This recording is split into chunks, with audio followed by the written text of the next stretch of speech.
Welcome back, everyone, to the public hearing, continuing from April 22nd. We are on day 2, and Mr. Clerk, may I please have a roll call? Thank you, Deputy Mayor. On the roll, Councillor Sharp. Oh, she's up. Councillor Rhinus. Councillor Meehan. Here. Councillor Chu.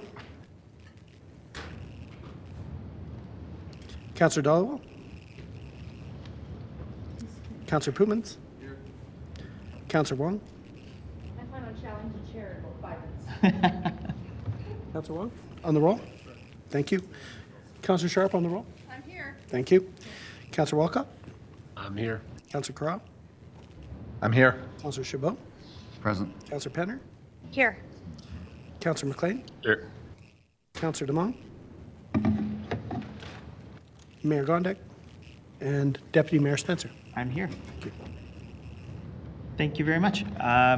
We'll do a land acknowledgement as we begin. The city of Calgary, where the Bow and Elbow rivers meet, was historically a place of confluence where the sharing of resources, ideas, opportunities naturally come together.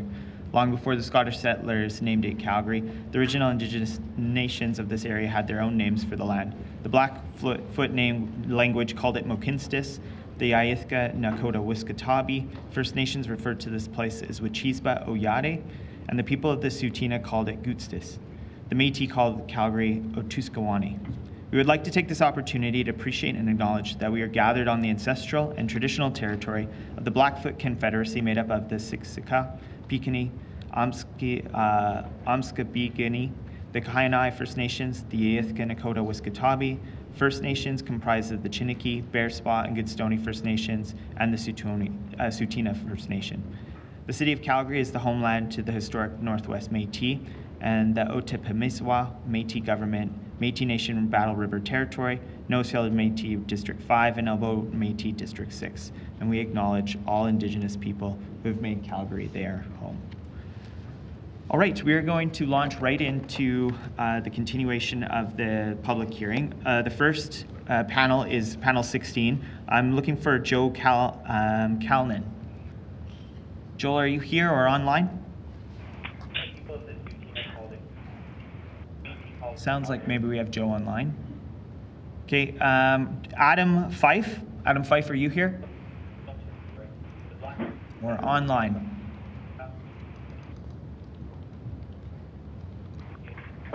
Stephen Richardson. Stephen Richardson, are you here? Could you please have a seat up at the front, Mr. Richardson? Frank Frey. Frank Frey, if you could have a seat as well, sir. Thank you. And Ariana Kippers. Ariana, are you here? Ariana is approaching up front. Okay. We will go first then to Mr. Richardson. Whenever you are ready, sir, you have 5 minutes. Good morning. Thank you for having me. Good morning, Deputy Mayor and esteemed members of Calgary City Council.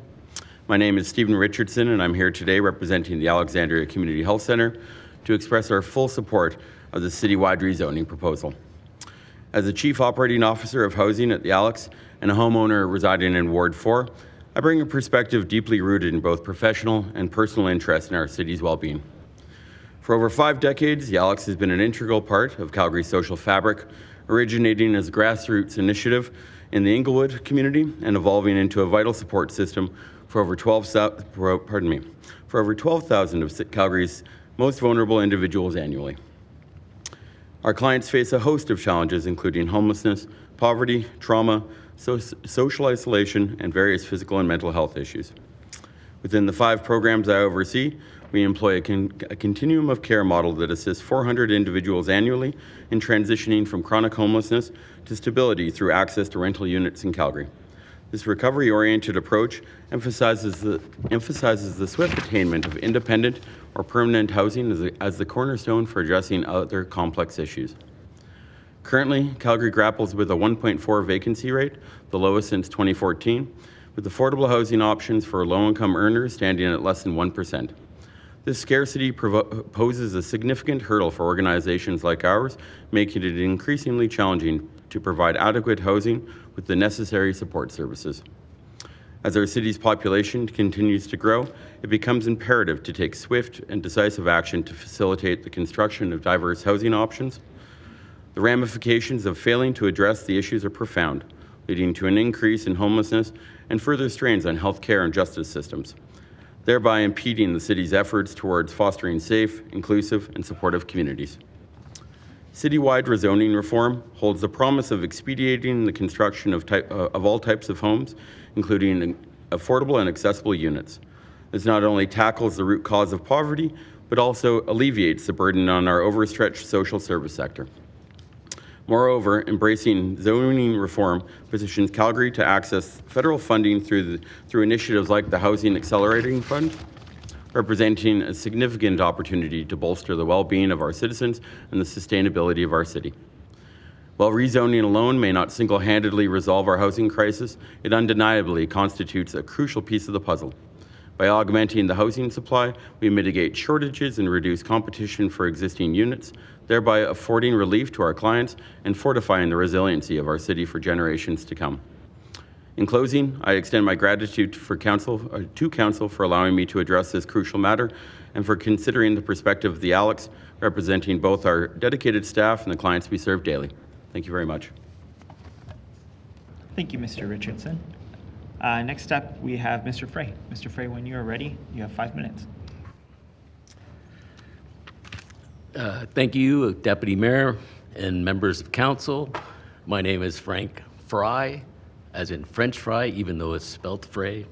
I reside in Park Hill. I live in Calgary. I was born in the blowed-up hospital. That means I've been around for a while, but it confers no special rights or insights. Just sometimes long-timers understand that change is necessary and good. The vagaries of scheduling allowed me to listen to others last evening. I hope I can live up to the quality of the presentations from a couple of 20-year-olds on panel 13. It was amazing. Plus, I also visited the city website last night, and a tip of the hat to administration for posting supporting information of some radical theories presented on some of those panels last night. Great work. I strongly support the blanket upzoning to RCG as part of the larger housing strategy. This is fine. I have heard no speaker say we don't need more housing. This proposal is a reasonable start to increasing the possibility of more types of housing in all areas of the city.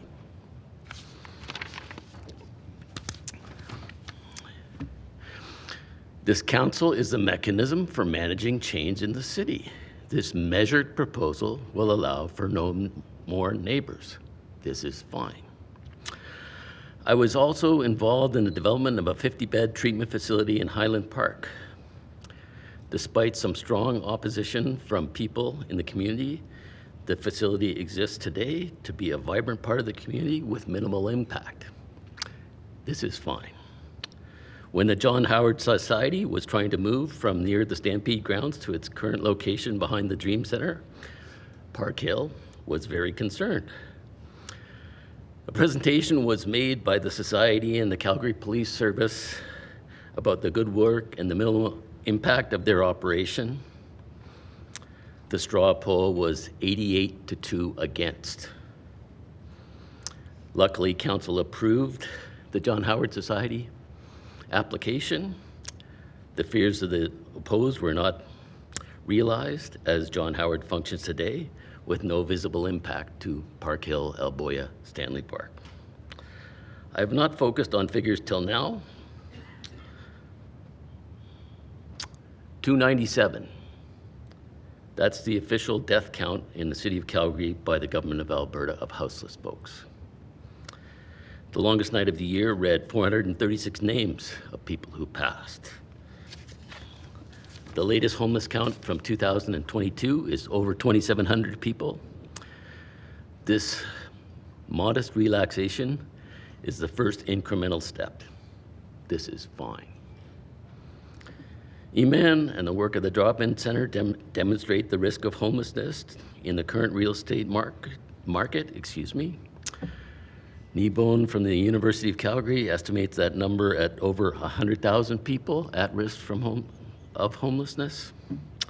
17 social servicing agencies support the upzoning proposal. Like the Alex, this is an important first step. This is fine. What ruins my neighborhood is we have created a system that all these people are dying, homeless, or at risk from homelessness. Can we please pass this measure to minimize the work of administration so that we can have, and while maintaining the DP process for those who want input. I have one more point that's not directly in your circle of control, but I would urge you to advocate to Edmonton to change the building code to allow for single point access and various other types of housing. Thank you. Thank you, Mr. Frey. I do apologize. It was written here very clearly that your pronunciation, so my apologies for your last name. Ms. Kippers, over to you. You have 5 minutes when you're ready. Thank you, Deputy Mayor and members of Council. My name is Ariana Kippers, and some of you may recognize me. I do work in the Councillor's office. However, I am speaking on behalf of myself, a community member, and my neighbors in Greater Forest Lawn. It took me weeks to write my first message, and today I come with a completely revised message for Council members and my fellow Calgarians. I was born and raised in Calgary, born to second-generation immigrants and Métis ancestry from Northern Alberta. 33 years ago on Sunday, I was born at PLC and spent my whole life in East Calgary. Pembroke Meadows, Temple, Monterey Park, and now Dover are all the places I've called home. All on the east side, all on the side that is frowned upon or looked down on. I love the city and could never see myself living anywhere else, and I want nothing more than my children to stay here and to expand our family in this area. I also want other options for my partner and I as we age and become unable to do all that we have on our large parcel of land. I have been privileged enough to always have a home to live in, but I see and spend time with many who were or are currently on the streets or sleeping in their vehicle. I break bread with them at the Alex every week, and I'm speaking on their behalf as most of them do not have the luxury to know of these decisions or discussions and to be able to attend without being monitored, followed, or looked down on. I do support blanket rezoning, but I want to highlight some very important trends that Council should keep in mind if they want to win Calgarians' trust back. Neighbors are understandably upset, but we cannot be the city who says no to building and providing homes for people who have none. A home is a basic human right, and people can overcome and thrive when that need is met and when they are welcomed back into society with open arms. We all have a role to play in solving this problem, and no matter the history, we all need to come together as Calgarians. It is time for every single neighborhood to do its fair share in welcoming new and different homes in their communities. Maybe I'm the only one who was taught by my elders to always be kind, to respect people, especially your elders, and to never judge someone by how they look, where they live, or what clothes they have on their back. These homes will not bring scary people, but they will bring new neighbors and new friends and new children and new eyes on the street to keep your neighborhood safe. Yes, some communities were master planned based on arbitrary zoning rules which began in the early 20th century. Victims of this segregation have and continue to be the poor and marginalized, which zoning consistently throws into neighborhoods with the worst public services. Less than 4 row houses per 100 single-family homes is not going to ruin the character of your community. In fact, I foresee it enhancing the character of your community by allowing you the opportunity to educate your neighbors on its history and to help them maintain this legacy that is so important to you. Administration, I appreciate your amendments and presentations prior to the meeting yesterday. It was a relief to see that you have responded to the concerns of constituents. I do hope that those are held to account as you finalize your amendments for approval. Calgarians have spoken loudly about their opinion to Council over the last few weeks. Many other citizens have not been so vocal, and we need not forget those who are too busy or unaware of this process to be a knowledgeable participant. It is interesting, the percentage of people I see here versus the percentage of demographics and how it's split up in the city. I do not see full representation, and that's something you cannot forget. There are thousands more who know nothing of this. This doesn't mean they don't deserve to own a home, and going forward, the city and developers must be thoughtful and inclusive with new developments to also support aging in place and the accessibility needs on individuals over time. We are in a housing crisis. Most are visible and frowned upon or feared, such as encampments, while others are unknown, such as having too many people and not enough bedrooms. There should never be a but After those statements, however, a call to Calgarians to step back and see the other side. At any point in every single person's life, they could go through that life-changing moment that spirals out of control and winds up with them on the street. Being homeless is being lonely, which then leads to depression, substance abuse, mental health conditions, or sexual assault from living in an unsafe environment. These disadvantages begin to pile on, which leads to a huge gap in wealth. Throw in additional layers such as language, gender, sexual orientation, and the Canadian right and goal of home ownership is inaccessible and unfathomable to many. This was not the city I was proud to grow up in, and I'm disappointed at where we are, but I know we can get back to a good place because I know we do care about each other. Respectfully, Council, I urge you to vote yes on rezoning to provide fair and equitable policies that support affordable housing and sustainable community development, so it is recognized as a human right. With that in mind, please keep these very important notes tucked into your amygdala. Unhoused people are demanding housing now. This home is here strategy means nothing to them if they can't work towards a home now. Find different ways to use vacant land to build tiny self-sufficient communities and do it quickly, please. With this increase in housing, the City and Council need to advocate to provincial government with more urgency to review and update facilities providing electricity, heat, and water. If amendments are made, let's aim to include any changes without wasting more time in building these houses quickly. Look at requiring the build of co-housing similar to the Ogden Hub 29, which is housing 29 families this month. If we remove government funding invisible and restrictive and segregating zone lines and start remembering that these are human beings, these are our seniors, families with mental or physical disabilities, newcomers, children, imagine how your life or your grandchildren's life would look if they couldn't shelter in the safety of four walls. Let's truly invest in affordable housing and Ms. Kippers, supports. you're at time. Are you almost done? I have one last sentence. Read that last sentence, please. Let's truly invest in affordable housing and supports to build a strong economy for our future. Let's build a future for our children where lessons we teach them are visible all around. We take care of each other and we take care of the land. Thank you. Thank you very much. Before we move to questions of this panel, I'm just going to ask if Mr. Calnan or Mr. Fyfe are online or in the room. Not? Okay. I'd like to take one of their spots if I might. I don't believe you can do that. Yeah, sorry, sir. We will come back to you at your current in your current panel. Apologies, sir. Yeah. Well, my problem is that I'm going to be leaving town and I will never be able to make the presentation. Okay, I'm sorry to hear that. Why don't you reach out to clerks? But we need to move on with this panel. Okay. All right. Thank you. You bet. Questions for this panel. We have up first, Councillor Wong. Over to you, sir. Thank you, Deputy Mayor. Mr. Richardson, please. Thank you. Morning. Thank you. Thank you for the service you do with the Alex. Just a quick question. In terms of the, I'm going to say customers or patrons that you come there, do you find that they come from all parts of Calgary? Yes, absolutely, and so quite a large population from outside of the city as well. So, I mean, I think the joys of the city is that we have a transient population. The homeless population can be, especially with the Canadian winter being so fierce. Oftentimes, people moving from east to west or vice versa. So it, and then also a lot of our Indigenous population moving from the nation into the city, depending on the city or depending on the season or workflow. Okay. When it comes to housing needs, particularly, what would you say is the greatest complement to the housing need? In other words, is it close to amenities, close to transportation? What would be the second most complement? From my perspective, close to amenities is critical, but amenities being quite broad spectrum. So whether that's public libraries, whether that's transportation, whether that's food security. So it can be quite broad, and it's going to be somewhat individualistic. But yeah, the greater access, I mean, whether it's to health clinics, to physicians, each individual is going to have a slightly different need. But the closer they are and the easier it is to access those resources to meet their needs, the more critical and more successful it's going to be. And do you find those amenities more in the inner city communities as opposed to suburban areas? My experience with housing the population, which I haven't done personally for quite a long time, it really depends on the individual. So some folks can really prosper downtown and can find that community, can find those resources. Others are much more successful in suburban areas. So it really does vary depending on the individual and what they're looking for. Okay, well, thank you there. Thank you. Ms. Kippers, I just want to say thank you for your presentation. Thank you. Thank you very much. If someone could tell me if there's anybody else in the queue?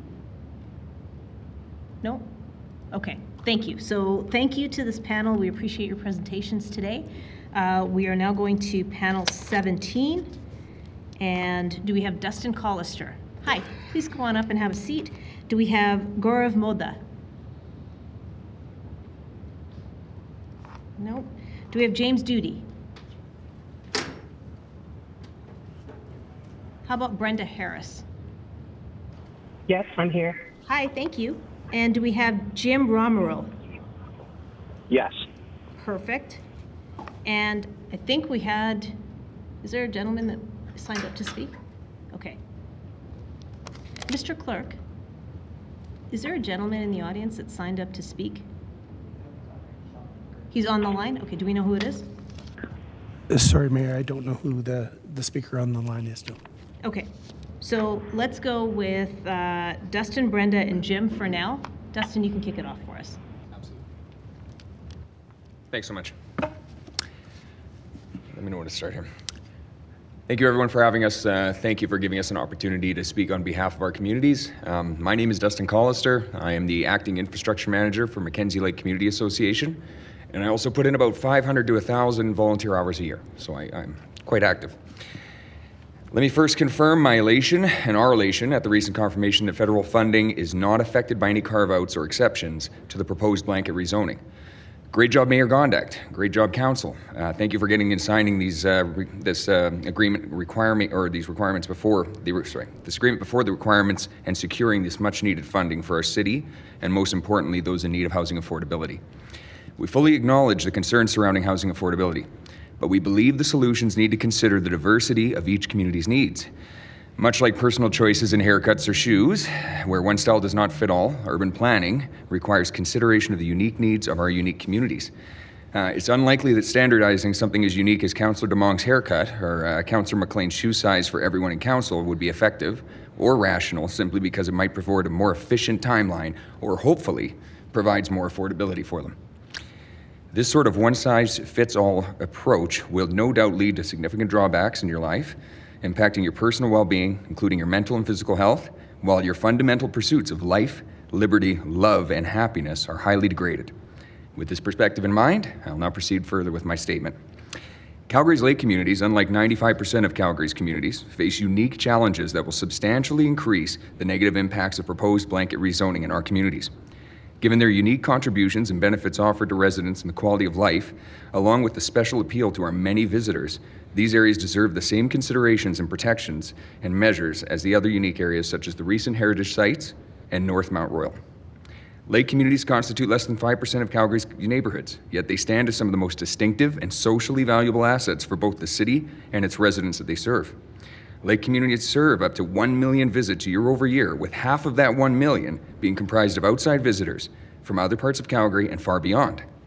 This unparalleled use, affordability, and irreplaceable value that they bring to our city underscores the importance of preserving such environmentally sensitive and socially rewarding assets for the benefits of everyone living in and coming to our vibrant city. These unique environments offer recreational experiences that are difficult to replicate anywhere else in Alberta, let alone Calgary. They provide professionally maintained areas and safe spaces for swimming, fishing, boating, and more, free from concerns like blue algae blooms or hazardous debris. The secure sandy beaches of our lake communities create cherished memories for Calgarians of all ages, from children to seniors, and further to the many out-of-town visitors we receive. Without these lakes, or with their degradation, vast swaths of residents, visitors, and their children would fail to have these valuable life experiences, or it would force them to pay high travel and accommodation costs to simply achieve what is currently very affordable and fully attainable at their own doorstep. However, property ownership in lake communities comes with specific legal responsibilities. Each property carries an additional encumbrance registered on its title, mandating an annual fee to residents' associations for the upkeep of lake amenities and the other community features for the benefit of everyone. This agreement not only grants access to these amenities, but also introduces complexities that will directly be in conflict with blanket rezoning and adding additional pressures that are not present in other communities. These complications of these encumbrances, which are governed by provincial jurisdiction, mean that the proposed citywide rezoning could disrupt our community structures and property rights significantly. This poses unique challenges for both current and future residents that would look to benefit from them. Subdividing properties within lake communities will lead to legal ambiguities and disputes over encumbrance transfers, undermining any potential time, cost, and efficiency benefits that the Council aims to achieve for the at-risk populations with blanket rezoning in our areas. Such multiplication of titles, memberships, and encumbrances would detract from the marketability of these properties, diminish property values, and adversely affect the livability and appeal of our neighborhoods and the lakes themselves for all Calgarians and beyond.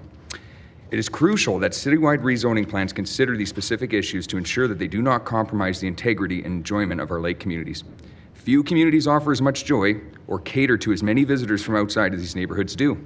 By threatening their existence, citywide rezoning risks degrading the quality of life for all Calgarians, their visitors who are highly benefited by their existence and upkeep. In light of these considerations, or these considered outlying factors and challenges, and in consideration of the unique benefits that only we can offer to the population, or they can offer to the population and social fabric, we urge the Council to vote no on blanket rezoning at a minimum, blanket rezoning, or at a minimum, exclude lake communities from the rezoning proposal to protect and respect these unique assets and the additional benefits they offer. A value that I believe matches or exceeds the needs of the existing approved carve-outs for North Mount Royal or any recent heritage homes. Thank you very much, Mr. Collister. Yeah, your 5 minutes was up a couple of seconds ago. Well, that's very nice of you. Thank you. Thank you very much. Let's go to Brenda Harris, please. Brenda Harris? Brenda, do we still have you on? Can you hear me? Yeah, yes, we can now. Okay. Good morning. Mayor and councillors, first, thank you for the opportunity to speak to you on the blanket zoning proposal. My name is Brenda Harris. I live in Lake Bonavista, the original planned lake community located in Councillor DeMong's Ward 14 area. I'm very supportive of the comments that I just heard from the previous speaker, who's also in a lake community. I'd like to put forward my position, which is I'm not in support of the citywide blanket upzoning proposal made by the City of Calgary, because I think there's better ways to get at the affordability and availability issue. Communication to city residents as is has the potential of really reducing the health and vitality of Calgary's inner city, inner suburbs, and surrounding suburban communities, due to really what I feel is the city's inability to develop affordable housing solutions. Communities really should have the democratic right to comment on the development of their community, and that meaningful right would be taken away with this blanket provision that's not really transparent or predictable, and the rules are just not very clear. Let me give you an example. The city has provided a lot of information to Calgarians, and I feel that there's a lot of misinformation there. The notice of public hearing on planning matters sent to Calgarians this spring had a lot of misinformation on what could be expected under certain scenarios. For example, in the neighborhood I live in scenario 1, it says that the property is in a neighborhood built before 1985. The document states an RCG property could have a maximum of 4 units on a typical 50-foot lot, with the potential for each unit to have a secondary suite and a backyard suite, and they'll typically be located on corner lots or mid-block lots. I asked this question of city planners present at the Peter DeMong information session at the Lake Bonavista Recreation Center. The planners said that that was not quite right. You could have 4 units, 4 secondary suites, and probably only 1 backyard suite. But let's just think about this, and everyone has complained a lot about this whole parking scenario. With 9 different households, you could potentially have 18 cars that are going to be parking on the street. I live within, 400 meters of a transit stop, and that means developers can also request an exemption. So that could mean that they're going to be parking all over the place. So I don't find that appealing. I don't think a lot of Calgarians find that appealing. It's unacceptable. From a safety, snow, service perspective, it just really destroys the community character. Oh, and on top of this, you could have approximately 27 green, black, and blue bins. And also, where is everybody going to charge their cars? Oh, and also air conditioners. So that whole piece around just, clogging up areas is not, I think, in everyone's best interest. I don't think the blanket provisions are affordable. If this happens in my neighborhood, I can't see that there's going to be more affordable units built. They're probably going to cost at least $750,000 per unit, probably more. So I don't think this really creates communities that are more livable from a cost perspective. The overall purpose of the housing strategy is unclear. If we really are out to create affordable housing, then let's do that. And the only way that I can think of doing that is if the city really moved to focusing on that. We need to grow to be healthy. We need to make sure that there's different price points, and the way to do that through affordable housing is really to have the city collate, review all the municipal and provincial owned lands that you have, and immediately focus building efforts on those existing solutions and properties. Don't punish Calgarians for the city's inability to build affordable housing. Focus on those lands and make it happen. Same thing with greenfield developments. I understand in 2020 there were 11 business cases that were not approved, and at the time council said that there was plenty of land supply. These greenfield developments need to go forward. It's a combination of approaches. Affordable housing that the city can help create, greenfield developments that have different price points, and let zoning just happen the way that it was before. So, I don't think that, in conjunction with the very recent provincial announcement around legislation stopping the federal government from dealing directly with municipalities, that suggests to me that we need to pause. I don't think that, Calgarians are pretty angry about this proposal. They don't feel that it's well thought out. It doesn't represent their wishes, and it has no long-term vision. Do a three-prong approach. Focus on affordability and non-market housing by the city or provincial-owned land. Let normal planning process help provide more available housing in greenfield development, and then use existing planning process to address city densification with emphasis on corridors, transit, node development as identified in the municipal development plan. Thank you, Ms. Harris. Thank you. Appreciate your time. Thank you. Do we have Jim Romeril? Yes, can you hear me? Yes, we can. Good morning. My name is Jim Romeril. I'm a property owner from the Charleswood community of Ward 4. As a taxpayer, I speak before you regarding the proposed changes to our community development zoning bylaw.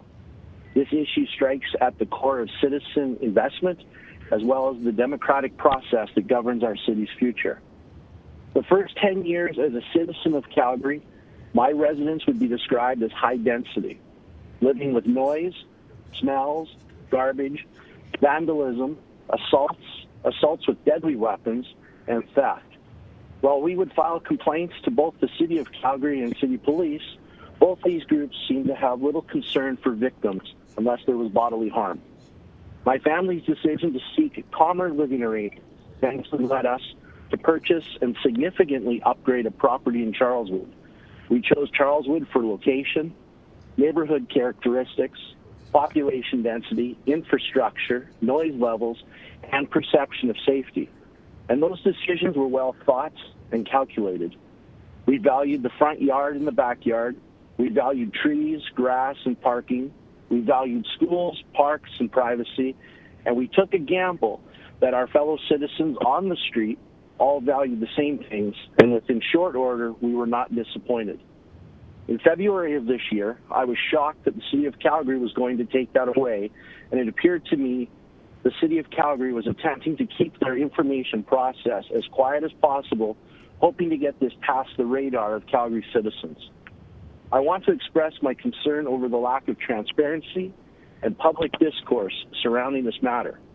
With respect to the single largest decision before Council that I have seen in my 37 years living in Calgary, it's disheartening to witness such a significant decision being made with limited involvement and input from every citizen this decision will impact.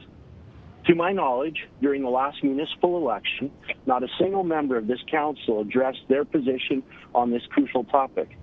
As taxpayers and stakeholders, we deserve better. And people working at the City of Calgary and those representing citizens on council should feel obligated to be better. Changing zoning bylaws can have far-reaching consequences, affecting property values, neighborhood character, and the overall quality of life for residents. These decisions should not be made lightly, nor should they be made without the direct involvement of those who will be absolutely affected, the tax-paying people of Calgary.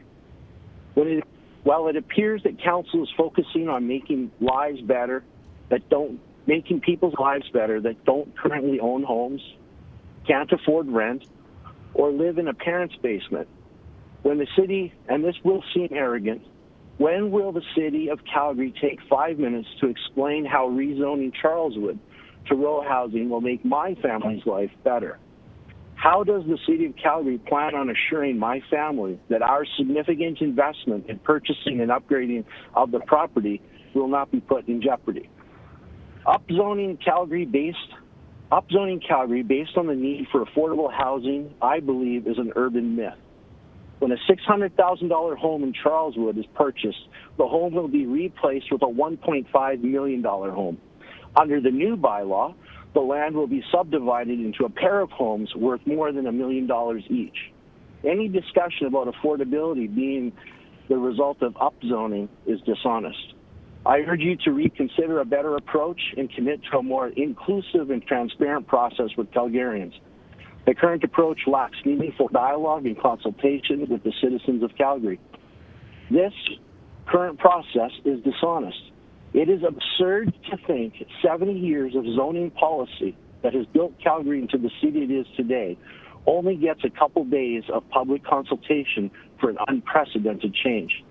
This on its own sends a pretty clear message. The home next door to me was sold 3 years ago to a development company where it has sat empty and continues to sit empty. The city of Calgary can't figure out how to make this development company finish this home such that it can be put into residential service for a family. But we are led to believe that the city of Calgary has the acumen to blanket the city with new zoning policy to create more affordable housing. As Charlie Brown would say, good grief. Thank you. Thank you very much for your presentation. I don't see any questions in the queue for this panel, so thanks very much for joining us today. Appreciate your time. I'm going to go back to some folks that were not here yesterday to see if anyone is around. Do we have Tyler Pubbin? Allison Farrell? Randy McCord? Marianne Clark? Michael Desolé? Tudor Dinka? Abraham Bayin? Edward Williamson? Richard Gottfried? Andrew Voorhees? Erica Voorhees? Leslie Farrar? Doug McNaughton? Carl Pereira? Kristen Campbell? Heather Templeton? Ranvinder Chahal? Tom Kent? Darlene Banfield? Joe Calnan? Adam Fyfe? Gaurav Moda? James Duty? All right, later in the day, I will call those names again. We'll see if anybody's joining us. Right now, we're going to go to panel 18. That is Byway Ren. Byway, do we have you? Okay, how about Randy Davis? Thank you. What about Dave Fryett? Thank you. Douglas Ferguson?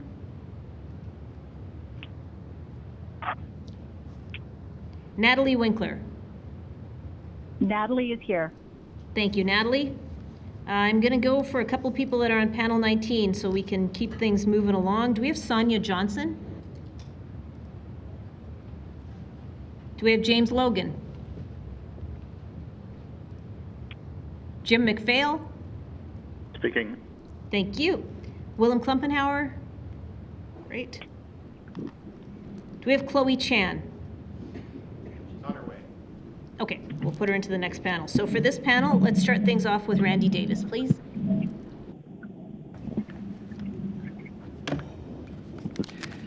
Hi, my name is Randy Davis. I started coming to Alberta in 1976 to work in the oil patch in seismic. I stayed until about 1980, where I went back to Saskatchewan. I became a cabinet maker, and I took my journeyman carpentry. I also went back to university, and I took a degree in psychology and geography. I then came back to Alberta, and I took my master's from EDVS and got a degree in architecture. Hello, G-Man. Yes, indeed, used to eat lots of chili in my house. I want to say that I am very much in favor of the densification of the city of Calgary. I think that being able to reuse the system, to be able to use the transit that's available, to be able to walk to shopping and all the other things that are there, although my daughter, who's a teacher, has told me, forget about putting more students into the schools because they're absolutely packed. So I don't know what would happen there when you bring all this other densification to the inner city. My problem is that I do not like the way that you're going to densify the city. I have spent 35 years here in the city of Calgary being just doing a design build company that does renovations. Yeah. There's no renovations being done in Calgary anymore. There has been a complete decision to try to exnate that part of the building industry. That part of the building industry has been denigrated for the last 35 years to where there's hardly anybody left that does that. I work for individual Calgarians to build the houses that they want to have. Right? Their motives are not the same as the developers that are you doing all of this for with this blanket redevelopment. They want to make sure that their houses have extra insulation in them. They want the best windows that they can have. They're concerned about the environment. They want to think about the heat pumps, which, by the way, don't work. But they do all of this stuff to try to make it better. That's not what is the motivation behind the developers that are building these properties. They're there to make a profit. Right? And that's fair. But if you're going to make a profit, then you're going to have to give something back to the community for that.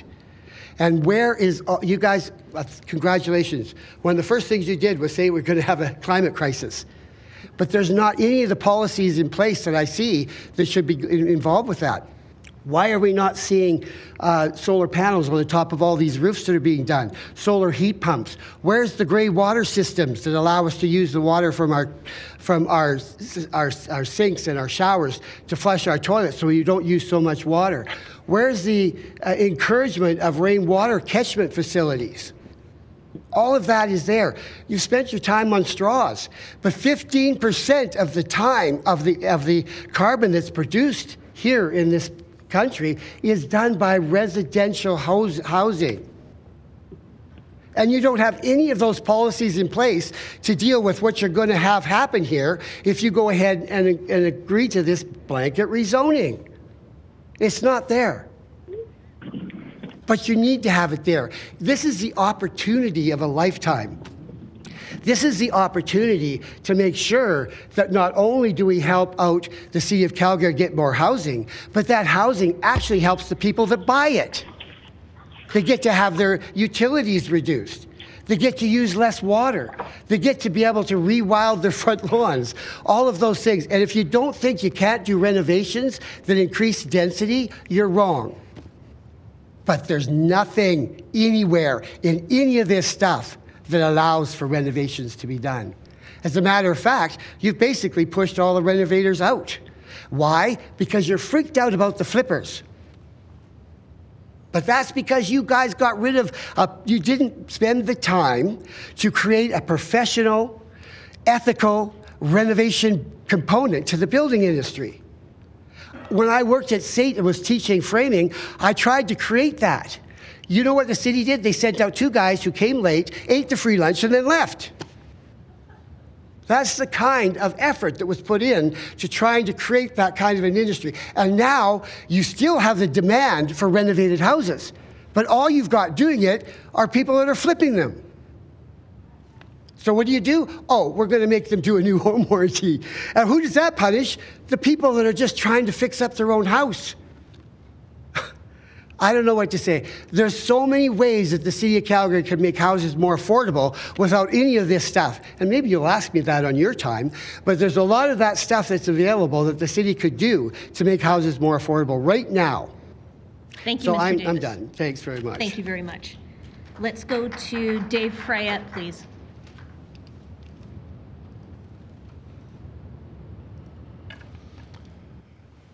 Good morning, Your Worship, members of council. My name's Dave Fryett, and I'm going to speak to you as a longtime volunteer. I think you're the 5th mayor that I've presented to. It goes way back several decades.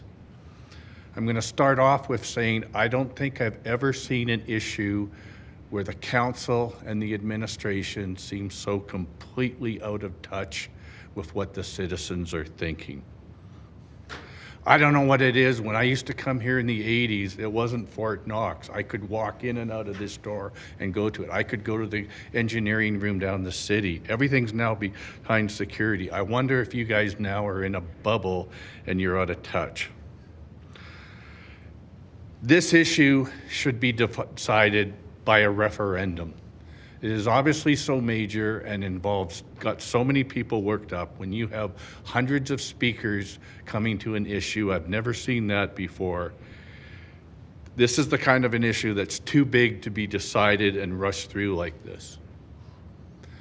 Now, first, I want to say that in all my years of volunteering, I have never done NIMBY. I have strictly avoided it. I am for the densification of the city. However, it should be evolutionary, not revolutionary. We have to do changes and take into account what's going on and the negative ramifications of those changes. This to me, like when you're going from R1 to RSG, that's basically people have spoken before me about the fact you're in a district with a 50-foot lot where you could go from one house to 4 row houses. That's a pretty extreme change to accept people to take it. I think if you were going from something like an R1 to an R2, that would be far more reasonable. I went through this issue in Edmonton with my parents. They passed away. They had a very old house on a very big lot that they lived through the Depression. They didn't want to maintain it, so it was basically a knockdown. I looked at that and I said, this could be knocked down and 2 houses put up. That's the kind of densification I think people would be willing to accept.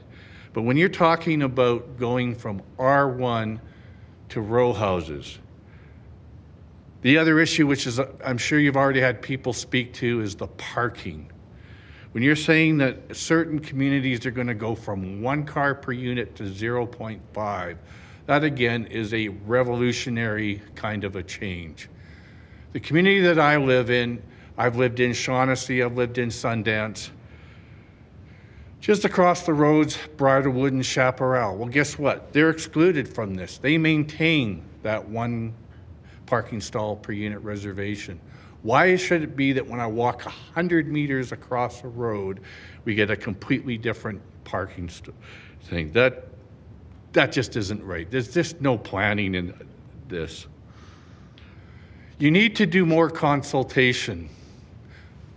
Alderman DeMong, I give you credit for having 2 open houses. Unfortunately, I was out of town, so I was unable to attain either one of those. This kind of thing should have had a much longer, over many times. People do go out of town. They do want to see consultation. I tend to take a long-term view of things. I studied, a lot of history when I grew up. This, to me, this council seems to be like the French Revolution. You just want to throw everything out and, put something drastically different in. You see the problems with the old way. It ended very badly, for the people with the revolution. Eventually, it didn't work out. People got very fed up with the way things didn't work out, and they actually ended up beheading the revolutionaries. So I think if you want to keep going down this thing, you're going to face a real consequence at the next election, and you should think about that. This is a really major issue. You know what, sir? This should go... Sir, I have to say something. Yes? Making references to beheading while you are talking specifically about this council is probably not appropriate. I appreciate where you're going with this. That was unnecessary. Well, please go ahead and finish, but that's you know what, you're talking about people that are public servants who have opinions that may be different than yours, but all of these people are doing their best to serve the citizens they represent, and making a reference about beheading is certainly not appropriate in this chamber. I thought I said electorally. The French Revolutionary, if you do it, it's famous for the guillotine. I don't, and again, referring to the guillotine in this chamber, referencing members of council. You still have 30 seconds. Please carry on. Okay. This issue should be decided by referendum. We, the people, should be making this decision. I thought Banff did this right. They went through this issue with their, pedestrian mall on Banff Avenue. Progressive Council put it in. People didn't want it. 10% of the people signed a petition. It has to go to a referendum before they can put it in. This issue should go to a referendum. I apologize I didn't mean to that way, but I'm trying to bring history in it. Thank you very much. Thank you very much. Appreciate your time. Let's go to Natalie Winkler, please.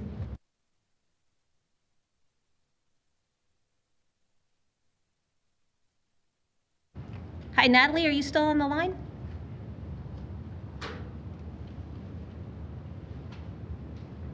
Can you hear me? Yes, we can hear you now. Okay, hi, good morning. My name is Natalie Winkler. I'm a longtime resident of Altadore, and I've seen firsthand what actually happens when a neighborhood is gentrified through densification. And I'd like to speak to my concerns about the reality of affordability.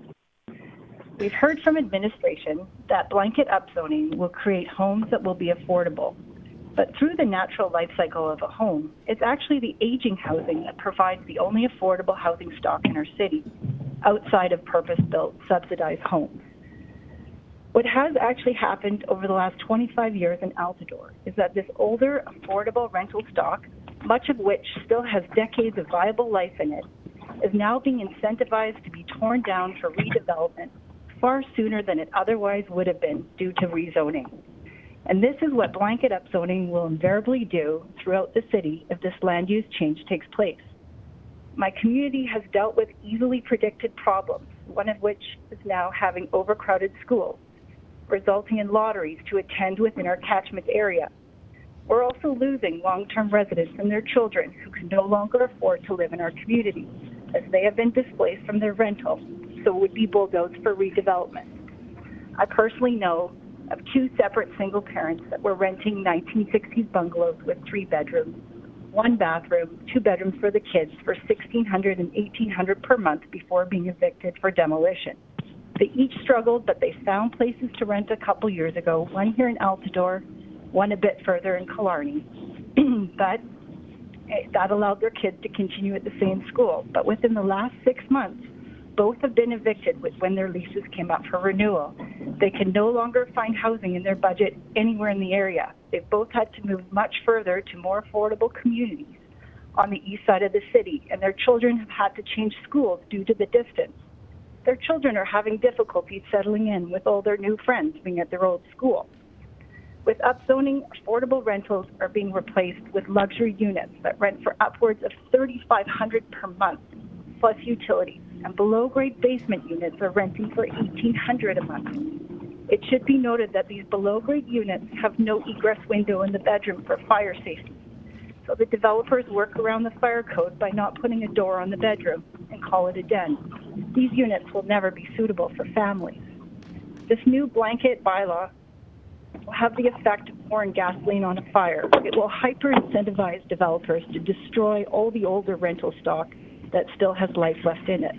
This upzoning policy will reduce diversity in our communities by displacing so many of our residents. The only parties that benefit from this blanket upzoning are the city and developers.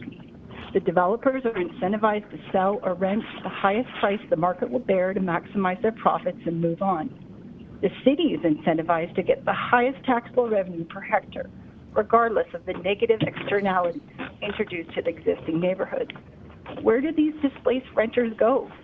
These former residents that have been displaced are now competing with each other for a shrinking number of aging housing units elsewhere in the city. It's not a stretch to assume that this will cause a domino effect towards the bottom of the housing ladder.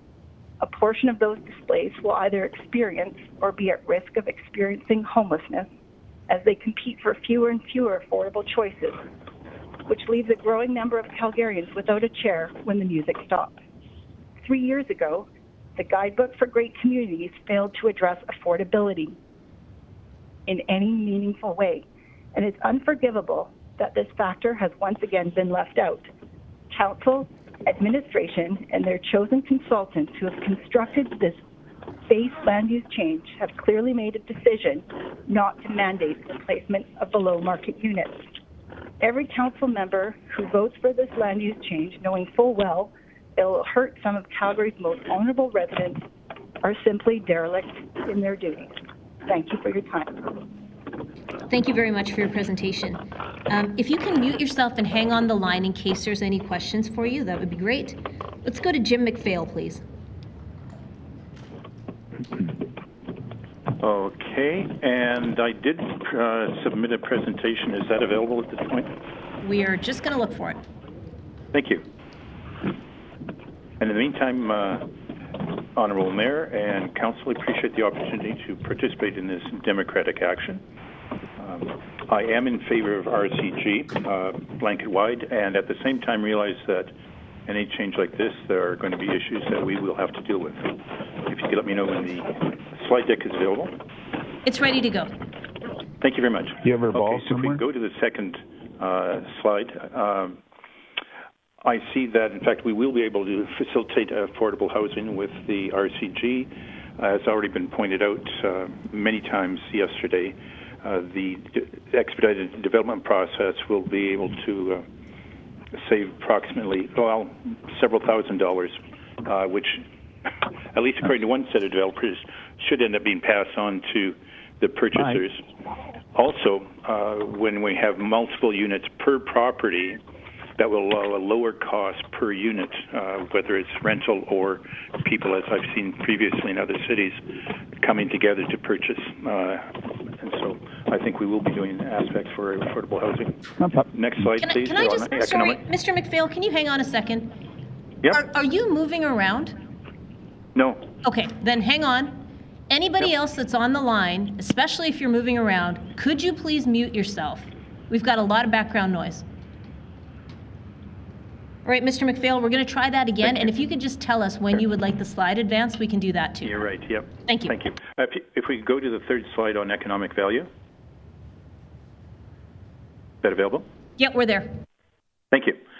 I also believe that we will see that for the communities that do have RCG zoning, that there will be more financial stability for the communities. In fact, there will be more people coming in, and I'll explain some of the details, and also for the city doing this. It has been mentioned again yesterday that with increased number of people within areas, we'll be able to have more frequent transit lines. That will, in fact, speed up because they'll be able to go to, say, for instance, 10, 15 minutes between buses showing up. It'll also be more effective transit. We'll be able to cover wider areas and focus the transit money so that people will be able to get to their destinations and switch over to transit away from cars more. The community infrastructure will be less costly for the city overall and for communities in terms of the water, electricity, et cetera. And we'll also see more effective use of our public services in terms of the police force and firemen and so on. Ambulances will not be needing to drive well outside the areas that they can cover within the mandated time limits they have. Next slide, please. I also see, and by the way, I've been a member of Strong Towns down in the States for quite a long time and seen cities that are well ahead of us in using the RCG type of concept.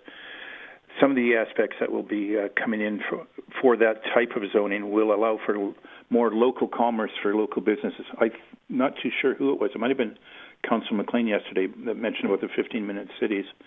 I'm in Ward 14 with Councillor DeMong, and I have seen a few blocks away that we have a mall that has a large number of rotating retail spaces where people the owners could not make it.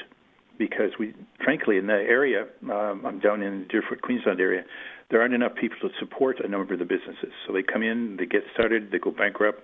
If they're lucky, they have enough money to run somewhere else.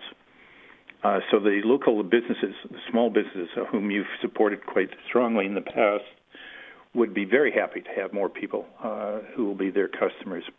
Another aspect, I've heard a number of people mention about the full schools, but speaking with one of the superintendents with the CBE this last week, we all know the number of schools that, in fact, have had to shut down with the flight, as they call it, out to the suburbs. A number of more inner-city established areas, schools have, in fact, either had to shut down because there weren't enough kids anymore, or they're operating under less than full capacity, which means they don't have the same programs, they won't necessarily have the same number of students, capability to support the students. Interestingly, we've had a number of volunteers with communities who have been speaking, and one of the aspects to community recreation centers, and I'm seeing it here, for instance, with Queensland, is that the recreation centers do not have the same number of programs they used to, nor the number of residents. The community itself is aging, and we haven't had full uptick of a number of younger families coming in. So community recreation centers in a number, especially in the established areas, will find that they're bringing back more participants and becoming more alive that way. Also, there have been people who mentioned that they're concerned that parks and community green space will be attacked and taken away and so on with this. And as I understand it, so in fact, those are specifically protected within the RCG zoning aspect details. Next slide, please. It's also been mentioned by some of the people for and against about RCG and effects with climate and the greenhouse gas emissions. Mr. McPhail, I'm sorry to stop you. You're past your 5 minutes. Thank you. Apologies. Thank you very much for your presentation. Take care. Bye-bye. Please stay on the line in case there's any questions for you, but you can mute yourself. Let's go to Willem Klumpenhouwer, please. I have slides. I did see them pop up. There we go. Good morning, Mayor and Councillors. My name is Willem Klumpenhouwer. I'm here as one of the co-founders of More Neighbours Calgary, which is a grassroots volunteer-run organization dedicated to bringing an evidence-driven voice to the conversation around housing, affordability, and supply. My day job involves a lot of data analysis and map making, so today I'd like to bring you a sort of data-driven perspective that emphasizes what this whole rezoning for housing thing really is, which is it's really just fine. Next slide, please. You see, I've been hearing, I can't believe I'm making another Peanuts reference, but I've been hearing a lot of various forms of panic about this change to the base zone, fueled often by misinformation or misinterpretations of data. And a lot of people out there, and you've heard and we'll hear from many of them, remind me a bit of Sally in this Peanuts cartoon yelling panic in the streets, and I'm, I guess, Charlie Brown in this one, scratching my head. So I did what I often do when confusion abounds, and I looked for a way to visualize and understand what this might actually look like in communities. Next slide. Before we get to the data, it's important to remind you we're talking about at most a set of cute row houses being built on a typical lot. I live near Altadore. I've seen lots of these. They're very nice. They're not towers or even substantially bigger building envelopes than the duplexes that get built or even some of the single family homes. So when you see the maps I'm going to show you, keep this in mind. Next slide. So here's what I did. I took every single dwelling or duplex parcel from the city's open data on land use and parcel locations, and I gave it a score. Score is based on a few things that I think are probably going to make it more likely to be converted into a row house. Proximity to downtown, quality of transit access, community age. So this map you're seeing here shows likelihood of conversion score, so to speak, and as you might expect, it lines up pretty well with where existing applications are starting to come through, even in our current constrained situation. So lighter colors, yeah, sorry, the maps might not be easy to see on these screens. Lighter colors means higher likelihood. Next slide. I then estimated roughly how many lots the cities might expect to be converted to row houses based on numbers I've been hearing. You have a bit of a slow ramp up over the first couple years, and then a pretty consistent 500 parcels a year. You can visually multiply that if you'd like to. If you don't believe those numbers, that's fine. This shows an estimate of the cumulative number of conversions we're talking about 2 row houses for the next 10 years. So with the number of lots and the score of how likely a lot might be to change, we can sort of simulate 10 years of change and see what it looks like. I picked from the pool of low-density lots in the city at random, but I weighted that picking based on the score I just showed you of likelihood of conversion. Next slide. Here's two examples of what communities might look like. So there's a central neighborhood, Mount Pleasant. This might be very hard to see for you, but there's a lot of orange dots that show parcels that haven't changed or have stayed R1 or have stayed single family. And then there's a few purple dots showing changes that have been converted to row houses. So they are there. You can see them. They're a little bit darker. I think these slides are probably in their submission anyway, so you can look there. And then a curvy neighborhood like Shaughnessy is another example. It means, especially with curvy roads, you can see that there's just not a lot of parcels that are going to be converted. And if you live in one of these houses, those roads mean you're likely not even going to see one from your front window. So what does this mean for each of your wards? Next slide, please. So here's a chart showing the total percent of all lots that get changed in this simulation that I did, and some of the existing ones in blue. I invite you to find your ward on this chart. But actually, this chart's a little bit misleading because the x-axis only goes up to 3.5%. Next slide, please. So this is the actual sort of impact in terms of 100% of what your ward might look like in terms of the amount of change that we're talking about here realistically. Next slide. So for those who are fiscal hawks on council, or really anybody, I'm very excited for you about this because there's sort of a fundamental law of the math of cities that says you can't have good services and low taxes without some density. So simply put, a few more neighbors in your neighborhood means there's more people to split the bill, and it makes things like transit and other services, as you know, more cost effective, and that's really great. And if you're concerned about property taxes, which is totally fine, this is one way to keep them low without sacrificing services and with, as you saw, minimal impacts to communities. I'd be more than happy to accompany you to any of your CA meetings to explain this if you'd like, or make you maps for your community. Happy to do that. Next slide. In summary, the zoning change is fine. It's not a silver bullet. It's not the solution to the housing problem. It is one of the things we need to do. It's a pretty boring change. Honestly, it can help move us in the right direction on housing affordability and supply. And crucially, when you share this impact across the city, it's minimal for each community and each ward. You can save money to boot. Thank you. Thank you for your presentation. There are questions for this panel, so let's first go to Councillor Wong. Thank you, Mayor. Our first speaker, Mr. Davies, please. Hi, Terry. How you doing, sir? Good to see you again. Thank you. Just a quick question. You talked about the renovation marketplace, right? And just two questions. What drove out the renovation marketplace as opposed to, you made reference to the city drove it out. Can you just be more specific as why? Sure. First of all, the city, I don't even know where to start there.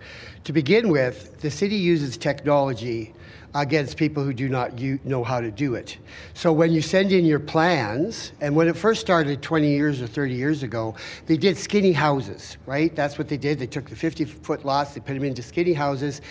They would come to me and say, you need to do skinny houses. I'm like, no, I've got a market and I'm doing houses for people. Okay, that's fine. I still got my permits through in a reasonable amount of time. Then when they went to duplexes in the 90s and they come to me and said, you need to do duplexes, I'm like, no, I've got a market. I'm still doing houses for people in the city. And then all of a sudden my permits started to take 2 or 3 months. And then when it started to be row houses, then they come to me, you should do row houses. And I'm like, I've still got a market, and I'm 68 years old. I still have a market, and I'm building houses for people. And then they lost my drawings for the next 3 projects in a row.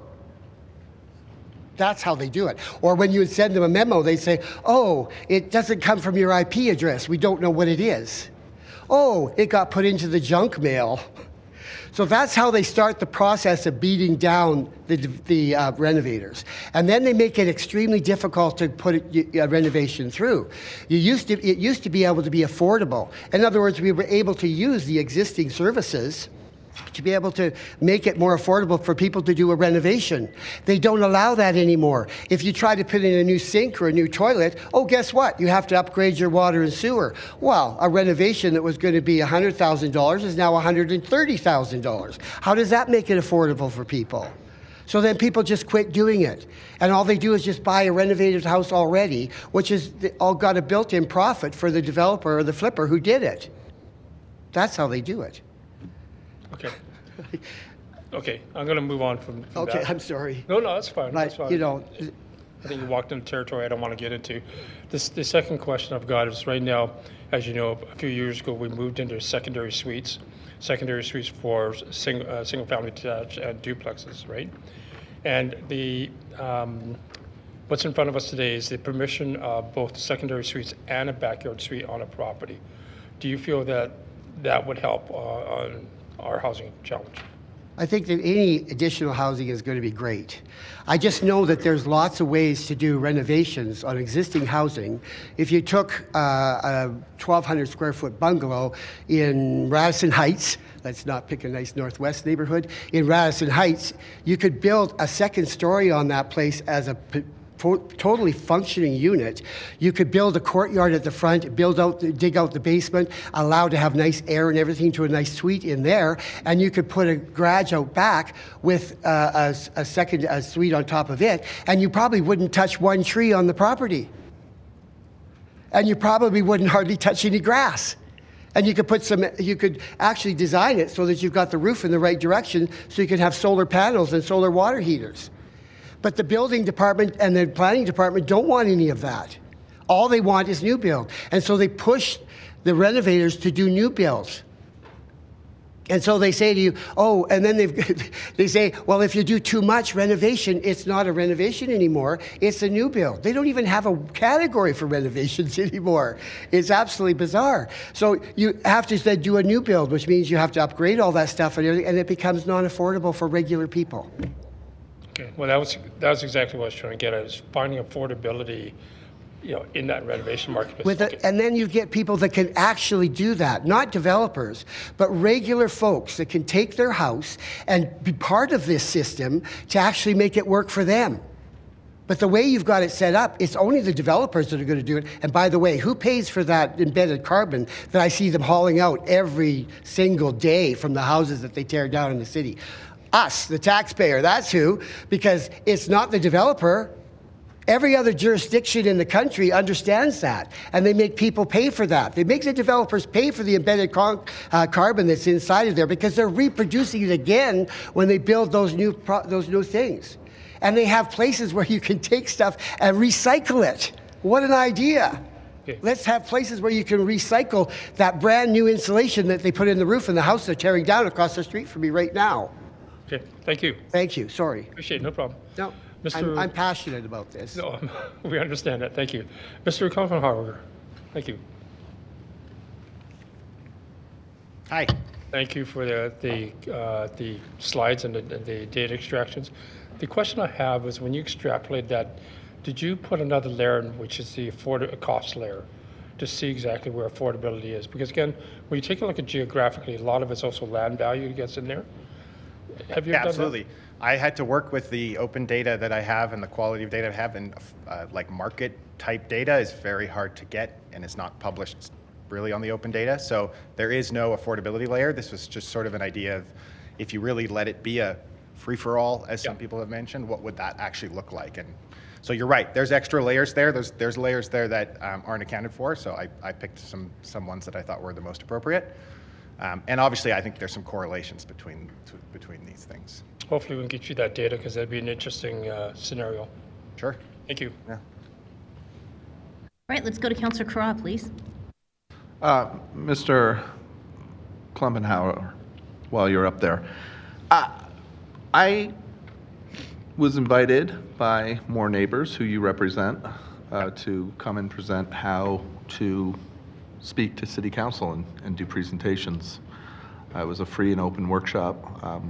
I have been accused of being a shill for the development industry for doing that, and your organization has been. I just want to take the opportunity to publicly state, can you tell us a little bit about who More Neighbors are and how much funding you receive from the development industry? Sure, thanks. Yeah, we're a grassroots volunteer organization for sure. I like to say that we're a bunch of nerds in a trench coat. It's okay. And we get no money. We actually have made a very big point of avoiding having any developers on our board or influence the conversation with money at all. We've just sort of done it with our own donations, buying pizza and renting rooms when appropriate. So thanks for the question. Thanks for being able to clarify that. Yeah. I don't have any further questions for the presenters. Thank you. I would say if we need to ask a question of a presenter to clarify the organization they're representing, that's acceptable. I have confirmed that with legal. I would suggest that we refrain from making personal references just because some people are feeling that that's not an appropriate question. Also, when we are posing questions, if you feel that the person that you are posing the question to has gone down a different track than what you expected, then please feel free to say to that person, let me just ask the question differently. You don't have to let it go on if it's not the question that you asked.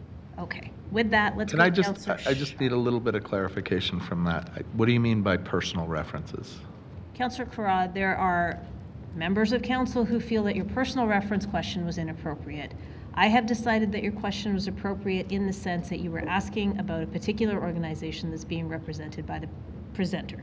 So I'm simply saying to council, if we don't need to make a personal reference, let's please not make it. Okay, I'm not, okay. Thank you. Councillor Sharp. Thank you. Mr. Davis. Yes. Thank you for being here. Thanks for your passion. I actually appreciate you bringing that side of the industry here. I don't think we've heard from folks that are doing renos on existing homes. Councillor Wong actually asked my secondary suite question, but do you do secondary suites? Like, is that something that within your renos you've been seeing that people are putting into the existing homes that you're speaking of? Yeah, they are, and they're wanting to do that. And they're also wanting to do the garden suites as well.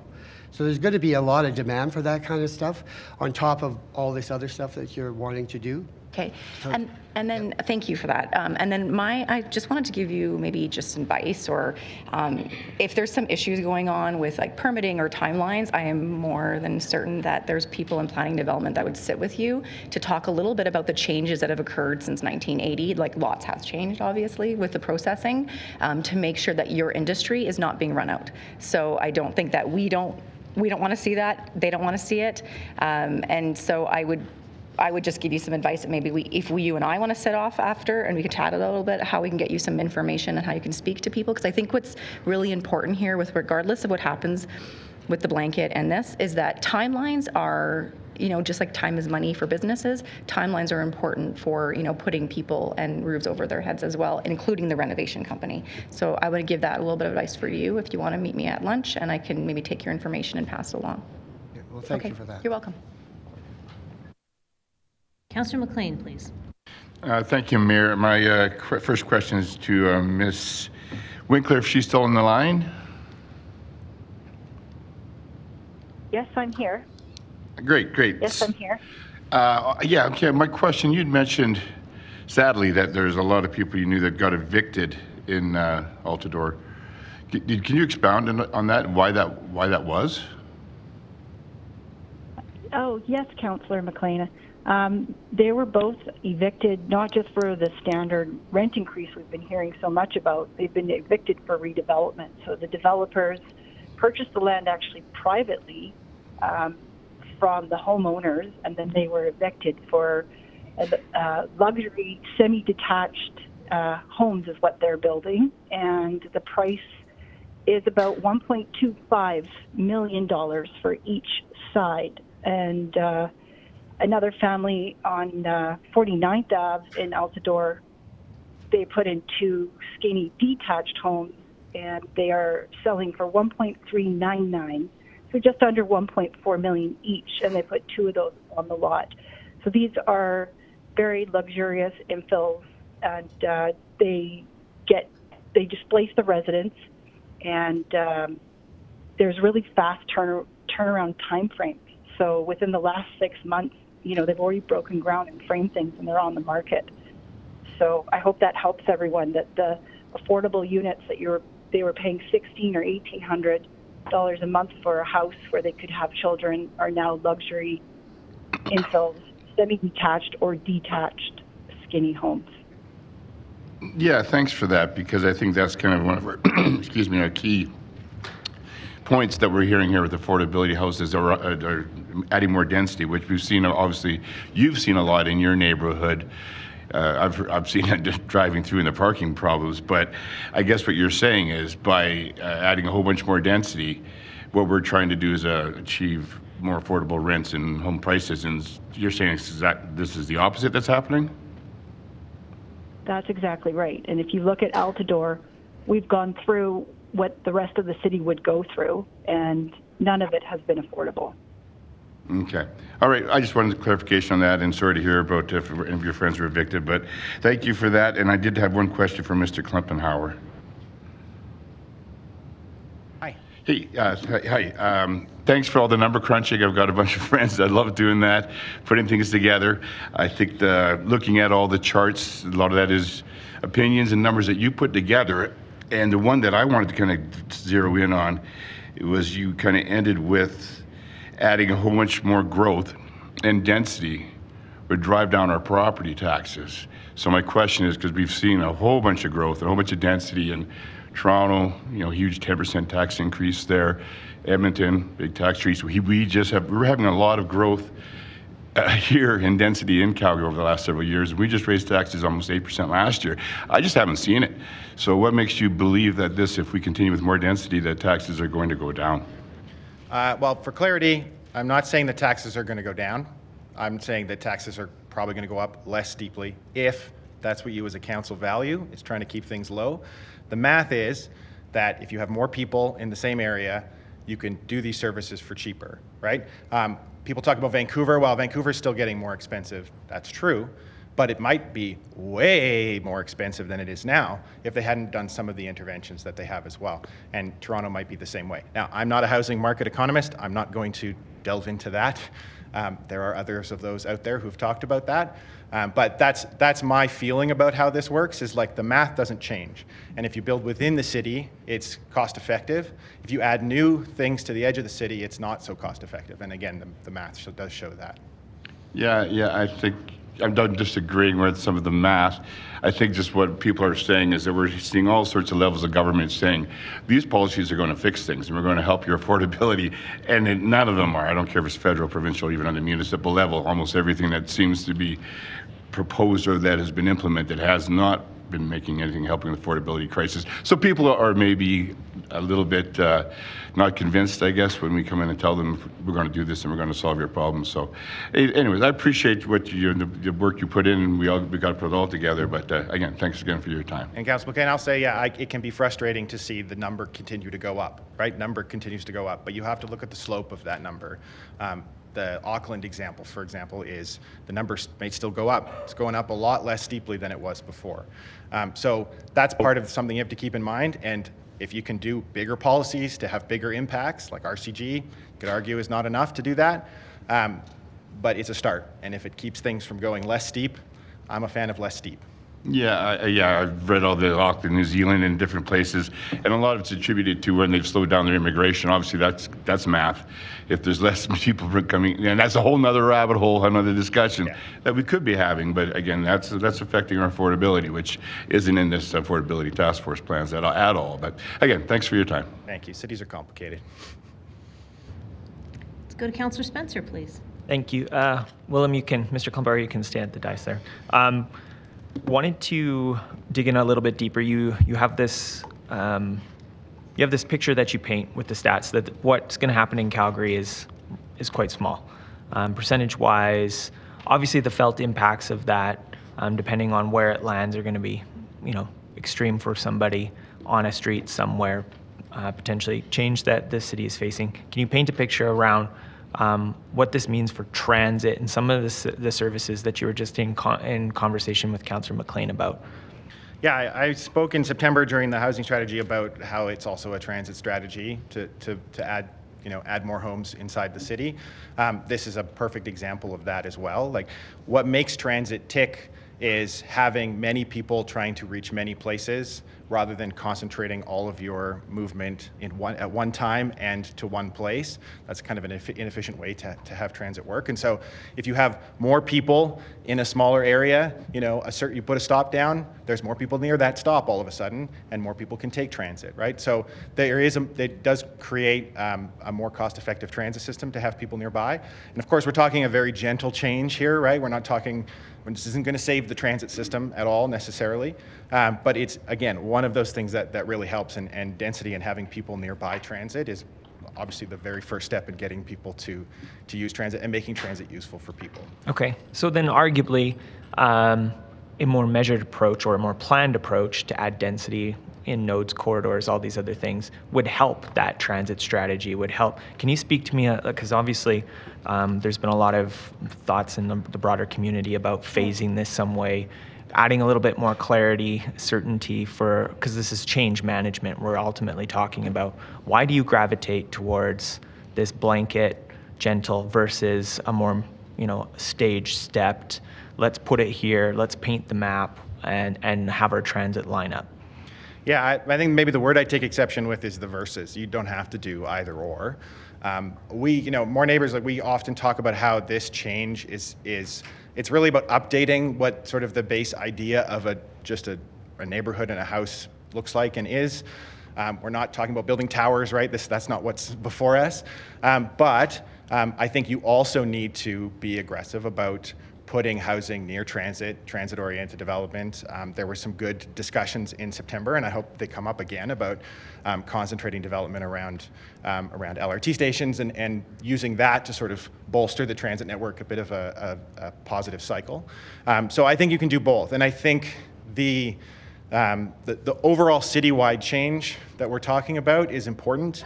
We heard yesterday a little bit about not trying to minimize the focus on one parcel and have this bidding war and having this sort of focus in time and opening things up to what the market really wants and what the market might be able to do. So that's one of them. And the other is a lot of these other processes take a very long time. My partner's involved with the latest land use update. And it's going to take a long time for those things to come through, and this is a gentle change to get us started, and those things can then be layered on top later. So I think it behooves us to sort of do all of these things at once. Yeah, that makes sense. So yeah, as you look at through your policy lens, you see like it really from your perspective is it has to be a both and. Yeah, I would love to have this pass and have you all vote for it. That would be fantastic, and then come back and let's talk about density around transit and focus on that. Okay. Yeah. Thank you. No further questions, Mayor. Thank you. Thanks. Let's go to Councillor Wyness, please. Thanks. Stay there, please. When you look at the challenge, and I'm listening to the stories, we have a supply and demand imbalance, a massive one. Do you think this would result in inadequate density? Because we're talking, we need transit-oriented development. We need that as intense development.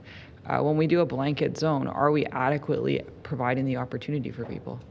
Well, look, when you build a building, I'm not a builder, but I assume when you build a building, you generally build it one floor at a time, and you focus on getting a foundation, a good foundation. So this is not enough, in my opinion, and I think that's the conversation we have at More Neighbors. Like, this is not enough, but this is a good start. This is a way to spread out the change, and then you can also concentrate the change. And if you do both, that can be a very powerful combination. So I don't think this is enough to solve the affordability problem. I think it will add supply, and I hope that adding that supply and the right kind of supply, as we heard, will drive down rents specifically, so that can help with things. Yeah, we need both, and I'm hoping to see more.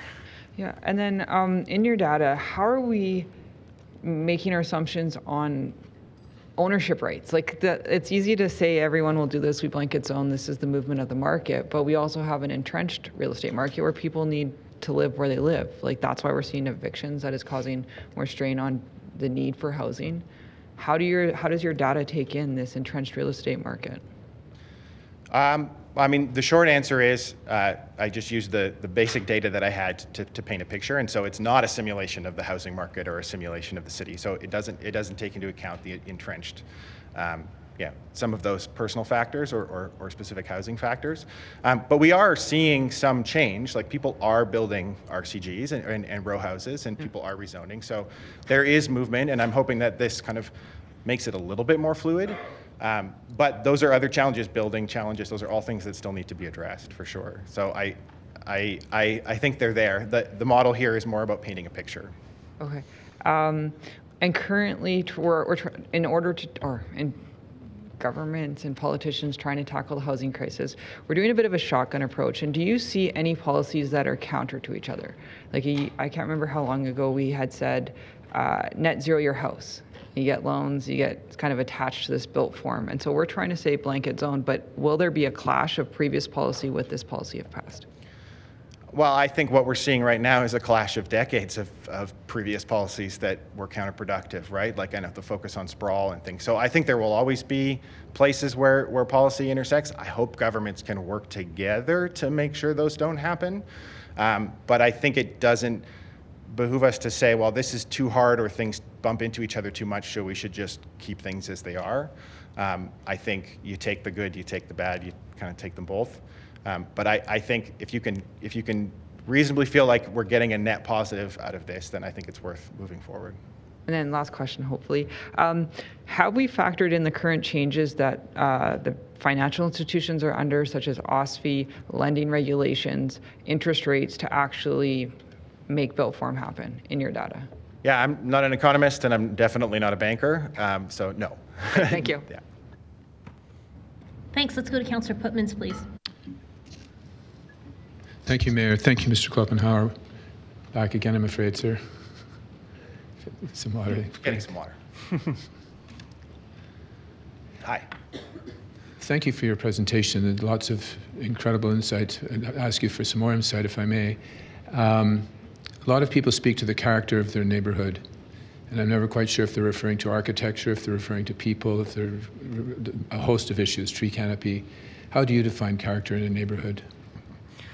I think it's become a very difficult word. It is a very difficult word to define. It's a very, like, you can make character whatever you think it is. For me, it really is about the people that live there, right? Like the people that I see on the street when I walk around my neighborhood. I live in Garrison Woods right now.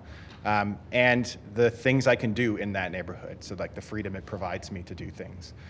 So what can I go to Boogie's Burgers and have a burger, or can I go to the ice cream shop, or can I just walk around and enjoy what's going on? And all of those things tend to be supported by more houses because they're usually business related, and people, obviously more people to interact with. So for me, character isn't really about what the house looks like, what the street looks like. It's about who I bump into on the street, and about what I can do in my neighborhood. Thank you. If you were given a magic wand and wanted to see more affordable housing go onto the market, given the model that we're using right now, what would your first moves be?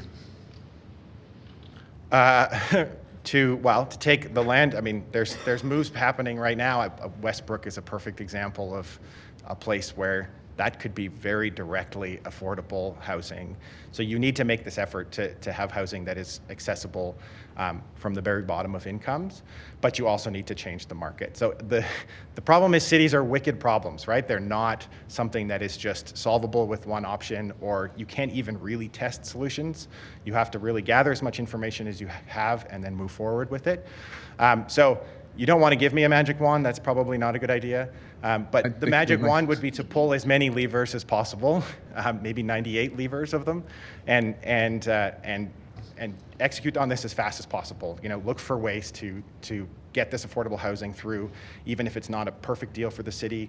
If it gets people, affordable housing, change as much of the market as you can to loosen it up, so that there's this market effect that happens, so people move into houses and vacate houses that might be more accessible for people with lower incomes. So all of that needs to happen. So my magic wand would be to wave it, I guess, 98 times if I'm making a reference there. But thank you for that, sir. Thank you, Mayor. Thank you. Thank you very much. I'll just have another look to make sure there's no other questions. I don't see any more in the queue, so thank you very much to this panel for joining us today. If you're on the line, you can hang up now and follow on the live feed. Let me just call a few folks and see if they're here now. Do we have Byway Ren? Yes. Oh, hi. Okay, hang on the line there. Do we have Douglas Ferguson? What about Sonja Johnson? Yes, I'm here. Okay, thank you. Hang on the line. How about James Logan? Chloe Chan? Great. You can come up and grab a seat there. That's perfect. So we've got 3 folks. What about Dean Gardipi? Do we have Jennifer Frohlich? Yes, I'm here on the phone. Hi, Jennifer. Hang on the line there. Do we have Thomas Perfect, thank you. Caldwell? Okay, Thomas, if you want to grab a seat up front, you'll be part of this panel. So we are going to start with Byway, then we will go to Sonja, we'll go to Chloe, Jennifer, and then Thomas. So Byway, please go ahead.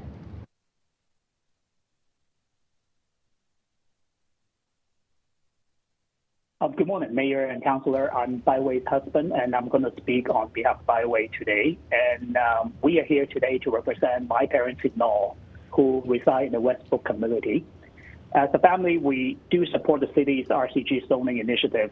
We believe that it could provide temporary solution to our city's current housing crisis. The Westbrook community is approximately 15 minutes away from downtown Calgary. The fact that it's next to Boat Trail provides current and future residents with flexibility in their daily commute. And by implementing the rezoning initiative in the Westbrook community would further revitalize directly the Westbrook community and indirectly the downtown and its surrounding area. Although we are in support of the initiative, we do have some recommendation for the city to consider to add on the current implementation. First of all, the current Westbrook community plan has indicated that several areas, including my parent-in-law's residence, should be designated as low modified, quote-unquote, which could be categorized as MCG zoning. However, the recent correspondence we received from the city suggested that the RCG zoning was assigned.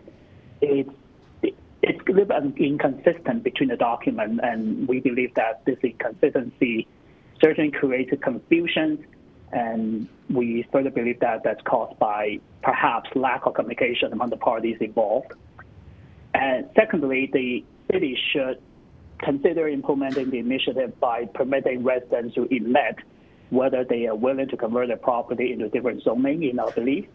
For the owners who wish not to convert, then they may consider simply opt out for conversion. And although this exercise could be costly and time-consuming, we believe that it will provide the city with the most accurate information on what the individual resident would prefer. And lastly, we recommend the city to consider adding appropriate infrastructure in the area subject to the rezoning initiative. For example, currently there are limited crosswalks along road trails, so things like infrastructure such as pedestrian bridge and similar infrastructure may be viable option as the city continue to fulfill its rezoning initiative. And thank you for your time for listening to our comments, and that's the end of the comments. Thank you very much for your presentation. Please hang on the line, but you can mute yourself. There might be questions for you. Let's go to Sonja Johnson, please. Thank you, Mayor and Councillors. First, let me say I had 5 different presentations for today, but I've chosen to go with this one. I've called Calgary home during 2 significant chapters of my life. I moved here as a child from Montreal in 1980 and then moved back here to raise my 2 children in 2007. This puts me firmly into Gen X. As a child, I lived in Lake Bonavista. My house was huge compared to my home in Montreal. The trees were small, but I loved my new friends, hiking with my family and hanging at the lake, and dancing to Xanadu in those huge basements. It was awesome. I missed Montreal, but I had new friends and new adventures were to be had. Though my parents complained there was nowhere to get a decent croissant, they never complained about Alberta beef. Fast forward 27 years to 2007 to Chinook Park. Our kids were just starting kindergarten at the local school. The city had changed so much, and in 2007, Calgarians felt this was the greatest place on earth, despite all the changes that had occurred in the past 27 years. It was great, different but great. For one, the good croissants were ubiquitous, and vegetarian and vegan restaurants too. My kids walked to school, toured around the neighborhood. We shared meals and drinks on friends' patios and decks, met new people, and had new experiences. These joys hadn't changed. Sure, there was more traffic and larger roads, things that growth in a city always brings, but we counted ourselves lucky, and we were lucky. The confluence of good job prospects, wage growth, low interest rates, and affordable housing granted us the privilege of buying a single-family home on a large lot in an established neighborhood. Those factors were not anything in our control. We were lucky for the time we were born into. Fast forward 17 years later to 2024. My husband and my kids all commute to work on their bikes. New cycle tracks have helped with this. They take the BRT to the university if they need to. Calgary has become a more diverse and interesting city. People from all corners of the globe are coming here, drawn by the promise of a haven for their family. These newcomers will change the city as newcomers to a new place have done for millennia. They will bring their food, their stories, their cultures, whether they be from Ethiopia or Toronto. And most importantly, their housing choices will be different, partly out of necessity, but also because of changing values and circumstances. Our housing stock from previous decades is not sustainable, nor even desirable for all people, including for those of us who are aging. Our current housing model is failing us. What worked in the past will not carry us into the future. There isn't nearly enough housing to go around, and what's here isn't affordable to most. We need affordable housing, purpose-built rentals, below-market housing, all of it. Housing is, after all, a human right. We have a housing problem which needs solving, and we all need to roll up our sleeves and tackle this head-on, even if it means our neighborhoods must change. Sure, those of us in established neighborhoods don't see our housing failing us, but we've benefited from Calgary's growth and change. Think of fine dining, ethnic food, festivals, a booming and busting economy, bike lanes, and we need to change too. Change is challenging and will require sacrifice by all of us to ensure Calgary is an equitable and sustainable city for those who live here now and for those who will come. I feel grateful for what we've been fortunate enough to have had. I've heard people speak of the city breaking a promise if they change the zoning. But when has any society been promised that nothing will ever change? It's time to look to the future and plan for whatever comes next. And what comes next must include a new way of thinking of our shared city, because none of us have made it until all of us have. I notice as I write, I have not mentioned my house, a mid-century bungalow with lots of character, which we lovingly renovated in homage to the era it was built. We love the house, but it's a house. In the end, it's the characters that make your community, not the character, whatever character means anyways. Newcomers to our established neighborhood will share walls and yards and have smaller patios and stoops, and they will love this place as we have. We, who have only been here only marginally longer on the timeline of these lands, will be happy that we have shared our space and made room for others, because those other characters will enrich our lives in ways we don't even know yet, because we'll be lucky to have this diverse group of newcomers in our neighborhoods. They aren't disrupting single-family neighborhoods, as I've heard many times yesterday. They are enriching them. I speak in favor of rezoning. Thank you. Thank you very much for your presentation. Please stay on the line on mute in case there's any questions for you. Let's go to Chloe Chan, please.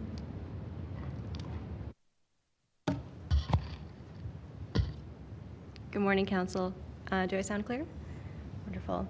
Today, I want to speak in favor of blanket rezoning. As we have it, our current restrictive zoning bylaws create an unnecessary choke point in our ability to build homes. This hampers Calgarians in our ability to choose where and how we want to live and puts many increasingly precarious situations. When my parents immigrated to Calgary in the 90s, they easily found housing that fit their needs and budget.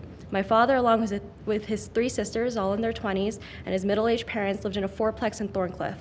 While my parents were dating, they lived in a basement suite by Queen's Park Cemetery. When they married, they found a perfectly small house in Hillhurst that was wonderful for their young family to grow in. Even with their meager, single-digit wages, they managed not only to save up for a down payment, but they paid off that house in 5 years. Their reality reads like a fairy tale to me. I'm not sure if Council has poked through Rent Faster or Remax recently, but the market is a bloodbath. The cost of rents and utilities has risen spectacularly. I'm afraid of what will happen to me when it's time to renew my lease. In the past few years, I've toured many barely legal, barely livable, dungeon-esque basement units. This housing anxiety, the feeling that you'll never be able to own and never find another decent place with half-decent rent simply compounds with the other stressors young people like me face: cuts to post-secondary funding, increasing grocery costs, and a highly competitive job market. I've been lucky in my rental search, and I'm privileged enough to be able to rely on my family if times get rough, but there are many Calgarians who cannot say the same. We cannot continue acting as if nothing in the past 30 years has changed. Our population is growing, and we must build on the land we already inhabit. Until now, we've managed to have our cake and eat it too, maintaining our addiction to cheap, single-family homes through our relentless sprawl. Like a weed, we have crept further and further outwards, destroying forests and wetlands as we build homes that need to be connected by increasingly expensive roads and pipes. This is completely unsustainable, environmentally, economically, and socially. As Council is well aware, the overwhelming majority of rezoning applications are reasonable and uncontested. In practice, we have already rezoned Calgary. This Council approves over 95% of RCG applications. Our current bylaw is nothing but a time suck, a waste of taxpayer money, and a hindrance to building the type of housing Calgary most desperately needs. After all, why does a simple duplex, townhouse, or backyard suite have to jump through these bureaucratic hoops when a wasteful, ugly mega mansion can go through without anyone batting an eye? We need neighborhoods to be populated with a mix of housing, budget-friendly apartments, luxury townhomes, single-family homes, and so on. This allows people to upsize and downsize their housing to fit their changing needs as their families grow and shrink and as budgets fluctuate, all while staying in the communities they love. Rezoning to RCG and HGO is not the solution to all of Calgary's problems, and it won't solve the post-secondary cuts, but it is the first and most basic step this council can take to achieve our goals and set Calgary up for success.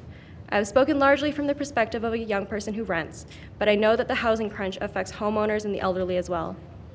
While living in Capitol Hill, I would spend my free time clearing storm drains and ice. As I was chipping away at a particularly bad sidewalk with 3 inches of ice and melt on it, the homeowner came out to talk to me. She was an older woman and was deeply apologetic at the state of her sidewalk. She tried her best to maintain it, but due to her age, she couldn't do much more than throw salt on it. Her husband was usually responsible for these things, but just that past week, he'd been moved to an assisted care facility. When I think about her and my aging parents, me and my friends, my conviction in ensuring that this bylaw passes is strengthened. I know that this bylaw change will open up avenues for people across the spectrum, whether they're in their 20s or 80s, to find the housing that suits them in the neighborhoods they call home. Finally, I would urge council to remember that though there are over 600 Calgarians that have signed up to speak at this hearing, that there are about 1 million more who quite frankly do not care about city bylaws and zoning and simply want a decent place to live.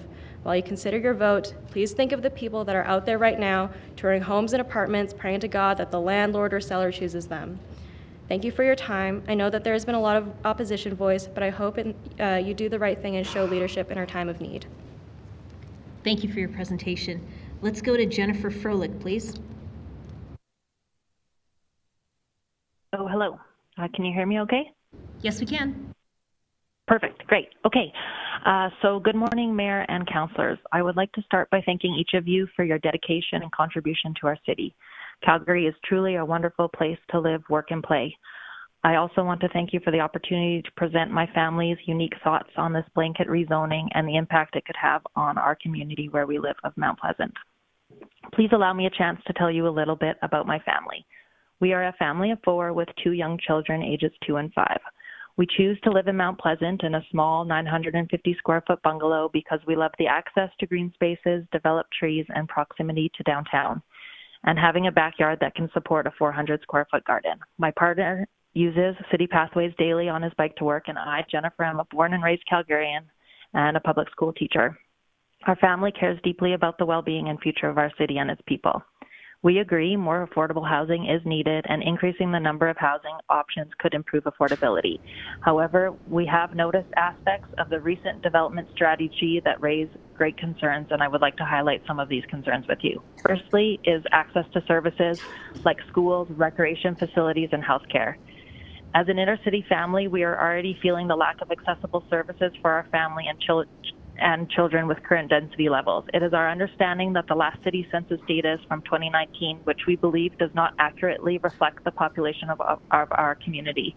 Our 2 children are not represented in the census, along with the 20 other children I have met in Mount Pleasant under 5. Basing decisions on 5-year-old census data is not accurate, and assuming there will be public services available to support these current and increasing population is a bit short-sighted. Our walking distance school is now a lottery school because it is beyond capacity levels. Many other inner-city schools are also lottery programs this year and thus unable to accommodate the number of walk zone families already living in their community. The scale of development proposed in your plan means significantly more population growth, especially in the inner city. More families will move into the inner city and there will be no community school for them to attend. As a public school teacher, I find this a bit disheartening. Additionally, we are aware of 2 inner-city schools, Tuxedo Park School and R.B. Bennett in Bowness, that have been purchased by the city for housing development. These areas will never be a school again. With increased density, how do we know that there will be recreation facilities in these areas? Along the same lines, where is the zoning for new hospitals, doctors' offices, and health clinics? All of these services are also needed to support a growing mixed-age population and access to essential services being missed in these blanket rezoning, and I believe it should be considered in this discussion. Our other main concern is on mid-block townhouse development. Our main concern in this RCG zoning is the mid-block townhouse orientation, and I hope I'm referring to this orientation correctly. If not, I am speaking to the idea of a 50-foot lot having a front townhouse with basement suites and a back townhouse with basement suites mid-block. I understand this is not a new idea. However, if the blanket rezoning goes forward, the approval process will be changed. Currently, neighbors and local residents have the chance to submit feedback if a front and back mid-block townhouse were proposed. With this blanket rezoning, neighbors do not have a voice in what could be built beside them. This type of orientation has significant impact on neighbors' properties. It restricts both the view of the front and backyard. And as a gardener, that's important to us. Your front yard and backyard are now a wall of housing beside you. Mental and physical health are improved in nature, and having a backyard and green space improves mental and physical health. A mid-block front-back orientation impacts this green space and the biodiversity of the land being developed and the land beside it. So I would encourage you to not increase density to a mid-block townhouse with a front and back orientation on RCG land. We are in favor with secondary suites and basement suites, corner lot row housing, HGO, but not the mid-block front-back townhouse orientation. In this case, neighbors should have the option to voice their opinions on what is being built beside them. And I urge you to consider this adaptation when you are coming to vote. So in conclusion, we feel these changes are taking away citizens' voice in how things are, how their community adapts and grows over time. And we feel that rezoning is forgetting about space needed to support public services that are needed to support a growing and mixed age population. Thanks very much. Thanks very much for your presentation. You can just mute and hang on the line in case there's any questions for you. Let's go to Thomas Caldwell, please. Morning, Council. First thing I'm going to tell you, well, the first thing I'll tell you is my name is Thomas Caldwell. I'm not feeling very well this morning, so you're going to get a abbreviated version of myself and not my best form. I've lived in Calgary for 62 years, since I was 5. Growing up here, my parents were low-income, working class. I've lived in what we now broadly call the inner city for 95% of that time, in Wildwood for the last 26 years. I've lived in several other communities, but I would highlight Parkdale, South Cal, Altadore, Englewood, Cap Hill, North Haven, Windsor Park, Southwood, and Acadia as being formative places while I've lived here. For the record, I am opposed to blanket rezoning. I am not anti-development. And you know, I'm I'm opposed for all the reasons that I heard articulated really well yesterday, and I'm not going to rehash those reasons because I think the arguments were so good that some of mine might even be dilutive. I just don't think that one size fits all is the solution, and I really believe that council has to abandon blanket zoning, get on the ground and work with communities on a bespoke basis. And I really think that's your mandate to begin with, is to work closely with your communities. After listening yesterday, I've tried to distill my discussion today to a few things that are a real conundrum for me, and maybe at the end of the panel, some of the councilors can help me out. Number one, affordability. I heard a lot about that yesterday. I heard it as soon as I walked in the doors here today, how Calgary is desperately lacking it. I've got a soundtrack, it's awesome. Actually, you know, can you hang on just 1 second? Sorry. Whose music is that? I don't mind it. Okay, it's... I'm not feeling well, it's soothing. It's okay. Thanks. Pretend it's still on. That is better. Okay, thanks. you know, how the city is desperately lacking affordable housing, and how city council is really using this as a foundational argument for blanket rezoning. I really think the whole conversation of affordability needs to be parsed into relevant silos. We just can't. We can't talk about it in a broad-based way. You know, we are not building affordable homes in the old rezoned RC1 neighborhoods. You heard that from a previous caller today. We're just not. And that's really market conditions. Why? I mean, the core of most North American and European cities are expensive. That's just a fact. And when we go to replace older homes here, notionally, in our, you know, under your new RC2 zoning that was recently implemented in a bunch of these neighborhoods, notionally we could have hundreds of good homes removed. The homes that are going to replace them are not affordable. And we're seeing this demonstrated. We see it demonstrated every week. So affordability is really fluid. I mean, what's affordable for me isn't necessarily affordable for you. But I think what we're talking about is affordable for most individual and groups. I mean, I'd like one of you up there to explain to me the relationship between the buying pool of who can afford a $1.5 million condo or infill rather, and people who are range bound by $300,000. The linear relationship of how they compete with each other. They don't. And so we're building all these very expensive homes. Who are we building them for? It sounds like we're not building them for where the needs are greatest.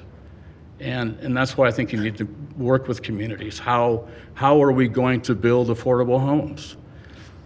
You're not going to build them in Wildwood. Our land's expensive. It's a highly desirable neighborhood. It's close to downtown. It's green, very green. You know, we need to find solutions how we could put affordable housing in Wildwood, but it's not going to be market and developer based. Not going to happen.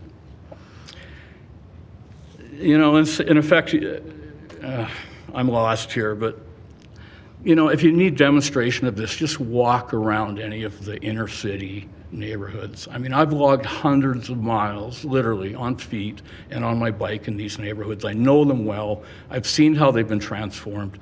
They're not affordable. And if anyone wants to understand my definition of that, you can ask me afterwards. I have a measurement that I use. It's pretty straightforward.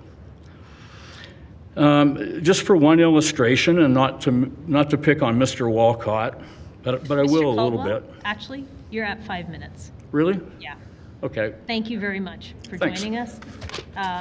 You can have a seat. If there's questions, we will definitely come to you. Let's go to Councillor Chu, please. Thank you, Worship. So my question will be for Ms. or Mrs. Sonja Johnson, please.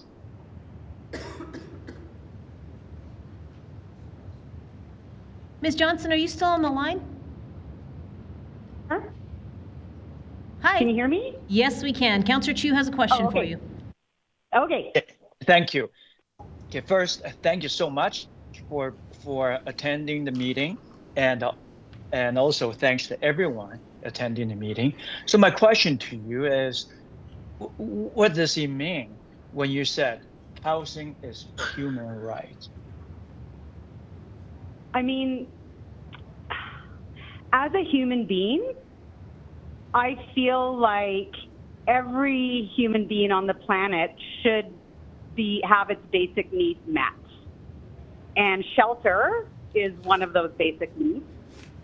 And I expect my government to provide the very minimum of basic needs to all its residents. Okay, so that was the actually second question I was going to ask you, because to me, when we mentioned about any rights, including human rights, means that we as government of all level have to provide. So in that sense, who's going to pay for it, and how are we going to do it? Yeah, well, I mean, I'm not an economist, but that's what the part of my speech where I said we all are going to have to sacrifice to make sure that everybody is housed. What I mean by that is we are all of us will have to sacrifice, whether it means, I know it's blasphemous, but higher taxes, because if just because some of us are doing well, like in the neighborhood that I live in, here's what I see. I see that we are able to put ourselves in a bit of a bubble and not see what's going on outside the neighborhood until it kind of creeps in, right? We have somebody at our community hall who spent the night there. Like all those things that are happening around us eventually are going to creep in. But if those people their basic rights and their dignity is restored, then it stops impacting a whole neighborhood. But what that means is we might have to give up a little bit. We might have to sacrifice a little bit for our children, for our children's children, and for new people who come. We have to think out, like far generations. We can't just think of ourselves in the here and now. Okay. Because to me, my understanding of any government providing housing to the people, the countries, for example, Cuba and the biggest country, China. I'm from Taiwan. I'm not from. It's democratic, and China is communist, as we know. So is Cuba, and Cuba. If you want to see vehicles and all that stuff, from like really old vehicle 50s, that's where you go because they stay there at that age. And China right now, as my understanding, is more free enterprise or business going than any other country. And my understanding is that before they started open up to outside, I understood a bit more in China. Obviously, I'm Chinese, and before then. People don't, but government provide housing, but like you said, very bare minimum. You can hardly make a living. That's what I heard, and so is Cuba. Is that what you? So, sure. So I'm not quite sure what you're getting at, but I understand. Old cars in Cuba. That. Hold on, everyone. Everyone, hang on. Yeah, sorry. Sorry. I'm not. Sorry, Sonia, hang on one second. Councillor Chu, hang on. There's someone on the line that's unmuted. Could you please make sure you're muted? The only two people with mics on right now should be Councillor Chu and Sonja Johnson. So, sorry to interrupt you, Sonia. Please go ahead. That's all right. So I think, Councillor Chu, what you're getting at is you're comparing sort of what I'm saying as providing our residents in our country as something that communist countries do. And I visited China and traveled there for a month. I did not live there, but back in 2000. And I've also traveled in Cuba quite extensively. And so I understand, what you're talking about there. And I'm not advocating for putting up gray towers for everybody. All I'm saying is that there are so many of us in this country who have so much, and you cannot say the same in Cuba, right? And so here there is so much, we have so much, and this is my opinion, is that we have enough to share, and we have enough to go around, and that can either be land, that can be your taxes, and I know I'll get a lot of disagreement here, and this is my left coast roots showing. However, I do believe that there's lots to go around. And I think it's government's responsibility, because there's rights and responsibilities, and I understand there's both. I have the human right to housing, and I have a responsibility to my fellow citizens to make sure they live in dignity as well. Okay, appreciate that. Thank you for your time again. Thank you for being here. Thank you. Thank you. All right, let's go to Councillor Spencer, please. Thank you, Mayor. My question is for Ms. Frohlich, if she's still online. Yes, I'm still here. Thank you. Listening to you talk about your experience I really felt like I was listening to somebody in my ward. And I think part of the issue of this conversation at times is just we come at it from our little slivers and experiences of this city. So I really resonated with your comments around the school situation and other things that families in my ward are walking through right now. Your comments about amenity and the service levels that you would like to see. I'm curious how the argument of including gentle density in your neighborhood as being a part of the pathway to realize some improved service levels. I'm curious how that sits on you when you hear that and what your reaction is to that. So I guess I think my concern is with the blanket zoning is that the density will just increase so drastically and the services won't follow suit with that. And I guess if it was more of a gentler approach, maybe not as significant of a density, then I think the services would increase to match that. But when I was in a meeting in February about this issue, I asked that question specifically about our ward, is where is the zoning going to be for services? And I was told this white zone. And when I looked at the white zone, it's already the Foothills Hospital.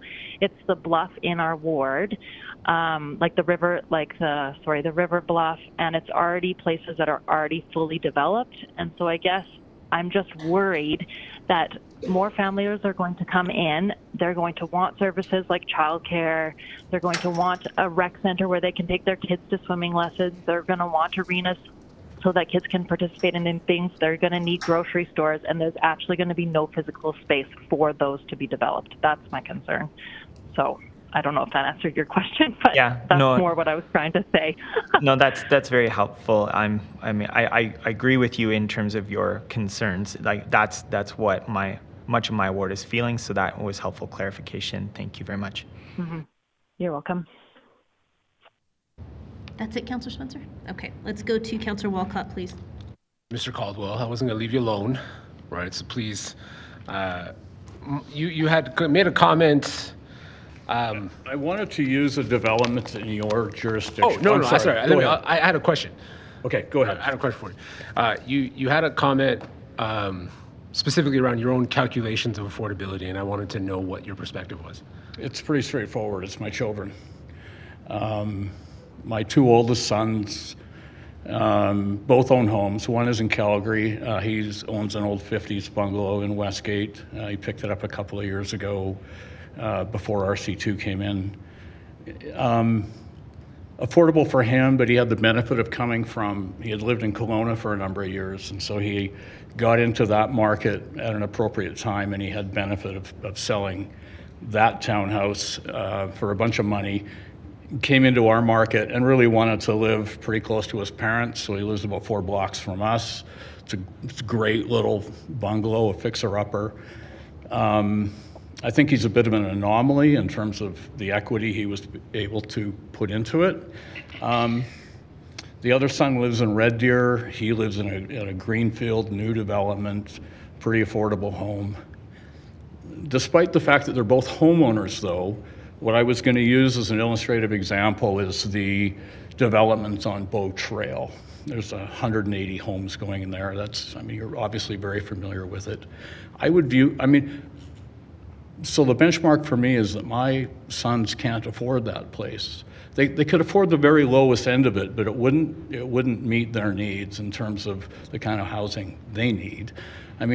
Sure, they could afford a $300,000 smallish condo, but anything larger than that, they certainly couldn't jump up into the $800,000 or $1 million townhomes that are kind of proliferated or I think represent a large piece of that development.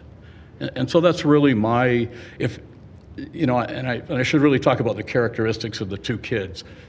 They're well educated, they have good jobs, they make a lot more money than what I heard thrown out yesterday as kind of a median income. So they do very well, they work very hard, and there's not a chance that they could afford much of what we're building in our inner city neighborhoods in terms of infills or townhomes. They just can't. And I look at those, if I look at their situations, and if they can't afford it, okay, well, who are we building these things for? It's a really good question, because to be honest, that's actually part of my follow-up question to you, is to suggest or to ask the question of, do you think that the housing that we're building under our current zoning structure is appropriate for your kids?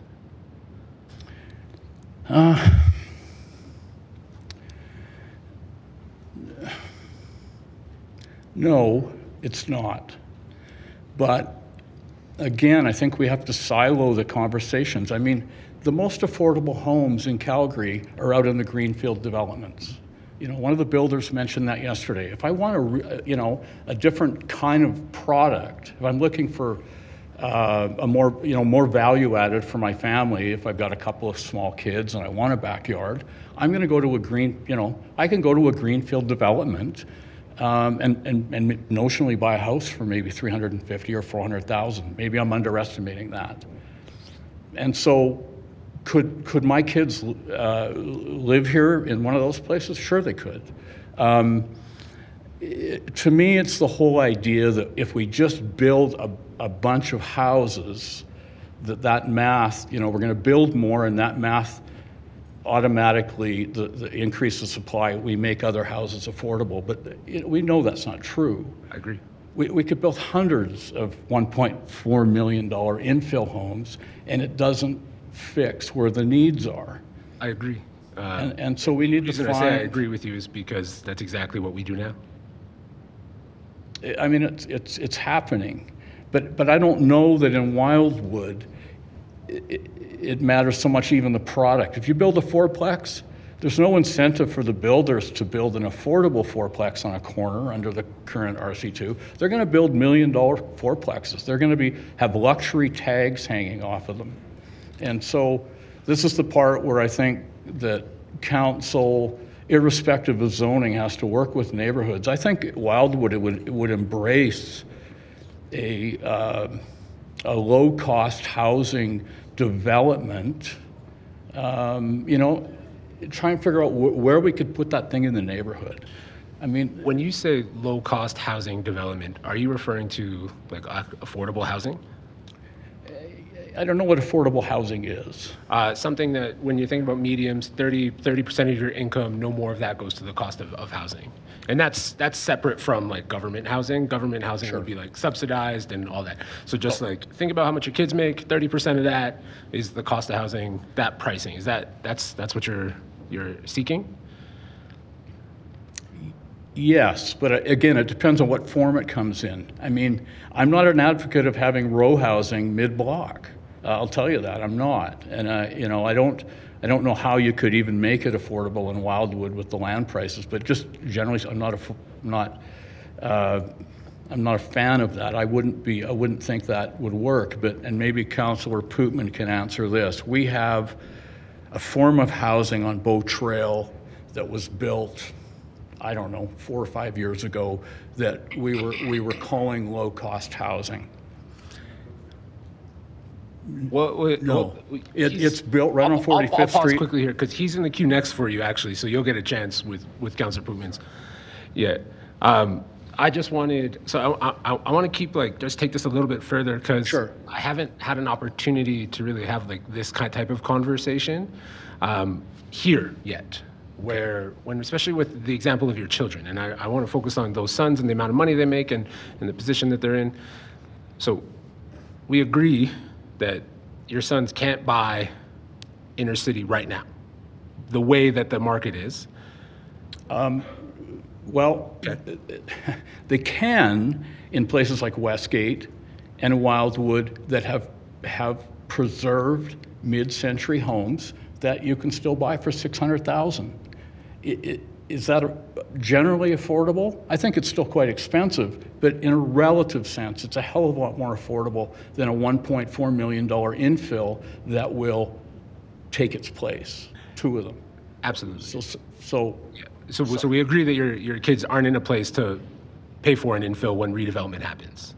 Not a chance. But knowing that the median price of row homes right now is $586,600, we would agree that they could afford that in the inner city. One of them could, one of them just given his circumstances, he's got 3 kids. I mean, he's got a lot of expenses. No, he probably couldn't even afford 600. One of them can because he did.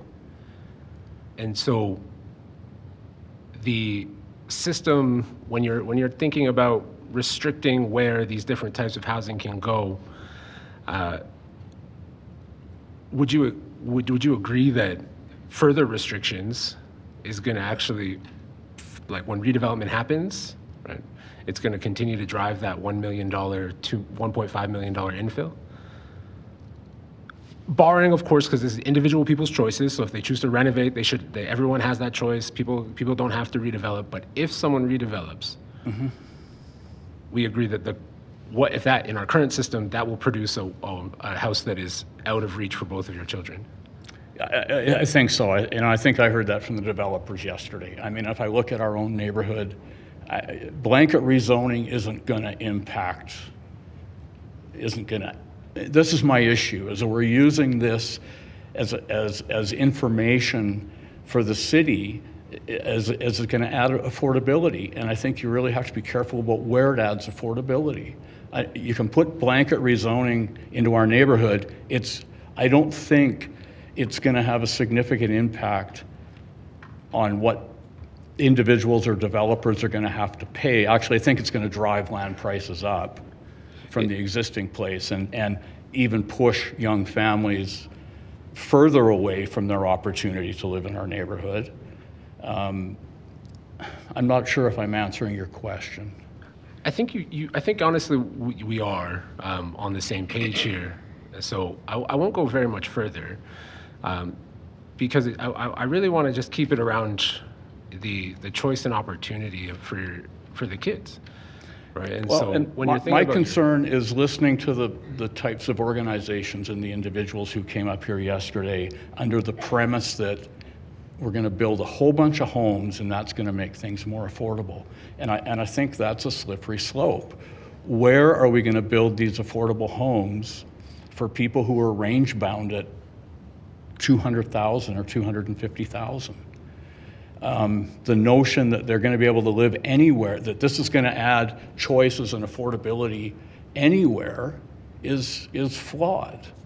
It's just false. And that's based off of the presumption that the only types of housing we should be pursuing are low-cost housing. And by we, I don't mean like, that's not what we push, because we don't redevelop. We just regulate. And so if it's not low-cost housing, it's not worth doing. I'm just, very clearly we have needs. It's somewhere there has to be this purpose-built housing. Can it happen in neighborhoods that are accepting of it in a form of housing? I think a lot of neighborhoods would welcome that opportunity, but not through imposition or regulation or zoning. But I think if you're going to build affordable housing, the developers aren't going to do it. What incentive do the developers have to come into a developed neighborhood like ours that's pretty expensive and build affordable housing? There's none. And it's the people who are coming up to speak who are complaining about the lack of affordable housing that's concerning. Is where is it going to get built for them? And that would be the low-cost housing. I guess I'm not a planning expert. I don't know the terminology or the nomenclature, but something that's not $1.4 million. I think we can agree that is the goal of this, is to not see more $1.4 million homes being built. I think that's all my questions. Thank you very much. Let's go to Councillor Putmans, please. Thank you, Mayor. Thank you for your, I hope you're feeling better. We've got some Advil around if you need it. I'm sorry, ask again? I'm offering Advil if you needed it, sir. No, that's not the issue. I think Councillor Walcott covered a lot of the ground. Did you have any further questions? Well, hold on. Well, hold on, Councillor Putmans. It's your turn to ask questions. I just asked a question. He asked me if I wanted some Advil. I think that's what you said. No, I also asked if you had any, do you want to pursue this? Do you want to pursue this line of questioning further? Yes. Okay, I think. No, well, I mean, do you want to pursue it Yes. further? You're my alderman, or rather, you're my council person. I'm interested. Did you like the explanation of affordable housing as being as a percentage of income? Yeah, I'm not. I can't. I can't do the math right here, but sure. It's again. I'll come back to the notion that I think you guys are misleading the element of the public who thinks that blanket zoning is going to add considerable or some kind of measurable affordable housing to the housing inventory. And I think when I think, and I know a lot of the neighborhoods like Wildwood or Haysboro or Chinook Park or Calvin Grove, a lot of these places where notionally we can add densification, it's not going to be affordable. And so, it just can't be a platform for passing this thing, because I just think it's not true. It's false advertising. But as a citizen, I would say that there's obviously a need, and that we need to figure out, where we're going to build this stuff. It just seems to me that the greenfield developments, which the current zoning supports, there's a variety of housing, and it's quite a bit farther away, which obviously adds all kinds of costs and logistics to infrastructure and everything else. But you can build affordable housing out there. Okay. You mentioned in passing, was I familiar with the development where there was high density, low income housing? On Boat Trail? Yeah, about a few blocks west of 45th Street. The black and brown one. Yeah. So when that was put in, interestingly, there was neighborhood opposition to it, but the opposition wasn't for the building itself, it's where it was. Interestingly, most of us, including myself, thought it was,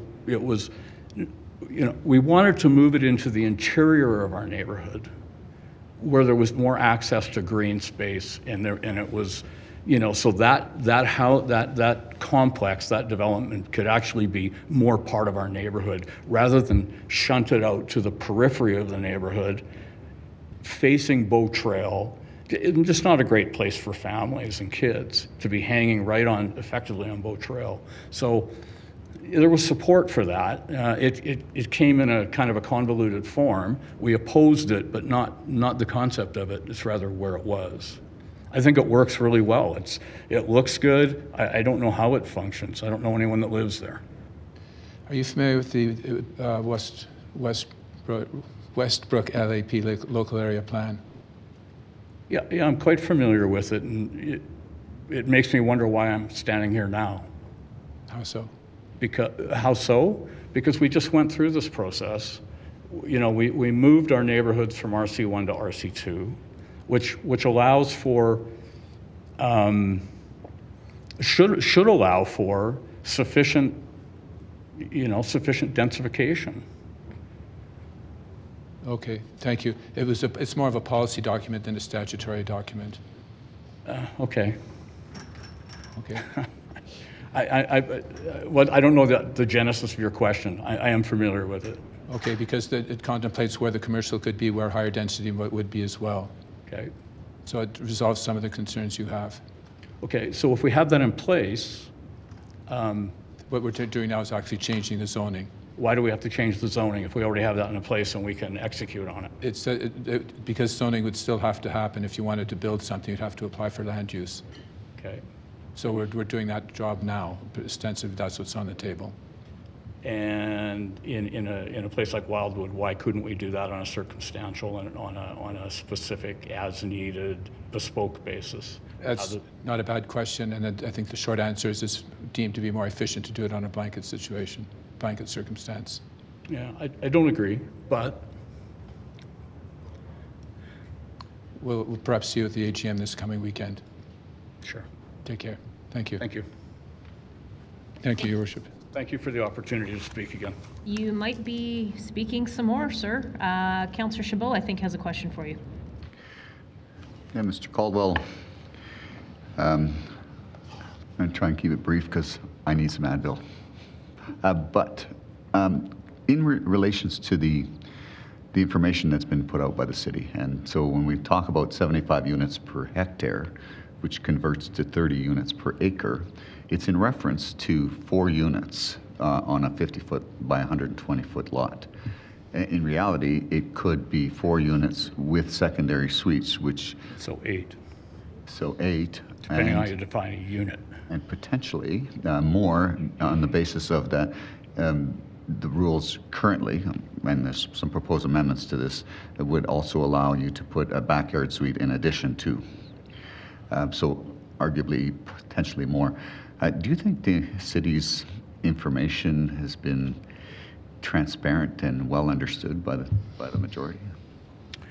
I don't know that I can accurately comment on that, but I do have a question to throw back at you. Where does the title reside? Is the title in the 4 units, and then the suites underneath, they also have the, so what I want to understand is it 4 homeowners with say a carriage home in the back that they also own and a suite underneath that they also own? Yes, it would. Is that what it is? Because, or the other entities, the other that would aggregate to the 8, are they separate title? No, each unit with their secondary unit would be under one title.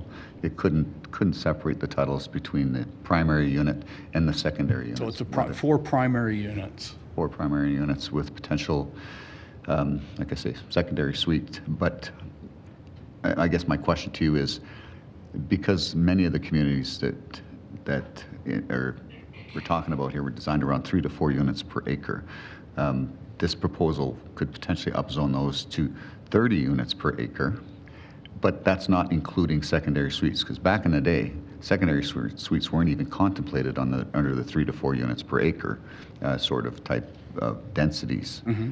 But now we're looking at 30 units per acre plus secondary suites. So I guess my question is, do you think that's an appropriate increase in density in light of the fact that it's proposed as blanket wide? No, categorically no, because for a long list of reasons. I mean, you've packed everything's so tight in the building envelope. Where are people going to park, for one thing? Just that would be one thing. That's a lot of people on a small piece of land. It's very dense. And are you going to allow parkades drive-unders on these things? It's interesting. I think somebody did suggest that, actually, underground parking. I'm just curious at your thoughts on how it was communicated and whether or not you fully understood what was being proposed by the city in light of what you've learned in the last day. I think that's too dense, but what I do like, and what I liked what the city did a few years ago, was they made suites legal.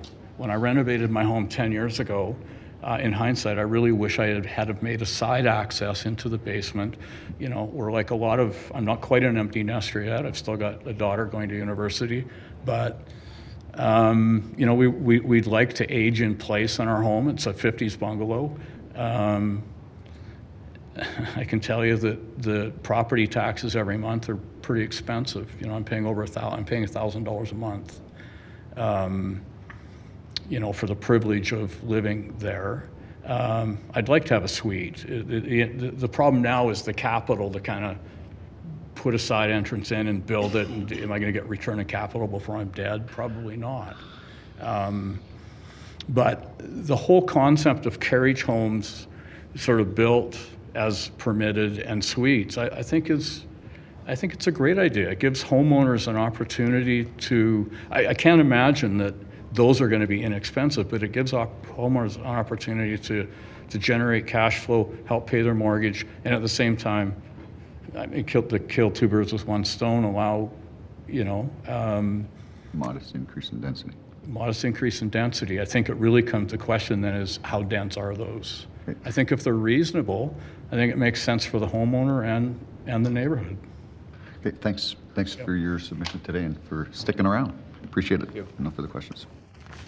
Thank you very much. I don't see any other questions for this panel, so thank you all for being here today. Very much appreciate your time. I'm going to now make sure that everyone's aware of what's happening after the lunch break. We are kind of into panel 20. There's a few people that I'm going to call to see if they'll be available after lunch. Zeinab Elkady. Hi, thank you. Do we have Robert Richardson? Thank you. Do we have William Tufts? How about Ronald Popowich? Do we have Jonathan Werner? Diane Stopforth? Leslie Evans? Thank you. All right, I'm looking at panel 22 now to see if people are going to be available. Do we have Peter Oliver? Lorraine Moulding? Thank you. Mike Pasma? Thank you. Rajdeep Kandola? Yes. Perfect. And do we have Amit Dand? Okay, so when we get back from lunch, we have, looks like, Leslie Evans, Lorraine Moulding, Mike Pasma, and Rajdeep Kandola ready to go. I will call out those other names again to see if those people are available, but we will start with this 20 to 22 mix of people. And then we will be moving on to panels 23 and beyond. So if you've heard any of your friends' names, please let them know that they are potentially up after lunch. We will be back here at 1:15.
Hi, everybody. Welcome back to public hearing. Madam Clerk, roll call, please.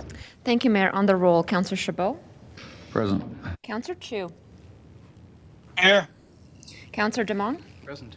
Councillor Dollywall. Here. Councillor McLean. Here. Councillor Meehan. Here. Councillor Penner.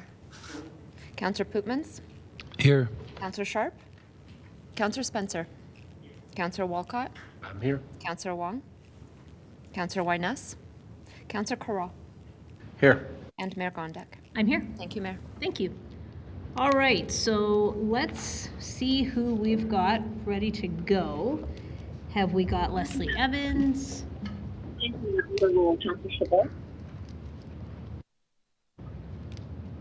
Okay.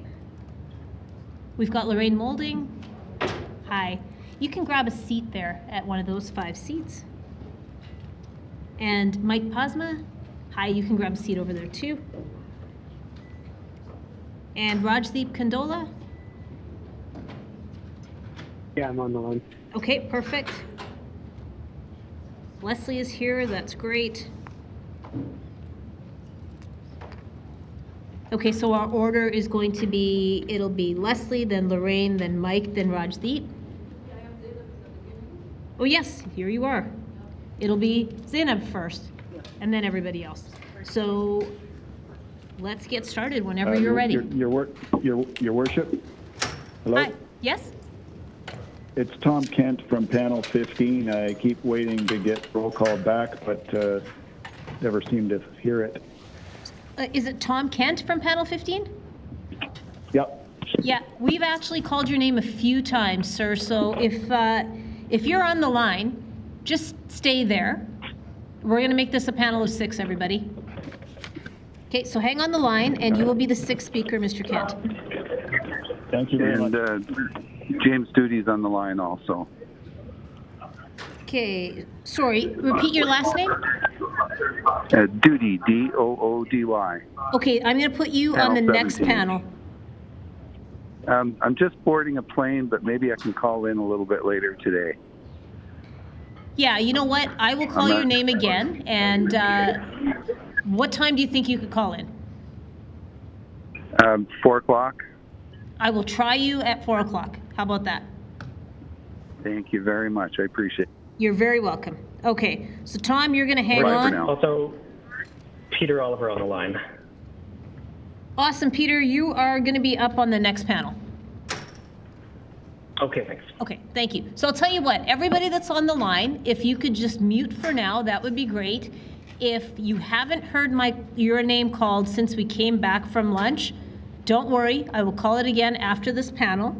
So this panel is going to be Zeinab, Leslie, Lorraine, Mike, Rajdeep, and Tim. So Zeinab, please start us off. My name is Zeinab Elkady. I'm a retired professional engineer. I am a member of a board of directors of Shawnee Evergreen Estate, and also I'm a board member for South Fish Creek Recreation Center. I'm talking about myself, not about anybody. We're talking about the affordability. The cost of building a housing unit will almost be the same, whether in the new area or in the rezoning area. In general, the reason cities to go for high density is the lack of expansion spaces. It doesn't apply to Calgary. Calgary can expand east, west, north, and south. Existing communities already have balanced picture of single and multifamily units. The concept of high density building multifamily units can be applied on planned new communities and the city-owned lands without it changing the configuration of existing communities. The last council approved 8 new communities. Why you don't approve another new communities too? Overloading the existing infrastructure. Existing services such as sewage, water, roads, transportation, electricity will be overloaded and may lead to degradation. This will be results in extra cost of upgrading and maintenance and more cost to the city and higher taxes to homeowners, our quality of life. will be degraded as a result of less green spaces, less spaces for kids to play, and less spaces for car parking, garbage cans. The street will be the place for kids to play and the cars to park.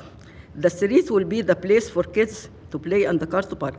Rezoning will be destroyed the present lifestyle for all Calgarians, as higher density will increase the crime rate and our safety will be in question with no valid reason. The property value will be decreased.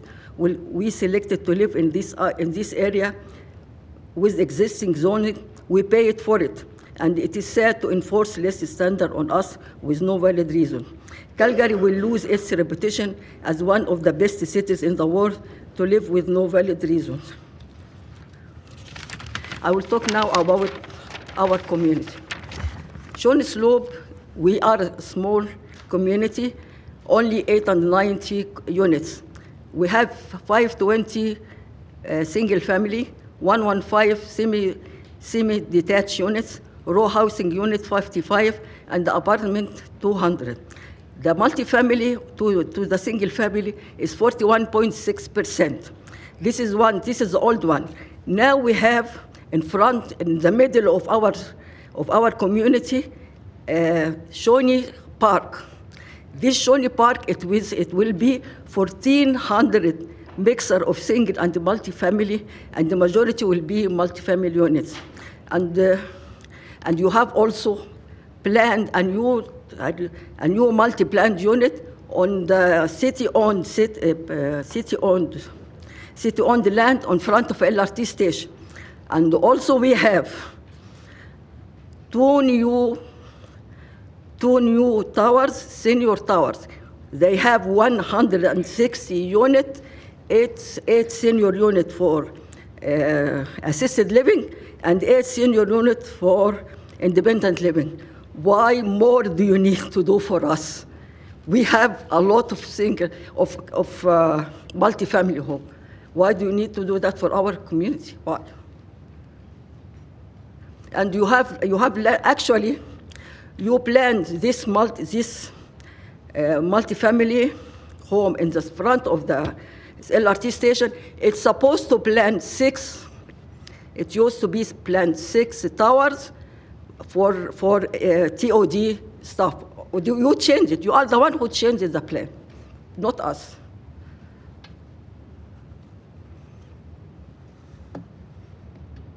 Thank you very much for your presentation.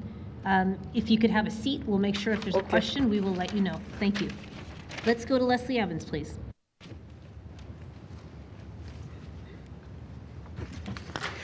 Well, good afternoon, members of council, your worship. The Federation serves as a support organization for the 156 community associations and about 80 other community-based not-for-profits. We're a member-based organization responsible for advocating for their voice, reflecting on what we are hearing and offering solutions. Our communities comprise 20,000 volunteers who deeply care about their neighborhoods and work tirelessly to build strong communities throughout Calgary. We acknowledge that the City of Calgary administration has spent hundreds of thousands of dollars on informing Calgarians, including postcards, information sessions, and a web portal in which people could provide feedback. This feedback was collected to form a What We Heard report. In engagements we hosted, there was no meaningful two-way conversations with planners responsible for putting their recommendations forward to you. I specifically asked administration if any feedback would be considered or if recommendations would result in change before coming to council. The administration suggested they would likely not change based on anything they heard, and that further, we and citizens were told that the public hearings are the only way to present their thoughts to influence policy. This leaves you to make sense of all the input before you can do your job, which is to decide. This is mixed up and only leads to unintended consequences and hampers good planning outcomes. This underscores why the Federation for more than a decade, has expressed concerns about the entire engagement process. In our written submission, we highlighted examples of a deteriorating relationship between the City of Calgary and communities, along with broken and siloed city processes. The lack of transparency, evidence-based research, and meaningful two-way conversations with citizens only makes the feelings of mistrust towards the city all that greater. In the case of rezoning, the city has conflated growth and change with housing affordability and the need for affordable housing. Further, it is presented alongside concurrent planning engagements, which adds to citizen confusion. Further, it is presented we have repeatedly heard requests for evidence-based research on how rezoning might help housing affordability. The Federation tried to help people understand the difference between affordable housing and housing affordability, and we created an infographic to do so. After our event was canceled, we began hearing from all communities all over the city and from residents who were referred to us by 311. We compiled what we heard and put forward 5 recommendations that were in our letter. Preserve our green spaces. Honor the municipal development plan. Take a holistic approach to planning, which would include having talks about tree canopy, preservation, snow removal, parking, and drainage while we're talking about rezoning. Citizens see planning as a system, not as a siloed piece of work. Revitalize community engagement. Collaborate with community associations and residents to prioritize their active involvement in the planning process, fostering a culture of inclusivity and transparency. Develop transparent engagement models. Ensure clarity and fairness in engagement processes, adhering to best practices outlined in the IAP2 standards. Effective planning necessitates inclusive dialogue and transparent processes. Residents are experts in the communities in which they live. Their voices should be valued and not overlooked. Residents want to be heard, and community associations want to be valued. In fact, on the weekend, the mayor met with 42 community leaders, and what she heard was that they are not opposed to density. They have concerns around the blanket rezoning. They want to be part of the solution, as does the Federation of Calgary Communities. We know staff desire robust conversations, and we recognize that community engagement is foundational to their respective responsibilities. We can all do better. Thank you, Ms. We need to do better. Thank you. Appreciate your time. Let's go to Lorraine Moulding, please. Hi. Thanks for the opportunity.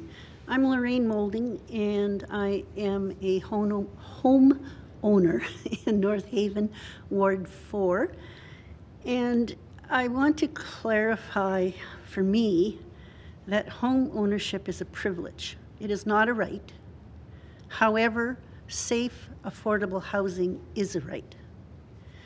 And I think that we sometimes think they're opposites, that they're not on a continuum.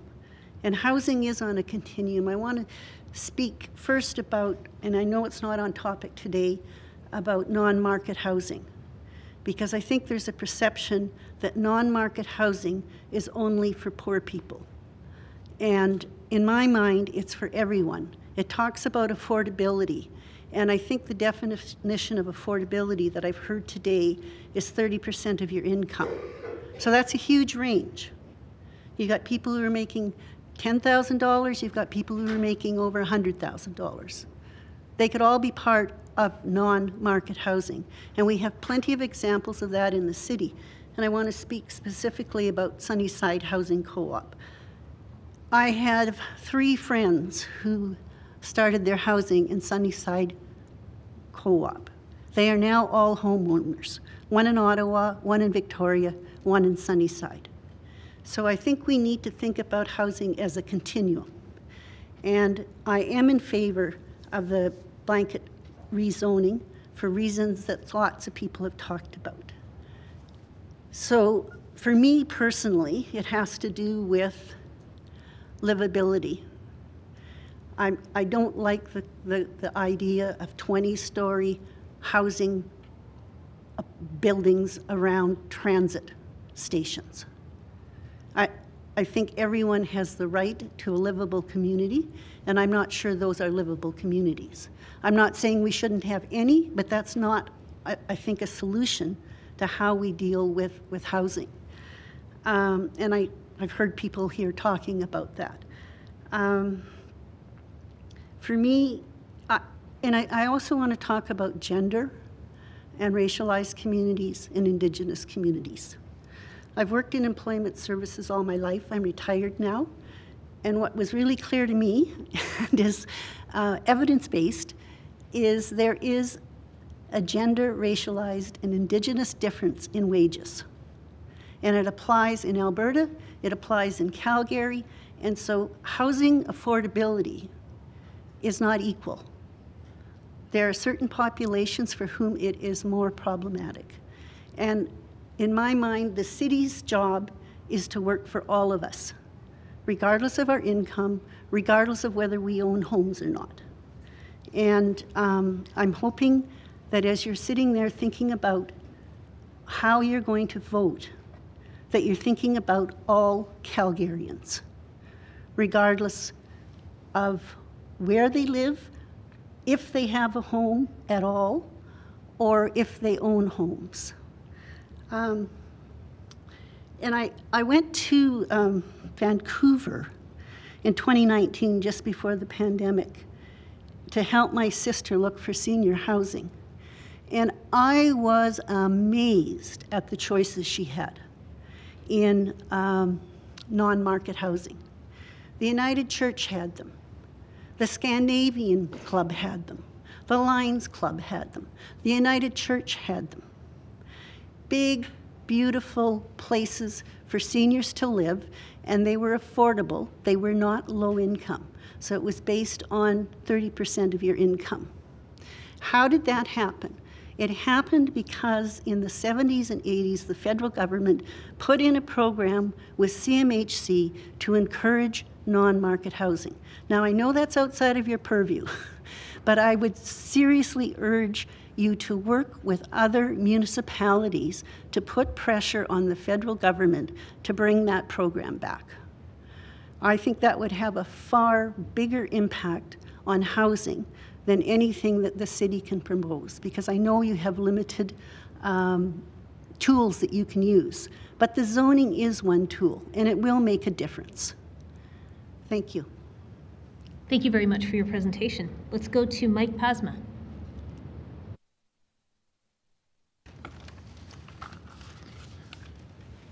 Thank you. To start off, I would like to thank Council and the Mayor for the opportunity to speak and for making that opportunity available to all Calgarians. I am speaking on behalf of myself as a resident. I believe this proposal is a conservative, small c, conservative idea, and thus I support it. It allows for more freedom for owners to choose what they want to do with their property without having to get caught up in red tape. It should as well open the market to more opportunities at different levels. In doing some research, I read an article about a community in the greater New York City area, specifically in New Jersey. Palisades Park, New Jersey, allows single-family homes to be replaced by 2 single-family homes on the same property, which has seen an increase in the amount of duplexes being developed. This has allowed them to increase their density and keep their taxes low. This wasn't a change because it was always part of their bylaw. However, there are some interesting results. Compared to a neighboring town called Leonia, they both have, in 1990, similar properties had similar taxes. And now, those 2 properties in Palisades Park, it's about half the property tax of the same or similar property in Leonia. This is because obviously they've been able to increase their pool of property tax applicable properties and haven't had to push out their development as far. Diversity increases the richness of our neighborhoods. My wife and I live in Prestwick, which is part of Mackenzie Town, on a street where there are single-family homes, townhouses, and apartments. That allows for a diverse set of people, both cultural and economic diversity. I heard the mayor speak at the Military Museum a couple of weeks back at an event honoring the Sikh contributions to the military, and part of the remarks she shared touched on diversity and how Calgary is the third most diverse city in Canada. I know that having diversity of all types makes a city and a community better. This proposal will allow for more diversity. My two sets of grandparents came to Canada during the period following the Second World War. My father's family lived in a converted tobacco barn for the first years of their time here, and I'm not sure exactly how that was zoned. While the rules at the time were different to how they are now, this is what they could afford, or what the farmer who employed my grandfather was willing to provide. Eventually, they moved to rented property and then rented a farm where they could work the land themselves. I share that story to underline the presentation which was done by administration, where there needs to be a variety of options for all people who live here or might want to live here, but also to emphasize that progression along these lines is gradual. So the case is not for, in this proposal, is not for affordable housing, but more and varied housing options.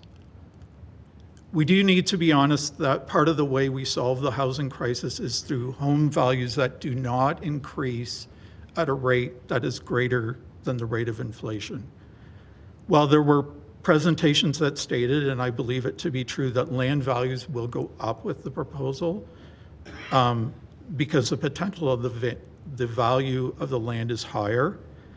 However, it's also possible that a single home's resale value is affected by the property beside it. It may be the case that some home prices might not meet the assessed value of the home. I've had that experience in a house I owned in another city. The fear of falling home prices for those who are counting on their home to fund their retirement is real. I believe that we need to acknowledge this fear and to be open to help those who could be hurt if home prices fall. But we also need to be clear that using home ownership as a retirement strategy does come with risk. Since I'm running short on time here, I don't want to leave without acknowledging that this decision will be a tough one, and that as a council, ratifying this decision may come with consequences at the next election. In the current political environment, I thank each and every one of you who has chosen to serve. Thank you very much for your presentation. Let's go to Rajdeep Kandola.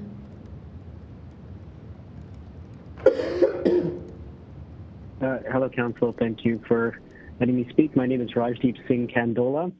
I am a family physician who has a home in Ward 12. I'm speaking in favor of changing the base residential zoning to RCG.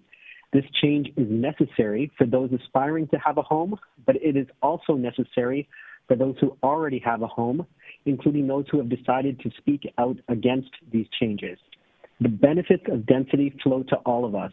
As a family doctor, there are moments in which I have to tell an elderly patient that their mental or physical health no longer allows them to operate a car safely. I'm ethically required to inform the Ministry of Transportation of this. These conversations between family physicians and patients result in intense disagreement and frustration.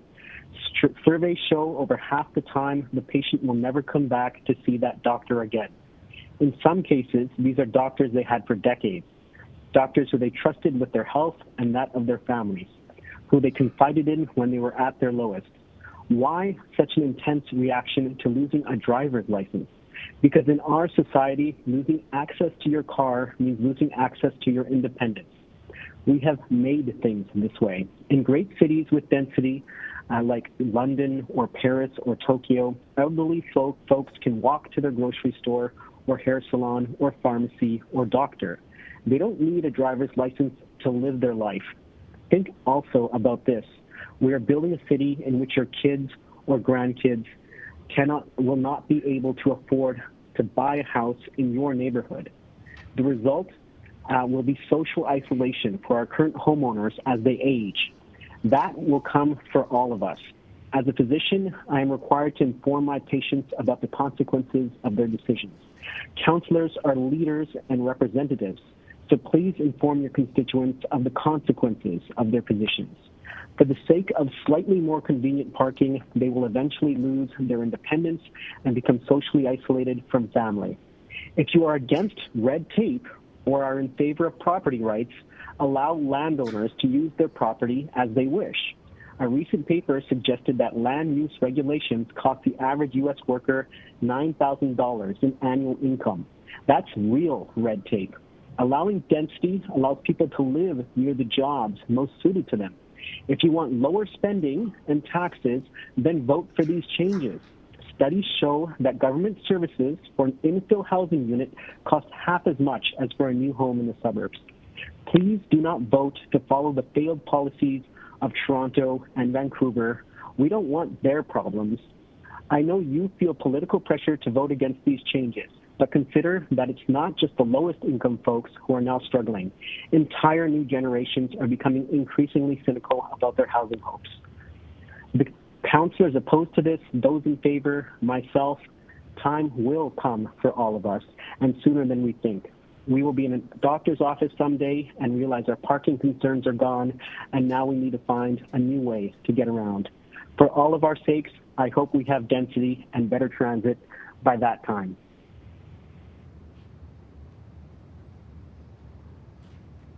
Thank you. Is that it for you, Dr. Kandola? Thank you, yes. Okay, perfect. Thank you very much. Let's go to Tom Kent, please. Thank you, Your Worship. Can you hear me? It's pretty good. A little louder would be great. Okay. Not sure how I turn up my microphone. Is that better? Yep, it's clear. Thank you, Your Worship, and good day to the Council and all the members of the public listening and watching. Taking up on Dr. Kandola's statement there, if you look at Paris as a perfect example, lots of 5 stories along main avenues with commercial retail on the ground floor, creates communities, you have your cleaners, your bistros, et cetera, so something to look at on places like 4th Street, Southwest. I'm in Ward 11, I guess technically Elbow Park, although we're kind of on the fringe. I wanted to just say that the market is something that, especially in Calgary with the history of boom-bust, we shouldn't ignore.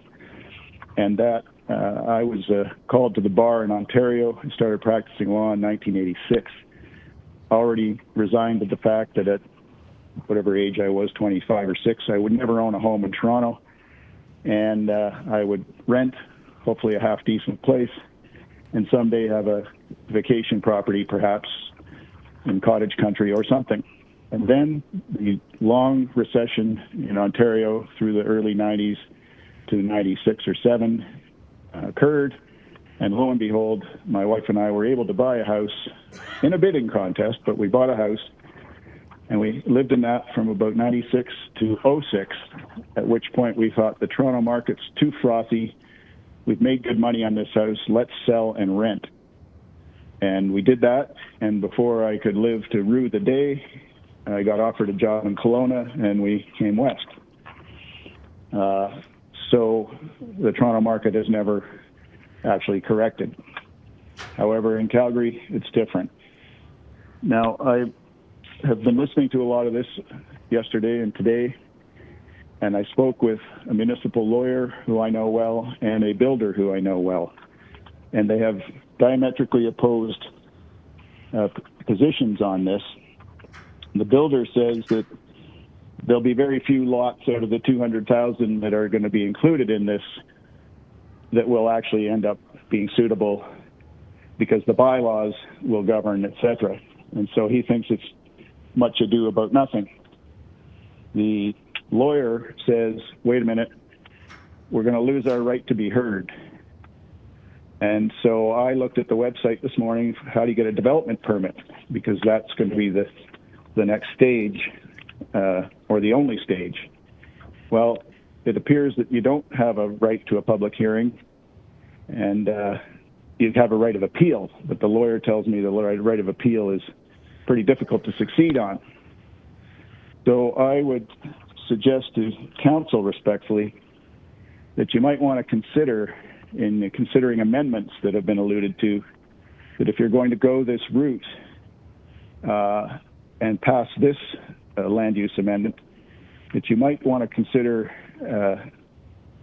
amending it as necessary or contemporaneously, even if you have to delay this a little, the development permit process, and to allow community associations or ratepayer groups, to actually have standing like they do in Ontario, and also to allow for a proper public hearing for the people who are affected in the community, and that the usual notices go out to those who are within however many meters of the subject property. And then that would, because it's not fair, as far as I can tell, despite the presentation from staff at the beginning, to say that yes, you will have a right to be heard when we take away this right to be heard in a zoning amendment. I'm getting the sense that that's not true, and I would invite councillors to make sure they understand whether there really is or isn't a right to be heard during the development permit process. And I think, just let me check my notes here. Affordability, it's pretty clear from everything I've heard that this is not going to help affordability. And Ms. Winkler gave you the Altador summary after living there for 20-something years. It's the laboratory. The planning department should have seen that, know it. And I noticed in the presentation at the beginning that there were pictures of developments in Altador, and I've been there knocking on doors during elections, and they cherry-picked the best ones that had 4 garages with 4 townhomes on a laneway, garbage boxes. Thank you, Mr. Kent. You're just at time, so I'm going to have to stop you there. All right. Thank you for fitting me in, Your Worship. You're welcome, and please stay on the line in case there's questions for you. So we are going to go to questions of this panel. Start with Councillor McLean. Thank you, Mayor. And Ms. Elkady? Was it Elkady? Elkady. Got it right the first time. First question, have we met before? Yes. Thought so. Try to meet everybody in the ward. It's kind of tough to do, but especially Shawnee Slopes. There's a lot that's gone on, so I sympathize with a lot of green space being taken down and a lot of density being put up. Like you stated, they're 41+%. So I guess my question is maybe 2 or 3-fold. Are you suggesting that maybe there should be an exemptions, maybe say for communities that have maybe done their share, like you said, that have got to a point of density that maybe... Against the blanket, it's supposed to be community by community or place per place or open. Why blanket community for the whole city, you know? Yeah. And also, I feel that Calgary can expand, and the greenfield development will be cheaper than the other one, than the infills. We have this one. I saw this one in Killarney and a lot of places, because I used to live in Killarney, and the one it comes the townhouse gave up more than price of the house itself when it was there. It was double the price of the house, and the two townhouses, and one of them 750. This is from 20 years. It was 750 from 20 years. The townhouse from the house. It does mean the two townhouses will be 1.5 million. You know. It is not affordable. It is not. I don't know why this one. And I'm saying we Canada, our land is 1.2% from U.S. and we are 10% from U.S. Population, and we want to make dynasty in our cities. Why? Yeah, I think Why? so. We have a lot of land around. Why to do that? Why to? I'm really sad because what is happening when we came here from 40 years ago or 50 years ago, we came here and we accept to be here to have in a bigger city and a bigger place and quiet areas and all this stuff. We came from a very loud areas and all this stuff. The problem that now the people comes, they get their culture with them here. This is not right. Yeah. I did think that was my question. Just was if you thought there was maybe some amendments or there's some maybe changes. But what I'm getting from you is the whole idea of the blanket up zoning. You'd rather just see that gone. I get what you're saying, that maybe you bought a home in an area and you expected it to stay the same. Yes, but we bought a home. First, we bought a home on the golf course, and they took the golf course out of us. Yeah. We paid for that one. And now we're having in front of us 1,400 units. Most of them is apartments and townhomes.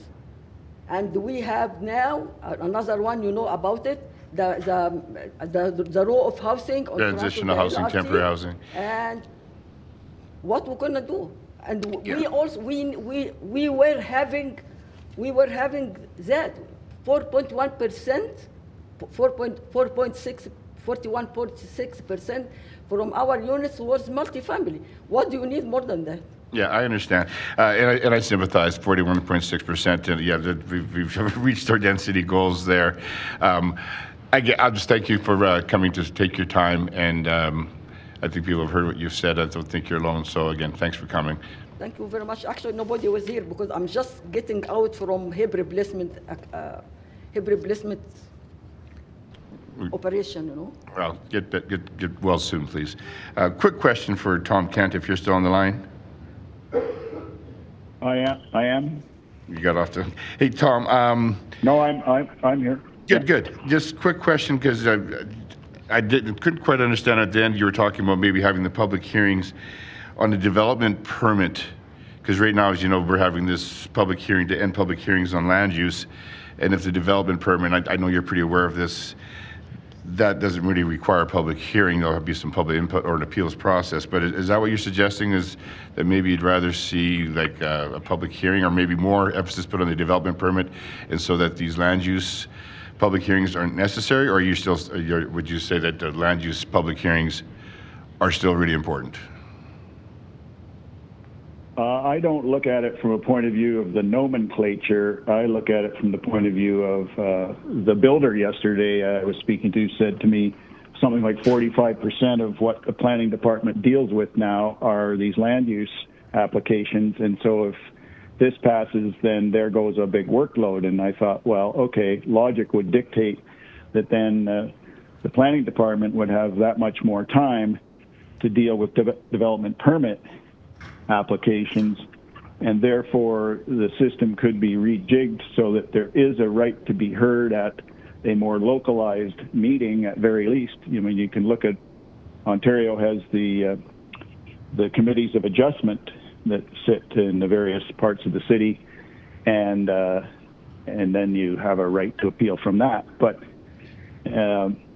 so there needs to be a meaningful right to be heard, which up to date, or more recently, has been the local area planning process, which in our riding we haven't had yet, or in our area of town.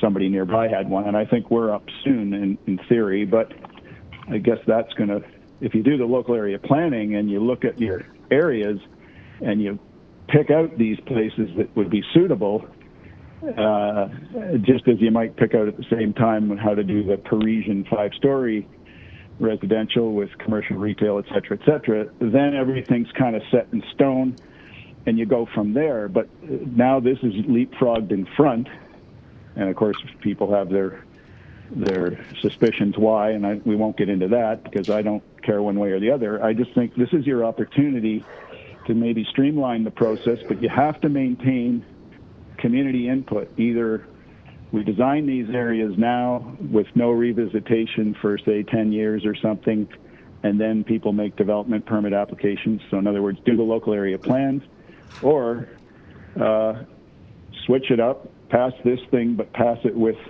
creating new rights to be heard, not for people coming from all over the city, but just in the communities and ratepayer or community associations to have standing to appear, because there will always be situations where some developer comes along with really bad ideas, but and maybe asking for minor variances. So you say it's a 50-foot lot. Yeah, well, we don't have to go to that, Tom. Yeah. I'm just going to just in the interest of time, I'm going to agree with you. Okay. I think the local area planning, it was a good, thoughtful process. It takes longer, but and then again, it does take each community by community. I'm going to take that input and that suggestion that you like that idea, maybe summarize it to that, and I'll let you go. I don't know if you're getting on or off a plane, but enjoy the rest of your day. No, I'm here in Calgary. Okay, excellent. Again, thanks for your input. Thank you. Okay, thank you. Let's go to Councillor Wong, please. Thank you, Mayor. Ms. Evans, please. Leslie, thank you for being here. You spoke a couple of things. One about first off, communities have expressed their interest there, and you spoke of the session that Mayor Gondak held on Saturday. How representative of that is of the 42? How representative that is of all the communities? We have 156 communities. I understand that only the communities that signed the joint letter were invited.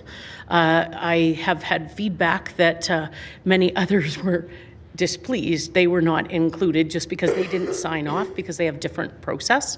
So, it's about what, 1/3 of them. But certainly there's many others that have called the Federation, submitted letters on their behalf, and some of them have chose not to submit a letter because it is so divisive within the board and within the community. They try to keep neighborliness as the priority as opposed to divide each other. Okay. When you talk about the divisiveness, and this is really important for me, about representation, when you find your community association boards themselves, are they generally representative of the community residents, or is it more representative of the association itself? Well, that's a very loaded question. There's 156 of them that are all compiled of volunteers who step up. They are independent not-for-profits. Residents who are also members elect them. I've been around quite a while. I have seen the diversity of these organizations change considerably. More younger people, more renters, more people from different countries joining the community boards. They're not set up like a councillor that has to be representative. They are set up to provide social, recreational, and educational programs and a voice for community life. So lots of what they do reflect the membership, but when they talk about community, they are to think about the geographic area, who lives there, who works there, who plays there, the entire community.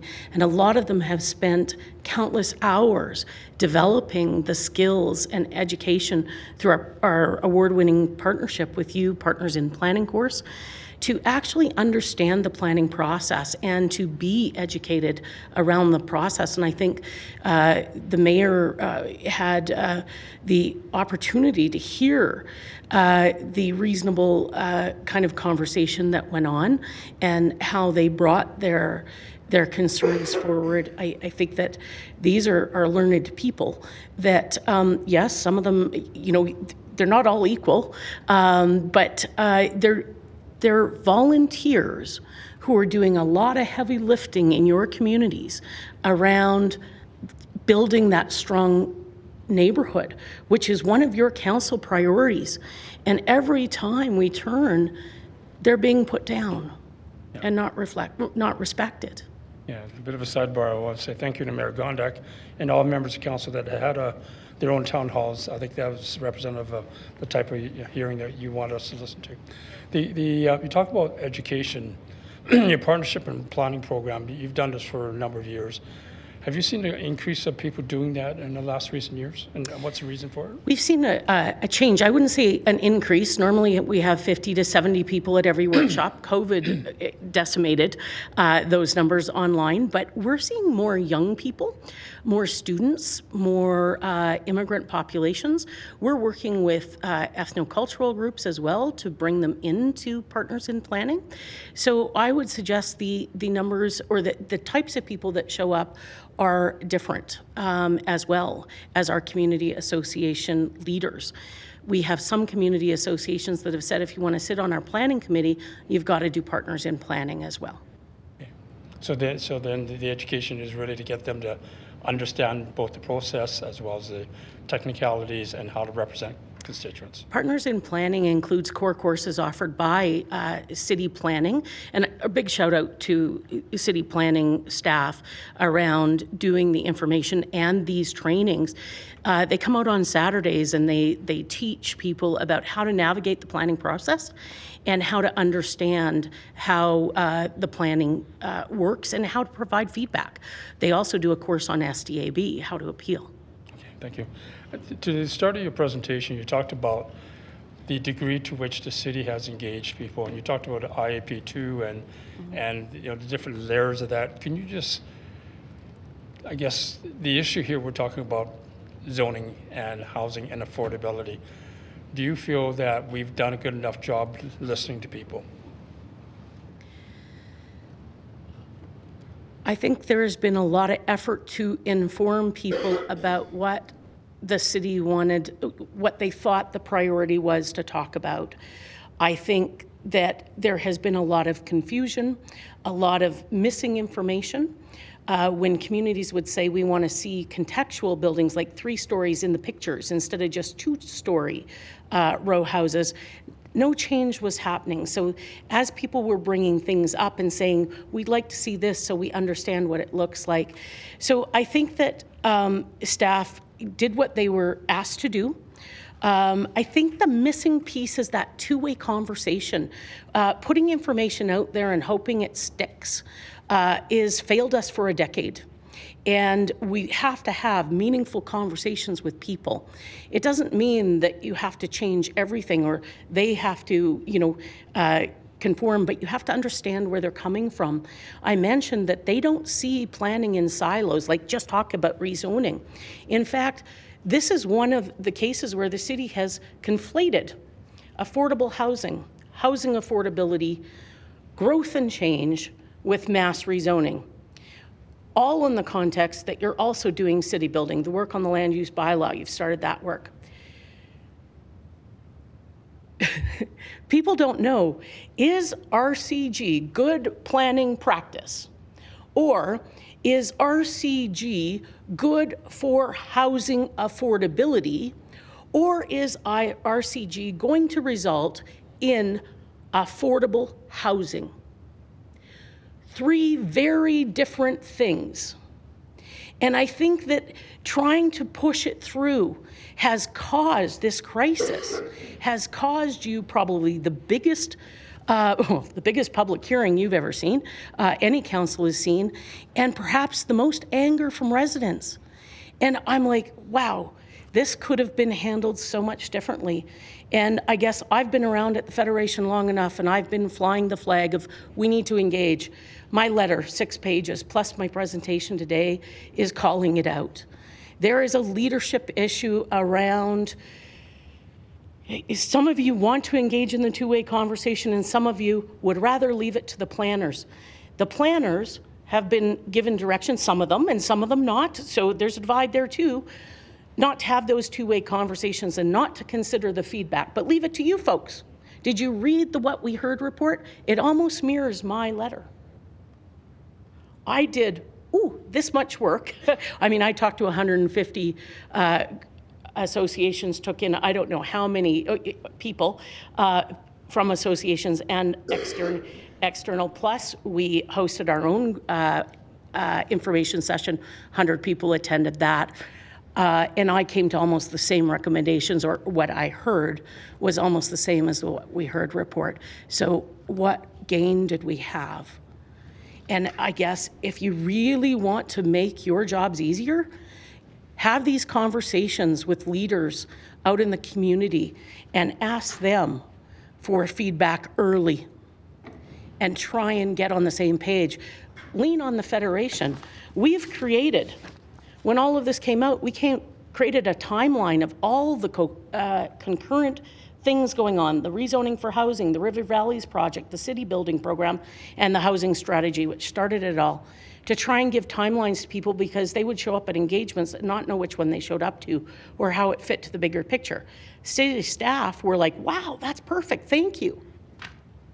We've created a housing affordability and affordable housing document, trying to tell people the same. I've heard the word here, affordable housing, used incorrectly. We've used information from your city's website to define these terms. I don't know what to say.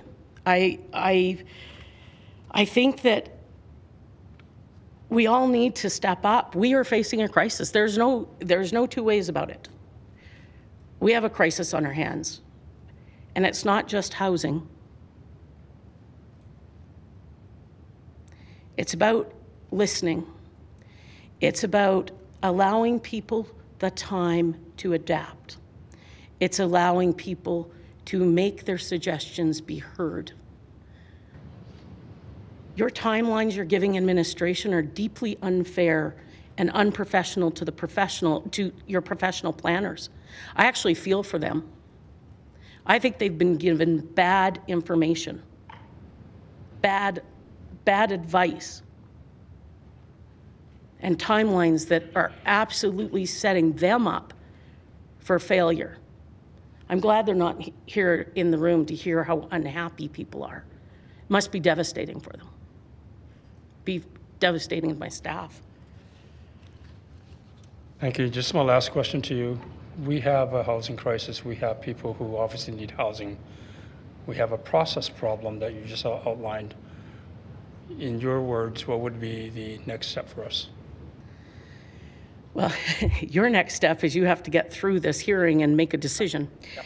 I think we do have to get together and certainly look at revitalizing community engagement, figuring out how developers, community, and city can be at the table on equal fronts. We have to define the engagement process. What does it mean to have transparency? And when, and we've asked this question for a decade, when do you engage? When do you inform? When do you actually, what actual planning projects are we supposed to be engaged in as community? And I think that we have to define those. We have to work on that. Ms. Evans, thank you for being here. Thank you. Thank you, Councillor Wong. I'm done. Thank you. Thank you. Let's go to Councillor Penner, please. Ms. Evans, we've known each other a long time. Yes, we have, Councillor. And we've walked through planning matters on multiple fronts. When I was a citizen, when I was a community association president. And so you know my love of community associations and the work that they can do. Yes. And the work that I continue to try to build on this side. One of the comments you made really struck me. Mm-hmm. You said that some communities were choosing neighborliness over divisiveness. That's correct. Is divisiveness in and of itself, and maybe just, in the sense of non-agreement, not in the nasty sense, is that a bad thing for communities to hold tension amongst themselves? On a board or in a community? Is consensus possible, or is divisiveness going to naturally arise? I think that if that is your plan from day one, that you're not going to engage in these dialogues because potentially they could cause a difference in how you think about things, then fine. But if you're engaged in the planning process and you've been through these things and you've been able to work out differences, to all of a sudden stop because it gets divisive. And when I'm talking divisive, people are losing sleep. They're angry. They're not receptive of people's opinions. You cannot mitigate that. Or the business of the association, the everyday programming gets compromised. So people have chose that. So I also don't think that having, the resources to go out when they started hearing reflection back and how angry members were, they didn't have the resources to manage that and to go out and to really consult and find out how people were thinking. So they decided to try and be neighborly and inform people about how they can have their say. Yeah, and I'm not even just talking about planning. I'm talking about, I've been on boards where, we don't always agree on even what program we should host. So right.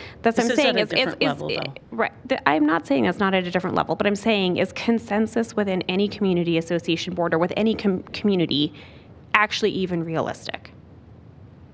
In a city, is it even realistic? Because I think what I'm hearing you say is because so many communities are feeling divided about this was not good engagement. And I'm not sure that that is actually the truth. That's not what I'm saying. I am saying it's not good engagement because there was no two-way conversation. It was fill out the feedback card. We hosted an engagement online. It was through Q&A and chat only because I feel this was after the staff had received some negative feedback, so I understand. There was 2 good ideas that came.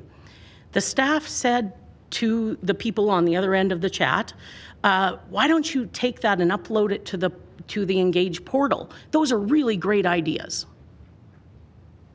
If those were really great ideas, why aren't they included? Why aren't they talked about further?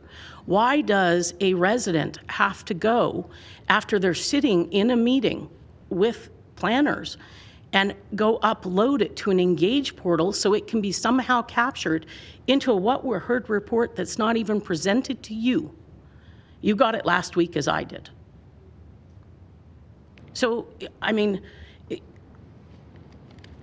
want to be respectful, but it's getting hard. It's getting hard to listen. So I'm going to pivot a little bit. You talked about an education approach and you talked about how community associations didn't have the resource. And I think that's a fair comment that maybe we did not equip community associations with the resources. However, there was a website that was open and available to all Calgarians. What responsibility does the Federation have or hold, if any, and you may have none, to ensuring that community associations are spreading accurate information? With respect, Councillor Penner, we do not have oversight on those independent not-for-profits. They will fill in the blanks to what they do not have information for. We try to capture their questions and fill in the answers from our online discussion. The answers, and I've heard some of you question speakers' administration yesterday morning, and then you would say, is that a yes or a no? Those are the kinds of answers they're given at the inform sessions, non-answers. So they're going to fill in the blanks. We drive them to the Engage portal. We take information and try and create infographics that we run through the city. And we got blasted for one because it had city speak on it and it was missing some of the details they needed and we didn't fill in the holes for them. This is on a previous thing. So we're constantly trying to provide information. We gave input on how to simplify things. Our input isn't necessarily heard until you direct it. We're a civic partner. We're trying to help. We want to help our communities understand. We want residents to be part of a solution. And no, not all residents are going to agree. This is something that touches the heart of every taxpayer citizen. It also touches the heart of people that can't afford housing. You heard from one of my staff just earlier, Chloe. She gave quite an articulate speech about why she believed in this. I have other staff, immigrant staff, that believe that this isn't the right thing because they came here to buy a family home to bring over their multi-generational family. They need a yard, they need a big house. Like, they're beside themselves because they see that going away. We've tried to talk to them. We've tried to educate them that this helps get into the housing market. This helps you move up. I have one last question for you. You teach partners in planning. In the partners in planning course for land use, if a resident were to bring forward a suggestion and it comes through, does administration bring that recommendation to council with the change, or does council have to hear that recommendation from the public member to make the change on any land use? What do we teach? What do we teach in partners in planning? I think that depends, Councillor Penner. I'll take this one for example. We have heard a lot about the the backyard suites on top of RCG. We know that through talking with some people that potentially is a motion that might come at the end of this to remove the backyard suites. So sometimes things are heard. Other times and I mean, in the words of administration, a certain sect of administration, and in a public tweet, you are to hear those recommendations and to figure it out. And I don't believe that's doing a service to your planners or to community when you all are trying to make last-minute motions to try and hear and accommodate and fix things to try and make it right. Okay, I feel like that didn't really answer my question. I'm sorry. But do you want to reframe your question and I'll try again? No, I'm asking, when we teach partners in planning around land use, the recommendations that come from the public, how does administration typically bring them forward as they have today in what we heard report? And so I'm struggling to. They're left out. Community sees not rezoning. Hold it, everybody. I'm gonna do this. I think we've entered into a debate. Yeah, and I was just going to say, you know what? I'm just going to leave it, and I'm done with my questions. Thanks. Thank you. Let's go to Councillor Sharp, please. Ms. Evans, thanks for being here.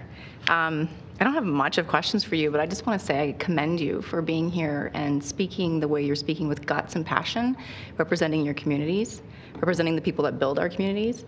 And yes, there's probably, support and not support on each side. We know that. We represent our communities. But there's a couple things that you said that struck a lot of, I would say, points that I think everybody here should remember is the conflated terminology that's being brought, the conversations that have all come here. But there was one thing that you said that resonated with me in this seat as I was on the other side for a long time was, we and the Horseshoe have done this. We have governed administration to meet these timelines, and we are going to have to make those decisions. And so I hope everybody, not even I hope here, all 15 of us were listening to what you had to say, because you hit the nail on the head. You represent the people you serve, and you represent the communities that build Calgary. So thank you for being here. And I know there's a lot of planners feeling a little down on themselves, and I know that you're sticking up for them. And Partners in Planning is a fantastic, I would say, program that we offer, but I know that they're listening, and you've done a fantastic job for representing what they do as well, and it doesn't go on deaf ears. So thanks for being here. Thank you, Councillor Sharp. Thank you. Councillor Craw, please. Well, I feel very differently about a lot of the things that you said than Councillor Sharp. I found there to be some significant contradictions embedded in what you were saying, and I'm not going to dig into all of them, but there are two that I need to hear from you. You spoke about this as being a crisis that we're in, and at the same time you spoke about the need to take much more time. Square those two thoughts for me, please. I think that the crisis, I don't think they're contradictory at all with respect. I think the crisis is communities on this particular issue have said enough is enough. We want to be heard. We want to have the two-way conversation. You're also in a crisis. I mean, we don't have enough housing for people. So those two things are aligned. To add more time, I'm speaking about all of the planning that is coming, the land use bylaw review, I mean, city building, everything. It's all crushed into very tight timelines. So was this, in fairness. And so if this is about a huge change, change takes time. And so, yes, we're in a crisis, but we had a great MDP passed in 2007. There was a lot of buy-in across the community. In 2020 and 22, it was reviewed and updated, and there was buy-in. Implementation plans have been kind of, they bubble up, and they're not strategic. They're not laying out from a community point of view. And the analogy has been used that planning is building a plane while flying it. Well, how does that instill trust in community? So all of these efforts of just inform and not listen, and uncertainty. People don't know if RCG is good planning right now because it's conflated with housing affordability. So you have a big decision, of course, but those two things are the crisis of people, your residents, and the affordability crisis are simultaneously happening. Okay. I don't believe you answered that question in any way, but you did bring up my next question. Sure. Which is conflation. Mm-hmm. Right? You have said several times that we are conflating three things with this. Never mind the fact that a conflation just occurred in your answer to me. What are those three things, please? Growth and change. Uh-huh. Housing affordability. Uh-huh. And affordable housing. Okay. Three different things. And it is your professional opinion as a city builder, as the executive director of the Federation of Calgary Communities, that these things are wildly conflated They're conflated. Okay. Okay. In plain language, we're using these words interchangeably or without regard to the other thing. And so, yes, I believe it is confusing to people. Okay. I see what's before us as addressing each of those things. I see them as being very clearly stated how they're addressing all of those three things. I appreciate that you don't. I have no further questions. Thank you. Let's go to Councillor Chu, please. Thank you, Worship. And questions for Ms. Evans. And I just want to say thank you, first of all, and for being here and standing there, answer all the tough questions for a while. And I think it's more coming too. And you and I, we have known each other for a very long time. I think ever since I was a director at your organization, FCC. And even though we don't always see eye to eye with each other, however, you are always passionate of what you do, and always try to do the right thing and do whatever is the best for the community. And that's all I want to say. Thank you. Thank you, Councillor Chu. Thank you. I'm going to go to Councillor Chabot, and I'm going to say something before we do that. Firstly, everyone, members of the public are here to express their positions to us. Would serve us well to make sure that we limit the debates that we get into and watch our tone. I also realize that sometimes you want to say thank you and you want to explain yourself as you're doing your thank yous. It's supposed to be questions of presenters. So if we could try to stay on track with what we're supposed to do, we'll get through the 750 people. So go ahead, Councillor Chabot. Thank you, Ms. Evans, and thank you for that letter that you provided to members of council. Very comprehensive, very well written.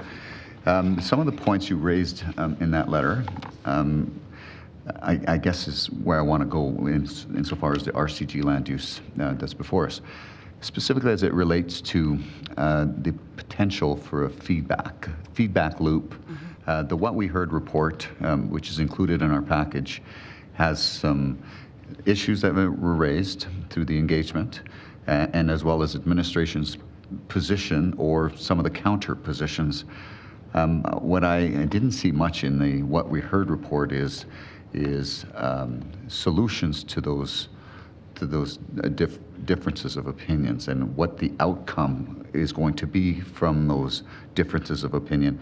And I've heard this from other citizens as well. And I'd like to hear from you what you think would be the best way forward as we continue to move forward on the whole housing continuum and the planning initiatives on how we can incorporate community feedback and to ensure that those citizens feel as though they've been heard or represented. Well, I think the first part is they need an opportunity for a democratic process. So I think I've heard that. I heard that with the mayor on Saturday. And I think that as part of the solution, the local area plans have provided, and I realize not everybody has a local area plan yet, so this is kind of one of those things. The local area plans involved all kinds of different community representatives, developers, city people, businesses, to come together to really think about the broader area and think about where density goes and how their communities would grow and change. And I think that that's a real tool that has some answers, and rezoning along, which follow the MDP as well, those densification or intensification zones really follow the nodes and corridors as the MDP says. So I think that that is a real kind of place to focus, is maybe rezoning those areas where the densification was chosen in those LAPs. So that provides certainty to developers, but also provides certainty to homeowners, which is what they also are looking for. And that potentially could then further migrate further out into the community over time? Yes, I think, and you know, I'm not a planner, as you well know, but we've got RC2 in incentivizing people to do backyard suites and secondary suites.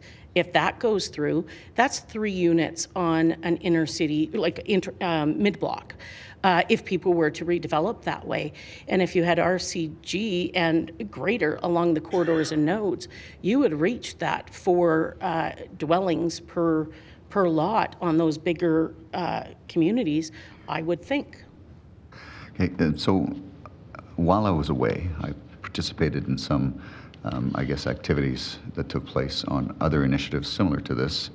And some of the concerns I heard from folks is that they felt like they were receiving information from administration and their input wasn't necessarily taken into consideration, but rather that they were informed by some folks as to why their opinion wasn't valid. Have you heard that as well from some of the communities in relation to this issue? Yes. So from the fact that they're being protectionist to, you know, this is just the way it needs to be. Without facts, you know, no, you're fearing property value declines. There's no evidence to that, so they're being dismissed. And so, yes. And you mentioned something about 3-story RCGs, and all the pictures have been demonstrating a 2-story beside an infill, another 2-story infill, and you feel that that was not being fully transparent as part of the whole communications piece? Yes, because, I mean, they're allowed to go up to 3 stories. And remember, I'm reflecting what I'm hearing and what I've seen, not necessarily my personal or Federation position. Yeah. No, I think you've answered all my questions, and thank you for standing there and taking these questions. Appreciate it. Thank you. Thank you. I don't see any other questions for panelists. Thank you very much to this panel for being here with us. Thank you for your time today. I'm going to try to assemble another panel here, and I'm going to call a few names that I called earlier today, so bear with me, everyone. Do we have Joe Calnan? Do we have Adam Fyfe? You can come on up and have a seat. Do we have Gaurav Moda?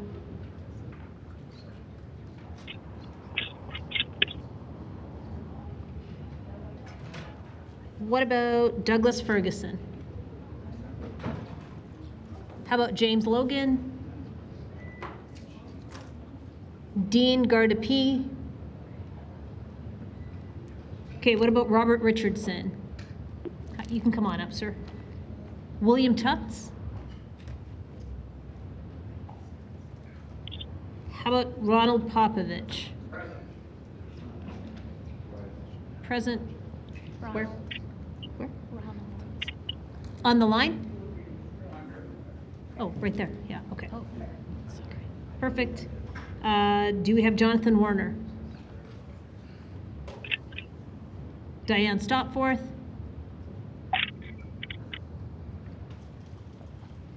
Peter Oliver, are you still on the line? Present. Perfect.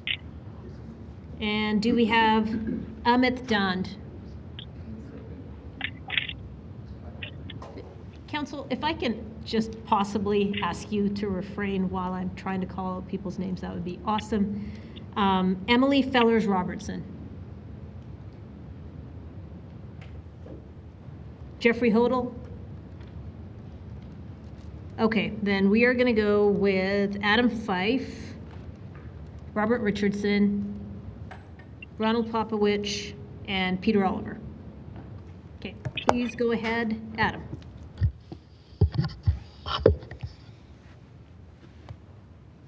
Hello, Council.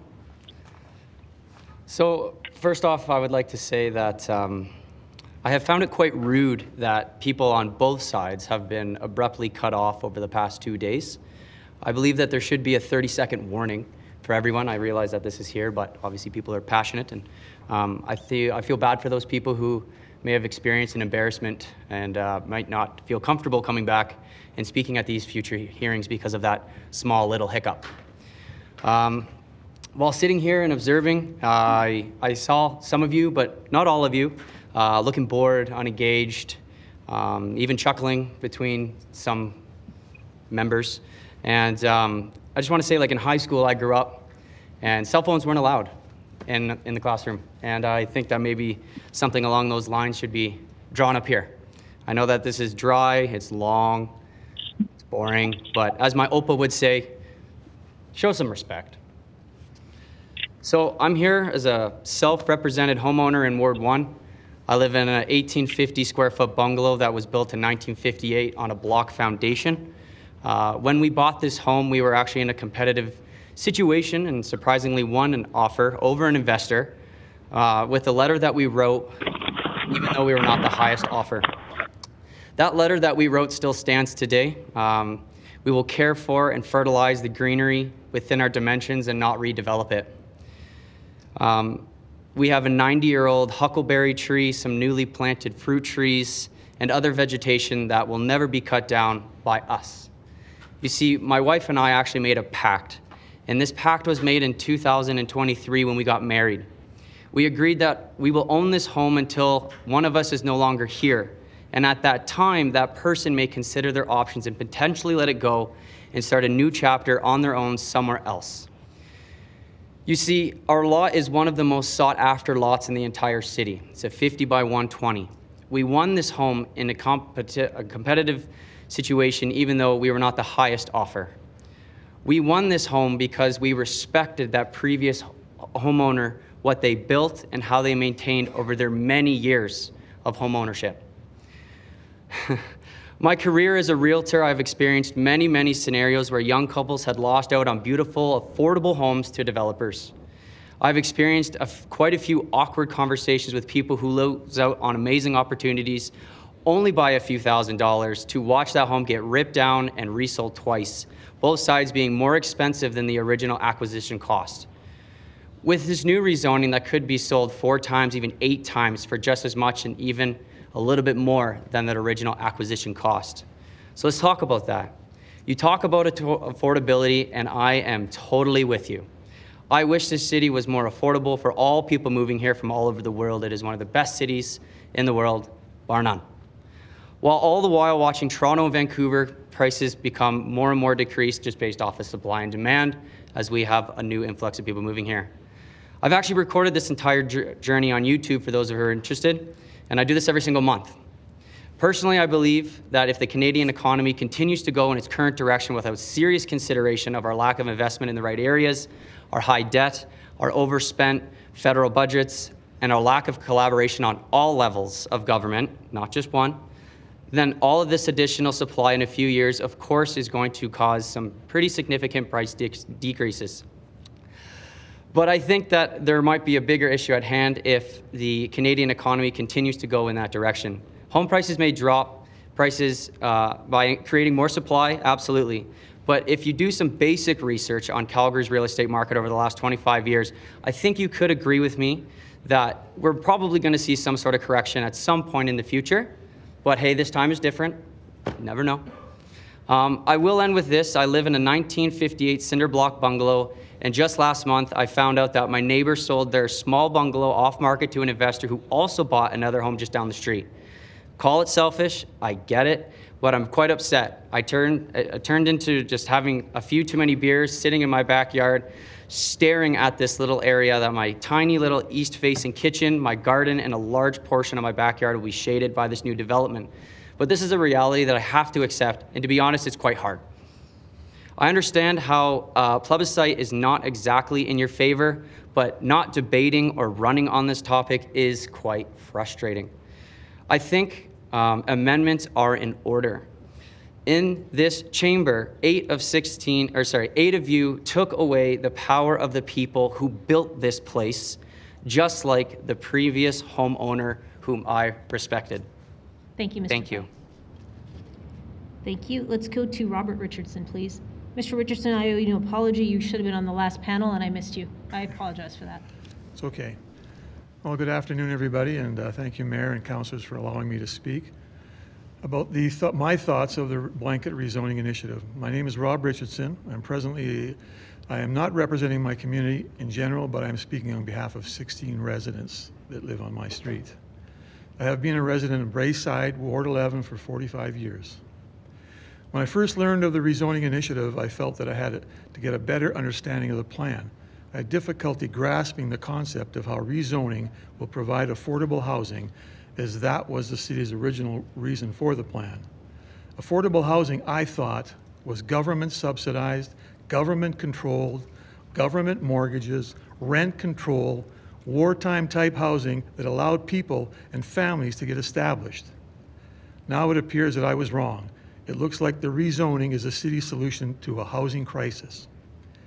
In an effort to educate myself on the rezoning plan, I decided to attend information sessions, St. Mary's University, Carriage House, town halls in Palliser, Pump Hill, Bayview, Lake Bonavista, and the YMCA in Seton, as well as 3 online sessions. The St. Mary's University and Carriage House meetings were a collection point for constituents to voice their thoughts. I should tell my neighbors, during that, I do recall a city planner telling me that if I wasn't for the plan, tell your neighbors not to sell, okay?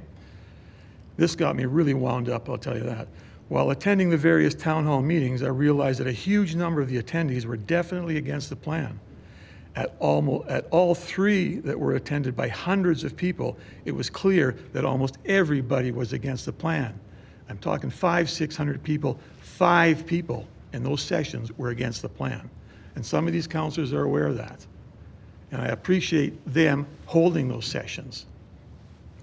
To further my mission of investigating the rezoning solutions, I determined the current contact in various communities by monitoring comments and photos on Facebook, by cruising identified problem neighbors, and by asking questions. I thought I should get out there and find out what's going on. The areas of concern to me were overcrowded streets, 10-foot setbacks of buildings, 30-foot high buildings with potential for flat top roofs, 3 occupied floors, cars, trucks, trailers, Ubers and taxis picking up people in the middle of the street when traffic is parked on both sides. Lack of trees, cycle paths not being utilized, requirement for parking permits on your own residential streets. The beauty of the neighborhood is disappearing. The new infills are relying on the existing homes to create a livable community while devaluating the property of the existing homes and property. I am aware that we have families without affordable housing, and I still have a problem understanding how rezoning will correct the affordability issue. The rezoning is generally almost doubling, tripling, and even quadrupling the cost of the original structure. There is no savings. It's apparent that jamming more homes into the neighborhood is the city's solution for a problem. In actual fact, as suggested, rezoning is for creating a variety of housing options: duplexes, fourplexes, row houses, townhouses, secondary backyard suites on the same property with the backyard parking requirements to be removed. Lastly, it suggests it will improve supply affordability and meet diverse needs of Calgarians. As I attended the various meetings, I could feel the anger of those around me, and admittedly, I could feel stress upon myself. City Council's aggressive position, and that's not everybody, that's some people, on the issue is tearing the city apart. It also appears that the City Council is attempting to dictate, these percentage numbers vary on different sources, dictate to 80% of the 1.4 million citizens of Calgary that their way is the right way. I am vehemently opposed to the current blanket rezoning initiative. I've always assumed that a council's responsibility is to be the voice for its constituents in their ward. It is definitely not happening in my ward. We are raising our voices and being ignored. I realize there is a problem. Rezoning is not the answer. Only the developers will benefit. Let's get back to the drawing board. Thanks for your time. Thank you very much for your presentation. Let's go to Ronald Popowich, please.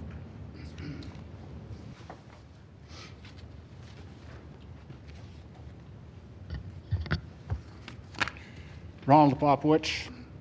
I'm a lifetime resident of Calgary. In addition to serving as an engineer, I serve my local community as one who is called upon to effect repairs and renovations in all manners of situations. Have traveled somewhat North and South Americas, mostly for business and some personal. Considering the travel experience, it is a blessing to have been born, raised, and continue to live in a place I truly enjoy. Unfortunately, the direction the city is taking enjoys much less so and may fade into the past tense. My address will comprise of summary points around concerns. I used to reside for a while on Capitol Hill, a touted example of densification, and left due to crime, oppressive atmosphere, and most importantly, an unsuitable environment for raising children. My parents did the same, leaving Beltline. I am opposed to blanket rezoning. I agree with the majority of the detailed content contained within the submissions of Vince Walker, Diane Quinton, Marilyn Young, Jeff French, John and Maureen Keith, and Pamela Young. Definitions, words are important. Right, wrong include a moral component. Correct, incorrect concern facts only. Family context. My families arrived in the late 1800s, early 1900s. Some family members were separated for the better part of a decade due to World War. They established homesteads upon and broke raw land for farming. It is wrong to denigrate the work ethic of my family and myself as any form of privilege. Established government hierarchy. It is as follows: federal, provincial, municipal. It is wrong for the federal government to disregard the established hierarchy by refusing to work through the provincial level and directly engage with, impose upon the municipal level. It is wrong for the municipal level to engage with the federal level without the correct involvement of the provincial level. Data input to the planning process. The data is recent. It proves only that a trend fad is currently popular. It lacks substance pertaining to longevity. Data optics. Only favorable data is presented. While the data may be correct, it is wrong to manipulate, select, omit data to achieve an outcome. Taxation utilities. There will be disproportional artificial positive property value increase. There will be disproportional artificial requirement to increase capacity of utility services. The above will result in increased taxes, utility rates. This will result in negative financial pressure upon established homeowners who wish to remain. It is wrong to pressure residents to relocate due to undue tax utility-related affordability. Who benefits? Not established low-density homeowners, as quality of community will be confiscated from such owners to generate high-density housing. Not new high-density homeowners, as the result will likely prove out to be unsuitable for the majority of such owners. It is developers who receive the most benefit, as a major guardrail will be removed. It is wrong to sacrifice homeowners, both high and low density, for the benefit of developers. Respect. There are two practical forms: earned, where where reasonable parties achieve understanding and behave accordingly in a reasonable manner; commanded, where an unreasonable party is taken to task in defense of a reasonable party. It is incorrect to assume respect is only deserved. In summary, the rezoning plan is unreasonable in preparation, execution, unreasonable in scope, unreasonable in expected results, unreasonable in beneficiaries. In a word, unreasonable. Frankly, given the high degree of unreasonableness involved in this proposal, by experience I know that one cannot reason with a bully. In the early hours last morning, it occurred to me that I do not feel respected, but bullied by my own city council. Disappointing. The right, correct, and reasonable course of action is to put this matter to plebiscite. Thank you for your presentation. Let's go to Peter Oliver, please. Thanks to Council for taking the time today. My name is Peter Oliver. I am a volunteer with Project Calgary. Project Calgary was founded by a number of people who led Calgarians for Secondary Suites campaign, which started back in 2011 and continued until the eventual approval by Council of Secondary Suites in Calgary in 2018. And probably to no surprise, we are in support of removing exclusionary zoning that currently outlaws townhomes and row homes across Calgary today.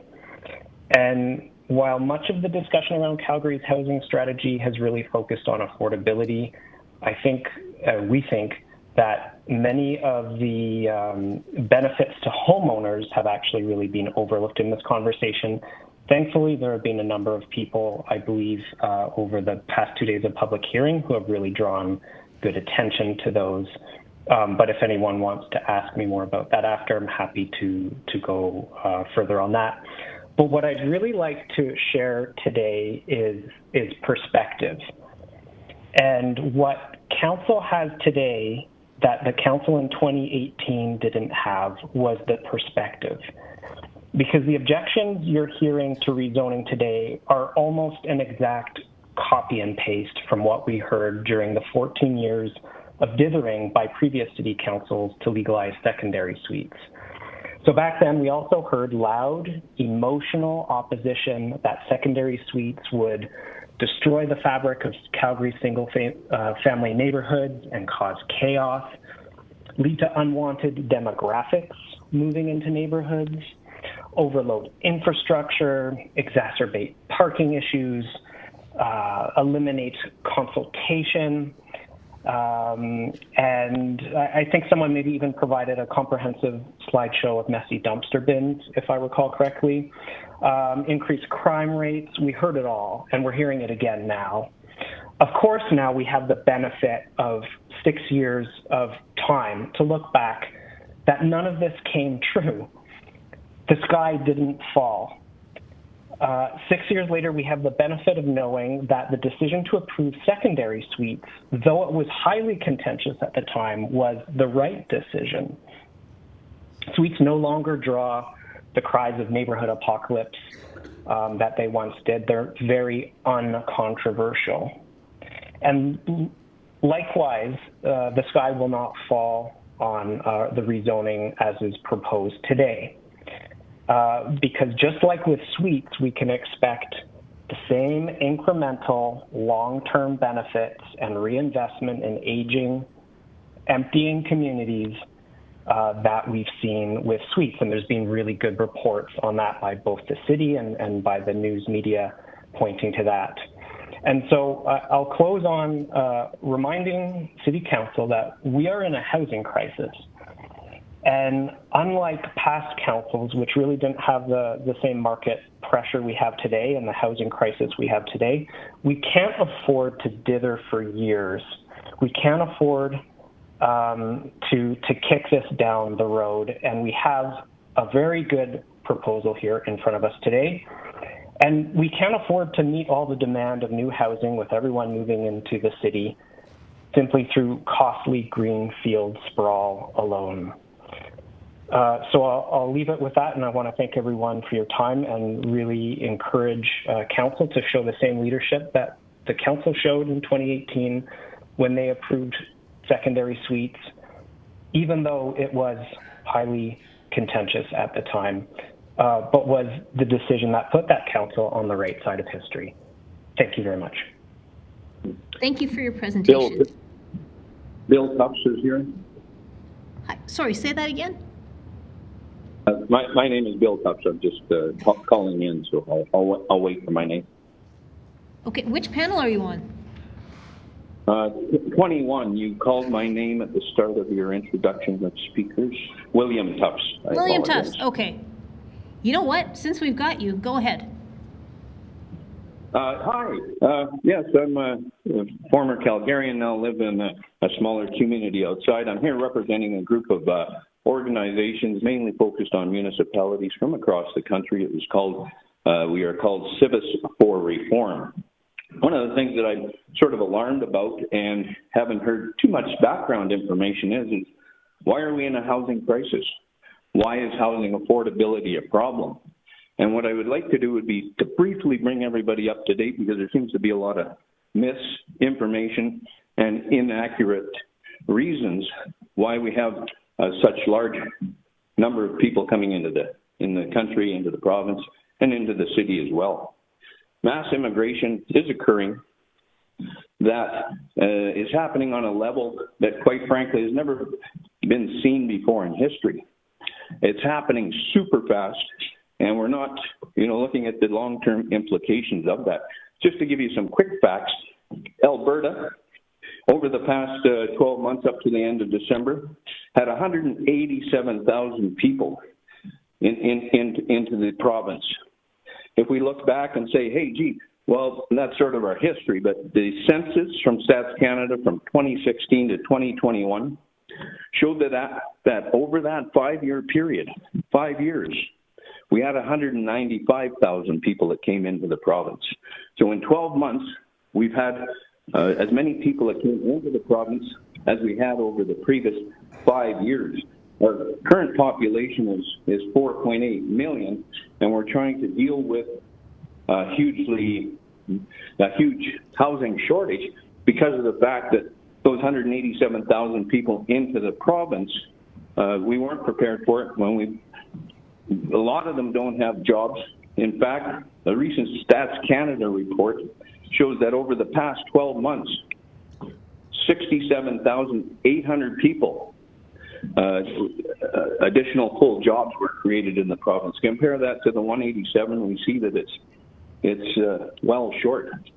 At one point in time, Canada did have, large levels of migration. Nothing compared to today with the 3% that we're seeing coming into the province. And it was reasonable, and it was planned for, and it was controlled. But we have such huge numbers on such a quick scale, it's going to be very detrimental. We know that, 187,000 people came in. The amount of housing that was created was woefully inadequate for that. And it's not stopping. Already this year's numbers, based on the Stats Canada population estimates on a quarterly basis, show that those same numbers are continuing. What is 187,000 people? Well, that's double the size of the city of Red Deer. How long has Red Deer been around for? How long did it take the infrastructure? We're only talking about housing here, but it's just the tip of the spear as we look at healthcare, education, crime, and a host of other social problems? What are we going to do with education? What are we going to do with healthcare? I know it's not a municipal priority, but those things are all going to have a major impact on our city. So that where are the numbers based on the immigration that's coming in? The recent StatCan report for the Alberta province showed that the average occupancy per home is 2.4 per home.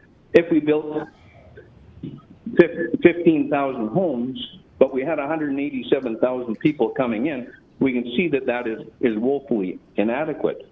So at the end of the day, I think a lot of citizens are concerned and question the way that the council has taken a hard-headed initiative based on what they were,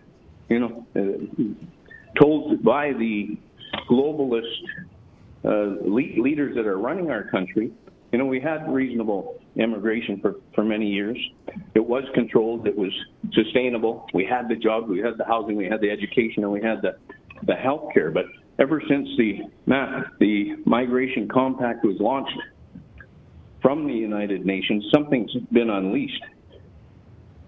I would request respectfully that we ask some questions of our council, our leaders throughout the city, and what power have you got, and where did you get that power? In whose interest are you working? To whom are you accountable? And what do we do to replace councillors who seem not to be Mr. Tufts? working on behalf of Mr. Tufts, you're over time. Thank you. Yeah, thank you very much for your presentation. Hang on the line, though, if you could mute yourself, because there may be a question. So with that panel concluded, I can see that we have one question for panelists, and that's coming from Councillor Sharp. Thank you. Mr. Fyfe, I have a question for you. Thanks for being here. You mentioned amendments. And so I was just wondering, what sort of amendments would you like to see presented? The biggest one that I have concern with is just parking.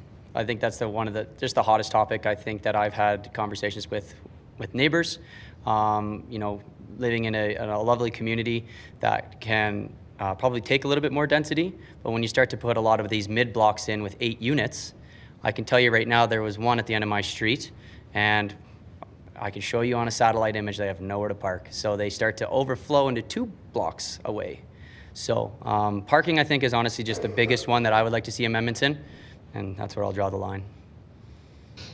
Okay. And anything from the BCA that you're hearing, the Bonus Community Association, that you want to mention at all? Nothing? I am here self-represented. Okay, great. That's it. Thank you for being here. Thank you. Question from Councillor Chabot. Also for you, Mr. Fyfe. You indicated that you're a realtor? Correct.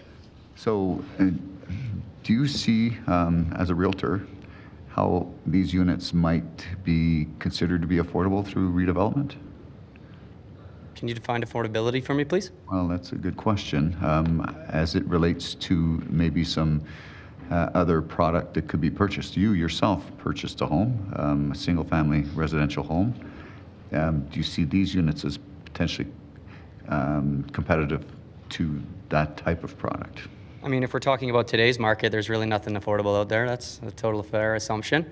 But I mean, when you're looking at a developer who might be purchasing a lot, they want to obviously maximize their margins. And just based off of experience, I would imagine that majority of these units will probably be unaffordable. I'm sure have seen a number of these. Do you see any of these as typically selling below the price for the original purchase, i.e. whatever you buy the single family residential home for? And very large city that's broken up with 8 separate quadrants, so it's really hard to just blanket that. So there is potential that some of those units could sell for less than the original purchase price of the lot? I mean, there's a potential, of course, but I'm not a developer or an investor, so I can't really comment on the actual dollar. Yeah, I thought maybe from a realtor's perspective, you might have seen some examples of it I've seen some examples for sure. I've seen some pretty expensive examples. I've seen some half decently priced examples, but I think it really comes down to what you would define as affordable. Yeah. And to your point, there's not much that's affordable. Do you think there would have been some value in looking at a more focused plan on redevelopment of this type of product as opposed to just a blanket? Absolutely. Yeah, that's kind of what I thought you would say. Anyways, thank you for being here today. All right, thank you. I don't see any other questions for this panel, so thank you very much for joining us today.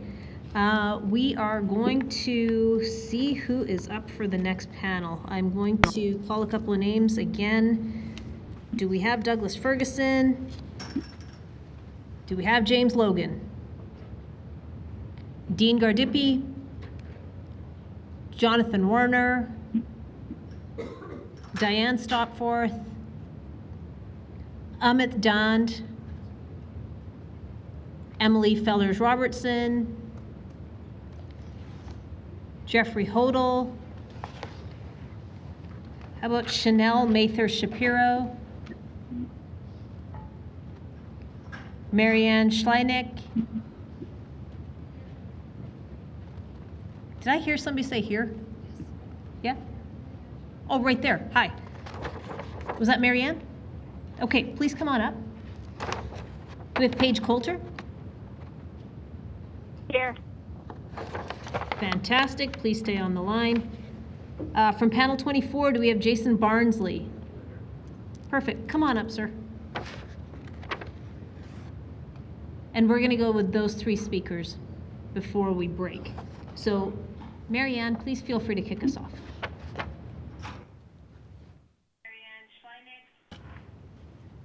And before you do, someone's not muted. So if you could everybody just check your device and make sure you're muted, that would be great. With that, Ms. Schleinich, please go ahead. Thank you, Mayor Gondek and City Councilors, for this live engagement. I too wish for more diversity, more density where I live. Last year, I told you that the cost to bring our 1969 home right up to net zero was less than the reno on a house exactly like ours. With no incentive to retrofit or insulate, it's now being flipped again 1 year later. In 2 years, I haven't seen anyone live in the house.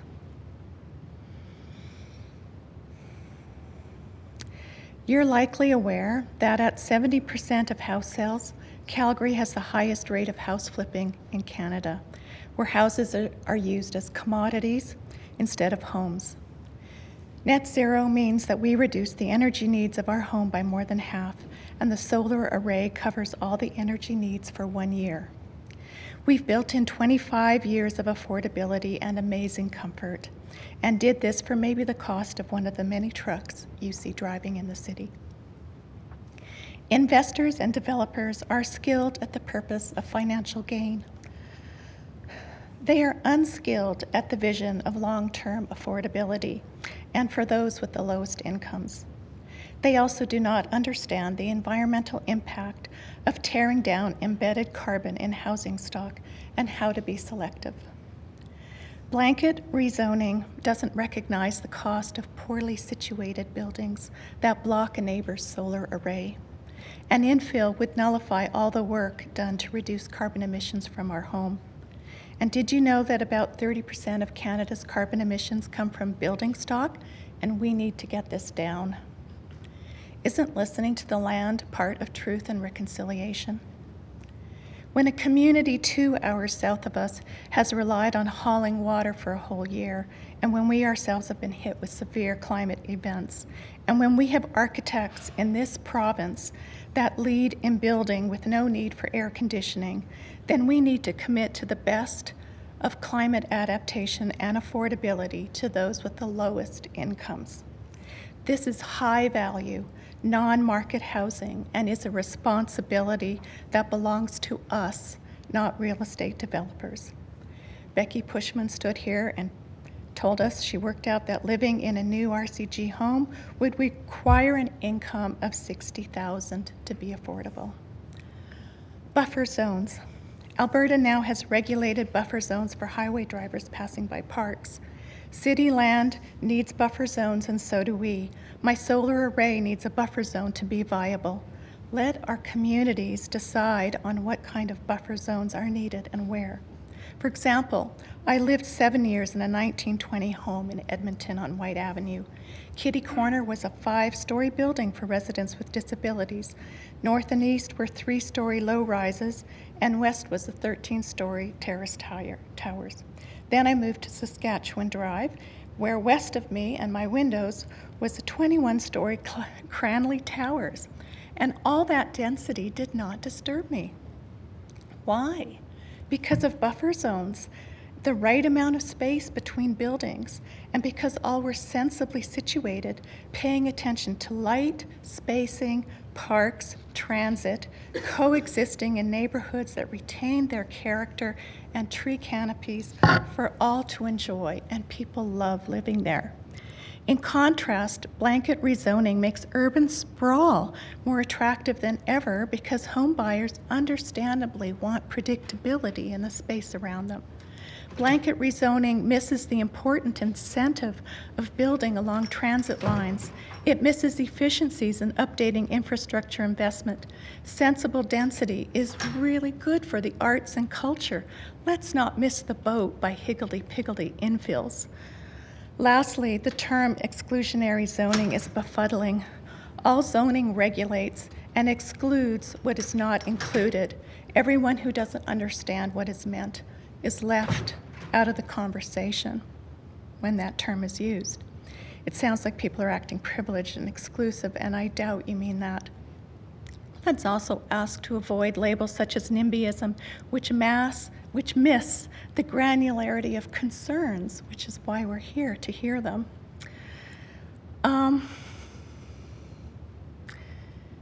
Real listening is open to change. It includes and respects all voices. Thank you very much. Thank you very much for your presentation. Let's go to Paige Coulter, please. Hello? Hi. Hi, great, I'm on. Good afternoon, my name is Paige Coulter, and I'm a bungalow owner and resident of Ward 8 in Scarborough. I'm speaking on behalf of myself and my husband. I have a number of points, so I'll get straight to it. My first concern is what I view as a serious issue with the transparency and engagement protocol from the outset of the rezoning process. I absolutely echo the comments made by, I believe, Ms. Evans on the prior panel who spoke on behalf of, I think it was called the Federation of Planning and Communities. In addition to the lack of true two-way engagement, I note that Calgarians were directed to a publication entitled The Guidebook for Great Communities. This very innocuous title of the publication did not alert the reader to its ultimate intent. Therefore, this was not engaged in to the extent it would have been had the initial publication been called Coming Soon, a townhouse next door to your property. For those individuals who did attempt to wade through this publication, it was lengthy, opaque, and difficult to follow. I contrast this to the one-page mail out received early in March. It very clearly states that properties in my area will be changed from RC1 to RCG. I am now clearly informed that the home beside me can be rebuilt into a townhome style with 4 suites, including secondary suites. In my view, this type of after-the-fact clarity does not accord with the type of transparency required to make any earlier engagement in any way meaningful. The juxtaposition between the two documents is striking. Second, in my view, this entire process has presided like a fait accompli. In my view, persons expressing opinions to the contrary were not truly heard. When the rezoning proposal was first introduced, I wrote to my counselor expressing my concerns. Specifically, I outlined how when my husband and I decided to move back into the inner city, we spent a lot of time visiting a large number of different neighborhoods to get a sense of what exactly we wanted. We fell in love with Scarborough with its historic charm, diverse housing, and ample green spaces. It was also an area that worked for us as we have 2 young children and we liked the relative lack of street traffic, a benefit that we had previously enjoyed in the suburbs. When I expressed my concerns about the proposed changes to my counselor, I stated that we specifically avoided other inner city areas such as Marda Loop, given its higher density and greatly increased traffic. We also paid a premium to live in an area which checked all of our boxes. In response, I was told that my comments concerning higher density inner city areas such as Marda Loop were not quote unquote well received. And as Marda Loop is quote, one of the most vibrant, walkable, and amenity-rich neighborhoods in the city, end quote. While I do not dispute this description, I found this reply to be non-responsive in the extreme. I'm well acquainted with Marda Loop. It is, however, immensely different from Scarborough. To suggest that children can play hockey or ball in the streets of Marda Loop is disingenuous. The above exchange, in my view, is a perfect example of council telling Calgarians what they want instead of respecting the choices made by homeowners. Council's approach was made clear to me during the rezoning for housing Ward 8 meeting on April 10th, where participants were repeatedly informed that the revisions would give us the freedom to choose what to build on our lots. It sounded like we were finally being freed from the shackles of RC1. Respectfully, I have already exercised my freedom of choice by moving into an area that is exclusively RC1. I chose to move into an area where I knew what would be built on my lot and on my neighbor's lot. I believe that revisiting zoning should still be done on either a case-by-case or at the very least on a community-by-community basis. This would ensure practical and evidence-based change as opposed to blanket change. Much was also made of polls taken that included Calgarians outside of affected zones, I note as an aside, with questionable sample sizes. Respectfully, I do not deign to tell individuals who have purchased properties in other communities what types of homes should be built in their area, nor do I feel they should be able to inform upon what should be done in my community. Third, I wish to touch upon the issue of housing crisis and affordability. Bare lots in my area are selling for over $1 million.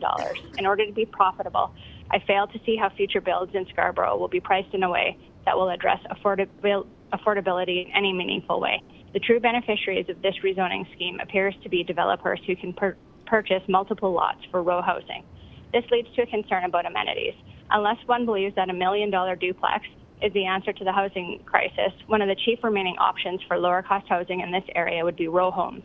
However, row homes would drastically change the character of the community and greatly impact density. My children's grade 2 class already has 30 students. Local inner city schools are taxed to capacity. Their middle school is now on a lottery system. There is one walkable community center with a pool in my area, and the line is literally out the door if you're attempting to get in for swimming lessons. Greatly increasing density, absent providing for facilities and support structure, is not sustainable. Certain options, such as secondary suiting, may actually provide for more affordable housing options in the inner city. This must be visited on a community-by-community basis. Blanket rezoning is not the answer here. While I am in favor of scrapping this proposal, should it proceed? Ms. Coulter, sorry, you're at time. But if you just hang on and mute yourself if there's any questions, I'll let you know. Okay, thank you. Thank you. Let's go to Jason Barnsley, please.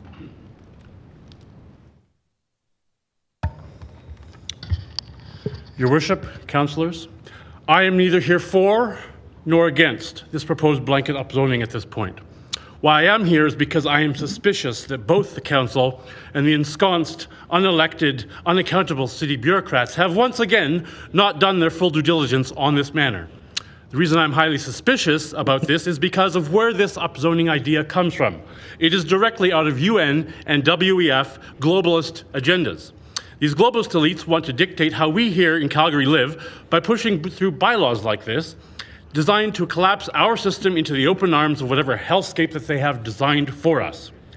The great African-American economist Thomas Sowell has articulated a great truth. There are no solutions, only trade-offs. There is no such thing as a panacea perfect solution wherein, even by the most careful adjustments in one area, you cannot have the potential to create unseen deleterious effects down the line. And these globalist elites cannot see, nor do they care about any unseen consequences down the line of their agendas in any given jurisdiction, including ours. They simply want compliance. Why else would Trudeau, a globalist if ever there was one, attach funding to whether this passes or not? Blanket laws that purport to create an ease of process can be very easily run amok, creating a positive feedback loop. So what has this council and administration done to create checks in this process, should it move forward? For example, there's clear correlation between increased density and increased crime. Where has the city done its due diligence on that matter, and by what mechanism would you be able to pull back if that becomes a problem? We've heard from several people, including the CEO of the drop-in center, who agree that this is not going to solve an affordable housing crisis, and therein lies the rub. We are being distracted by a tangential issue, arguing over an issue of affordable housing that this blanket upzoning was not designed and is not designed to address. Why? Because it does not address entry-level housing, like manufactured housing developments, also known as trailer parks. It does not address tiny house developments. It does not wrest back valuable land utilized for the sole recreation of affluent white males, also known as city golf courses. It does not recognize that we have more land in Canada than we know what to do with, and that our ancestors came to Canada to escape the crowded, dirty, crime-ridden areas of the old world that they left behind. And it further ignores, and here I speak as someone who grew up on a farm, the fact that our cities could probably increase their sprawl by about 100% and not affect in any way our agricultural output. So if the fact is that this is not going to affect the immediate affordable housing crisis, what is the rush? But of most concern to me is that in the face of public outcry, it beggars the question as to why this council would want to take this issue solely upon themselves and not put it to a legally binding referendum. It almost seems like the ensconced, unelected, unaccountable city bureaucrats, along with the majority of this council, think that the electorate is too stupid to understand the nuances of this issue. They do not trust us to make the correct decision at the ballot box.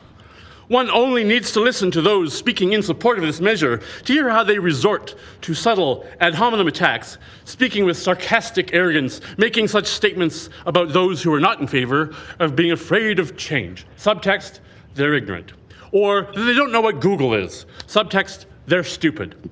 Or in one case last evening, where a young international student, a guest in our country, levied outright racism against the nay side, and which no one on council pushed back on.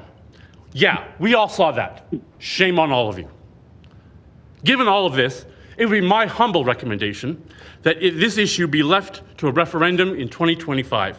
And until then, this issue be argued and debated in the arena of ideas, where logical fallacies are torn away, and where emotional blackmail and blatant manipulations like, think of the women and the children, are torn away, where all the information from both sides can be presented in a clear and straightforward manner, unbiased, so it can be evaluated by all. Because here is the truth. The people of Calgary are intelligent, they are compassionate, and more often, they are reasonable. And if you can make the clear argument that this is good for the city, then make the case, and you will win the argument, I guarantee you. But ramming it down our throats, or trying to slip it past us in the dark of night, is no way to govern. Thank you. Thank you for your presentation. I do not see any questions for this panel, so thank you all very much for joining us today. We will take a break in just a moment. What I'm going to do is let the people who are up next know that they are up. So it'll be panel 24. So it's going to be Amanda Motch, Ashley Van Dam, Megan Waldy, and Byron Miller. Following that, we'll move on to panel 25, which is Brett Turner, Joseph Newen, Steve Bentley, Brian Hill, and Greg Miller. I will also return to the people that have been called previously to see if any of them are around. So Amanda, Ashley, Megan, and Byron, you'll be up right after the break. We will be back at 3:45. Thanks, everyone.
Hi, everyone. Welcome back to public hearing. Madam Clerk, could we do a roll call, please? Thank you, Mayor. On the roll, Councillor Chu. Here. Councillor Demong. Also here. Councillor Dhaliwal. Here. Councillor McLean. Here. Councillor Meehan. Here. Councillor Penner. Councillor Pootmans. Here. Councillor Sharp. Here. Councillor Spencer. Here. Councillor Walcott. I'm here. Councillor Wong. Here. Councillor Wyness. Councillor Carra. Councillor Chabot. Present. And Mayor Gondek. I'm here. Thank you, Mayor. Thank you. Okay, we're going to get started with panel 24. Do we have Amanda Mach?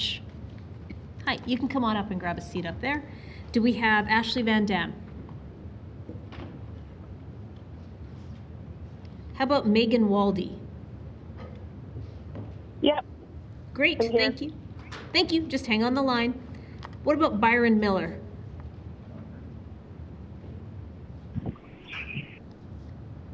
Okay, what about panel 25? Do we have Brett Turner? James Duty is on the line from panel 17. Okay, you're ahead of schedule. Perfect. I'll slot you in here. Thank you. Thank you. Okay, do we have Joseph Newen?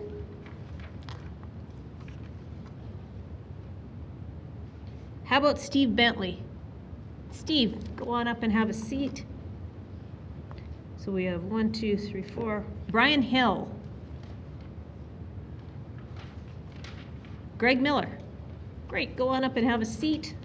So our 5 folks will be Amanda Mach, Megan Waldy, James Duty, Steve Bentley, and Greg Miller. So let's kick things off with Amanda, please.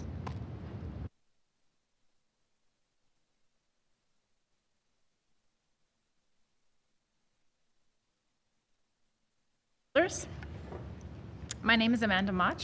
I am the president of the Northern Hills Community Association. We represent Panorama Hills, Coventry Hills, Harvest Hills, Country Hills, and Country Hills Village. Altogether, about 60,000 residents in north central Calgary. We are the oft-mentioned Greenfield neighborhoods, and so our communities are already mixed density with a wide variety of housing, and it's great. But the grass isn't always greener, and I don't know that we're really that much more affordable. And we have significant challenges that seem to be ignored in the planning and development process, which I want to highlight today because the current housing strategy does not address them. The problem is that the infrastructure, services, and amenities that already exist is not enough for the population we already have. In the Northern Hills, we have no community center, no public recreation facility, no public health services, no affordable public spaces for a political event, a wedding, or a meeting larger than 25 people. We have no athletic parks. Our bus lines are extremely overburdened. Our brand new high school is already over capacity. Our bike and pathway systems don't connect in any logical way. And we don't even have something so simple as a single dog park in the entirety of the hills. Coming out of the pandemic, I get comments from residents every day. Smaj, can I get you to hold on for just 1 second? Sorry to interrupt you. Everybody, could you please check your devices and make sure you're muted? So everybody in the chamber is muted. How about anyone on the phone line? If you're not on mute, could you do that right now? Let's try that one more time. Okay, good. Everything seems all right. Sorry about the interruption. No problem. Coming out of the pandemic, I get comments from residents every day about the lack of public spaces and opportunities to engage. Social isolation, especially in our senior community, is very real, especially when one of the goals of rezoning is to increase housing choice and allow people to age in place. We cannot fulfill the needs of thousands more residents with the infrastructure we have. I'm not against bringing more people into our area. I want a vibrant, diverse, and engaged community culture. Unfortunately, this is almost impossible when we live in an area that requires people to get in their cars and commute a minimum of 25 to 30 minutes to access most basic services and workplaces. The people who need affordable housing are also the people who need access to local public amenities like transit. In the Northern Hills, we have been promised a full extension of the LRT Green Line for decades, but it was recently announced there is a housing project being planned on land that had been earmarked for a park and ride in Harvest Hills. During a recent meeting I had with the City Real Estate and Development Group, I told them all of these things. They acted very surprised and then quickly canceled the public open house that was scheduled for this project. I have had this conversation so many times, but it always seems to be a surprise, like one department in the city is not talking to the other department. We routinely do not get adequate notification on large development projects until it's too late. Community representatives are experts in the needs of their community, and we should be more involved in the planning and development process. This housing strategy is entitled Home is Here, but this rezoning plan reflects House is Here. Home comes from the residents' ability to engage in their communities through programming, public events, and civic engagement. I hear a lot about complete communities and having life cycle communities, but who provides this? Simply increasing housing does not do this. Our planning committee has been advocating for years about the lack of amenities in the hills. We currently have many vacant pieces of land that have been earmarked for projects like the LRT, a regional health center, a community center, and multiple schools. Will all of these be turned into residential as well? We cannot support any further increase in population. The city says that we as community associations are an invaluable resource and relies on us to advocate and provide community engagement for our residents. But we do all of this with a skeleton crew of volunteers and no guaranteed funding. My concern, and the concern of many community associations, is that the city gives developers access to build, and rezoning will presumably make this process easier, but there's no attention paid to building the types of things people will want to access once they have a roof over their heads. Mayor Gondek, in 2017, when you were running for councillor of Ward 3, you said, quote, "We've got full-on residential in most pockets of North Central Calgary, and we need to be better at figuring out how to retrofit these communities. We've got a huge population with amazing people who are committed to the city. We're all taxpayers, and we deserve more amenities," end quote. I couldn't agree more, and I would happily support the proposed rezoning if it also included solid plans to provide the required community infrastructure that we are sorely lacking. Thank you. Thank you. Let's go to Megan Waldy, please. Hello. Thank you, Mayor Gondek and other councillors, for allowing myself and other community members to speak with you regarding this very important topic. I speak cautiously in favor of this proposal with several important caveats that I hope can be considered before moving forward. I am a young professional living in the inner city of Calgary, where this density is proposed, and so I am in favor of increasing the density. I do feel lucky to own my home in my wonderful neighborhood. I love the neighborhood, I love my neighbors, and I love this city. I do want to be transparent and say that I am someone who has been quite active with respect to planning considerations the past several years through the Guidebook for Great Communities and the North Hill Local Area Plan specifically. After listening to many, many council meetings through those experiences and seeing the gross waste of time that dozens of development applications took up in all of those meetings, I understand the usefulness of streamlining the process for approving these modest density increases from single detached to duplex, row house, townhouse level. I get it, and anyone who's listening to those meetings knows what I mean. I would prefer council spend far more time on the critical issues of safety, finances, social issues that we truly need to benefit this city. However, I think it is critical that administration and council better engage citizens on what this zoning change means, look at the specifics of these zoning types to ensure that the policies are strict and more clear for developers and that they can't just have their way with whatever they want to do on these parcels within general guidelines, and to ensure that they're focused on the preservation of green space and tree canopy, safety, privacy, land use percentages, shadowing, etc., in order to build trust with Calgarians right now, because there is none. Your ward constituents should be your priority, not your relationship with developers and corporations. If we're going to do this, let's do it right. Let's put in the work on the front end to ensure that this is successful in the long run, because I don't want to just end up in the same process where we're going to waste a ton of time on people opposing and doing lawsuits and all of that just to approve some beneficial development increases. I want to share an example of why it's crucial to put the work in ahead of time so we can ensure the best outcome in the long run. November last year, I participated in a public hearing against a land use change proposal that was simply asking for a zoning change or a land use change that was supported in the North Hill Local Area Plan, which at the time had just been newly approved by this council. Should have been simple, right? It's in the plan, should be a no-brainer approval, but it was absolutely not, and rightly so.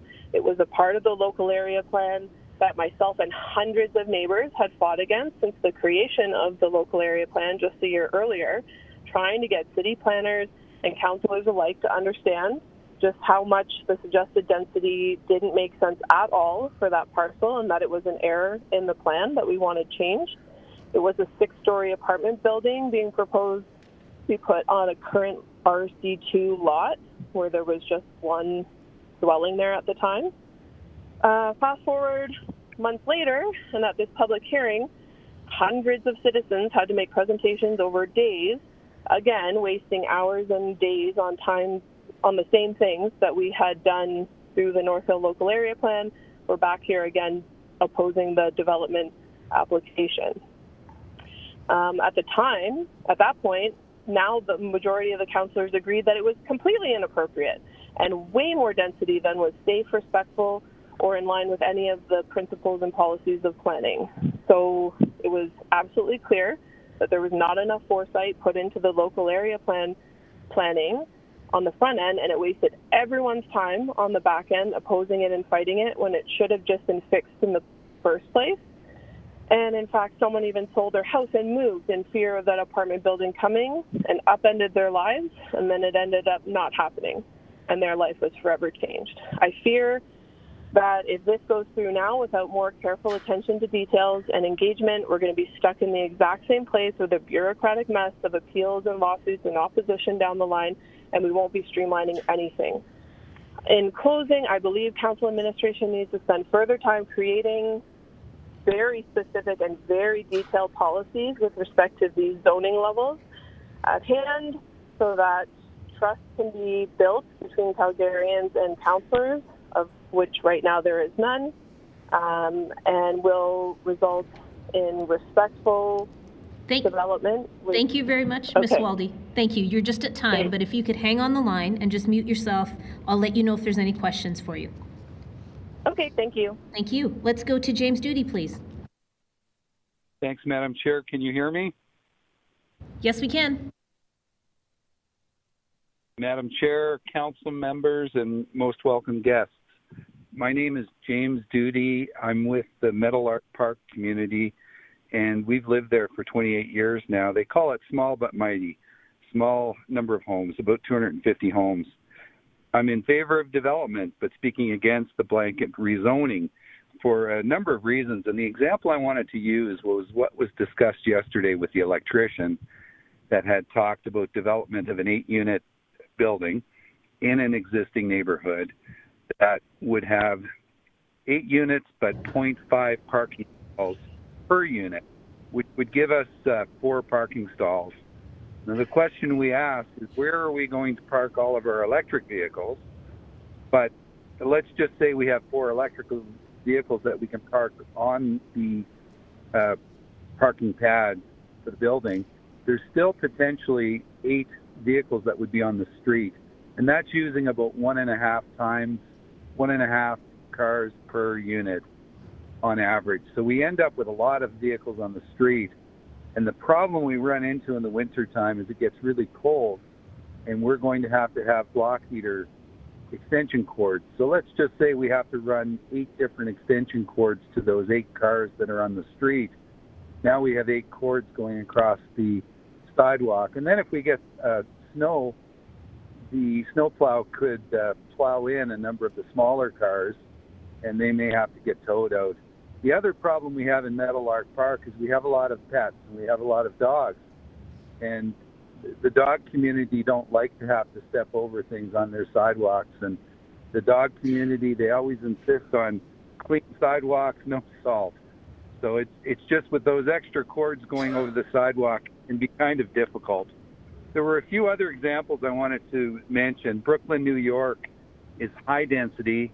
If you drive down a street in Brooklyn, high density left and right and on-street parking. But the problem with Brooklyn is you have to go around the block a few times before you're going to find a spot. Manhattan is an exciting place, very high density, but it's designed in a different way where all the high density, for example, at Central Park, Fifth Avenue, it's built along the perimeter of Central Park. And the parking is limited, but you have those benefits, and you also have the subway system. We also lived in Rome, Italy, and Rome is a fabulous place for high density, and I encourage council to visit the Vigna Clara community of Rome just to see how it's laid out. Go to Manhattan, check it out, but it's a wonderful experience. The other issue is trees. We have a lot of trees in the community and on the lots. The benefits of the trees are small birds, squirrels, gardens, and the beauty of the birds is they wake you up in the morning with all the chirping. And if we put a bigger house building on the property, a number of those trees would go. There's also, my third point is there's a lot of talk about the homeless and finding homes, and I would encourage council to look at tiny homes and to provide a tiny home community on industrial land that may be available. And that would help the people that are homeless. Single homeless people could live in a tiny home, wouldn't take up too much land, and they're very, very cost effective. So just to summarize, I really want to encourage everyone to look at parking and possibly visit Manhattan in New York, visit Rome, have a look, learn from the way that they do the high density, which is wonderful.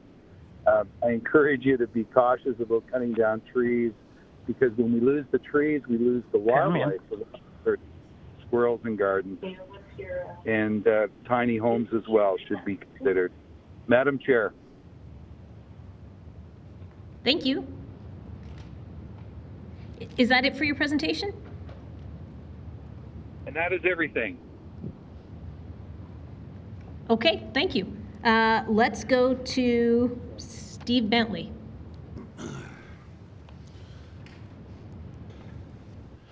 Good morning, Mayor Gondek, City Council, my fellow Calgarians of all different political stripes, shapes, and sizes. My name's Steve Bentley. I was born in this city, and you know, it's so weird, but I just keep thinking of Donald Trump falling asleep in court 4 days in a row. And it's actually the first time I've ever felt anything like empathy for that man. And in that spirit, I'm going to speak concisely about this important issue because I plan to leave time on the clock.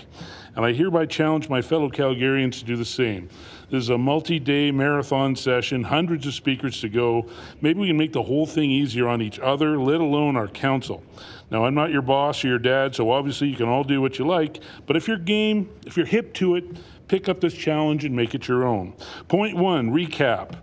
I spoke to council on housing in September from personal experience. I found out a year ago that nearly everything in the rental market was $500 more when I had to find a place to live. I made it, but a lot of folks won't. Flat out, that's how you make more homeless people. It's a danger to our young people, it's a danger to our students, and it's actually a danger to every age range. I urge every Calgarian to consider a time of struggle in your own life, and then imagine simply existing costing you an extra $500 every month. I remember being a student. I remember a lot of Ichiban noodles and 99-cent no-name craft dinner. I'd had to start a life of crime to cough up another $500. We're in a crisis. It requires crisis leadership, and that comes from you. And I urge all Calgarians to come together just like we did for the Great Flood of 2013 and help each other. A guy can always hope. Point two, the climate angle.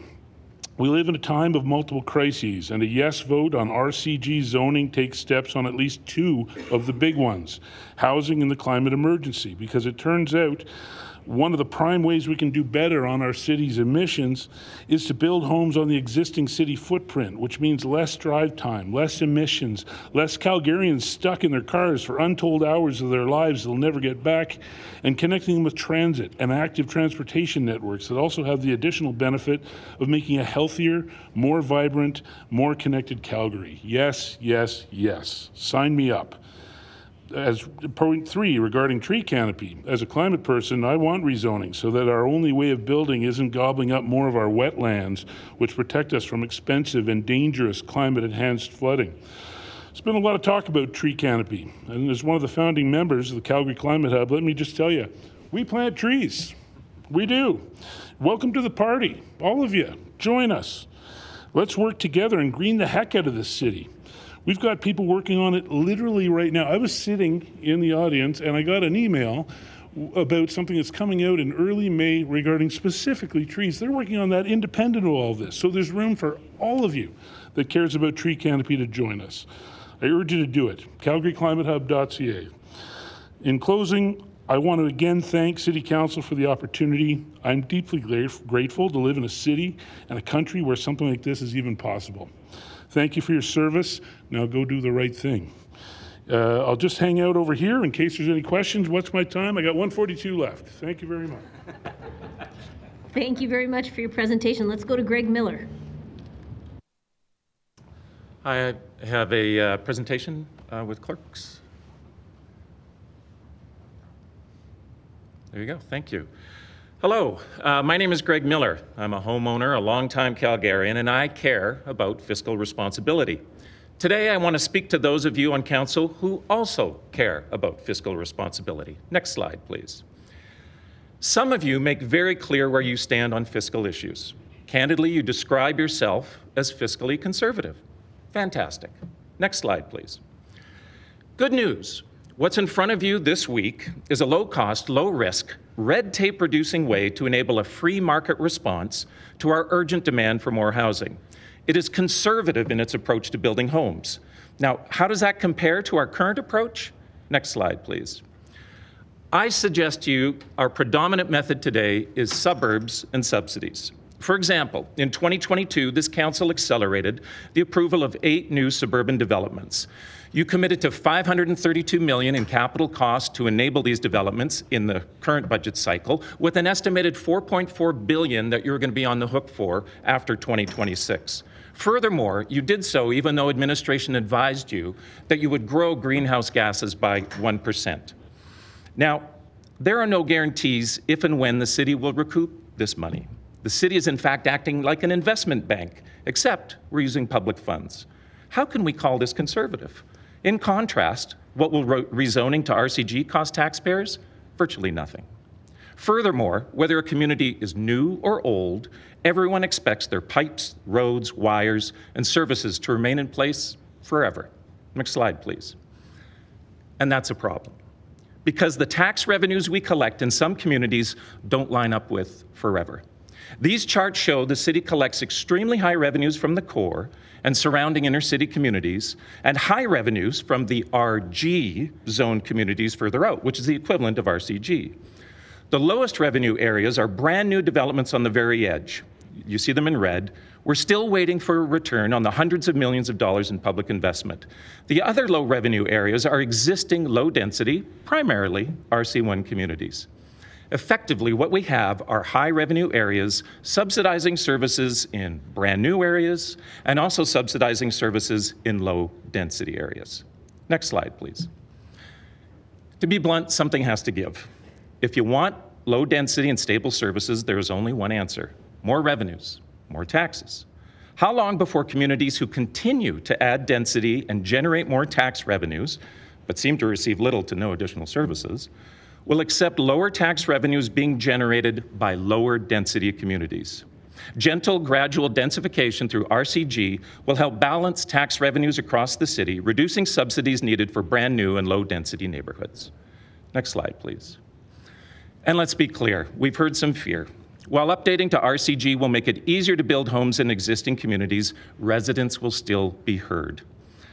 Redevelopment is, and will continue to be, planned. The city continues its local area planning process that seeks and incorporates feedback from residents. I should know, I was one of them. Next slide, please. Now, I appreciate the pressure you're under as councillors. Just look at what the feds have thrown at you, forcing policy on you in return for funds. So let's look at what's coming out of Ottawa. Next slide, please. Oh my gosh.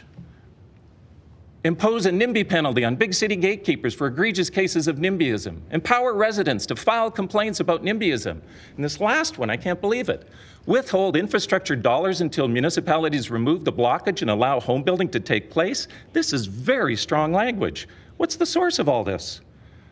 Well, candidly, it's coming from conservative.ca, Fire Gatekeepers Build Homes Fast. It's the Conservative Party of Canada and their candidate for Prime Minister. Look, the bottom line, it seems whoever forms government federally, they want you to build houses. And they will tie funding to policies like the one you have in front before you today to make it happen. Next slide, please. In conclusion, next slide, please. In conclusion, you have a choice you can make. I urge you to vote yes to conservative incrementing housing choice that's before you. Reduce the sprawl subsidy, balance revenues across Calgary, take common sense use of existing infrastructure, reduce red tape while you're at it, enable a market mechanism to meet demand, and most importantly, respond now to our urgent housing crisis. Or vote no, and frankly, we'll consider your claim to be fiscally conservative. Thank you very much. Thank you very much for your presentation. I'm just looking to see if there's any questions of this panel, and I don't see any, so thank you all very much for joining us today. Appreciate you being here. Is there still time? Hello? Hi. Hi, my name is Brian Hill. I was slated to speak in panel number 25. Is there still a possibility to do that? There is. I'm going to make you the first speaker in the new panel. I just heard somebody else on the line. Who's that? Okay, Brian, hang tight. I'm going to try to assemble some more people. Sure. Do we have Chanel Mather Shapiro? Have we got Ashley Van Dam? Byron Miller? Brett Turner? Yes, I'm here. Great. Okay. What about Joseph Newen? David Wharton? Colin Finn? Adam DeVelter? Kathleen Fox? I'm here. Thank you. What about William Norval Horner? Okay, we're going to proceed with three people. We'll go with Brett Turner, then Brian Hill, and then Kathleen Fox. So Brett, please start us off. Thanks, guys. Hello, Council. My name is Brett Turner, co-founder of Redline Real Estate Group, a real estate sales and management company here in Calgary. And I'm here to speak to you today in support of blanket rezoning for two key reasons: upward class mobility for young people, and also for the benefits it will bring to our local economy. I started my business in 2005 when I moved here from my hometown of Fort McMurray. I came to Calgary because I was priced out of that market in early adulthood. The mid-2000s oil boom created so much demand that I had a tough choice: rent with roommates with no foreseeable hope of home ownership, or take a risk and move to a new city to start a new life here. So I came to Calgary where it was more affordable and opened up shop, which is why I sympathize with young adults on the outside looking in, seeking their chance at moving up, because I think that is better for our city than avoiding change in established communities. So let's get down to business. Our real estate firm sells about 1,000 units a year. We also manage approximately 700 rental units across the city. So altogether, we are on the front lines of the housing affordability crisis to the tune of about 4.5 families served per day, helping them rent, buy, or sell. So I know better than most what people are going through out there, and let me tell you this: the stories that you hear about people having a hard time finding housing are 100% legit. You have already heard from representatives of organizations that do the very tough work of looking after highly vulnerable segments of our society, but I'm here to tell you that our housing shortage is also affecting stable, employed young people, the exact kind we want as the foundation of our city, the kind that over time give our communities the character we've heard so much about. These people are entering 10-way bidding wars for properties to buy with no conditions allowed after seeing a house for only 15 minutes sometimes. Tenants find their rental applications stacked with a dozen others, and they're all great applicants we'd love to say yes to. I know my business well enough to tell you that the biggest reason Calgary real estate is in demand right now is because we are affordable when compared to Vancouver or Toronto. We only look good because those cities have screwed their markets up for generations by saying no to everything, and they have shown us exactly what is happening here and what will continue to happen if we don't take action to make it easier for developers to add missing middle units and provide genuine opportunities for upward progression within our real estate market.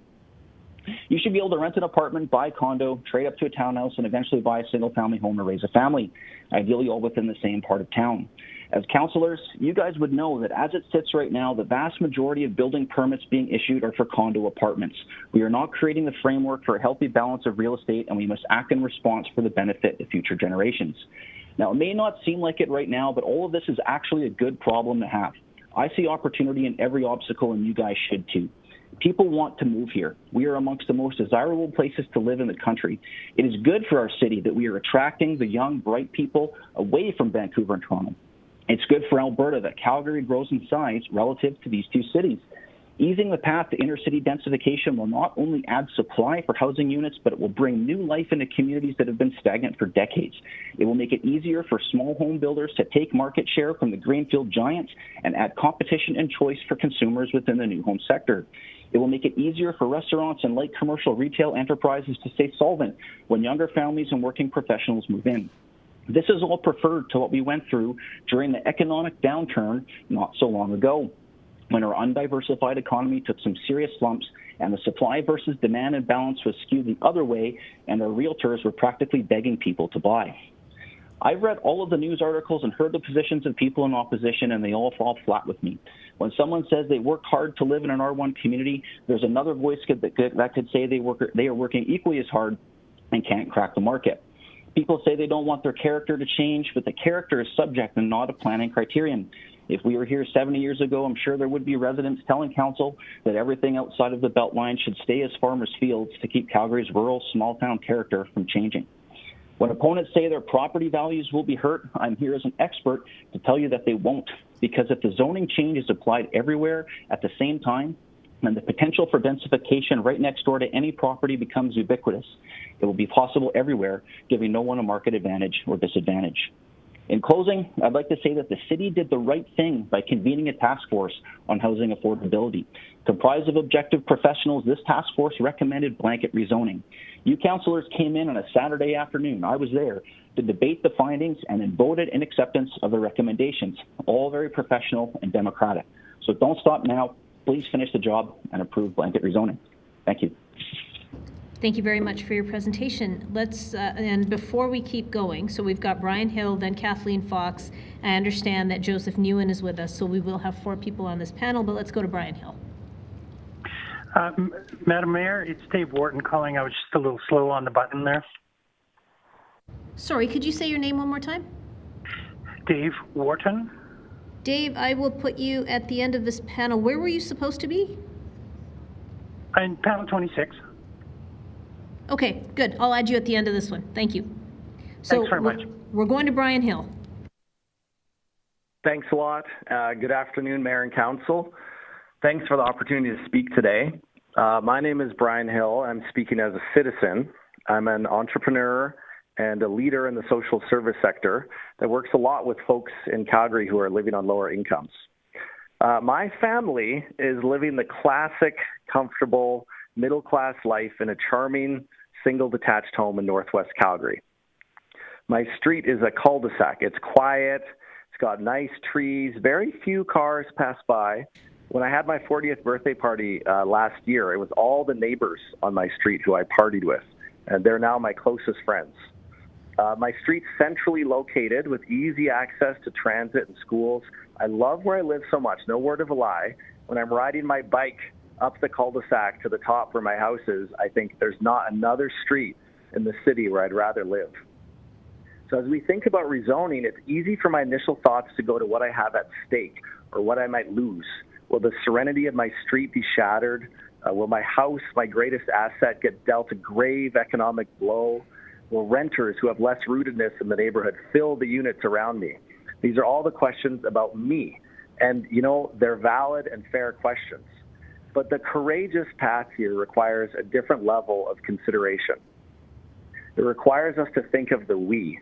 What's the hope we have for our city and our community? We all know rents in Calgary have increased 14% in the last year. Vacancies at 1.4%. The cost of buying a detached home has risen 37% in 3 years. I know because of the work I do with individuals living on a low income in the city, that while I sit at the top of my cul-de-sac looking at the view of the river valley, there are thousands who are scrambling to find a place to live just to call the city home. And when they're finally able to win that lottery, so to speak, and be selected by a landlord who has deemed them worthy, they're paying skyrocketing rates for their rent, all the while building no equity and struggling to keep up with the rising cost of living. The higher path of we acknowledges that Calgary must be a place that can attract and house the best and brightest from all over the world to live here. Just this weekend, I was at a kid's birthday party, and I met families recently arrived from Ukraine, Mexico, Brazil, and Colombia. It's like a mini United Nations in session. I want them to be able to see a path forward for themselves here, that they can be confident in Calgary being a place they can call home and put down roots. So I vote yes to rezoning because I believe also this Norval strategy... Horner calling in. Hi there. You know what? I'll just finish. Can we hang on for 1 second? Brian, we're going to let you finish. Anybody else that's on the line, please don't interrupt a speaker. I will come back and ask if there's anyone else, so hang tight. Brian, I'm sorry about that. Please keep going. All good, no problem. So I'm gonna say, so I vote yes to rezoning because I believe this strategy will lead to a meaningful but manageable growth in housing supply that will help thousands of families access housing over the next decade. Community by community rezoning sounds nice, but I can't imagine how unbelievably long that process would take. Maybe my grandchildren would live to see the fruit of that kind of a process.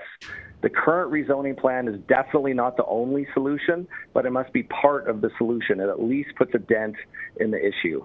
And I know that on my cul-de-sac, 20 years from now, when I'm riding my bike up the hill at the end of the day, if there are a few more duplexes and maybe even some, dare I say it, renters on my street, I'll be content knowing that a few other folks get to have the joy of living on this street just like I do, and knowing that Calgary decided it was going to be a city that values the collective we over the individual me.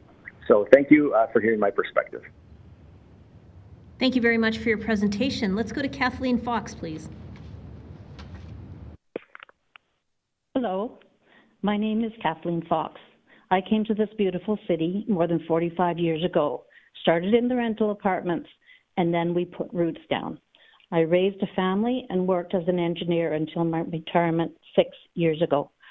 I love this city and desperately wanted to move forward in a way that makes a better place for all of our citizens.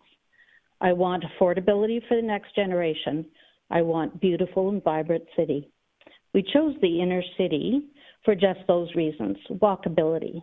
With 2 dogs at the time, we've walked probably every tree-canopied street and regularly hoof it downtown or over to Marda Loop. We purchased a 1935 one-bedroom bungalow and renovated it in Ward 8. I have to say that blanket rezoning, while appearing to be well-intentioned, does not address the issue of affordability. Our market is not strictly Calgary.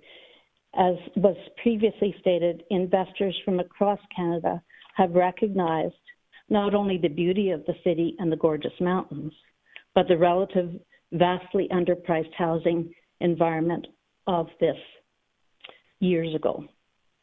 It is a correction of sorts and leveling of the large opportunity gap between major cities. Additionally, out-of-country investment has come into play in the demand side. That is not going to change. We cannot stop other people from seeing what we see. There is little interest in the smaller, more affordable stepping stone units that I started out on. And so the developers who are understandably interested in profit won't build them.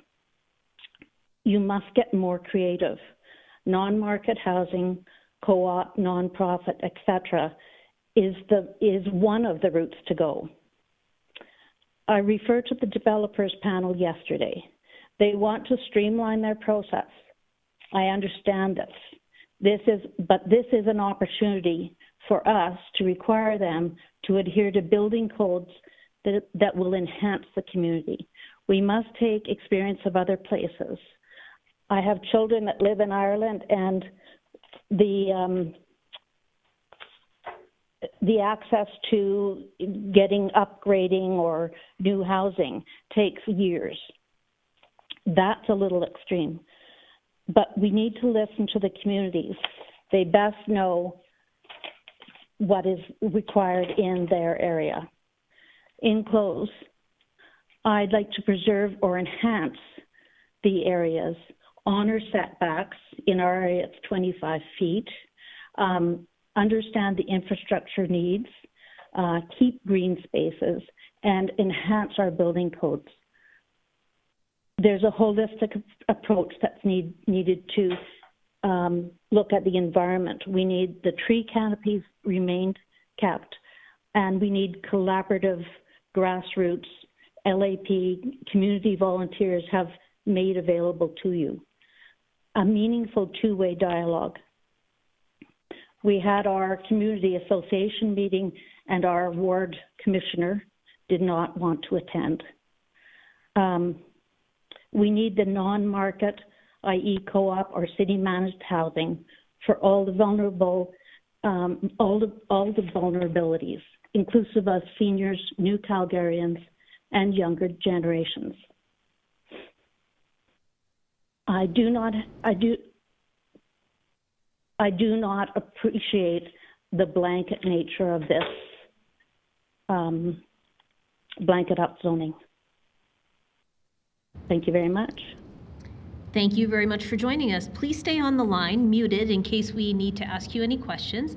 Let's go to Joseph now, please.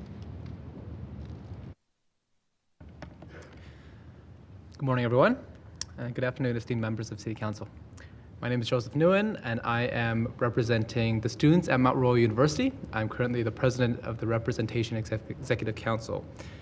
Today, I stand before you representing the voices of approximately 15,000 students, post-secondary students in our city. We wholeheartedly are in favor of the proposed zoning bylaw changes. We urge City Council to pass these changes swiftly and move forward with their implementation. These bylaw changes are a crucial step in addressing the housing crisis facing our city, an issue that is deeply felt by students across Calgary. As students, we understand firsthand the importance of improving access, affordability, and safety in housing. Over the years, student leaders have been consistently supporting initiatives aimed at these goals. Whether it was advocating for secondary suite reforms in 2018 or endorsing the Guidebook for Greater Homes in 2021, we've always championed measures that promote affordable and vibrant living spaces.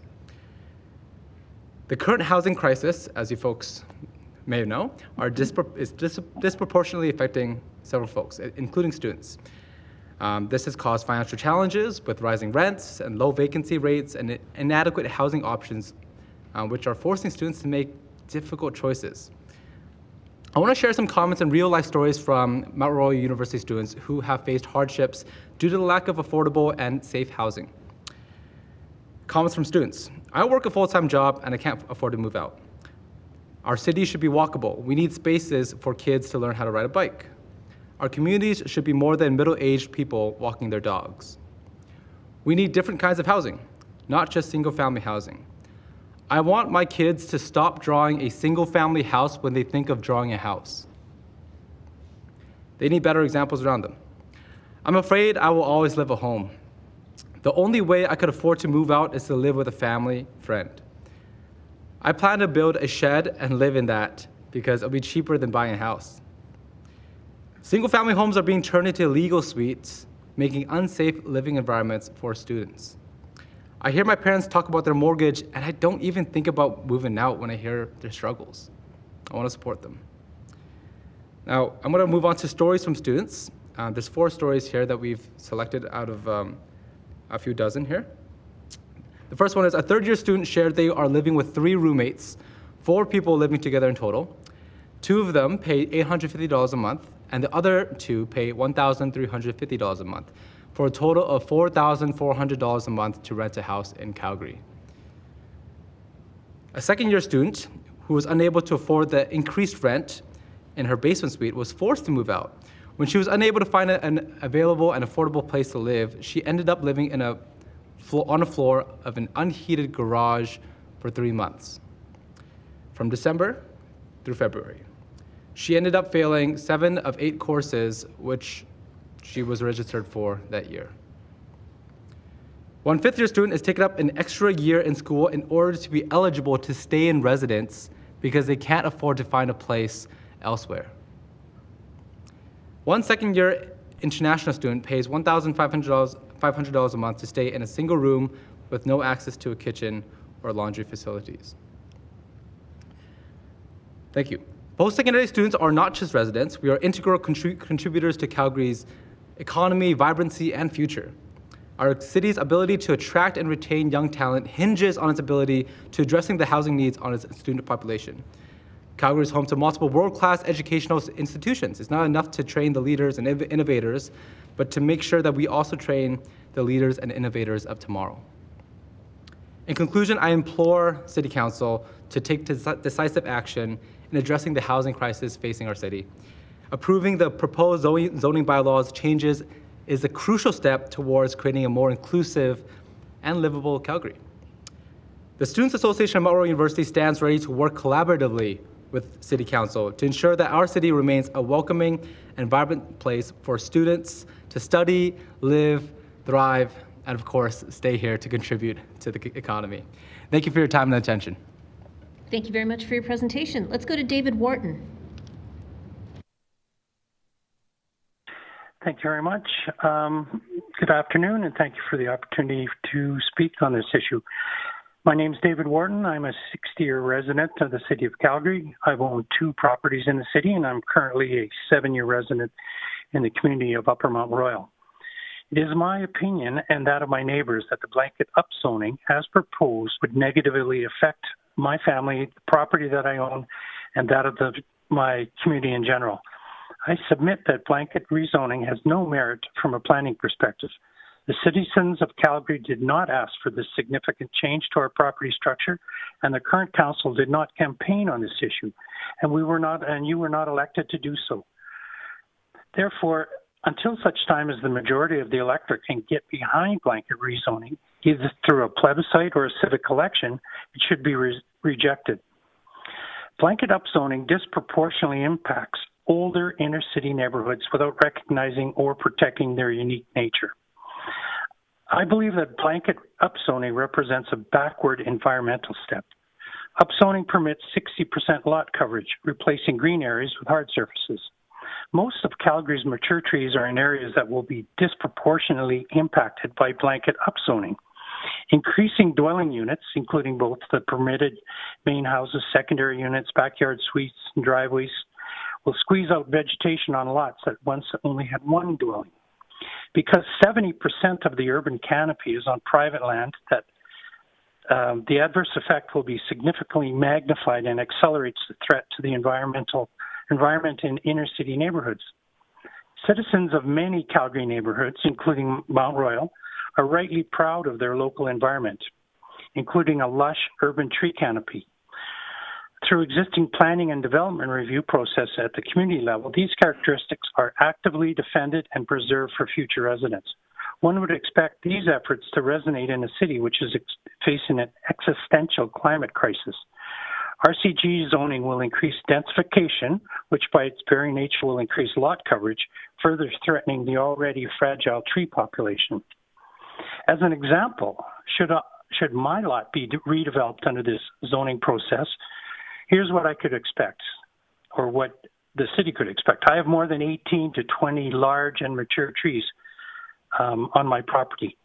Under upzoning, dwelling coverage is increased from 40%, which I'm assuming that's what I am now, to 60%.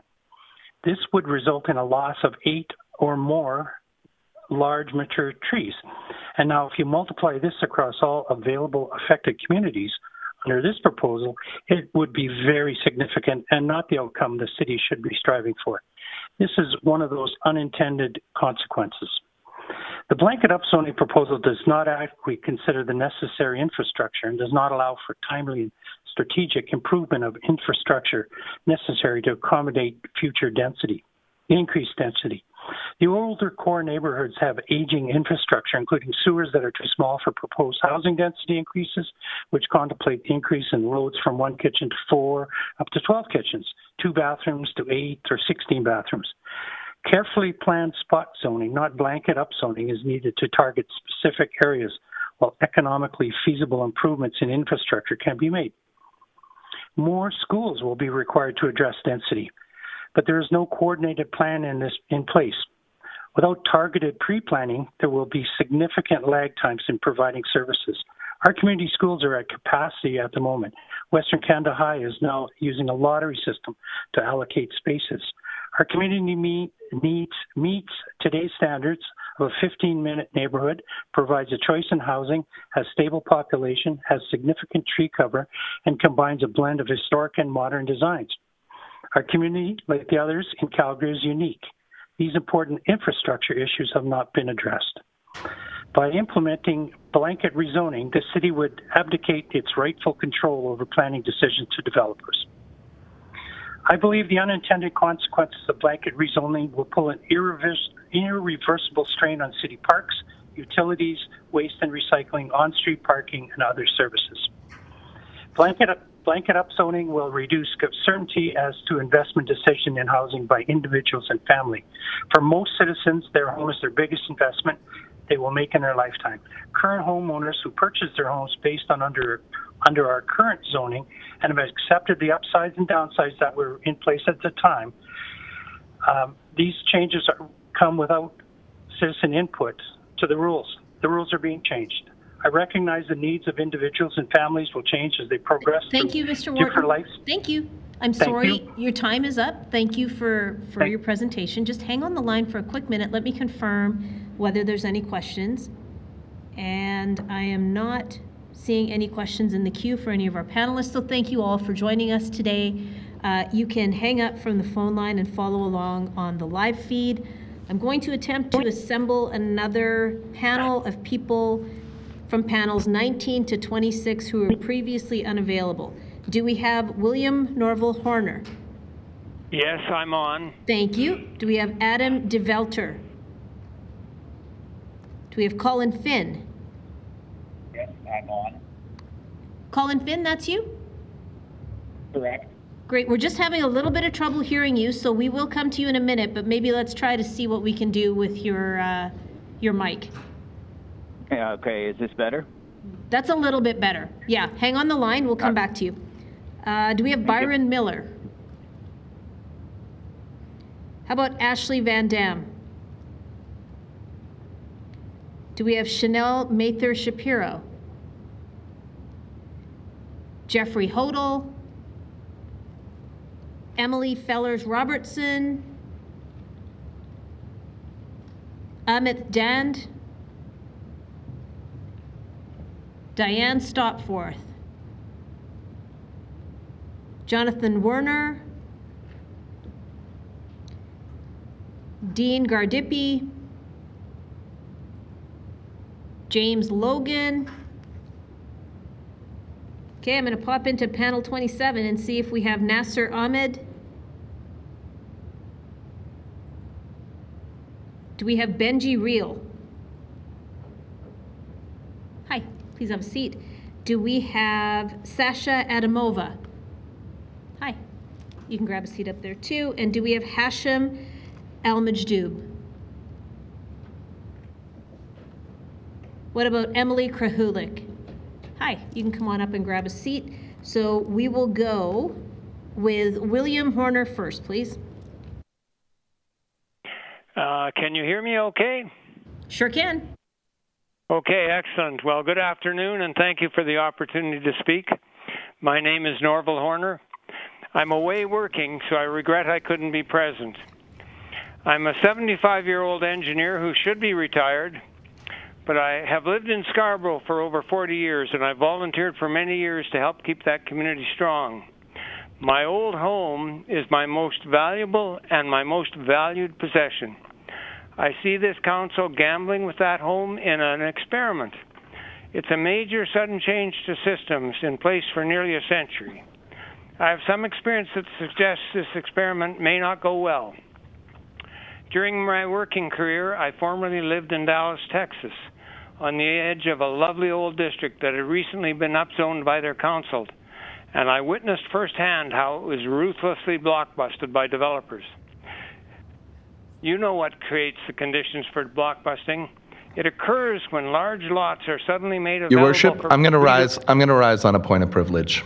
This is something that we've addressed before. Sir, blockbusting is an abhorrent term. I encourage you to educate yourself about its incredibly racist origins before you bring that to a public hearing here in the city of Calgary.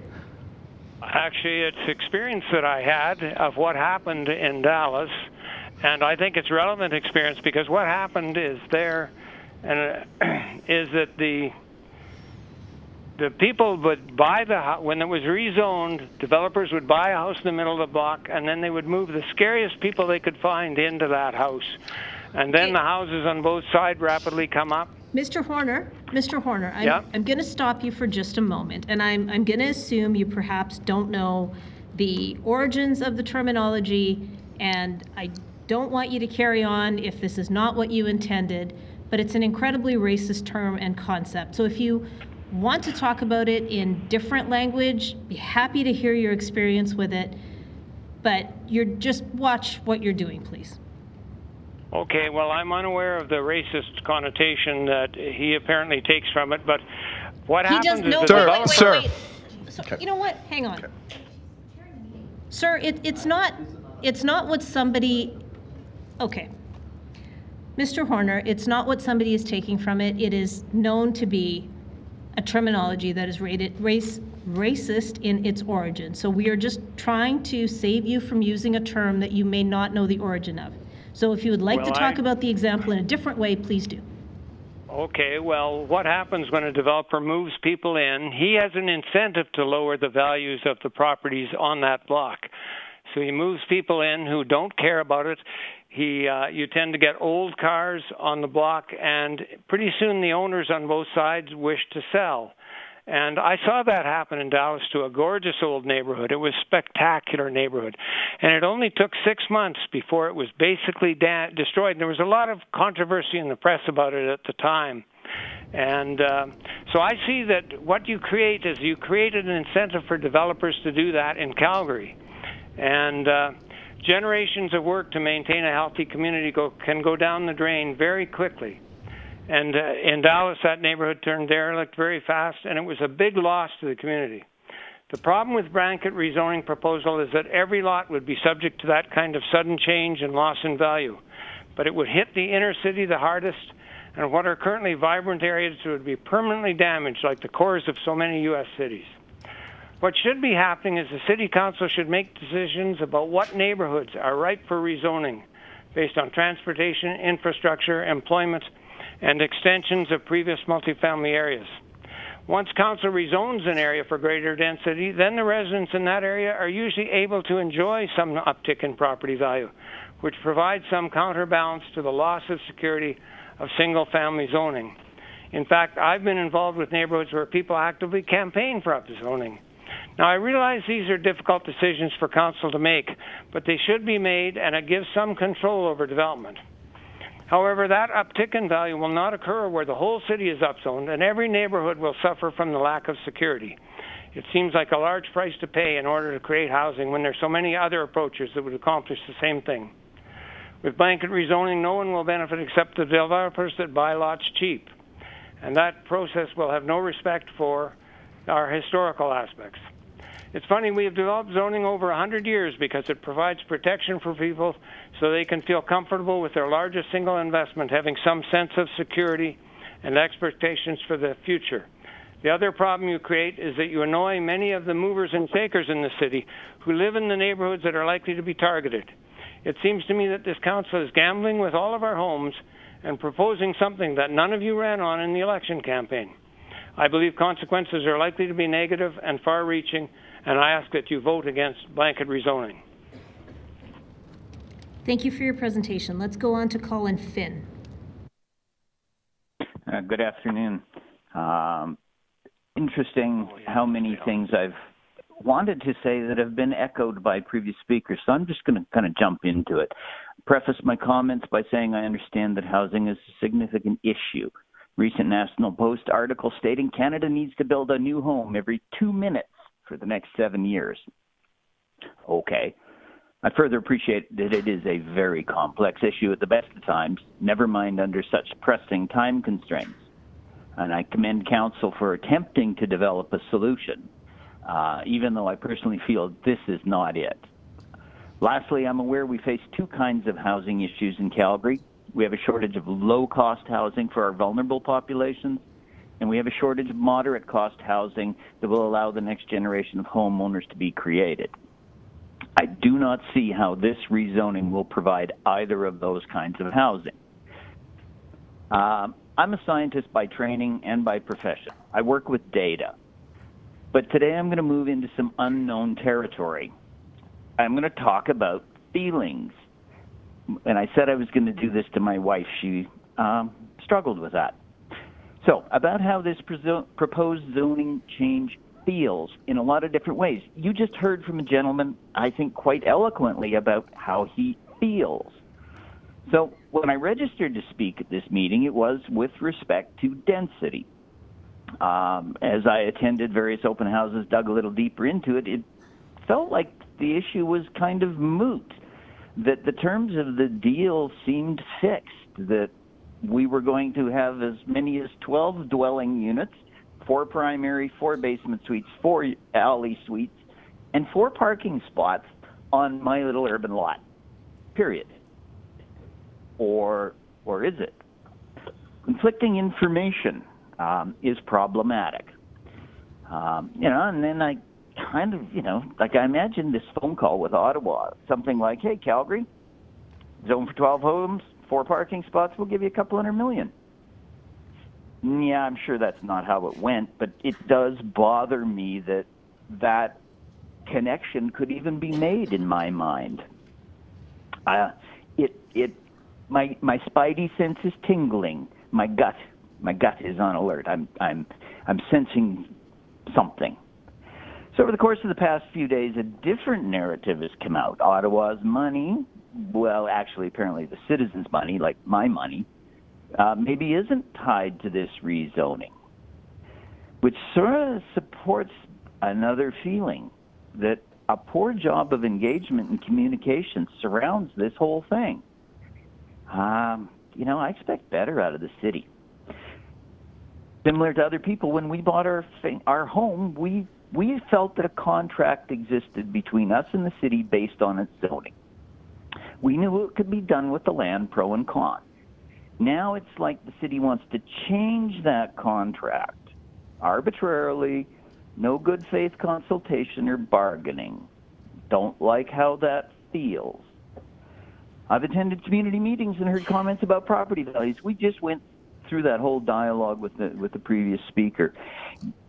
It feels like you're messing with the largest asset people may own, that their potential retirement plan is suddenly at risk because their elected officials are messing with it. And they don't feel like they're heard, or worse, they feel like they're dismissed. So, I'm going to encourage council to slow down a little bit. Put this issue on hold while we look at some other things. I don't want to just show up here and complain today. I'd like to talk about some other things. Now, of course, it's my idea. I think they're better. I don't think you can force high-density development onto a low-density plan. If we're talking 3, 4, is that high density? No, I want to go back to the numbers that I was given at the public meeting, which was 12 and 4. And if that's a problem of bad data, so be it. But you can't force that kind of density into a low-density plan. It works better where there's space and services, where roads are wide enough, where transit's close. So what other existing large spaces? Think about large spaces now that can be redeveloped. I look at the redevelopment, say, of Brentwood Mall or Northland Mall here in the Northwest where I live. We're struggling retail developments with large land blocks, proximal to transit and other services, redefined themselves and added significant housing. Finn. Thank you for your presentation. Your time is up, but if you can mute yourself and hang on the line in case there's questions, that would be great. Absolutely. Thank you. Thank you very much. Let's go to Benji Reil, please. Hello, Council. Thank you for the opportunity to speak to you today. I've heard a lot of voices today, and not a lot of them are like me, a younger person in the city.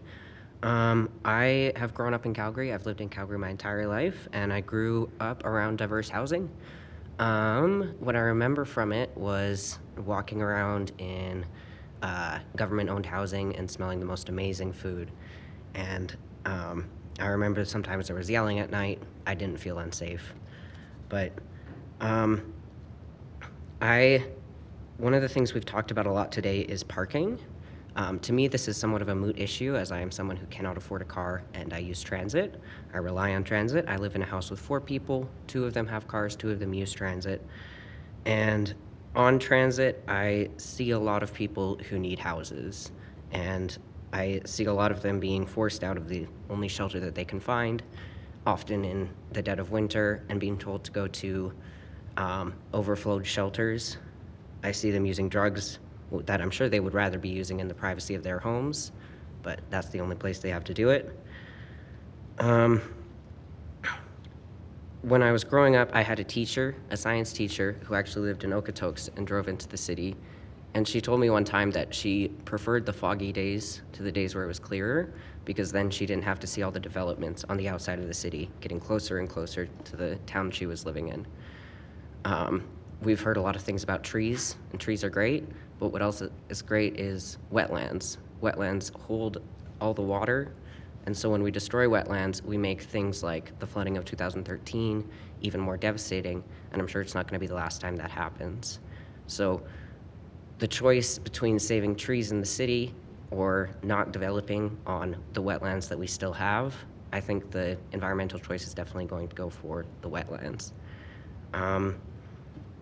Another thing that you should consider is that the environmental impact of having such a sprawled out city and having all of those cars, that creates a lot of greenhouse gases that could be mitigated if there was more transit options, if the city was a bit closer together.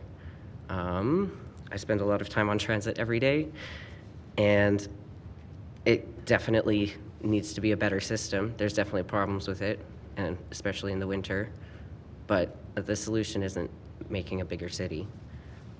I want to thank you all for your time, and please think less about the people who own homes when you're deciding this and more about the people who are struggling to pay rent and people like me who I don't know if I'll ever own a home. I just don't think it's very possible in this economy with the cost of living and the cost of housing. So, but if I could find somewhere that I could stay comfortable and rent for the rest of my life, I'd be pretty happy with that. Thank you for your time. Thank you for your presentation. Let's go to Sasha Adamova, please. All right. Hello, Council, Your Worship. So I'd actually like to second a lot of the points from the speaker that came before me, specifically because I'm also coming into this as a youth. I'm 17 years old. I live in Hidden Valley, which is a community in Ward 3. And as I said, I'm here for 2 very interconnected identities. For one, I am a youth who is going to have to, well, depending on the outcome, is going to live with this decision for hopefully the rest of my life. And on the second point, I am someone who's an environmental activist. So I very much care about trees, as mentioned by other people. I care about green spaces, but I also care about making sure that climate change does not progress and that we as a city meet our climate goals. So I know that many people will say that I'm simply not old enough to understand the economic and political consequences of this policy. And I assure you that despite my youth, I understand it perfectly. Because the advantage that my youth gives me is that I can see into the future, and I have a self-interest in long-term sustainable development. The type of long-term sustainable development that will not only make a quick buck now, but will actually serve your children and grandchildren. And I want you to think about the future right now, because a lot of the talk right now is about current homeowners, it's about fear of change, which I understand, it's perfectly rational. But there are people whose futures are not being discussed right now. I might not be able to vote yet, one more year, but I worked for some of your campaigns in the last municipal election. And if you remember, with another group, I actually interviewed most of you.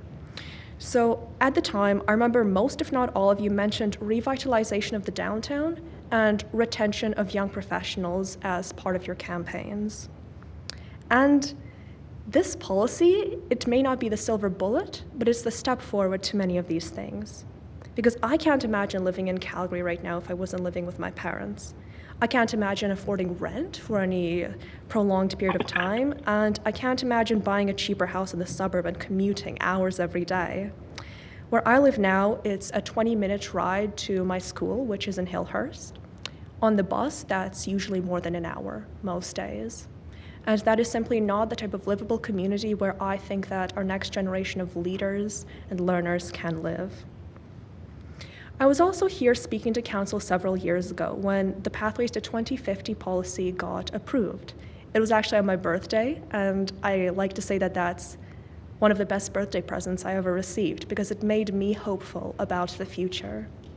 This policy also makes me hopeful about the future because in the Pathways to 2050 document, densification and sustainable development is discussed at length in relation to affordable housing, more sustainable and efficient transportation, and better urban planning.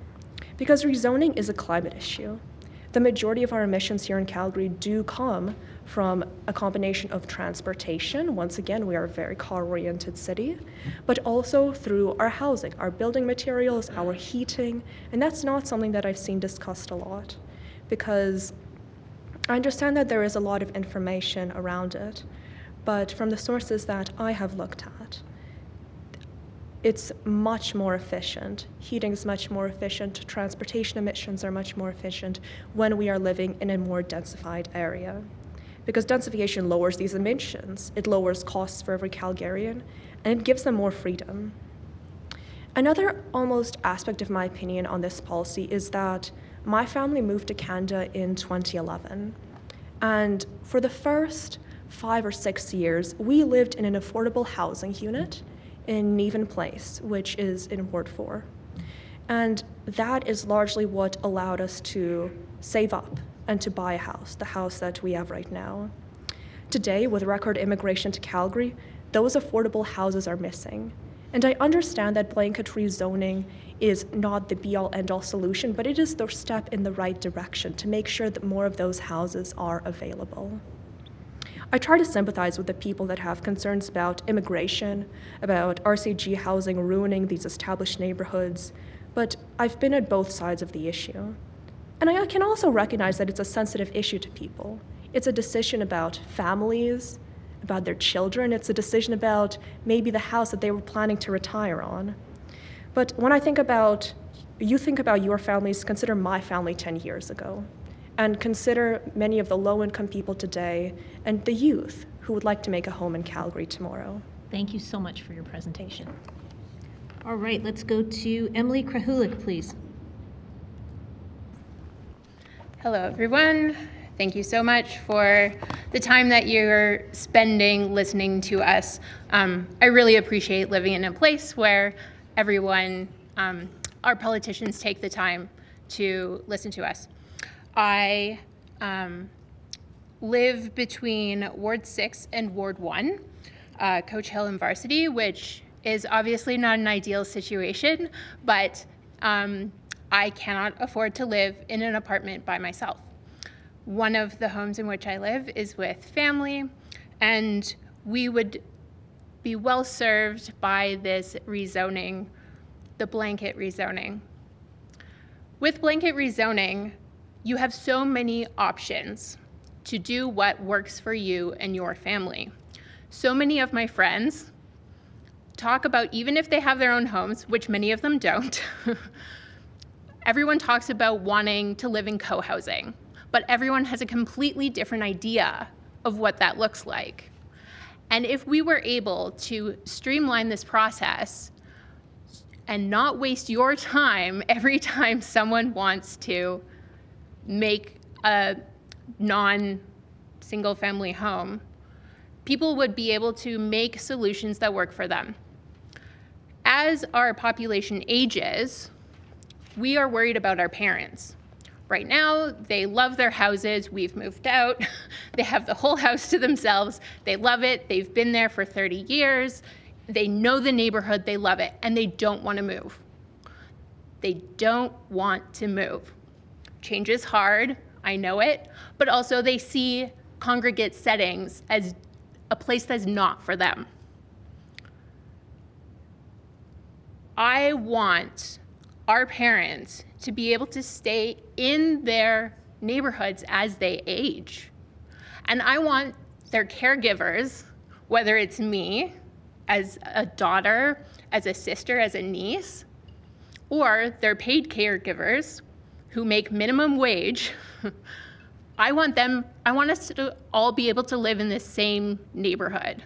And I want my friends with kids to be able to live close to their parents. And you better bet those parents want to be close to the grandchildren. If we have these options that are freely available, we are allowing the market to decide where we want Calgary to go. And let's remember that even if we say no to this now, it'll happen. It'll happen eventually. But things are going to get worse. Rent's not going to be twice as much as it was 3 years ago. It's going to be 4 times as much. And maybe we'll be forced to leave Calgary. And I don't want that. I want to stay in Calgary. My family's here, my people are here, my parks are here. I love Calgary so much. And I want it to be for everyone. I want housing to be accessible. I want it to be diverse. I want it to work for everyone, which means that it has to be different. What we've had so far has worked in the past, but we all know that things are changing.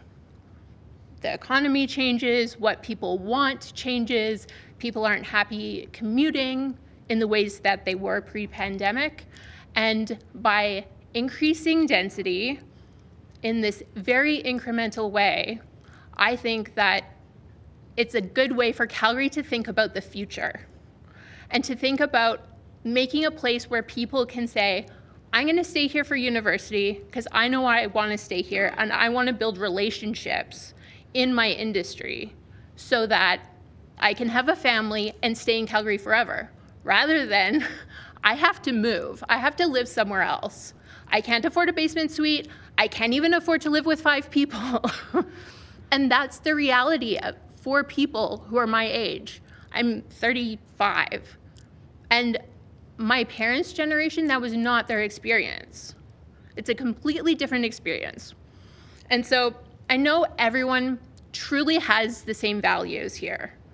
We all want to be happy. We love diversity. We love our trees. We want to feel engaged. But I think that we really need to think about the future and what we can do now to make things better in the future, and also to accept the change that is going to come. Thank you so much. Thank you. All right, we've got one person in the queue with questions. Let's go to Councillor Sharp. I just have a quick question for Emily. What are you knitting? It's like, I really love the yarn. So I'm just making like, I don't know what it is yet. That's okay. It's about the journey, not the destination. I appreciate it. I just wanted to, break up the seriousness for a second, and thanks for being here. Thanks for all the panelists. ADHD, you need to knit. It's all good. Just wanted to ask. Thanks for being here. Thank you. I would love to say that that's not before us, but it technically was. So Actually, there we it was go. before us. She was doing it. Well, yeah, okay. Okay, I don't see anybody else in the queue, so I'm going to try to assemble another panel. I'm going to try to sprinkle it with people that were missing, as well as people on on panel 28 and beyond. I know, it's day 2. Day 2. Do we have Nasser Ahmed? Do we have Hashim El-Majdoub? All right. From panel 28, do we have Nancy Manchak? Do we have David Price? Yes, I am here. Oh, hi, Nancy. Hang on the line there. Hello. Do we have David Price? David's here. Yes, thank you. How about Neil Abiyankar? Do we have Neil Abiyankar? How about Donalda Macbeth? James Bolin? Okay, I'm going into panel 29. Do we have Matthew Noel? Do we have Sariah Oster? Great, you can grab a seat, thank you. Do we have Alex McCall?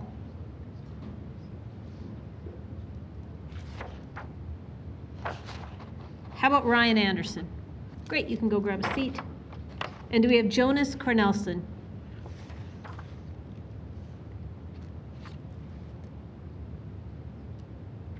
All right, we're going to move forward with 4 people. Let's start with Nancy Manchak, please.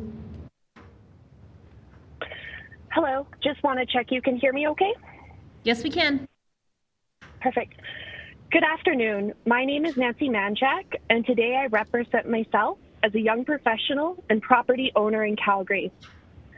Like many before, and I know many more to come during this hearing process, I join you today to express my deep opposition to the blanket rezoning proposed for the City of Calgary. I am a new Calgarian, relocating to the city just 1 year ago. My husband and I are in our early 30s, which is an important consideration today, as much of the feedback we have heard is that this is an age issue. Last year, we carefully selected the neighborhood for which we would plan to call home for our long-term future. If you can hear me. Okay, hold on, everyone, please. Nancy, sorry for the James Bolin here. Nancy, sorry about the interruption. If you can hang on there, Nancy, we'll come back to you. Anybody who is not yet recognized on this panel, I appreciate that you're on the line, but if you could keep yourself muted, and then I promise to come back and call your name. Okay, for now, we're going with the 4 people that are registered. Apologies, Nancy, please carry on, but before you do, everyone else should be muted, and I think someone's got their live feed on. So Nancy, let's go ahead and see what happens. Okay, thank you so much. Again, my husband and I are in our early 30s, which is an important consideration, as today I've heard much feedback that this is an age issue. Last year, we carefully selected the neighborhood for which we would plan to call home for our long-term future. This selection included a consideration of the types of homes that we would be surrounded by, the overall environment, tree cover, amenities, and congestion, or lack thereof. Now, 1 year later, we feel very disappointed that our largest single investment in our lives, our home, and where we plan to raise our family, is at risk for the future. Our neighborhood was established in the 1950s and already experiences infrastructure limitations, creating disruption to the residents when repairs are required for sewer or water services. At recent rezoning open houses I have attended, and with my councillor Walcott in attendance, there has been no clear answer to the critical question around how the city will ensure there is adequate infrastructure if blanket rezoning passes, and further, who will fund the future improvements required. My husband and I are engaged citizens attending Chinook area local area plan workshops, participating in online forums, and presenting here today. Now, however, the future for even the local area plans is in question, and along with it, the time and tax resources spent to date. Diversity is a true strength in Calgary, yet here we are aiming to use a one-size-fits-all policy approach for the future of urban planning in our city. Calgary is an amazing city and renowned for its vibrant and diverse neighborhoods. Implementing uniform zoning policies across the city risks removing the neighborhood charm that make them special. Moreover, I'm also very concerned that the proposed blanket rezoning was not an item that current city councillors campaigned on during the last municipal election. I'm shocked by this proposal and worry what comes next. We love Calgary and have enjoyed living here the past year, but it causes us concern for the long-term viability of the city and if it will remain where we call home. I'm also concerned that the blanket rezoning process will remove the ability for citizens to engage on matters that impact them, as is currently available through the development hearing process. The blanket upzoning proposed is a rush public policy decision that aims to fit a square peg in a round hole. Instead, I implore City Council to explore alternatives around existing areas of infrastructure surplus, including taking advantage of corridors surrounding the Green Line, Calgary's largest infrastructure project ever, and an area that presents significant opportunities. I urge Council to vote against the proposed blanket rezoning, and thank you for your time and listening to myself today. Thank you very much for your presentation. Let's go to David Price, please. Thank you, Madam Mayor. Good afternoon, everybody. I'm here to speak in opposition to the blanket upzoning motion. My wife and I, Nancy's actually my wife, I'll try not to repeat any of her submissions, but we're both in our early 30s. We're young professionals, and we bought a house just last April. That was one of the most consequential decisions of our life. We both work downtown and live very busy lives. Proximity to downtown was a very important decision for us. And when browsing for a home, we looked at various neighborhoods throughout central Calgary. We explored Kensington and Hillhurst, where I grew up. We also looked at Killarney, Marteloup, and Altadore. However, we considered the negatives of buying into these neighborhoods as overwhelming the positives. For example, we were quickly deterred from Altadore by the omnipresence of a new row house or townhouse development going up on almost every street. We were aghast at the shoddy workmanship of almost every new build, row house, and townhouse that we visited. Each appeared hastily slapped together, did not have efficient appliances, furnaces, or water tanks, and were not very reasonably priced at between $1.2 and $1.4 million each. We were also amazed by the immense lack of parking in Altadore, and the fact that although almost every street has 4 lanes, 2 of such lanes are completely unusable due to parked cars at all times. No disrespect to those that live in Altadore, to those that choose or chose to live in Altadore. But we would never wish for our children to grow up in a neighborhood where they would be constantly at risk on every street of being hit by drivers with obscured vision due to the parked cars. Now, we were similarly perturbed by Marteloup and the persistent traffic jams and construction that have been going on for over a year relating to infrastructure upgrades for water, lights, and roads. Now, we ultimately fell in love with a different neighborhood. That neighborhood is one where we knew that every other lot is zoned for a single dwelling as RC1. We knew what we were buying into. We knew the community's offerings in terms of parks, roads, infrastructure, and schools. And we love the character of our neighborhood, which is from the 1950s. Now, against that backdrop, we were well aware of approximately how many people could live in the community due to the zoning restrictions in place. Now, these factors, or call them idiosyncrasies, that we sought out in our neighborhood are not unique to us. They're considered as essential by a vast swath of prospective home buyers and young persons out there today. People don't just buy a house or a lot for the sake of a house or a lot. They buy it for a home. Their home is so much more than just the property itself, but it is a constituent part of the overarching community that they choose to live in. Now, this motion proposes to upend the certainty that we had by investing in our chosen community. It injects uncertainty into the future of our community and what it will look like in 10, 20, and even 30 years from now. It leaves us wondering if there will be a proximate school with capacity for our children to go to, if our distribution gas or water lines will fail before they're even upgraded, or if the major downtown artery of Elbow Drive that we live near will be choked by overpopulation and the lack of both parking and sufficient transit options in the areas. This rezoning motion is framed as improving choice and diversifying the housing supply. And that may be so from a simplistic view of lot zoning.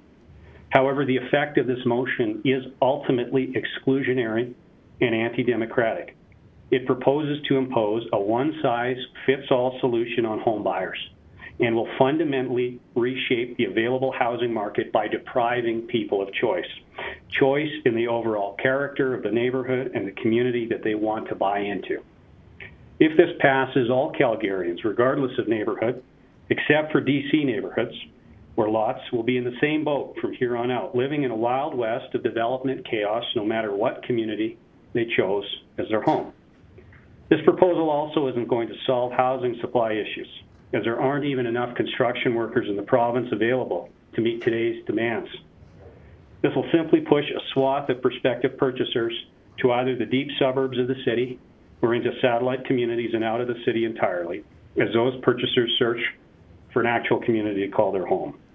With certainty, if housing affordability and greater supply are the goal of this council, then it would be misguided to use this proposal to solve those issues. In my submission, it is more efficient to guide development and densification through local area planning that targets transit hubs and transit-oriented development. Use the green line or existing stations along the red and blue lines. As council well knows, there are various private partners willing and able to assist with this, and even assist with the creation of new transit stations, as was the case with the proposed Midtown station that's going to bring on nearly 7,000 new homes. Thank you so much for your presentation. Thank you. Thank you. Hang on the line, just mute yourself. I'll let you know if there's any questions. Let's go to Sariah Oster, please. Hello, can anyone hear me? Hi, who's this? It's James Boland. Just the delay caught me when you were calling up my name. I was on delay. So. Yeah, don't worry. I will come back to you. Okay. Yeah, thanks. Just want to let you know I'm here. Okay, appreciate it. Hello, my name is Sariah Oster, and I wanted to take a moment to say that I am in favor of the RCG upzoning. I'm a student at the University of Calgary, and I work 2 jobs in order to make enough to live here and attend school. And I know others who are in similar situations.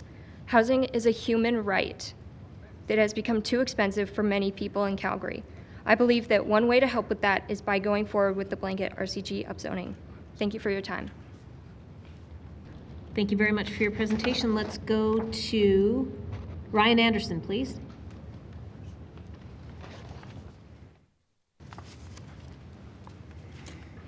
Great.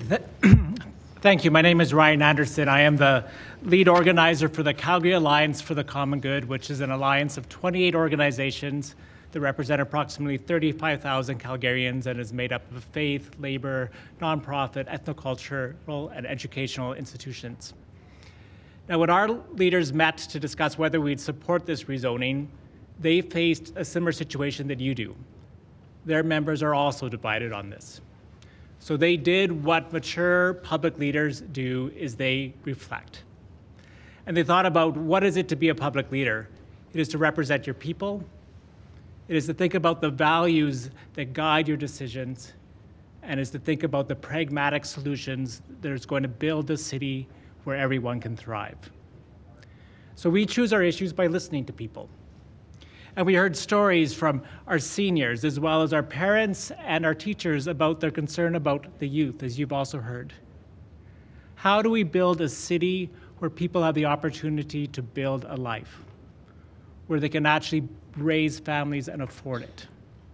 That was one of the major concerns people were thinking about. And that generational problem, the generational commitment to leave things better for the next generation instead of impoverishing them. They also thought about how housing impacts so many social issues. I was invited to a gathering of the South Sudanese community. It was supposed to be a great celebration of all their members coming together. Instead, it was subdued. One of the leaders sat down next to me and said, you have to understand, 4 of our youth are in the morgue right now. And so we had a conversation about what leads to this. Why do their youth end up in gangs? And we went through all the normal explanations that people talk about, and then he looked me in the eye and said, do you know what it really is? Our youth are there because they were hungry. And when they join gangs, they get enough money to be able to pay for food. We have to ask ourselves, do we privilege those who actually are already comfortable in our decisions? Or do we have the courage to value those who are struggling in our communities? Why do the parents not have enough money for food? It's because the jobs that they can get cannot pay for the cost of housing in our communities. We also, the other week, I was invited to the mustard seed. And I had the opportunity to sit with the chaplain and listen to the different stories of people who were there. And what was interesting was they were telling the same stories we actually hear from across the city. There are recent immigrants there who simply couldn't find a place that they could afford. There are people with mental health issues who, because they couldn't actually find housing they could afford, ended up on the street, which made their mental health issues even worse.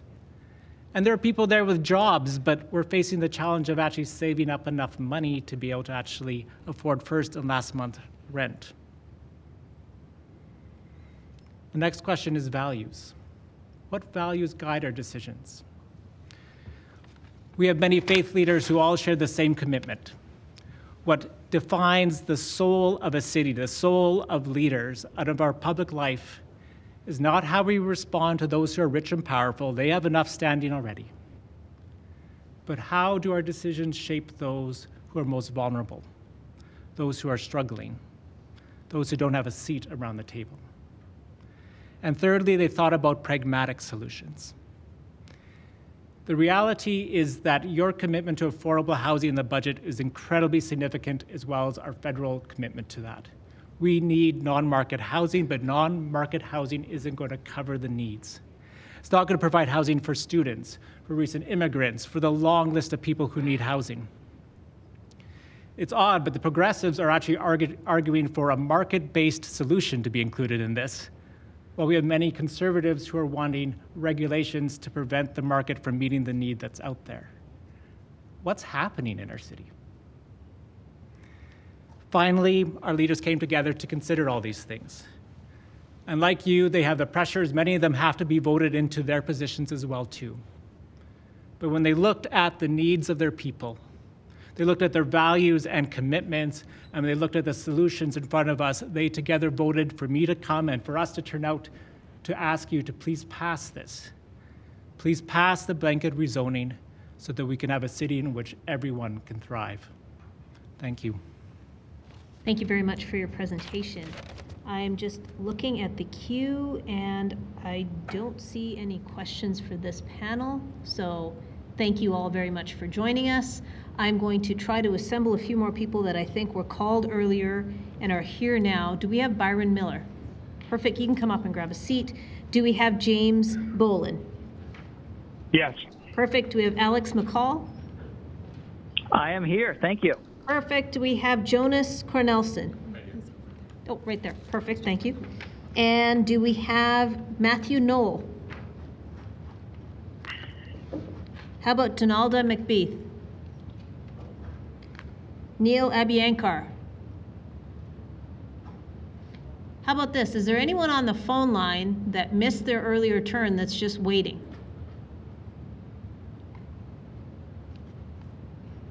Okay, then let's proceed with these folks. Mr. Miller, please go ahead. Thank you. Mayor Gondek, members of City Council. As an academic researcher and a former urban planner whose work has long focused on issues of urban inequality, land use, and housing, I am deeply conflicted over the proposed rezoning for housing amendment. I certainly applaud the city and the Housing and Affordability Task Force and planning staff for recognizing the seriousness of our housing crisis and proposing actual actions. If forced into a binary choice between the proposed blanket rezoning and the status quo, I would favor the blanket rezoning. However, these are not the only two options available. There are other policy options that align, I believe, much better with the city's stated policy objectives on housing, transportation, and climate, and would likely be far more effective in achieving the city's objectives. The topic of blanket rezoning is hotly debated in the urban studies and urban planning literature, with no strong consensus on the best path forward suitable for all cities. The effects of upzoning policies are highly context dependent, which makes extrapolation from one city's experiences to others very difficult. There is, however, general agreement on some of the basic processes that shape market-based housing systems in North American cities. Some important takeaways include more housing does not necessarily equal more affordable housing. Professor Diana Mock, who specializes in real estate finance at Western University, reminds us in a recent article that it is critically important that we focus on how housing markets actually work.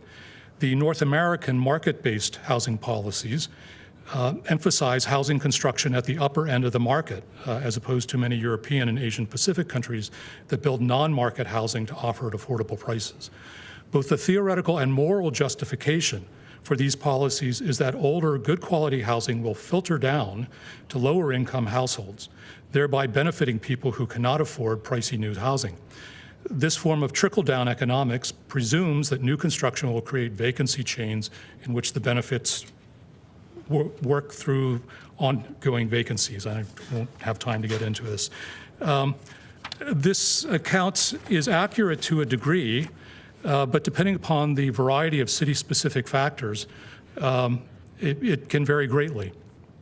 From the standpoint of filtering affordable housing, filtering down may actually flip to filtering up, such as when affordable housing is demolished to build one or more expensive houses. Astoundingly, this latter scenario is now common across Canada. According to recent research by Steve Pomeroy at the Centre for Urban Research and Education at Carleton University, Canada lost 11 affordable rental units for every one it added between 2011 and 2021. While Calgary's record has been substantially better than the national average, all indications are that we are now converging on national trends.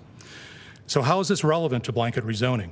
It's critically important to recognize that it is possible to add more housing, which blanket rezoning will almost certainly do, while at the same time, it's possible that we may reduce the supply of affordable housing. Indeed, it is the least expensive housing, those units that are supposed to filter down to lower income households, that is most likely to be demolished to build new housing. This is not an argument against accelerating the construction of new housing, but a strong cautionary note that we should adopt policies to preserve rather than demolish as much affordable market housing as possible. And looking at the time, I say I'm going to have to skip ahead. One of the critical concerns that I would want to draw your attention to is that affordable housing is not affordable living. And in fact, a cheap house is not highly affordable if it has high transport costs. Unfortunately, the Housing and Affordability Task Force report only dealt with the narrow notion of affordable housing and not the broader concept of affordable living. If it had addressed affordable living, it would have taken into account the transportation and utility costs associated with living in specific locations across the city. Because it did not, we are presented with a blanket policy that in essence says that location doesn't matter. But location does matter. It affects transportation costs greatly, both with respect to public and active transportation options and to the distance residents must travel. Indeed, the very foundation of the MDP and the CTP is the principle that land use and transportation must be approached in an integrated and systematic way. Emphasizing higher density development within walking distance to primary transit is one example of sound integrated land use and transportation planning that advances affordable living, especially if residents can avoid the very substantial costs of owning and operating a vehicle. And I can see that my time is up, so I'll leave it at that. Thanks, Dr. Miller. Appreciate that. Let's go to James Boland, please.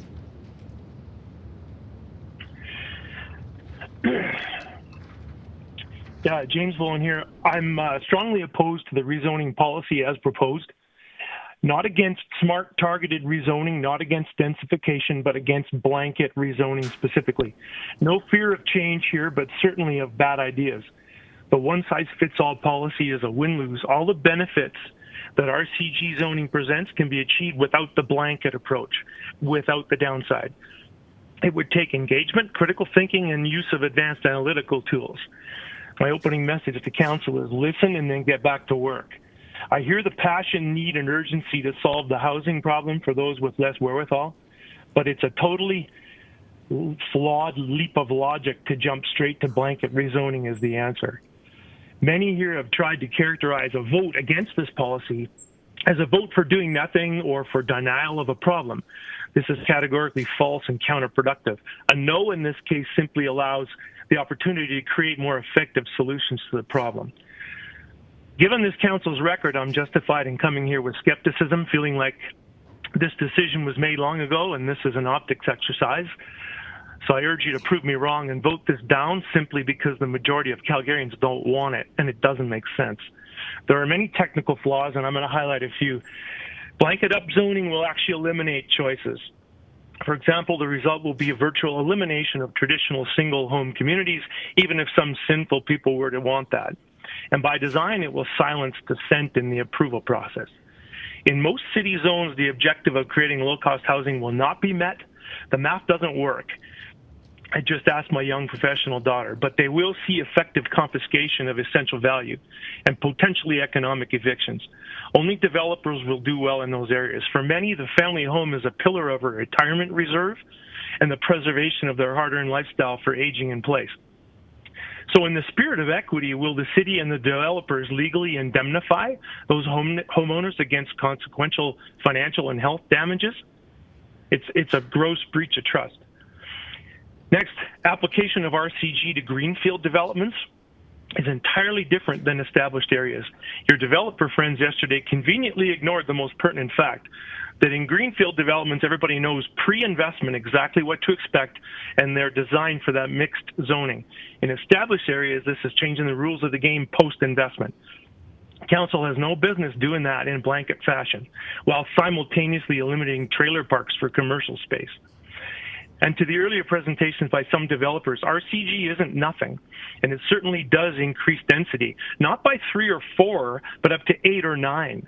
And contrary to an earlier speaker's oversimplified extrapolation, this is not just secondary suites. The parking spaces alone is thoughtless. I don't even need to go into that in detail. Would like to talk a bit about process, though. I believe the mayor and council have discerned the right to make a decision of such consequence on their own. You blew it. You started by playing the Justin Trudeau, please give me back a pittance of my own money with strings attached card, which is obtuse. This housing problem was primarily caused by Trudeau and most certainly not by ordinary Calgarians. So don't you dare put this on me and my community, especially not in the name of Trudeau.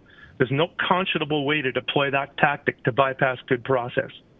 You even went ahead and hired the blanket rezoning mercenary before the policy was even tabled and debated. What says ramrodding better than that? The process has lacked integrity, the built-in bias in the task force composition, no genuine stakeholder engagement, apparently no decision criterion, options analysis, or sharing of supporting data, even if quoted on the website. I can give you examples of that if you want. Your voting down the plebiscite demonstrated that you didn't want to risk having Calgarians' majority opinion be a problem for you. There's almost nothing gained by rushing into this, but a tremendous benefit from taking a serious time out here. Honestly, I'm tired of council doing things to us instead of for us. So to mayor and council, withdraw this proposal, cancel the vote, and demonstrate that you can do the hard work of representing Calgarians and thoughtfully acting on the will of the majority.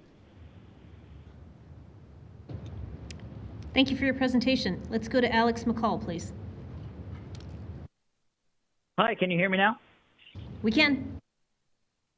Hi, thank you. Sorry for having to call in. I had a business trip to Toronto that I couldn't reschedule. I'm Alex McCall. I have a master's in public policy from the University of Calgary. I own my condo in the Beltline. I have served on my condo board for 6 years, and I'm a volunteer board member with More Neighbours Calgary, and I am a conservative. I am here today to speak as an individual who fully supports upzoning and to encourage council to reject any amendments that would water down RCG any further. Please keep townhouses as permitted use under RCG. I noticed during panel 10 that some members of council might have been a little confused between permitted and discretionary use. One of the reasons why corner lots are more valuable today is because under our current process, once upzoned to RCG, townhouses are a permitted use. If you do an RCG application mid-block, however, you do still have to go through a discretionary building permit process. As my former U of C econ professor, Dr. Kent Fellows, would say, and I checked with him for this quote, unnecessary regulatory barriers create scarcity rents that drive up prices. Those of us pushing for more housing by right, and by right means permitted use, are tired of asking for the bare minimum needed to help address the affordability crisis. We asked for this during the Housing Task Force vote, and Council delivered. I'm asking you to be brave and deliver what you promised us on that day. If you remember anything from my Housing Task Force presentation, I hope it's about how I tried to dispel the myth of the affordable bungalow. I presented about how there was only one in the entire city then listed for sale at below what I paid for my condo. It was 100 years old with a tenant paying an affordable rent who wanted to stay. But at the asking price the owner wanted, it would have doubled the rent just to cover the mortgage. The data presented to Council overwhelmingly proves that density delivers the most affordable new homes in any given part of the city. Some people lament the loss of so-called affordable bungalows, but it's important to remember that the developer never owned an affordable bungalow. In every instance, the previous owner destroyed the affordability by demanding top dollar when they sold it. Let's also think about that word affordable. It's another way of saying less expensive. After reviewing about 1,000 of the written submissions personally and talking with others who read the other submissions, there are some clear trends among people who mentioned price. First, almost everyone who wrote in support believes that new dense homes will help deliver affordable housing. And a clear majority of those who wrote in opposition to upzoning believe it will make homes like theirs less expensive and harm their equity. I don't blame them. As a Beltline condo owner, part of me is irritated that this council and previous council approved so many new condos and apartments like mine that my unit went down in value. It's only now coming back up due to the housing shortage. How can opponents claim they'll lose equity while homes stay expensive? Or how can admin claim that detached owners won't lose equity while homes become more affordable? The best research out of Chicago, Seattle, New Zealand, and Europe points to a simple supply and demand answer. The demand for land drives up the price of detached homes in desirable locations and is then developed into multiple new housing. The increase in supply of new dense homes drives down the prices of older dense homes in less desirable locations. People who can afford it move, and the resulting moving chains, if we had a healthy vacancy rate, would deliver affordable housing in the fourth or fifth move. Data from Seattle presented by administration shows that 4 units is the break-even point where a new unit costs about the same as the previous home. The data also showed how 8 units and more deliver considerable affordability. As a side note, Seattle legalized the construction of affordable single-stair point-access block apartment buildings that offer more than 8 units, and a family-sized Parisian single-stair apartment is my dream home, but it's illegal under our provincial building code. While I'd love to answer questions about single-stair reforms and applaud Councillor Winnes on her proposal to have no height limits near transit, this isn't about apartments. It's about bipartisan support for RCG. You have letters of support from both conservative housing critic and liberal housing minister. Both highlight the importance of allowing fourplex and townhouses permitted by right, not discretionary. Pierre Poilievre stood in front of a Vancouver 6+ and applauded it for its low price. Removing red tape only removes costs and fees. Don't gatekeep. Please don't move the goalposts with unnecessary amendments. And please vote yes for Mr. housing. McCall. My last three words were going to be bring it home. So Time's thank up. you. Thank you. Let's go to Jonas Cornelsen, please. Well, I'll try to keep to my time. Hello. It's good to talk to you. My name is Jonas Cornelsen. I'm a renter in a basement unit of a fourplex in an established area in Tuxedo Park, and I don't own a car, so spoiler alert, yes, I am in favor of citywide RCG zoning to gently increase density and provide more housing options across the city. We hear a lot about this community character being threatened by row houses, but we should also remember that communities are made of people. And the more people there are, the more opportunities to build and sustain community. I said I was a renter. That brings up certain images for some people. What I didn't say was I've been renting the same apartment for 6 years. I know my neighbors. I volunteer in the community, and I'm now excited to be raising my 3-month-old daughter in a neighborhood that feels like home. The fact that I don't own the building I live in doesn't mean I can't belong. You, council, do not only represent single-family homeowners. You represent the renters, students, downsizers, small families, the unhoused, etc., all of whom deserve a place to call home. I also support RCG zoning because though we all need homes, our tax base can't keep propping up endless sprawl. If you think infrastructure upgrades are expensive, I got news for you. We need to get more of the roads, pools, sewers, schools, and fire stations that we already have, and we have a lot of them for our population. Rezoning puts more people in developed areas and could even ultimately keep property taxes lower. The area where I live, Tuxedo Park, is a pretty good example.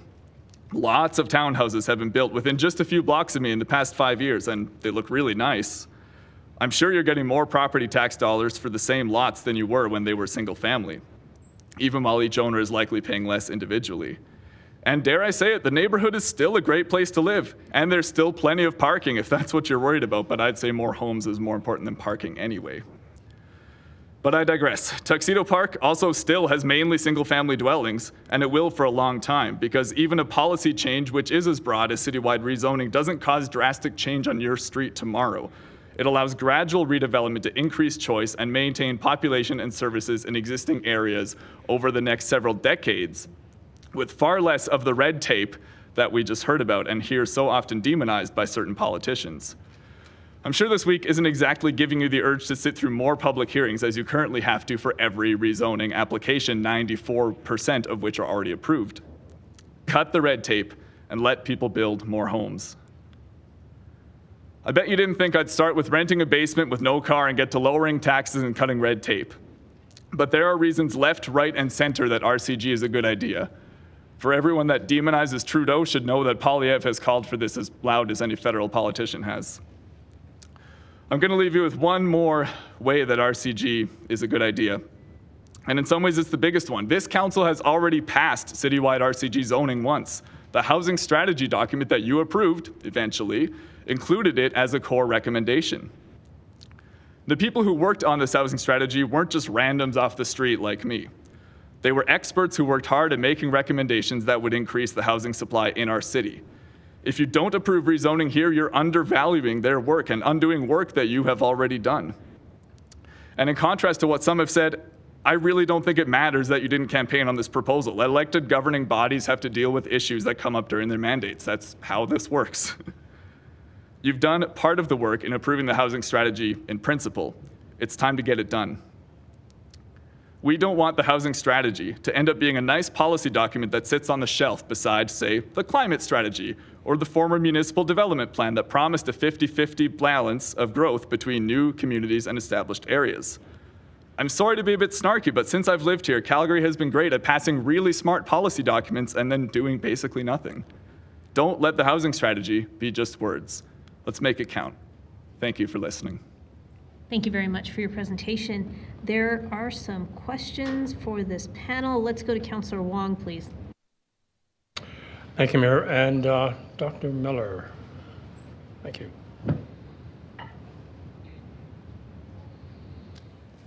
Yes. Yeah, Dr. Miller, thank you for being here. Two things. I noticed you kind of abbreviated your speech. Did you send a letter in or a written submission? I did. It's in the package. It's in the package. And it's a bit longer than what I had to say here today. Okay, I was just wondering about that because I'd love to follow up. Second question is, as an urban planner and one that does a lot with evidence and data, have you ever come across any evidence and data about quality of life and density? In other words, there's a correlation. That's a very complex topic, and I did hear one of the panelists earlier today make some comments about that, which I did not agree with.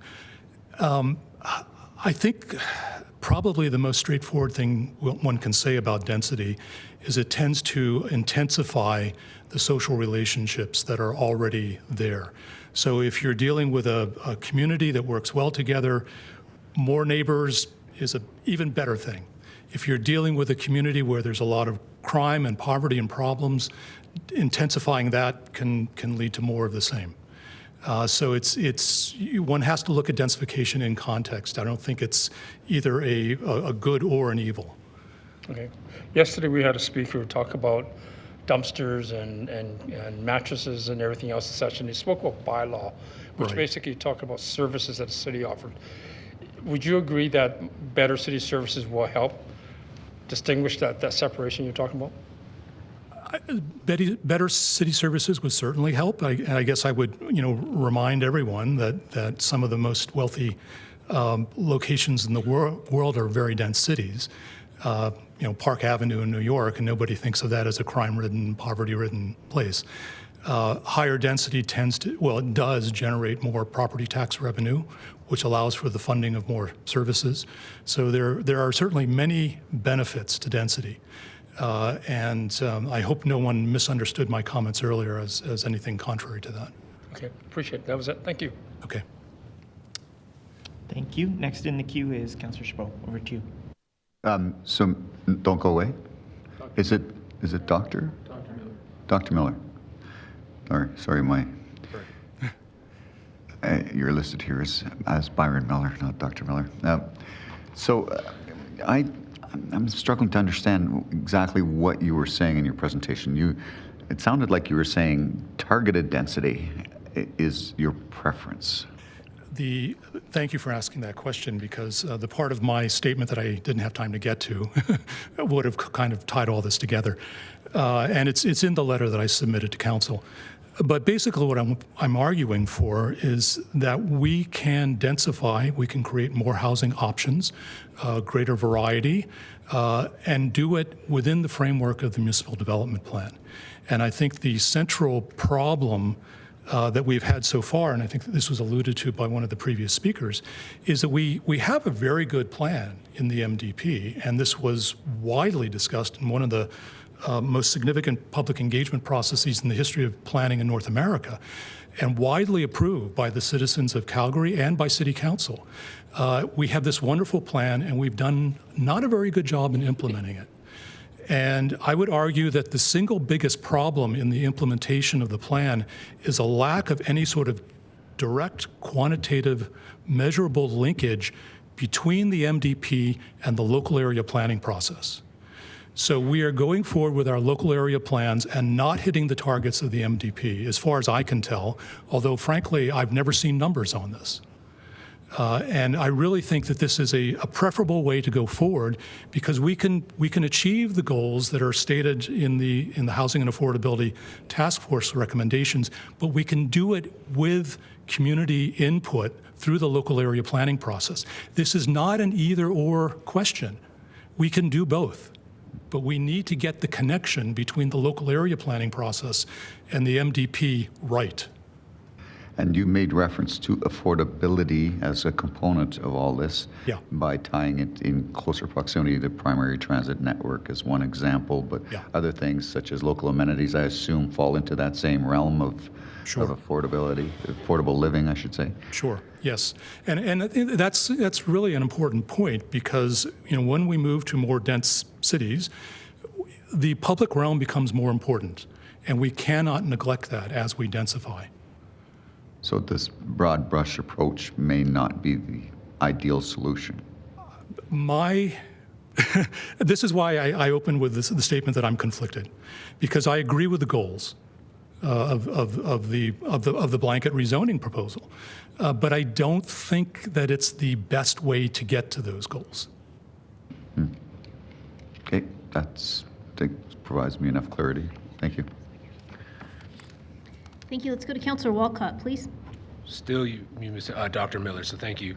The biggest question I had for you is you referenced Pomeroy's research on the 1 in 11, and I was wondering what your perspectives were on one particular aspect of that research, which was that a major loss of those affordable units was actually happening in transit centers as they look to scale up. That's very concerning. The people who most need an affordable living situation are oftentimes the very people who are being displaced from those locations close to public transit, to high-frequency public transit. And that's why we need to have some mechanism to fund the construction of non-market housing. The market is not going to produce deeply affordable living close to highly desirable locations. And we really need to up our game with the provision of non-market housing. We have one of the lowest percentages of our housing stock in non-market housing of any city in North America. And when you're thinking about that in particular, are you referring, because at the time that Pomeroy came out, this was prior to some of the updates to the National Housing Strategy? Yeah. So like the additions of the acquisition strategy that still hasn't actually played out. It's just been announced and funded, but we'll see how that goes when budget goes to the feds. But then also in our housing strategy, there's the $20 million land fund, which is also for an acquisition as well. Yeah. How does that play into what you're describing here about protecting housing stock? I'm really not clear on that. It may not protect existing housing stock, but what it may provide the opportunity for is building more non-market affordable housing close to major public transit stations. Absolutely. When you talk about filtering and reverse filtering in particular, both you described it as kind of as a byproduct of densification and redevelopment just because of the costs that's coming in. Would you equally kind of characterize that impact as a consequence of scarcity as well? Yes, and the market does a good job of providing housing for people who have the money to pay for it. And again, this comes back to our basic market model of housing provision. The idea is that we build housing primarily for those middle and upper middle and above households. We don't build a lot of housing for lower middle class or poor people, simply because there's not a lot of money to be made in it. Yeah. It doesn't fit with the logic of the market. We depend on this filtering mechanism, the notion that housing will filter down to lower income households, but what we're finding is that filtering mechanism is breaking down. And when you think about that filtering mechanism breaking down, this is why I brought up Pomeroy's article, because Pomeroy's article doesn't actually talk about the loss of the houses itself. It talks about the rent, the cost of those housing to like occupy has escaped the $750 to $1,000 range. It's both. It's both. And so with that in mind, it's like you have housing that was once affordable being raised in rent to get to people who have higher incomes. Right. Do we build enough housing to satisfy people with middle to higher incomes so that they're not competing with low income earners? Well, at present, I would say no. And that's, I think I said that I'm in favor of building more housing and more market rate housing. I think it's important that we not set these as either or sort of questions. We need to do both and. Oh no, I'm with you. I just, you as an expert in the market, the truncated nature of the 5 minutes, clarity is important and significant. Right. When you're thinking about housing forms as well in your research, in particular, the fact that the RCGs it's the single, it's the semi, it's the row house, it's not the apartment building. Right. How do you think about these with respect to the supply of housing for middle income and upper income earners when you think about housing form? Again, it all depends on context. In my neighborhood, I live in West Hillhurst, which is a pretty diverse neighborhood. But what I typically see is when there's an old bungalow torn down that, for instance, might be occupied by 4 students, and then something new goes up in its place, and those new structures, whether they're townhouses or fourplexes or what have you, are considerably more expensive than that old bungalow. So that is problematic. If we were building more affordable non-market housing, it would be perhaps not problematic. Mm-hmm. Can you contextualize what you mean by considerably more expensive? Like, what's the cost of purchasing a bungalow, and then what would the cost of the replacement be? I would say you can find bungalows in my part of the inner city in the $600,000 to $700,000 range. New townhouses typically start at $700,000 and go above $1 million. And when you say townhouse, it's like the duplex, or are you thinking like the row house model? A duplex or row houses might be a little bit less expensive. And can you contextualize what you mean by less expensive? Because if you're saying a bungalow is $600,000 to $700,000, I hesitate to throw out numbers that I don't have in front of me. Obviously, all of the things being equal, fourplexes are going to be less expensive than duplexes. But that said, I'm hard pressed to think of new housing that has been built in West Hillhurst that is cheaper than the housing it replaced. Is that a common phenomenon for almost any housing in your research? It's not unusual. And again, I think, one of the things I alluded to early on was that I think we need to have policies that help us to preserve what affordable market housing we do have, while at the same time accelerating the construction of other forms of new housing. Okay, I think that's it. Thank you so much. Thank you. Let's go to Councillor Penner, please. Thanks, Mr. Byron. Please stay there, and I will just try to be really quick because I know we're getting close to the dinner break. You talked about the MDP and hitting the goals of the MDP through local area plans. So before I'm going to come back to that. RCG, so a townhome fourplex, in your research, would you consider that high density or low density? I would still consider it relatively low density. Okay. And I think it's a problem because so obviously it depends on location. In some locations, RCG is great. In some locations, what you actually may be doing is foreclosing the possibility of higher density development, which actually be appropriate in that location by redeveloping it at this lower RCG density. And I can think of certain parts of the city where that has already happened. Yeah, for sure. So you talk about meeting the goals of the MDP. I'm wondering through local area plan where we are identifying then where that higher density is going, nodes, corridors, and around transit. Yeah. And arguably a lot of that is private land, not necessarily publicly held land. Yeah.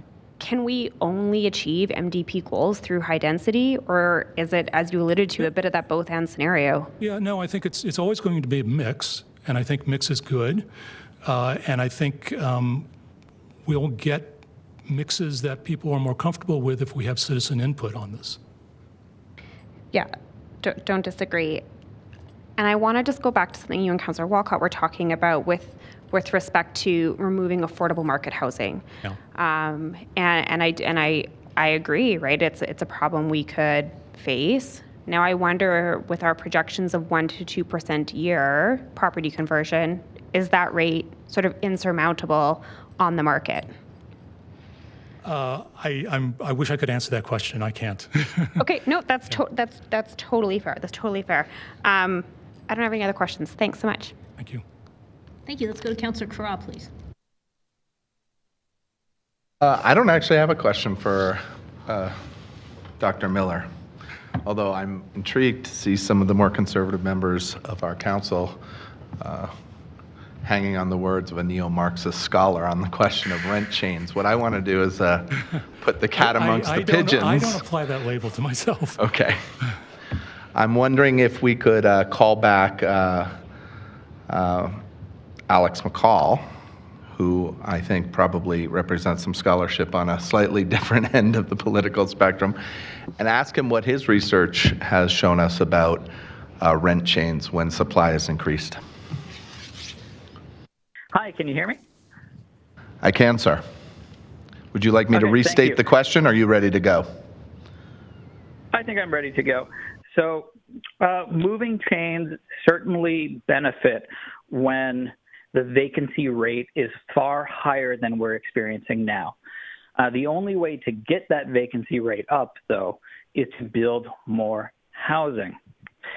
And with those vacancy chains, we've seen in other cities that it eventually delivers affordable housing, usually in the fourth or fifth move, And it's not too hard to imagine why. Like when I bought my luxury condo, I didn't burn my old home down and salt the earth. I moved up and someone else moved into my previous home and someone else moved into their previous home and so on and so forth. So building any supply, any net increase in supply is a net good. And I think the previous speaker would have agreed with me on that one. And I'll also add that when looking at apartment buildings, I know they are not included in this discussion, but if you're going to bring up apartment buildings and how they impact moving chains, it's worth noting that cities like Toronto have run out of room where they can legally build apartments under their restrictive zoning laws. So when you see places like Toronto bulldozing small, older, affordable apartments to build 3 times as many units but renting them at a higher rate, I would say the problem there is that you've restricted the land available to apartments so severely that there's nowhere else for them to be built without tearing down existing units. So when we talk about affordable bungalows being torn down, they're not affordable when the current owner sells them for $600,000. A $600,000 two-bedroom bungalow with an unfinished basement is not comparable in quality to a $700,000 three-bedroom townhouse. And it's certainly not comparable if that townhouse has a secondary suite in the basement, providing an additional home for a renter.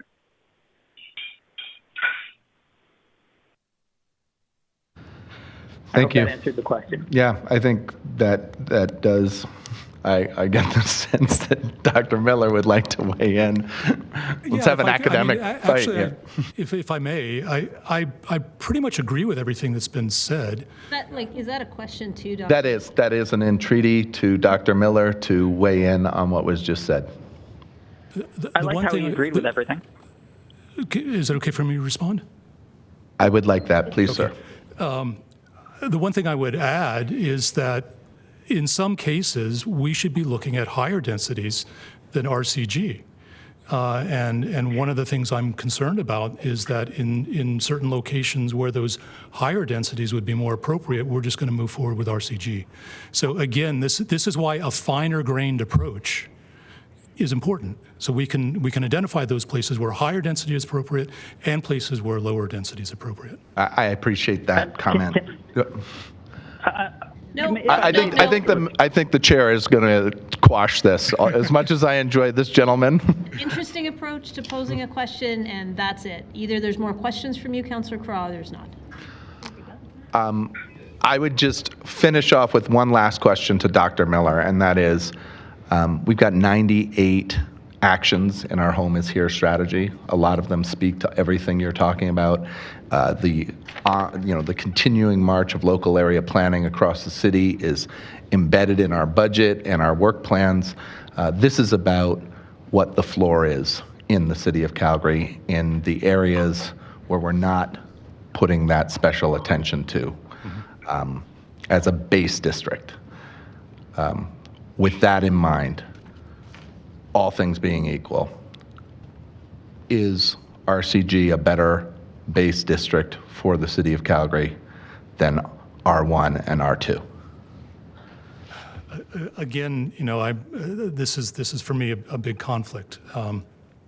In many cases, I think RCG is preferable to R1 and R2. In other cases, I think it would preclude more appropriate levels of higher densification. Okay, that's what the local area plans will do, but I appreciate that. Okay. Thank you. All right, thank you very much. There's no other questions for this panel, so thank you all very much for joining us today. We are going to take a dinner break in just a moment, but I'm going to make sure that we've got people ready to go for when we come back. We are on panel 30, and I'm also going to call out some of the people from the last few panels. Do we have Matthew Knoll, Donalda McBeath, Neil Abiyankar, Hashim El Majdoub, Excellent, thank you. Do we have Nasser Ahmed?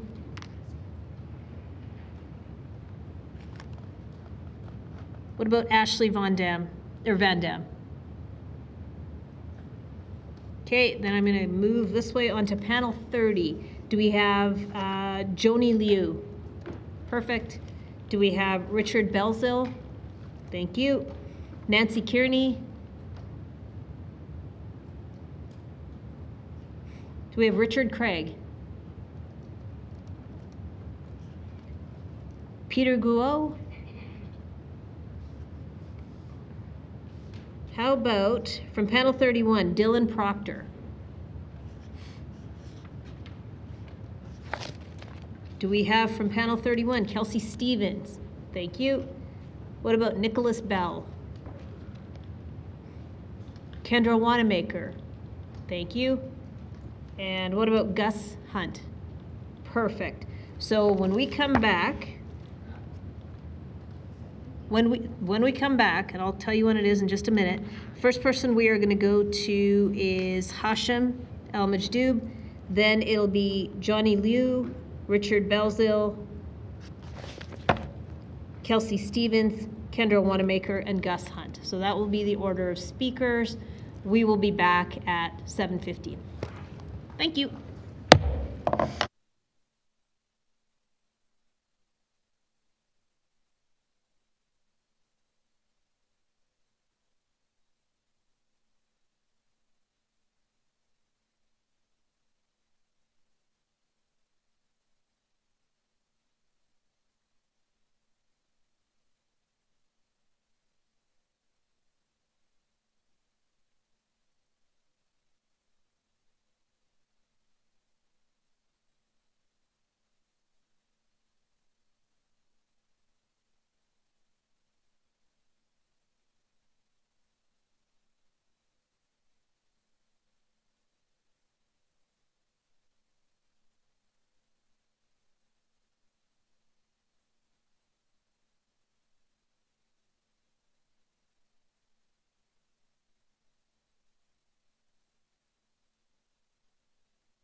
Hi, everybody. Welcome back to public hearing. Madam Clerk, roll call, please.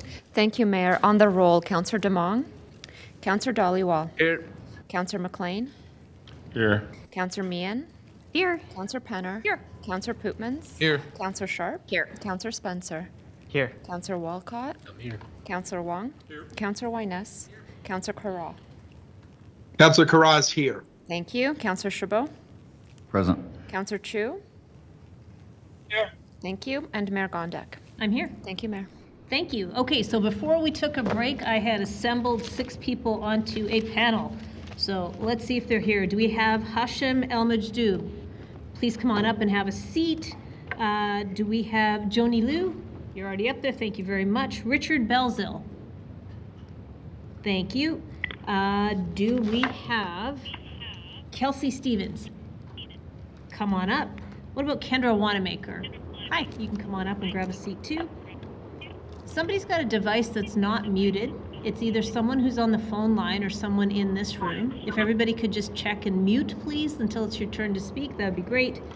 And do we have Gus Hunt? Great. There might not be a seat for you right there, but come on up close to the front. So those are the 6 folks that we're going to go with right away. After that, do we have Nancy Kearney?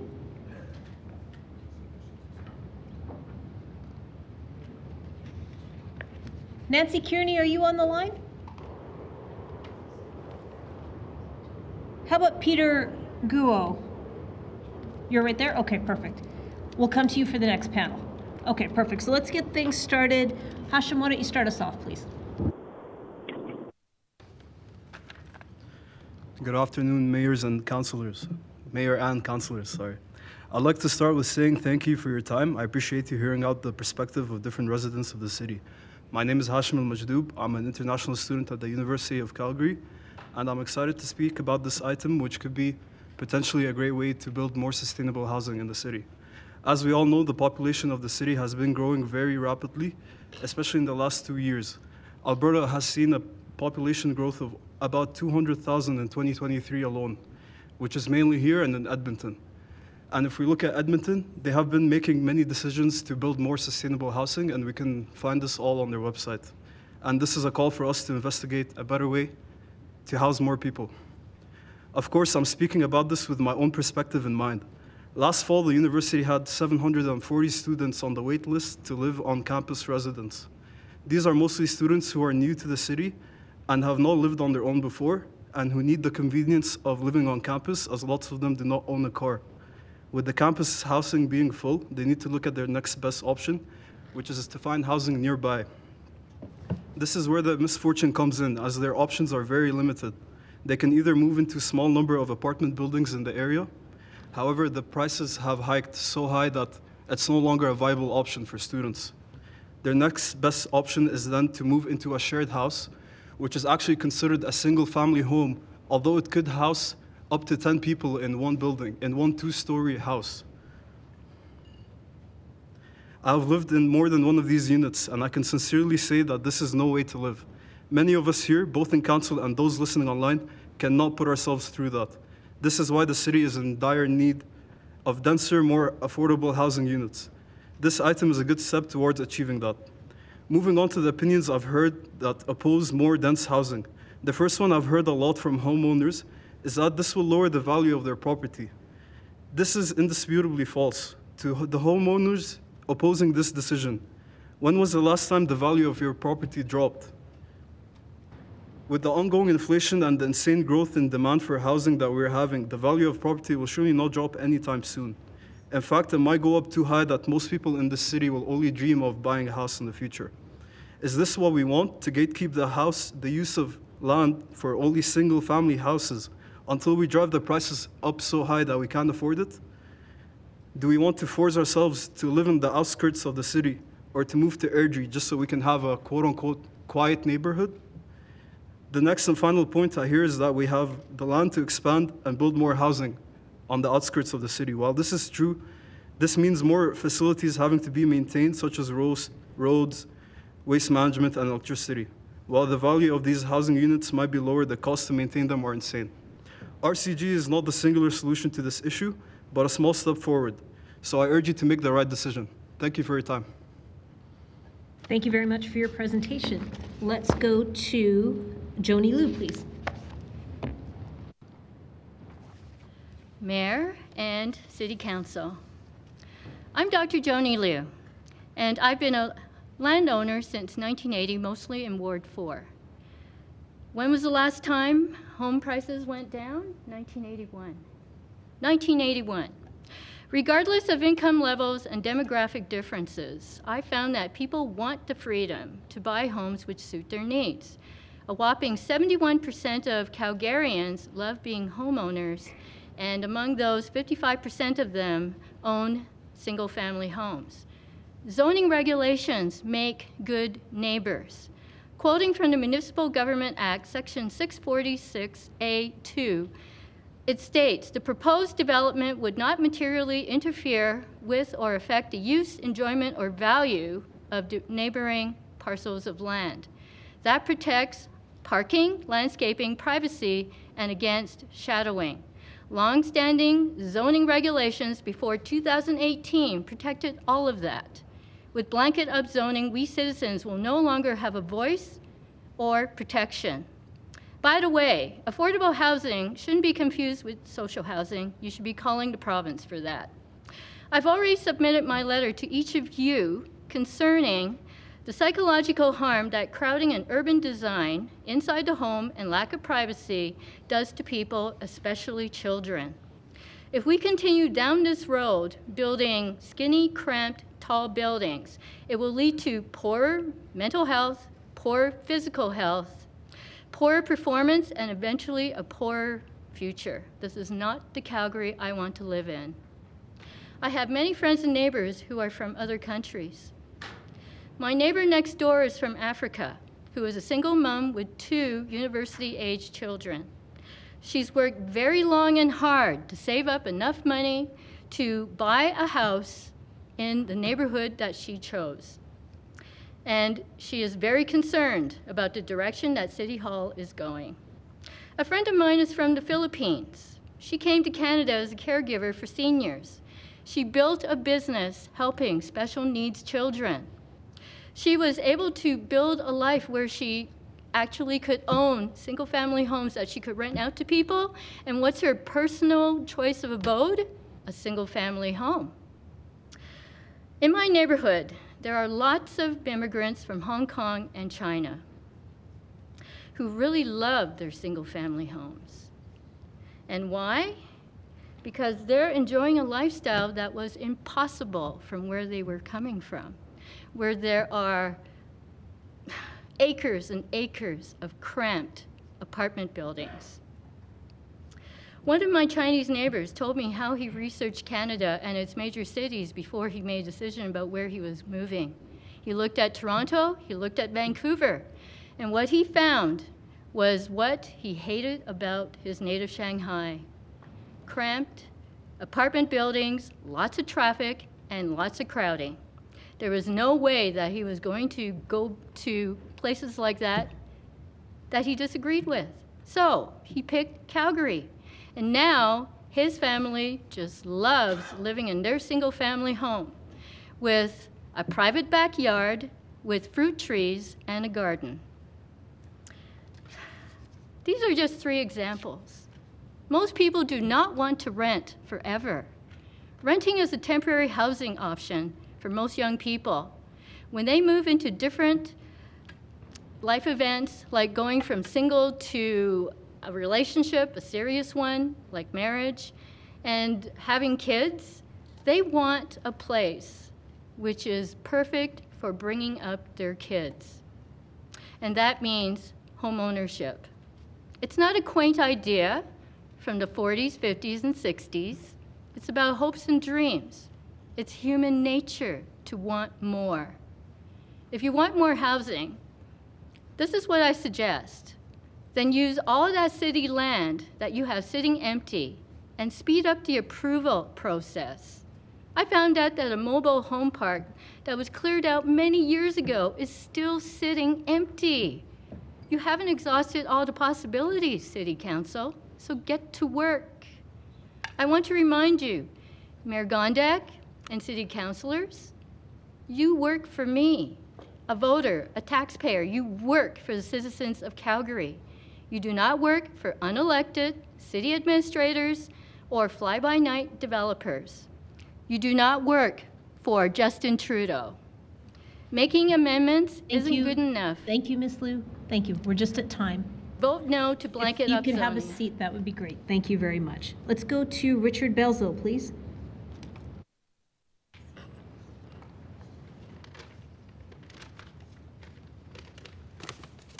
Your Worship, members of council, thank you for the opportunity to speak. I've been watching the proceedings from home, and I have learned a lot. Sincerely from my heart, thank you for the great education this has been. For the past couple of weeks, I've been thinking very carefully about what I wanted to say here today. And even as recently as yesterday, I was drafting such sensible comments, so well-formed they couldn't help but make a weighty contribution. But let me instead give you my observations. So far, I've watched dozens and dozens of presenters, and I have noticed a clear pattern. In fact, once you've seen it, you can't unsee it.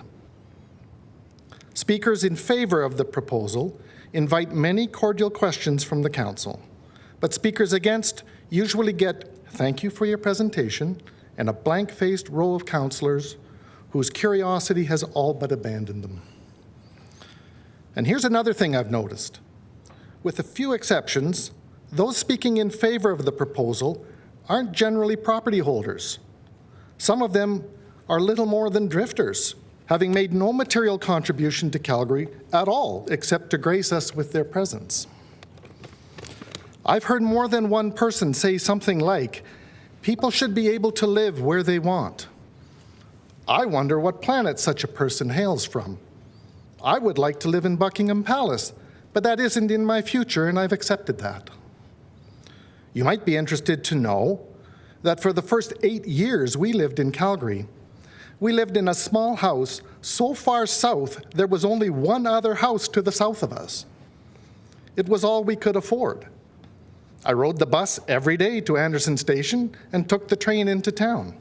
We were very happy, and never once did I lament that I ought to have the freedom to live where I wanted. So I listen to such people and say such things and feel that I have nothing in common with them. We don't think the same way. Moreover, I'm not prepared to lift so much as a finger to help them realize their delusion. I've also noticed that the people speaking against, who are so politely dismissed, are generally the property owners like me. So hold that thought, I'll come back to it.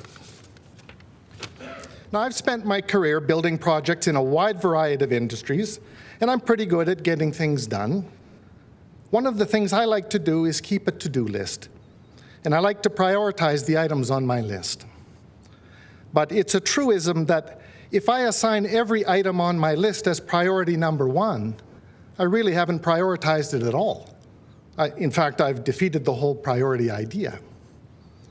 This is what I realized about the proposal to rezone every residential property to the same zone. You're not engaged in a rezoning exercise at all. You're involved in a no zoning exercise. You see, it dawned on me during these last 2 days that zoning isn't so much there to restrict what I can do with my property, so much as it restricts what my neighbor can do with theirs. My property rights are protected by restricting my neighbor a little bit, and my neighbor is protected by restraining me a little bit. The only reason the city exists, incorporated under provincial legislation, is to administer those reciprocal rights and to manage the common property we all share. It has become obvious to me that this city council has wandered way outside that mandate. A few of my fellow citizens think it's about the city wanting more taxes and the builders wanting to build, but I think they're wrong. I think you imagine yourselves as the builders of a new city right on top of this one. A glistening city so green and dense you can almost hear the cheering crowds. You can almost feel the fawning adoration. But you want to build your new city on the property I own, And that is why you need first to erode my property rights. My property rights are in your way. So thank you for this wonderful education. You don't represent me. You don't represent us. We understand that now. You have betrayed the public trust. So now that we know that, we can start protecting ourselves from you. Thank you for your presentation. Let's go to Kelsey Stevens, please.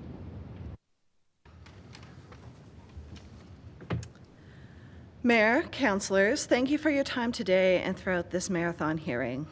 I am a homeowner in Glenbrook in Ward 6, and I am speaking to you today to ask you to vote in favor of mass rezoning to RCG in Calgary.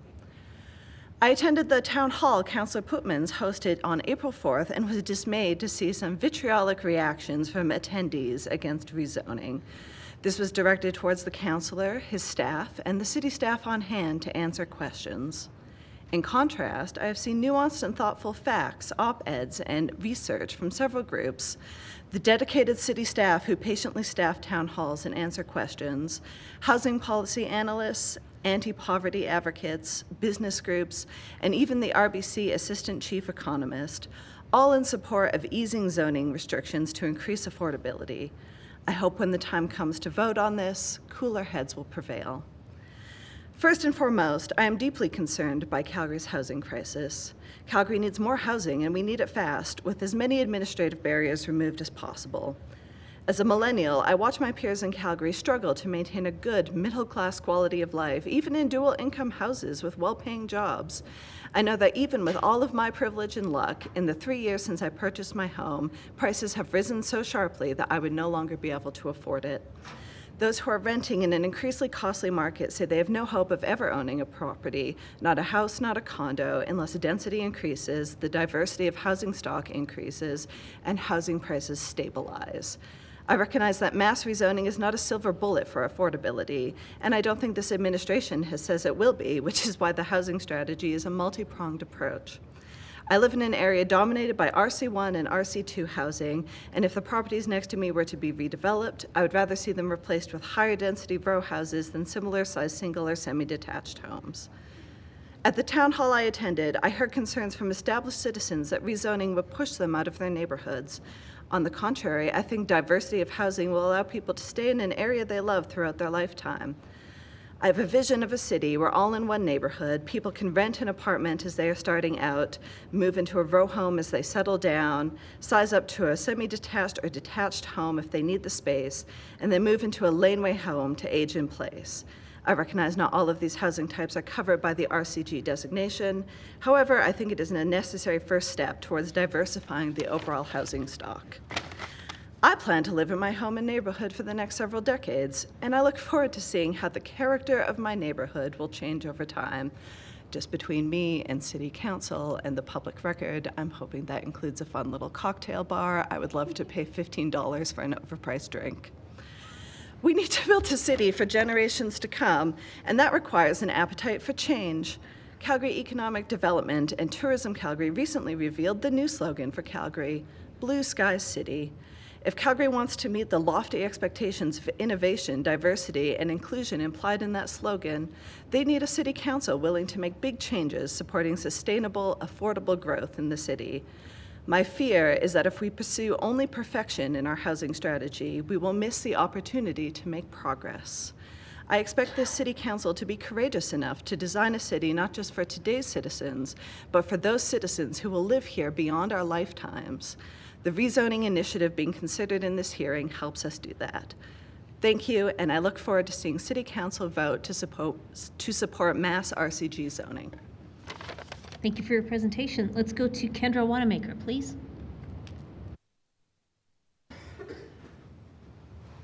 Hello, Council. My name is Kendra Wanamaker, and I am a homeowner. I hope by being here today in support of this proposal, I can encourage you to be brave and take this action to tackle the housing crisis. While I grew up in Ward 7, I moved to Toronto at 25.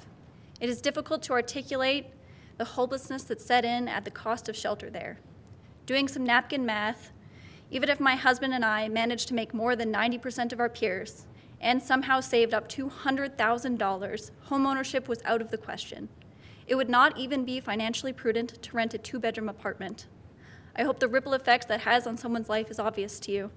As soon as we could, my husband and I moved back to Calgary into a beautiful inner-city row home that we love. Toronto felt like Calgary's future, all of the same policies and problems, but strained under many more people. So when I heard City Council had made this proposal, I felt incredibly hopeful.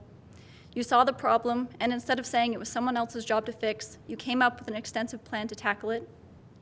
I have heard arguments against this proposal, both that it doesn't go far enough and that it goes too far.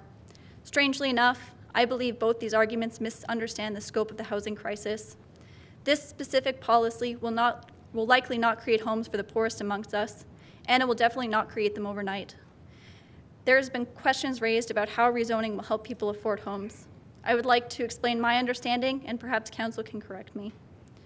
With some napkin math, if you are under 30, you would need 2 people making in the top 10% of their age group to afford the mortgage of an average single-family home in Calgary, meaning that 90% of people under 30 will struggle to afford the housing type that makes up 90% of Calgary's existing dwellings. I've heard an argument that old homes people rent are cheaper than the new ones that replace them. It is the landowner's right to develop the property or to sell to someone who will. The only thing under debate today is what their default options are. The city has estimated that the average new single detached home is $1.64 million, a semi-detached $900,000, and a row home $586,000. While that may not sound affordable, consider if we only replace single-family homes with single-family homes, only the top 1% of Calgarians can afford those, young Calgarians, meaning that 90% of people will be competing for 10% of the housing. We need homes at every price point to spread out that demand. It is absurd to think that non-market housing alone can solve the problem for that many people. If people wanted to and can afford to live in a single-family home, they can. This policy simply allows other types of homes to exist alongside. Legally enforcing single-family homes creates a widening wealth gap and erodes the middle class. This policy is estimated to create 1,500 dwellings annually, short of the 50,000 we need, but a start. There has been a lot of questions about infrastructure and who's going to pay for it, but all infrastructure needs to be maintained and updated. It is my understanding, based on a Strong Towns article, that suburbs do not bring in enough tax revenue to support their aging infrastructure, meaning cities built with suburbs need infinite growth to avoid bankruptcy. There's something truly cruel about robbing future generations of the dignity and security of affordable homes while having them subsidize the aging communities they cannot afford to be a part of. I've heard accusations that this council is not listening to what the majority of people want. I'm not really sure that that's true, but regardless, I would suggest great democratic leaders can't always do what the majority of people want in the short term. This decision is a balance of wants and needs, of short-term political wins versus the long-term success of our city. The proposal the city has put forward is well-researched and backed by data. And while I feel passionate about this topic, ultimately, this is a boring, bureaucratic optimization. The current system of individually rezoning properties takes approximately 6 months and adds an additional $40,000 to development costs.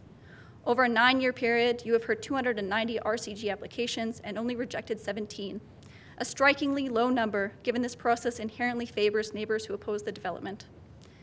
Councillors, when you vote on this policy, I hope that you're able to balance the wants of vocal property owners against the needs of a growing contingent of young Calgarians, whose only mistake was being born too late. I anticipate that you will be yelled at a lot this week. It's honestly something I'm not sure I could handle. So I want to thank you for giving me hope, and I hope I have encouraged you to be bold. Thank you for your presentation. Let's go to Gus Hunt, please.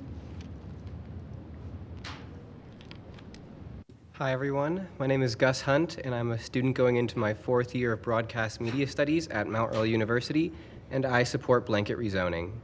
In my own neighborhood, Mount Pleasant, Ward 7, there are already newer townhouses and row homes, and they are absolutely not ruining the community's character. So what possible harm could there be in simply rezoning? No one's house is being bulldozed, current homeowners won't be evicted, it just makes it easier for more homes to be built using less space. Currently, I live with my parents, rent-free, which is on paper a good deal, but the reality of the situation is that our house is 1 bedroom and my room is a home office. My entire bedroom is effectively bunk bed on top, desk underneath. Calgary is in a major housing crisis, which means there aren't a whole lot of options if I want to stay in the city after I graduate, unless I learn to love my office bedroom. I've lived in this city for almost my entire life. I've gone to every single Calgary Comic and Entertainment Expo since 2007. I won't have any choice in whether or not I continue to live here, and I'll have to say bye-bye to obsessive and ritualistic Comic-Con attendance. Me, my friends, and my peers are being driven out en masse. If I want to keep calling this city home, it needs rezoning. Countless other people, whether they're already in the workforce or about to enter the workforce, are being rapidly priced out of their homes, which means Calgary is going to lose droves of skilled individuals who would have otherwise contributed to the betterment of our communities. On top of that, less people means less economic growth.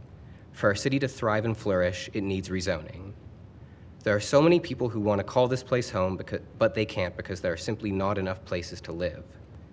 There are so many people who already live here and face homelessness because the dwindling supply is driving up prices at a staggering rate. It may cost them their lives. Our communities are becoming homogenized and insular because current zoning excludes and segregates Calgarians who aren't lucky enough to be homeowners. Future generations will suffer even more than us, your children, your grandchildren. By fighting this problem now, we save them from undue pain. Councillors, you have a responsibility to secure the safety and well-being of every single Calgarian. In order to do that, you must fight for housing. If nothing changes, the city will be a hollow shell of itself.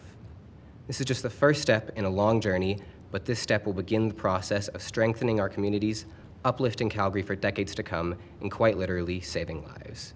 Calgary needs rezoning, people over parking spaces. Thank you. Thanks for your presentation. All right, we have a question for this panel. We're going to start with Councillor McLean. Please go ahead. Thank you, Mayor. My question is for Mr. Almajdoub. I hope I'm saying that right. It's not right. It's Almajdoub. Almajdoub. That's what I was going for. Yeah, anyways, right. Yeah, my question for you, and it's actually kind of applies to probably a lot of the younger people here that are at university, talking about zoning, because I get it. I was there once upon a time. I remember in my third year, I actually married my high school sweetheart, had a kid, so I know poor. Rented a crappy little apartment, then a crappy townhouse, bought a crappy house after 5, 6, 7 years. And you get some equity and you work your way up. So my question, I guess, not about so much about me, but when you're younger and you can't afford a home, I'm wondering if you can understand where maybe Mr. Belzer, if I got that one right, Belzil, is coming from. So then you get to a point where then now you've owned a home, say it's yourself in 20 or 30 years, and you've raised a family, and maybe you wanted to have that single family home with a backyard and the neighbors and the trees and all these things. Do you think your position would change from your younger self now to imagining where maybe somebody coming from a different position who owns that single family home that might be you in the future? Well, I grew up in a city that was full of apartments, so I personally don't want a single family home, but even then, like, allowing this townhouses to be built doesn't mean that only townhouses will be built. It will depend on the demand that everyone has, right? So if people have demand for single family homes, they can still live in single family homes, and there will still be areas that have those. So I don't think my position would change in the future, no. Yeah, I've heard the similar position from a lot of younger people saying they like their apartment and they can't see anything different. Yeah. But I'm just suggesting that, that it probably could, to a lot of people here, that there will maybe probably come a time then when you've got 3 kids and a dog and a cat and maybe a turtle, who knows, you maybe want to have a bigger single family home, and you want to maybe have it in that neighborhood that would, that might, when you bought that home and that neighborhood was just a certain way, you would want it to stay that way and not change. I'm just, I guess, saying if you understand the perspective of, say, I think where one of the previous speakers are coming from.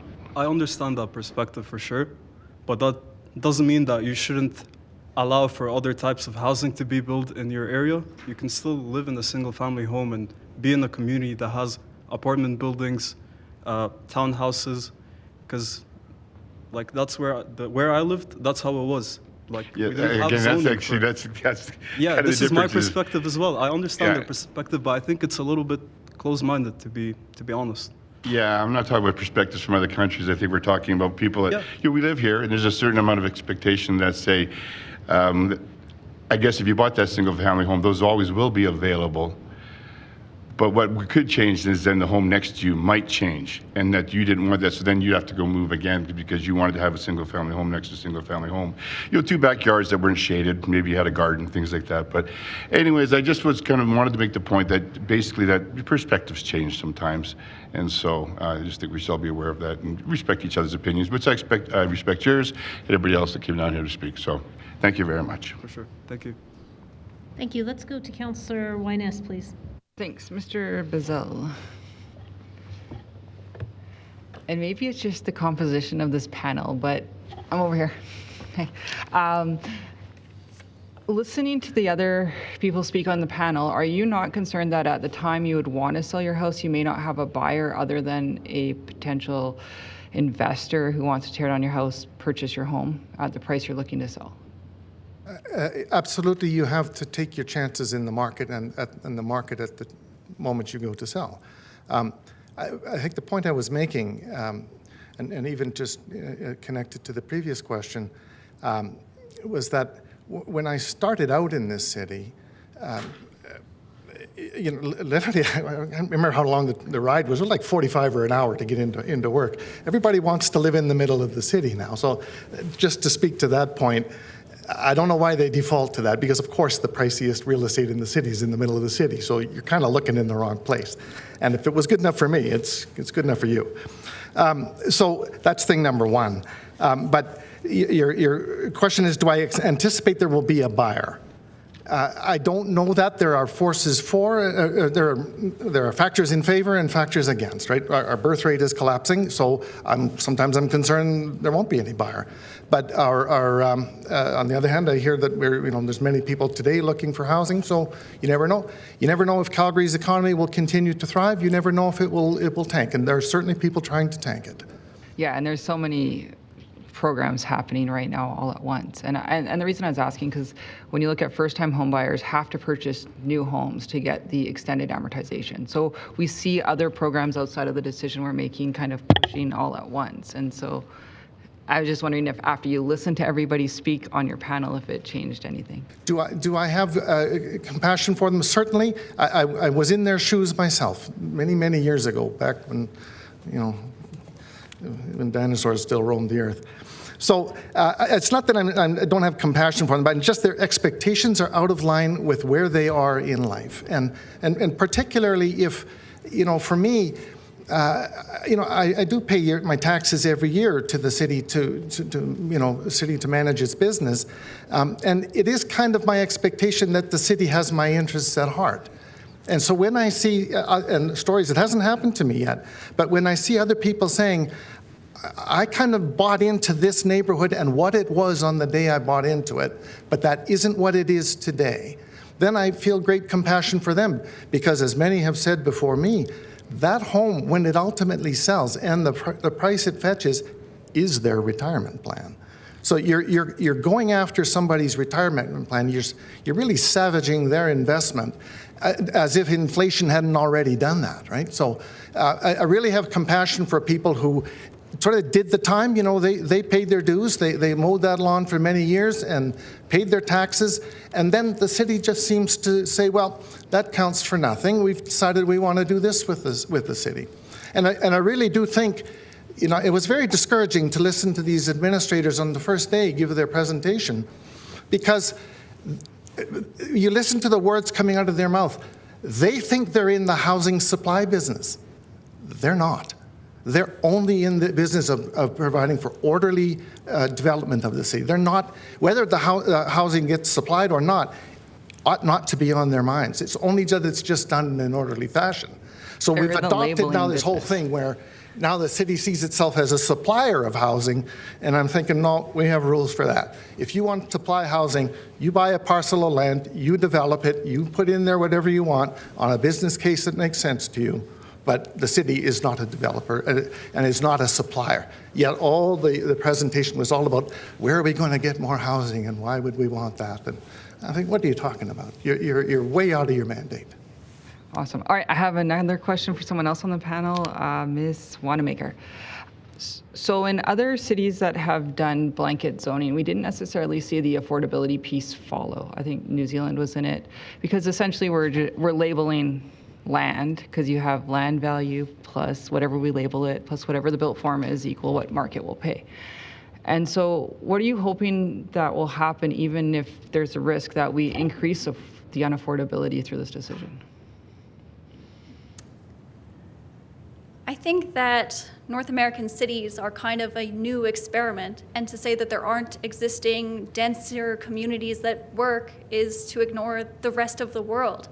There's tons of places where dense cities work and have less expensive homes. Like Canada has one of the most expensive housing markets in the world because of the rules and regulations that we have. I'm sorry, I'm not sure I answered your question. Well, I'm just kind of hoping, like, if this decision potentially makes it more unaffordable, like right now we do really well, we're a really well planned out city. We've planned our density. You can go to Greenfield, you get your whole housing mix choice. We're building density. I always use this as an example here. Ward 2 is getting 15-story condos. We can't even get that replaced in Kensington Manor. So when we go further out, you are getting all your housing choice at probably a bit more economical factor. Now we're going to rezone the city without having a focus of where we're sending that signal density should be. Do you think we should, if it could potentially make it more unaffordable for you to live, is that what you're advocating? Because I heard you want affordability. The panel kind of sounds like you want home ownership at some time in the future, whether it be apartment or a house. I'm just kind of curious if this may have an unintended consequence on affordability. Are you still for it? I guess my goal is affordability, and so if it doesn't, then I wouldn't be for it. I'm skeptical that that would be true.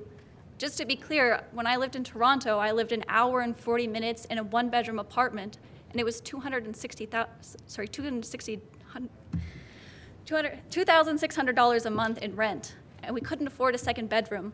I mean, when you think about having kids and you're talking about scraping and making it work, like, you know, there's no scraping, there's no making it work. Where are you going to put the second bedroom? That's another $1,000 a month, and I'm commuting an hour and 40 minutes. Like, that's insane, and that's what Toronto had this policy and has gotten into this mess. Yeah, so is Vancouver. I'm from Vancouver, so I've watched the housing there, so I get what you're putting down. Okay, thank you.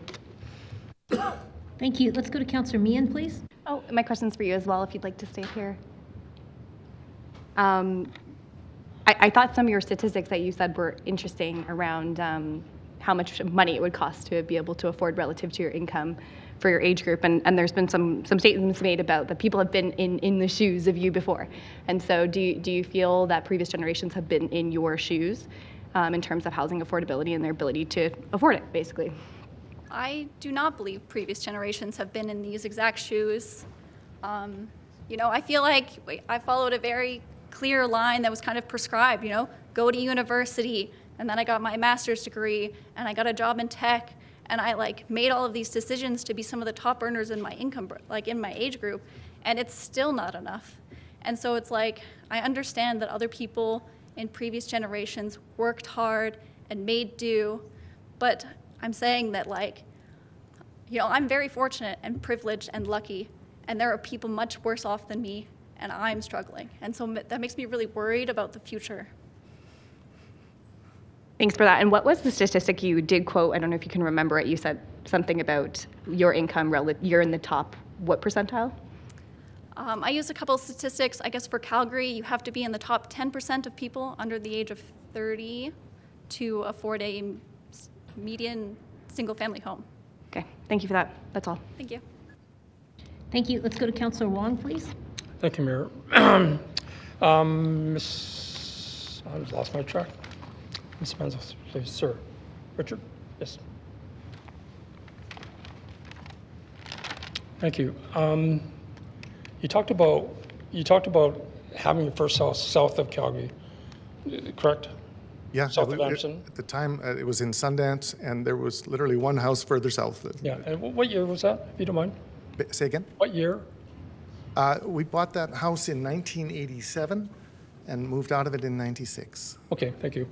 I just want a relative comparison because I also moved to Calgary about 1980 and bought my first house in 1983 and was in Edgemont. And similar sort of situation, I had to commute and bus to work, everything else as such.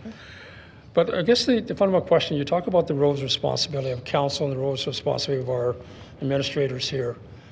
Do you believe that it is their responsibility to do urban planning? I'm quite concerned, actually, at that very question. Because when I said I mean that it's all, the foundational concept here is property rights. That I have a right, property rights on my property, and so does my neighbor to their property. And I get the idea of zoning as a way of protecting each of us from each other, putting up, outrageously large buildings and all this kind of stuff. I do support all of that.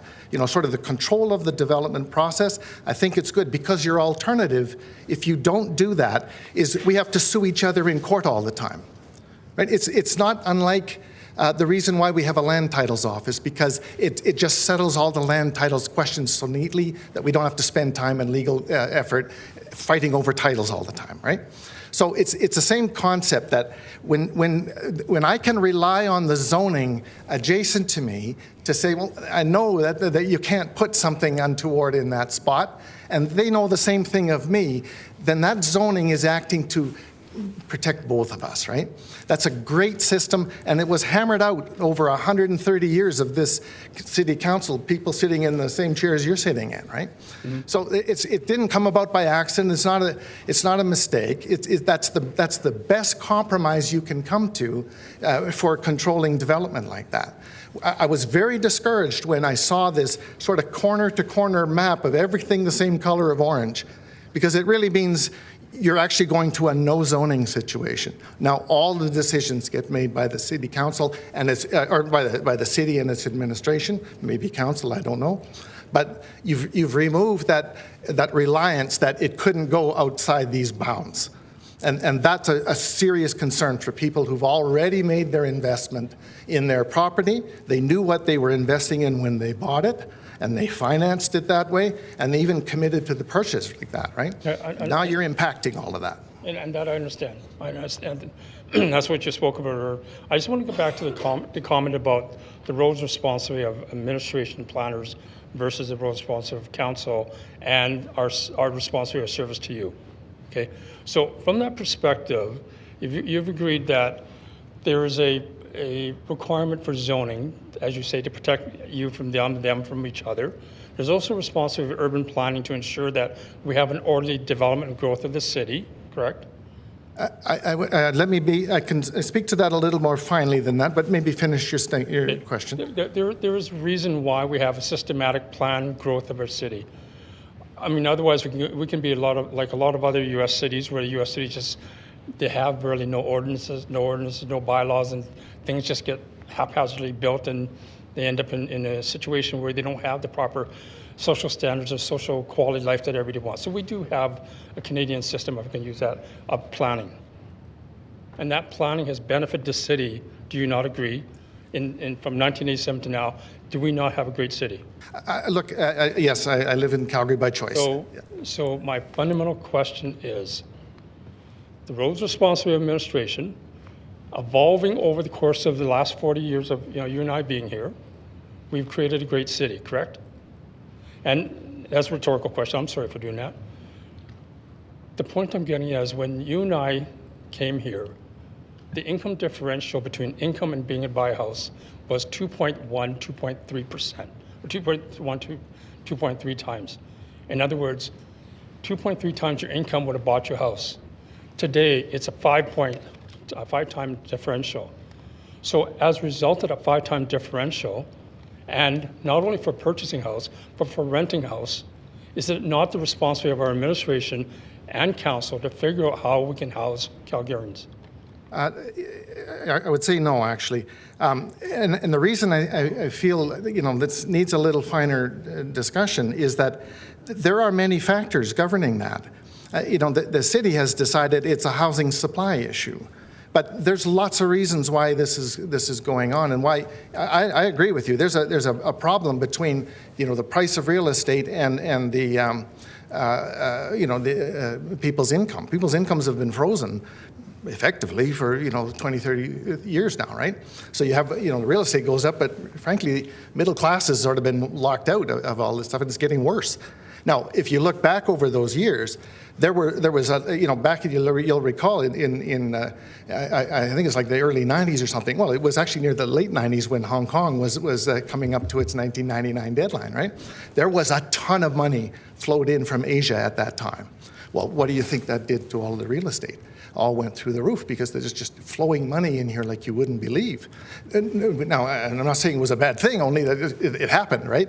So, to say that, we're short of housing and the housing has gotten out of range, there's a lot of reasons why that happened. And I've heard other commenters here say that, recently, and this is also true, we've just brought in a whole bunch of people from out of the country, and they're all very welcome and all, but they have to live somewhere. And they soaked up all of the available stock at the lower end of that market. So yeah, we're now short of stock for that. Well, that was an untrammeled immigration that frankly nobody asked for. Okay, what I'm trying to get at is more, not so much debate, that evolution. Well, there's many causes, right? And we're focused here that supply of housing is our problem, but let's be frank and talk about the whole problem. I think we've had a lot of conversations about that, and we're going to continue to have a lot of conversations about the factors. My point of asking the question is, do you not believe that the role of administration in urban planning, dealing with societal challenges? Councillor Wong, you've asked your question 3 different times in 3 different ways. You've received an answer each time. Okay. So if you want a different answer, sure. I'll go a different I would path. ask a different person. I'll go a different question, and I'll bring somebody else if you don't mind. As long as it's on topic. It is. Okay.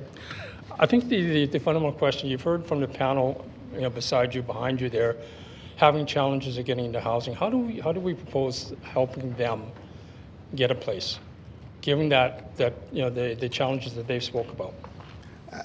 Look, we didn't hear anything about the livings they're pursuing. I heard yesterday a nice young man on the telephone saying he's pursuing a career in art, but now can't afford a house. Well, okay, we could have seen that one coming, right? There's a lot of factors about whether you can afford the house. So we didn't discuss anything about what these people are doing for a living. But I would agree, it is very difficult to earn a living. And frankly, in my career, I run into lots of immigrants from lots of places. You know what they tell me? All of them have told me they can't retire in Canada. It's way too expensive. They come in to Canada, they make some money. They're all planning to go back home, right? Okay, you know what? Just a second. Councillor Wong, you have now tread into what people do for a living. You've tread into immigration. You've tread into all kinds of places that legal is probably looking at me and saying, could you please make this stop? So if you're going to ask as if it were irrelevant, yeah. Yeah, if you want to ask a question about what's before us, that would be fantastic. You are asking presenters to give their opinion on things that are not before them, but they feel compelled to answer your question because you're the counselor. So let's get down to the heart of what we're doing today, please. The heart of what we're trying to do today is deciding whether or not to rezone property or not, to create choice, supply, accessibility to location, variety of housing stock, and ultimately affordability. How do we solve that problem? I don't have a solution for you, and that was one of the comments I wanted to make and decided against making. What I would say to you is that the solution has been, and this has been the solution from the city as long as I've been a homeowner in Calgary, which is 35 years now. It's always the same. We have to mix a bunch of multifamily in with everything else, right? It's always the same solution. It doesn't surprise me at all that back in September, this council sent a request to the planning to say, what's your idea? And they come back with, we need to mix a bunch of multifamily in with everybody else. It's the only idea they've had in 35 years. Okay, I'm going to stop right there. Thank you. Yep. Thank you. Yes, I do. Councillor Putmans. Thank you, Mayor. I believe it was Ms. Stevens, Kelsey from Glenbrook. Thank you. You outlined your enthusiasm and interest in Glenbrook and how it fit your needs.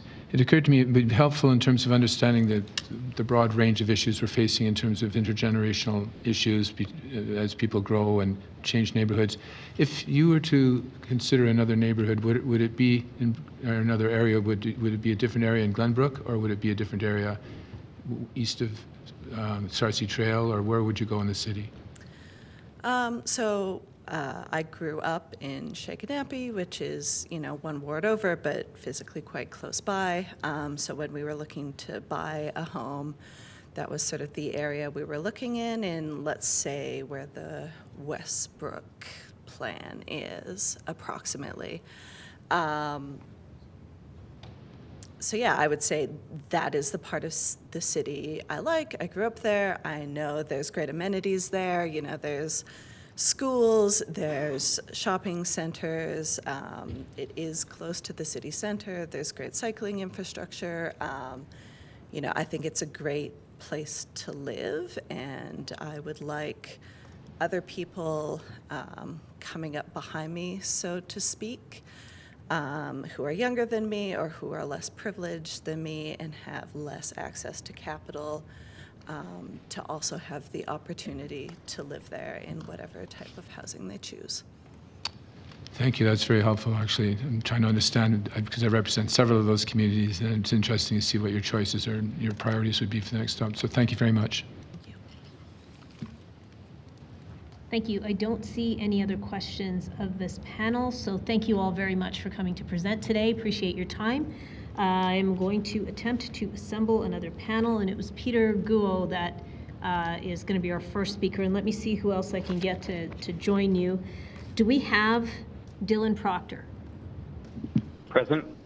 Thank you. Do we have Nicholas Bell? Yep, come on up. Do we have Richard Craig? Fine. Hi, is that you, Richard? Is that you? Correct. Hi, is Richard Craig on the line? Speaking. Can you hear me? Yes, we can. Just stay on the line, please. I'll call you when it's your time. Okay, thank you. And do we have Nancy Kearney? Yes, we do. Excellent. Thank you. So the order we will go in is Peter, then Dylan, then Nicholas, then Richard, then Nancy. All right. Thank you. You're welcome. Please go ahead.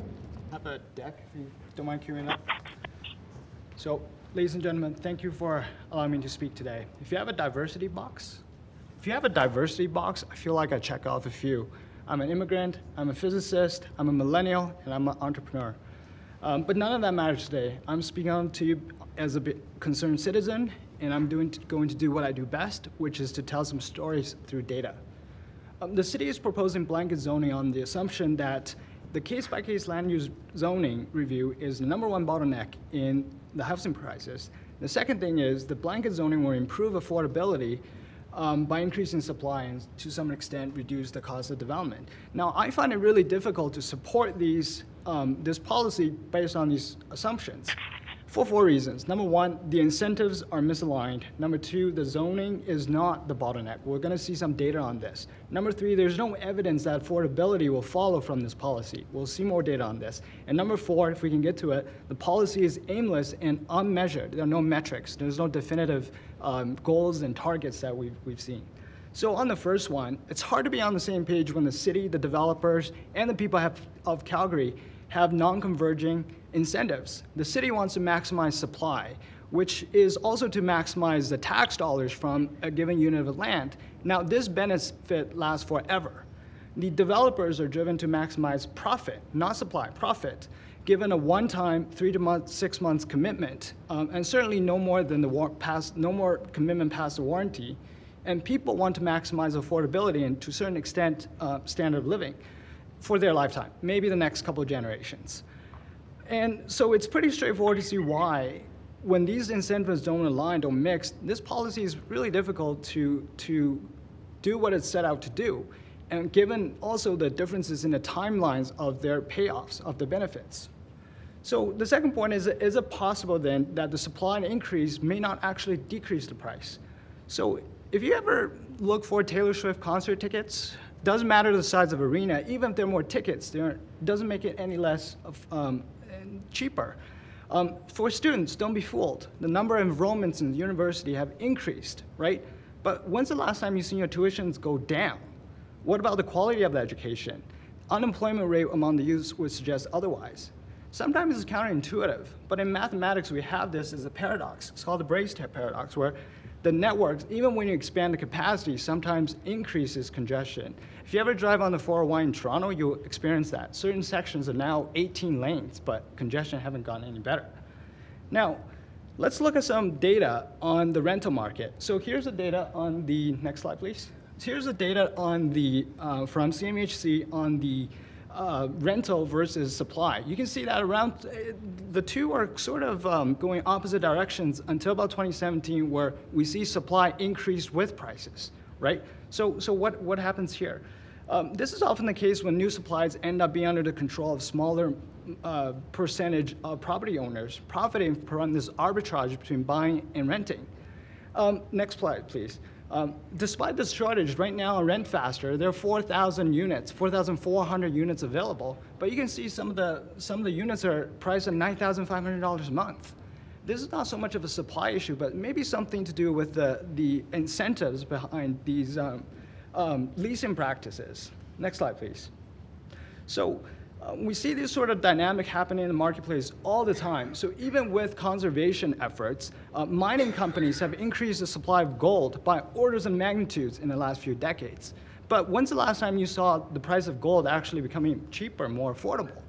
So developers are like miners, and they wanted the city to open up the mine. Where is that mine? It's in these properties. So what we have is the city tax data from 2023.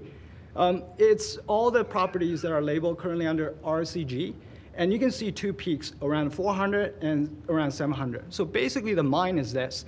Developers are looking to acquire properties that are valued around 400 and move them and sell it at somewhere around 700 by building a duplex or townhome. Next slide, please.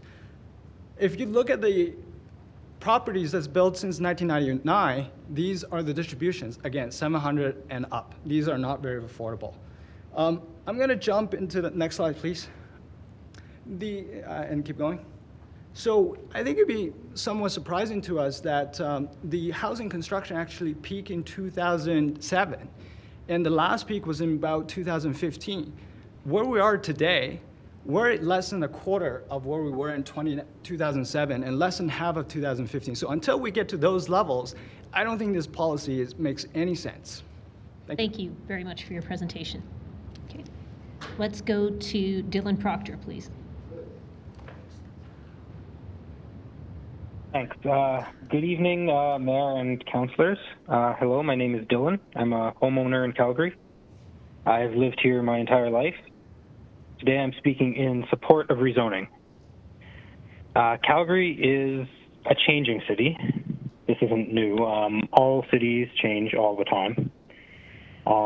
It's my belief that blanket rezoning is simply a small step to allow this change to happen in a healthy and positive way, allowing the market to create gradual, gentle densification in the places where people want it and are willing to pay for it. This is what I think healthy change looks like in a city. In contrast, we're seeing right now unhealthy change. When we distort the housing market with overly restrictive zoning, the pressures that cause change will simply express themselves in other ways. I know many people who are on the wrong end of this type of change. I've seen people's rent increase from $1,500 to $2,200 in 2 years, nearly a 50% increase. I've had people close to me watch housing prices increase faster than they could ever conceivably hope to save, which is a sort of heartbreaking change to witness. And I've seen people graduate from university, start good professional careers with good salaries, and have no clear path moving out from their parents' houses. You know, I know Councillor McLean mentioned, you know, moving into a crappy apartment and moving up from there, and it's not clear to me that today, in today's market, that crappy starter apartment's really available. So I think that represents a negative change in our city. These rapid increases in rent and housing prices are the kind of negative change we experience in the absence of proactive, positive action. To me, upzoning represents this type of action. It's a small part of a vision for the future of Calgary. Perhaps it's not the best or the only vision. This is obviously a complicated issue. We've heard a lot about that over these past 2 days. But when I listen to the arguments against, I haven't heard anyone present an alternative vision for the future of Calgary. All I really heard is a fear of change and a nostalgia for a Calgary past that is behind us now. The city's changing, and let's make it positive. Thank you. Thank you. Let's go to Nicholas Bell, please. Good evening. I'm going to be saying a lot of the same points that a lot of my peers have been saying all night, so thank you for listening to me. Good evening. First, I'd like to thank Mayor Gondek and the rest of Council for conducting these hearings and listening to their constituents. My name is Nick Bell. I'm a resident of Ward 8, and I'm representing myself as a young person and renter. I moved to Calgary a couple years ago, and growing up in Airdrie, I always dreamed of moving into an apartment downtown. After searching for an apartment during the first summer of skyrocketing rents in 2022, I was finally able to find a place in the west end of downtown. When I moved in, I was surprised to find that a good number of my neighbors were not single people or couples with one child, but families of 4 or 5 fitting into 2-bedroom apartments. These were families that would have liked to live in a townhouse or row house, but they simply could not afford it as the supply was and is just not there. I have since moved away from that building, but as I understand, most of these families still live there with their rents going up and up and up. Will these families be able to afford and move into one of the new row houses or townhouses that will be built with RCG? No, probably not, at least not right away, but it will allow more houses to be built and allow more inexpensive dwellings to come back on the market.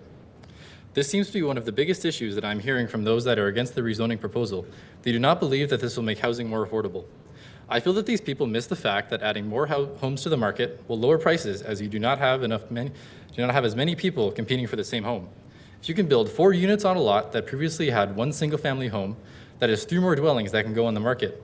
That is 3 more dwellings that families can choose to move into. As administration stated yesterday, housing is like a game of musical chairs, and currently we do not have enough seats for everyone. Rezoning to RCG will allow more chairs to be added for the game, so everyone will at least have a chance to sit. I understand that some of the concerns that other residents have, such as the removal of some of the trees, but I feel this is not a reason to deny Calgarians housing. If the climate crisis is the issue, then building more density will only benefit us. Building denser, more walkable communities will allow people to make the choice of not driving for their essentials, and lowering the use of automobiles is one of the best ways that we can help the climate. Another way to help is to stop building new sprawling communities on the edge of town, on farmland and wetlands, and instead build more housing in the city where people already want to live. This is what RCG is meant to do. Upzoning to RCG is not the foolproof solution to the housing or affordability crisis, but it is a great first step. Just because this does not directly create more non-market affordable housing does not mean that we should just do nothing. I've loved this city since before I moved here, and I want to see Calgary continue to be a great place to live for everyone. That is why I'm asking Council to please vote in favor of the rezoning for housing proposal. P.S. This is something Edmonton did last year, so I know we want to be better than Edmonton, so if we please approve.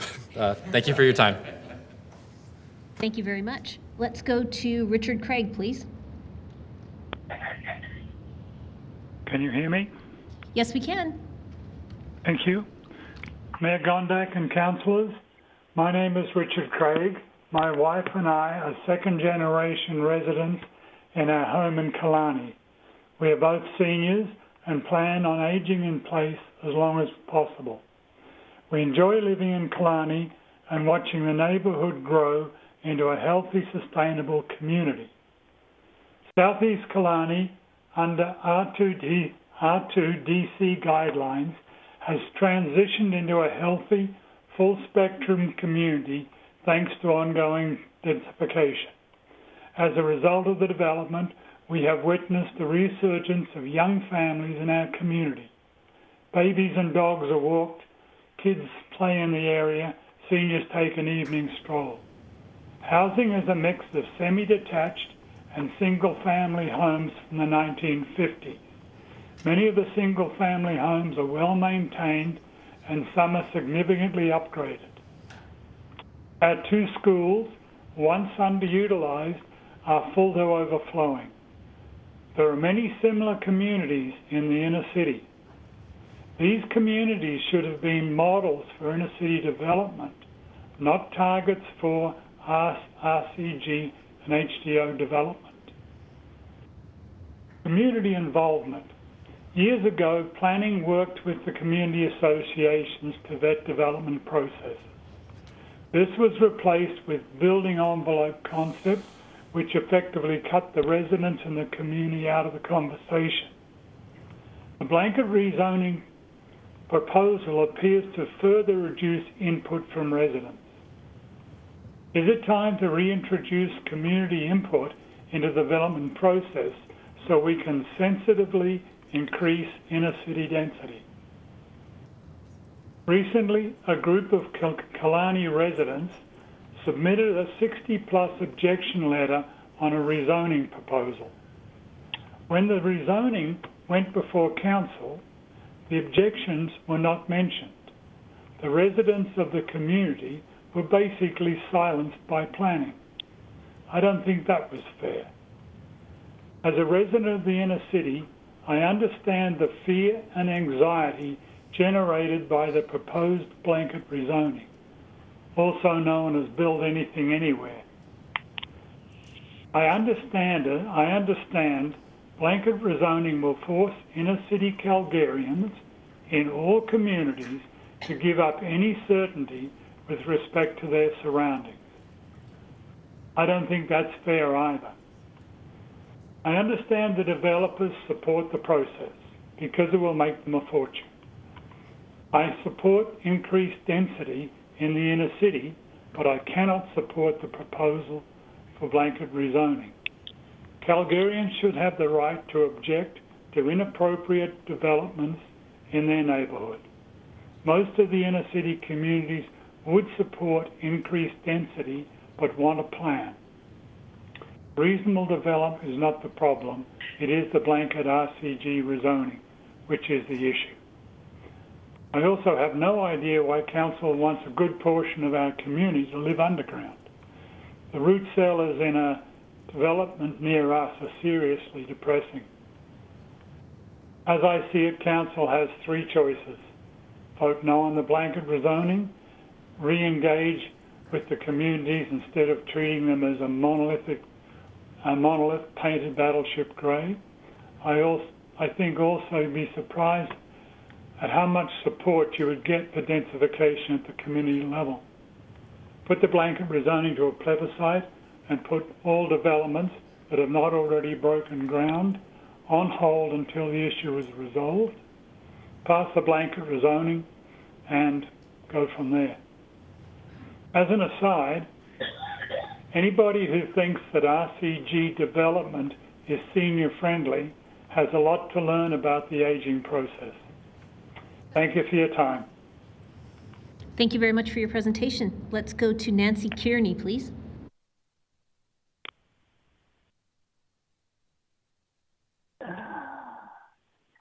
Where am I here? Hi, Nancy. Ms. Kearney, can you hear us? Can you hear me? Yep, we can hear you. Can you hear me? Yep, please go ahead. Okay. Well, my name is Nancy Kearney, and I represent myself plus my community. And I just want to give that last gentleman a whole bouquet of flowers when he touches on communities.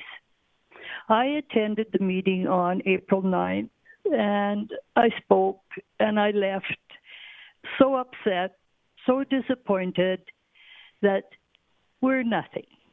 Now, people who are listening, we are from Forest Lawn, Ward 9.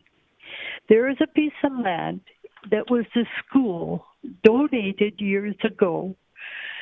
I've been in Calgary since 1959, and my children went to that school. However, it became dilapidated and had to be ripped down and closed, and this land has sat vacant.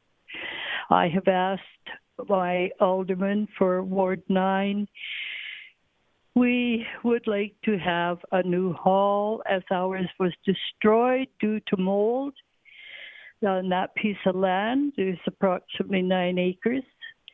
I would like to see a senior citizens high-rise. We have nothing in this area for Albert Park, Radisson Heights. And I would like to see some sports courts. I don't like our kids going downtown on the bus to play basketball, what have you. But however, you say Calgary's not in the housing business, and this is true. But the company who is to develop this David D. Outen site is Attainable Housing, and they are from the CMLC, which was the city of Calgary. And they want to put 230 of these attainable homes on this piece of property. Now figure that out.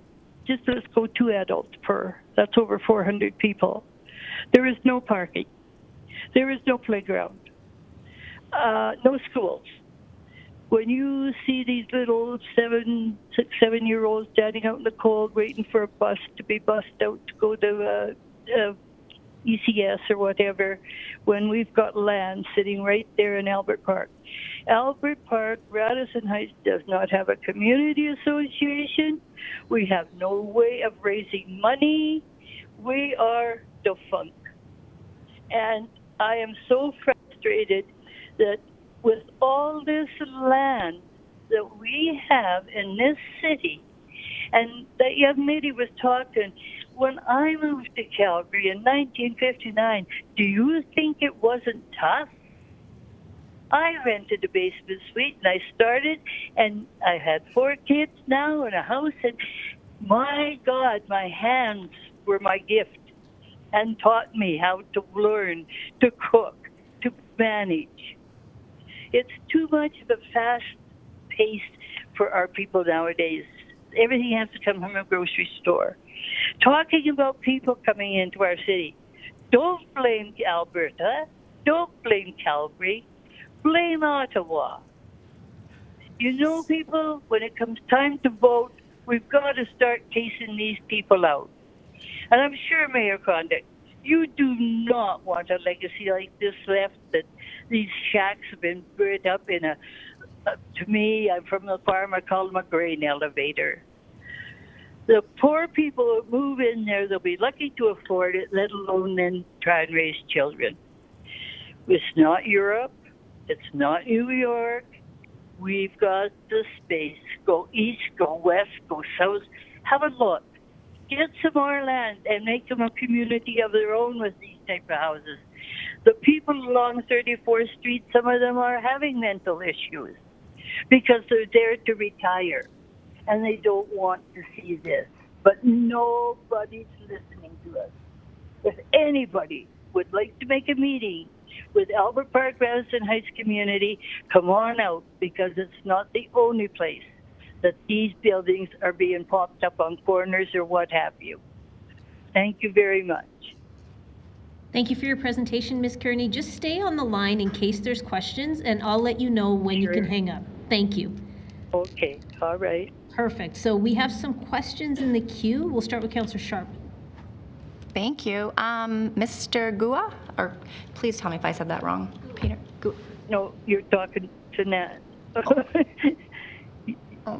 Who do you want to talk to? Oh, Ms. Kearney, if you could just hang on. Yes? If there's a question for you, I'll let you know. Right now it's for another speaker. Oh, okay then. Thank you. Thanks so much for being here. First of all, I didn't catch what you did for a living. I'm an entrepreneur. I'm a physicist. A physicist, that's what it was. With your presentation, did you have any other slides that you didn't get to, or anything? There were a couple, yes. Would you go through, because I have some questions. I knew that you kind of stopped because you ran out of time, but I'd like to see what you had left, because I have some questions if you didn't show it. I think the last two are on the RCG, what type of houses are actually being built in properties that were designated with RCG. And contrary to what we heard yesterday from the developers, it's 90% non-detached. Oh, go back one. Yeah, so you can see that the single detached are more or less built before 1960, And in the last couple of decades or so, it's mostly duplex and in the recent years townhouses, probably lining up with the 2014 changes. So when developers say you will see single detached, it's true, it's 10%. Let's put some actual numbers on there. Okay, thank you. Do you have any data, and maybe you don't have it today, but around just the cost of actual construction of what it costs to build a single family or a duplex today with when it cost, when we had a peak up in 1960? And do you think that is also creating the affordability issue that everyone's talking about? Certainly, there's lots of aspects that go into the cost of a development. I don't have reliable data on that. The closest we have are the industry standards. So based on my estimates of by square footage, the margins on one of those developments, and this is something I think the council should ask the industry when they come up, is what are their margins? Typically, by my estimates, it's about 15%, at least 15%. So that on a duplex, they're making about 200 to 250 by converting one of those single detached that are valued at 400 that they may pay 600 for, and then sell it at with about a $250,000 profit. Thank you for that. I think that's really important. I think we're missing the mark on asking about the margins, even though we're sitting here talking about affordability. That's right. And it goes over to why the rents are going up so much and the cost of houses. The one thing that we're kind of not tackling is the reason for the public hearing is to remove future public hearings. We're already RCGing the city. We see that. How do you feel about the change in process of removing your voice from speaking at a public hearing opposed or for a development in your community? How do you feel about that? Typically, I wouldn't come out to these unless I have something that I feel like isn't being heard or brought up by the community. I don't feel this is a worthwhile policy as a top priority. It could be somewhere down the line. If we're hitting the numbers we're seeing back in 2007, 2015, then it makes a lot of sense, seeing that this is the bottleneck we have. I think there are a lot more things we can do at the moment that can address. I think one of the things is predatory leasing on the rental markets. There's an arbitrage opportunity there. Do you think any suggestions on what the city can do to speed up timelines? When we talk about affordability, people are saying, that the bottleneck or the issue is the land use. Anything your suggestions for the city, what it can do to change? Nothing on the specific to the city. I don't know much about how the city works. I think the overall there's some sort of productivity gain that we can achieve. Part of it could be to use software, which is something I work in. I know that there has been, to my knowledge, there's been some miscalculations in the city, in city and development, when the density of existing communities are miscalculated because green spaces and non-developable land are included as part of that calculation. So I'd like us to get those right, and the sooner we get to that point, we have metrics, and then we can have more meaningful discussions around what the policy might look like. Thank you. Just clerks, is this presentation available to council? Okay, great. Thanks for being here. Great presentation. Thank you. And just as we're moving to the next question, I do need to seek some clarification just to make sure. Can we be asking about profit margins? No, that's not relevant to the bylaw before. So one of the things that we have to remember is that we have guidelines around what we can ask during a public hearing that's on a land use item. And I think it was a good question to pose, Councillor Sharp, to see if we can go down that road. I understand where you were going with the question. We have been back and forth about the concept of affordability being brought into this process, and the concept of speed of approval being brought in is leading us to ask questions that are moving in that direction. So how do we... May I just clarify, though, because we did ask the inner city developers yesterday some cost questions, and so I just wanted, I'm just going to remind everybody in the audience, this is not me making up guidelines for you. There's a procedure bylaw that indicates when you can speak and when you can't. So I appreciate how long you've sat here, but outbursts are something that we can't have. So I appreciate you understanding that. Go ahead. I'm just saying, like, I know that we're treading on a fine line because we talk about affordability, but how can we not talk about affordability when, or ask those questions when we have students that say they can't live or they can't afford? And, you know, how can we not ask those questions of developers and builders? Like, I think either we ask it, or we don't, or we stop talking about affordability and we talk about what the public hearing is about, and public hearing is removing the public hearing from future process. So I think we've already gone down this road. I don't know, Ms. Wobbescheier, if you want to weigh in, but either we make a decision about continuing the affordability conversation, or we talk about the removal of public hearing, which is what this public hearing is for. Councillor Sharp, you're asking a fantastic question. I think we've been allowing a lot of flexibility for the public to respond to us in terms of what their thoughts are about how this is going to affect them, and we've given a lot of leeway. I think we need to start being really careful about the deep, precise money questions that we're asking them in relation to the issues that they've been raising. And then I think when you get to the stage where you as council move on to start deliberating and deciding on this issue, we're going to have to be much more tight in terms of ensuring that your decision is going to be based solely on relevant planning considerations. So early in this process, as we allow the public to speak, we've been more lenient, but once we get to the stage of you making your decision, I'll be happy to provide more advice again to ensure that you guys are staying really tight to what case law is suggesting is relevant for the decision before you. So then, is affordability relevant then in this conversation? I think affordability has, as many of the people today have spoken, has many definitions. And just as we're attempting to be respectful, and I'm trying not to intervene when you're coming up to do presentations unless your time is up, I would really ask that you please be respectful to members of the team who are trying to answer a question. So, Councillor Sharp, as I was saying, and I've talked about this, and some of my colleagues have in history as well, I think it depends in what sense you're talking about that. If we're talking about affordable housing in the terms of only specific people living there, I think we're creeping into discussion that is about users rather than use. Right now, we're talking about a lot of high-level concepts that are tied to this land use that you're considering, that touch on issues that really go at the heart of whether Calgary can develop in a beneficial and economic manner that the MGA in Part 17 talks about doing, and the high-level policy goals that you're all setting. And there's a lot of gray area in there. But I think we're just going to have to try and be sensitive and work our way through this.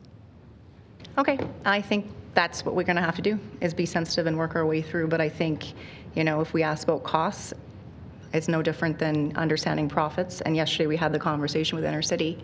So I just wanted to pose it out there that if we're going to have to manage this very closely as we move forward the next 100 panels, because it's going to come up and people are going to know.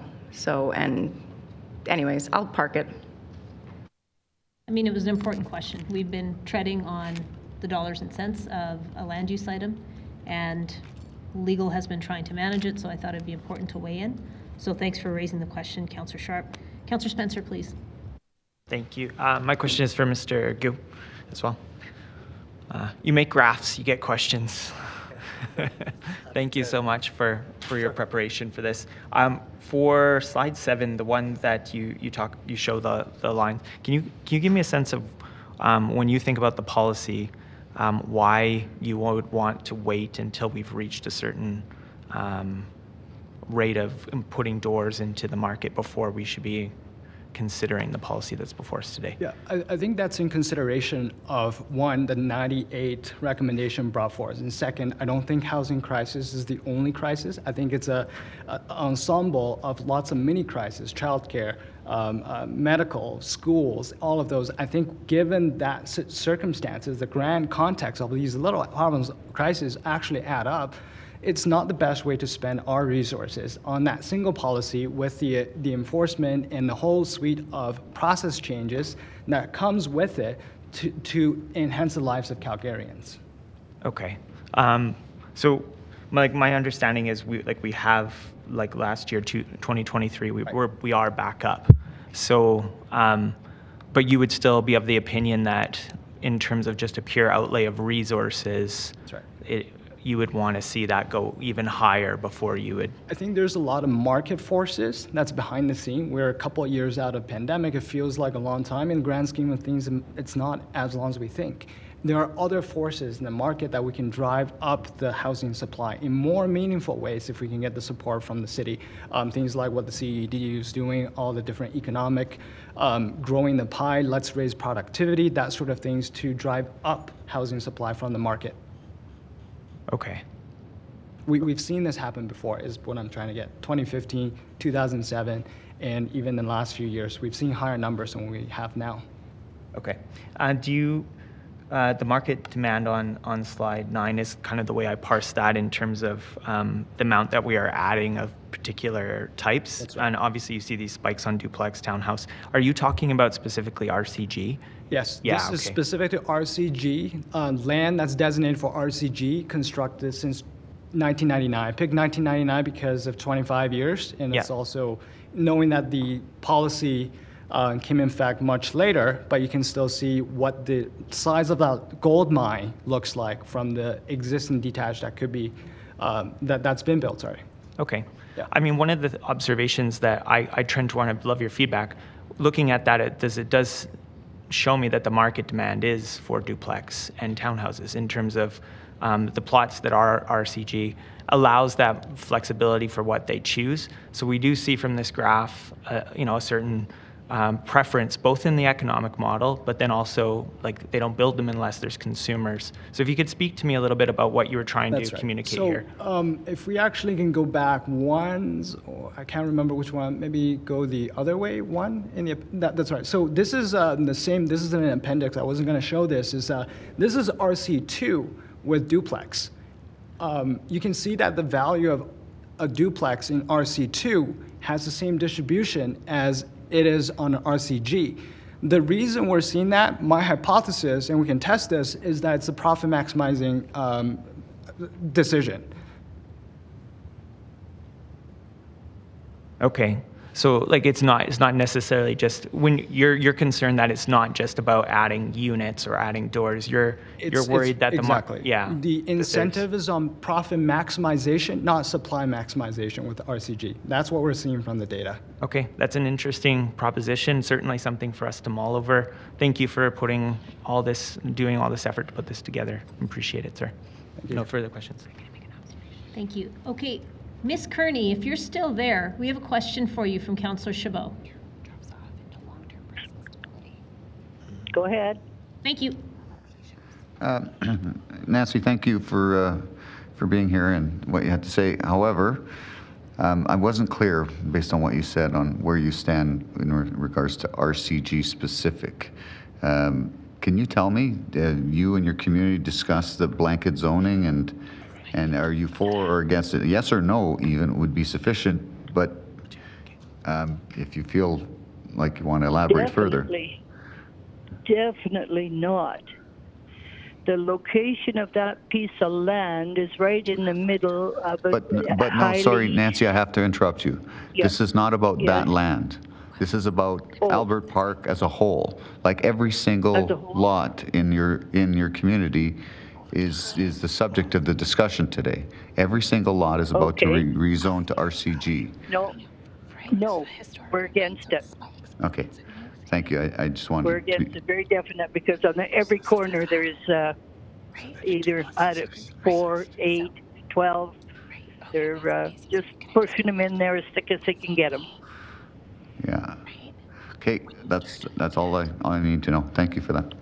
And another thing, too, is that we're not notified when these permits are given out for these to be developed until the last minute, and they're already got the shovel in the ground. So I don't know why aren't we notified. Yeah, well, this is a pretty significant change to your whole community, so appreciate your weighing in on this. Very. I've got so many upset people. Okay, thank you. Because we've been a long time in planning. No further it's questions. Not working out. Thanks, Nancy. Thank you. Thank you. Thank you. There's no other questions for this panel, so thank you to all of you for your presentations. If you're on the phone line, you can hang up now and follow along if you wish to on the live feed. Thank you to everyone that was here in person. I am going to call the next batch of people, but let me just go back and ask if a couple of people that weren't here are here now. Do we have Matthew Knoll? Thank you, Mayor Gondek. You're welcome. Have a great night. Do we have Donalda McBeath? How about Neil Abiyankar? There.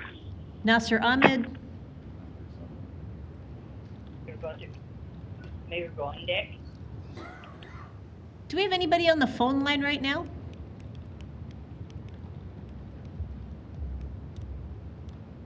Jean, can you tell if there's anybody on there? There's 5 lines on. 5 lines on. Hey, if you're on the phone lines, can I just ask you to maybe tell me who you are? Greg Culver. And which panel are you? 32. 32, thank you. Good to know. You're going to be one of the next ones up. Who else do we have? Dave Vizos. And which panel? Panel 34. Panel 34. We'll watch and see where we get to. We might not get to you today, but thank you. Who else do we have?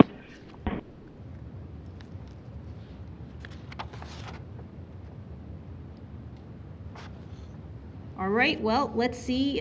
Do we have Ray Kettenbach? Hi. You can go on and grab a seat over there. Do we have Art Matsui? Great, thank you. You can grab a seat over there too. Do we have George Clark? Hi. And do we have Doran? And I'm not going to get this right, but I'm going to... Thank you very much. All right, so we have our 5 panelists. We're going to go Ray, Art, George, Doran, and then Greg. And we're ready when you are.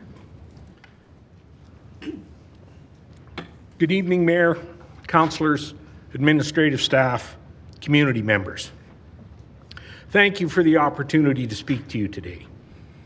I want to speak to you about choice. Each choice we make results in an action, which can be positive or negative. The outcome is rarely neutral. Living in a democracy provides us with the opportunity to make a choice. We live with the consequences of that choice. It is my belief that common sense should be a key factor in all choices that are made. We chose to move to Chinook Park in Ward 11 in 1996. We specifically chose that community because it was R1. We wanted to live in a safe community with big trees, quiet streets, convenient access to schools, shopping, everything we required. It was and still is all within walking distance. There are rental apartments, there are privately held condos, there are basement suites in single-family homes, and of course there are single-family homes. Our school is full, and young families are flocking, clamoring to move into our neighborhood because it is R1. This despite what the city is floating about older and supposedly declining neighborhoods like Chinook Park. I live in the community. I see what's happening. People are exercising their right to choice. In June of 2003, the city was all in to have zoning changed under the various local area plans. The Heritage LEP was pushed through in council in June, despite widespread opposition in the ward and in this very chamber. Now, nearly 10 months later, work on the LEPs seems to have gone quiet. All resources now focused on the push for blanket zoning. Where is the common sense in this approach? What about the results of the funds spent to work on the LAPs? Work likely millions in the dollars. And where is this work now? Gathering dust in a computer file somewhere, I suspect. Common sense would have had you continue to focus on the LAP work, the investments made and the process refined. After all, you must have had a plan for this work. But you seemingly seized on the lure of easy money, the millions, hundreds of millions offered by the federal government. This decision to simply shift to a do it once for all is, in my opinion, not in our city's best interest. My common sense tells me the zoning plan is incomplete, and that has been borne out over the last 2 days. I've changed my presentation several times based on what I've heard and learned, and it's wrong. I think other residents would also agree. Engagement, you've got a huge engagement by residents. A public hearing that will last all week, more than 5,500 pages of submissions of information to read, and growing, I suspect. The finding of the city's earlier open houses, where the vast majority of residents wanting to protect likely their single largest investment, their home, are against the zoning changes you are prepared to push through without the proper thought to mitigate the huge number of issues that have been brought up in the last 2 days. I'm hopeful at the end of this public input session, common sense would lead each of you to tabling this zoning work and instruct administration to apply common sense and sort out the many, many issues and explore all of the ideas and all of the solutions that have been brought forward. Then common sense would lead you to sharing and engaging with the public, not telling residents what the city is going to do to them and their lives and their investments. And I am hopeful, pardon me, I've lost my place. The precedent for a plebiscite is clearly established. Previous leadership and council had the common sense to use the plebiscite in guiding decisions on critically important factors, like the Olympics, like fluoridization. If you can't bring common sense to this, the populace will clearly show Thank you, Mr. that Kettendorf. common sense has left the building just like Elvis. You're at time. Thank you very much. Let's go to Art Matsui, please.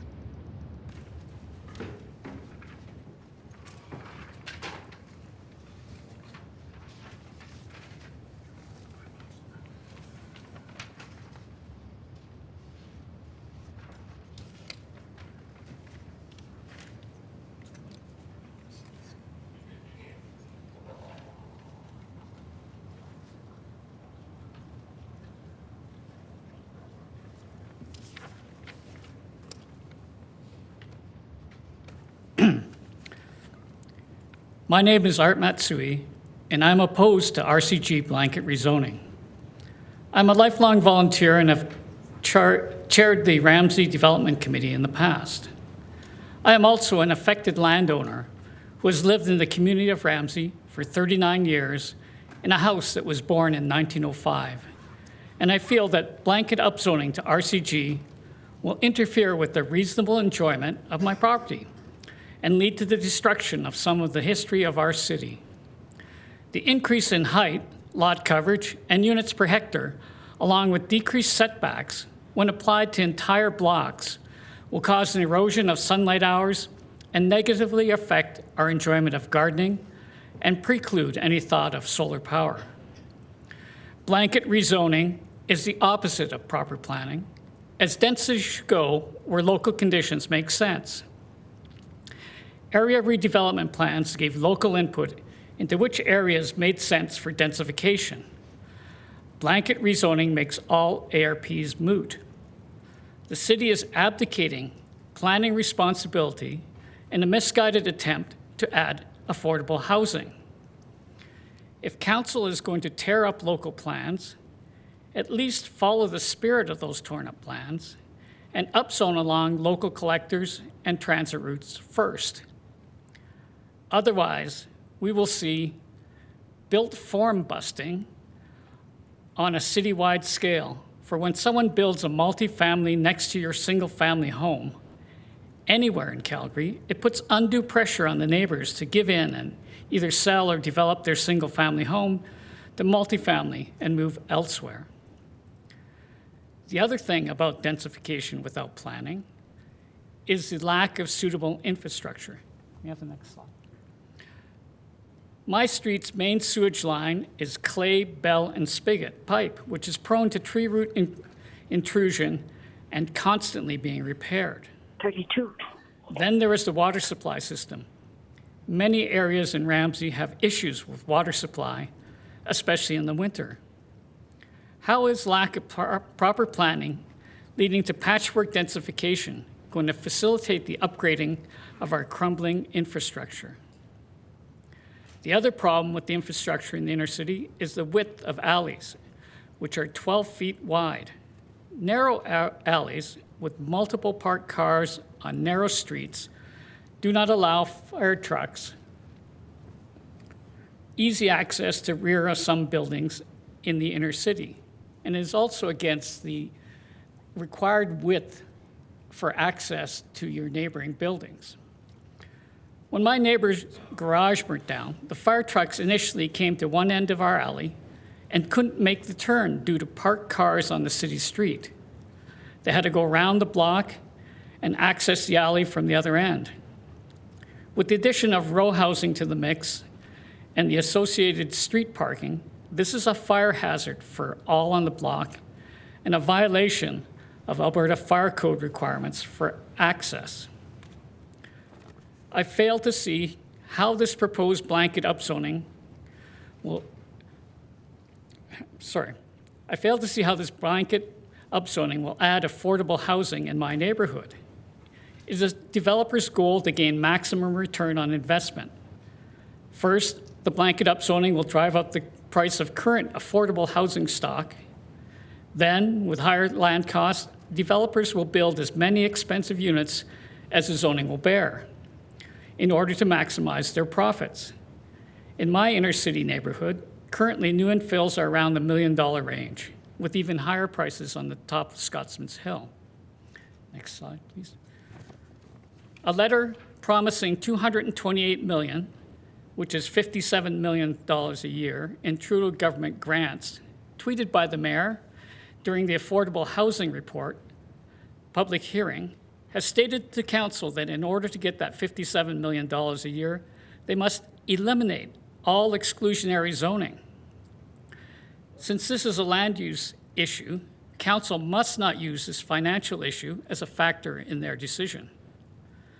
Please vote no to this blanket RCG zoning, which will eliminate all single-family zoning and lead to patchwork, unplanned growth. I understand today's public hearing is a land use zoning issue, and finance and who the end user is are not land use zoning considerations. Thank you, Mr. Matsui. Appreciate your presentation. I had one more sentence, if I could. If I did that for everybody, we'd be here a while longer. Thank you very much. I actually didn't, and so I'm trying to be fair to everyone. So, George Clark, please.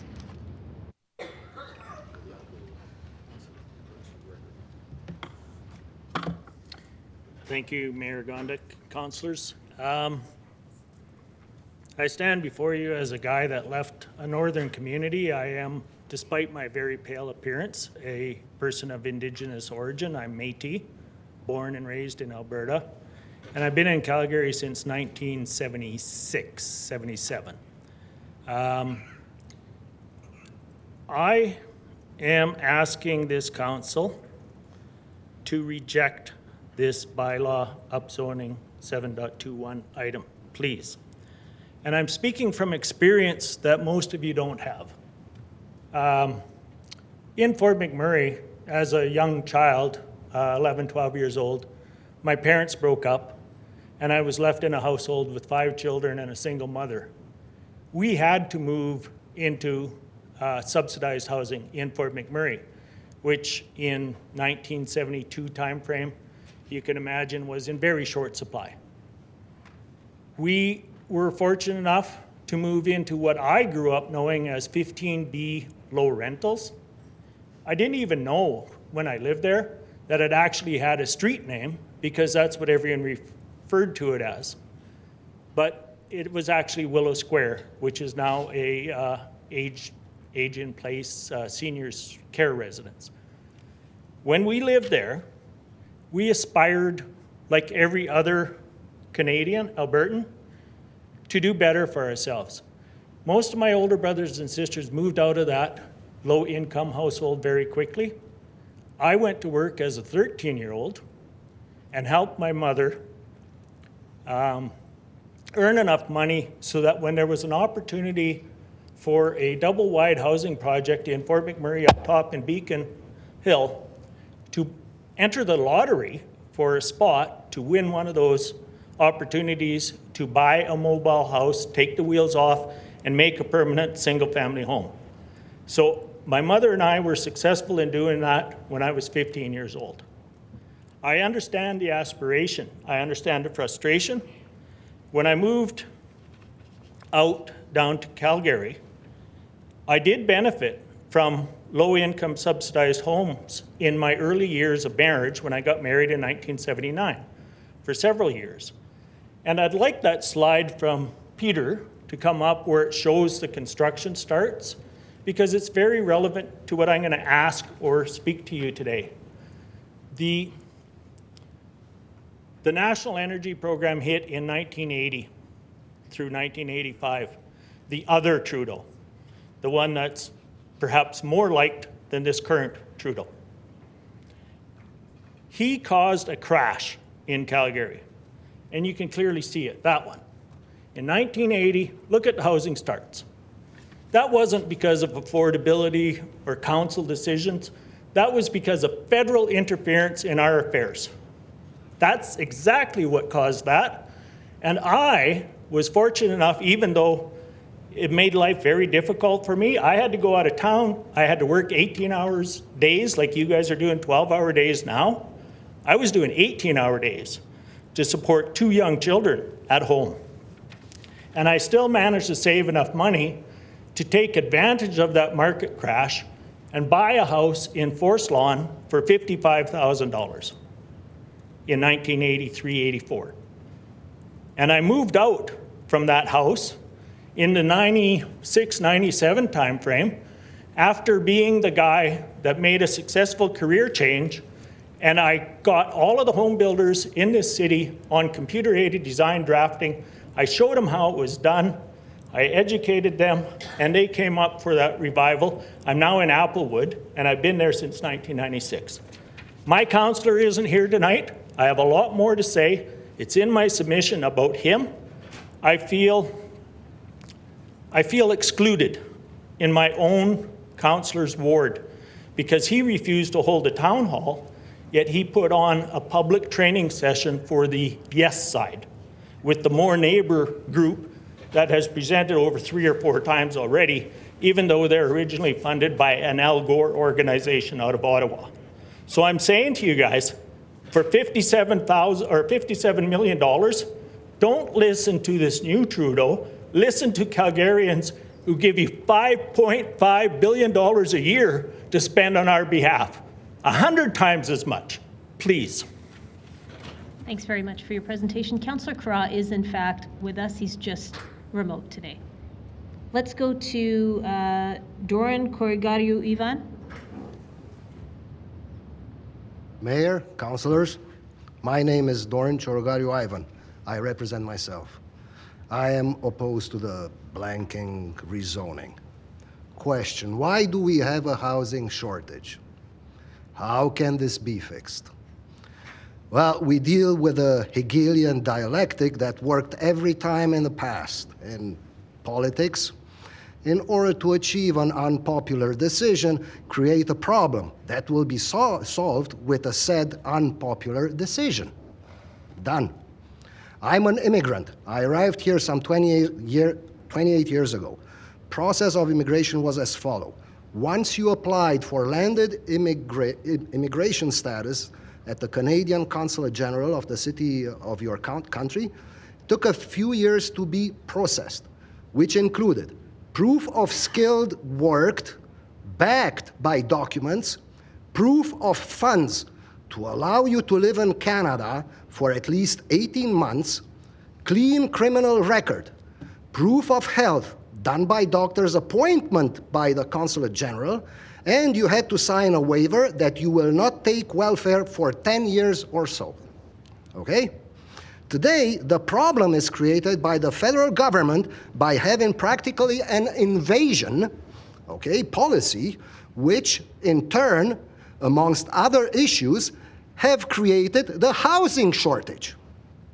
And now we are led to believe that the single detached houses are a problem, and therefore we need the blanket rezoning. You have the solution, correct? And by the way, that letter, it was the same housing minister. He was the immigration minister. Do you see how everything comes together? Okay. So all this is done by the federal government holding ransom housing development funds. This is federal intrusion on municipal affairs, and the mayor and the council should side with the constituents of this city.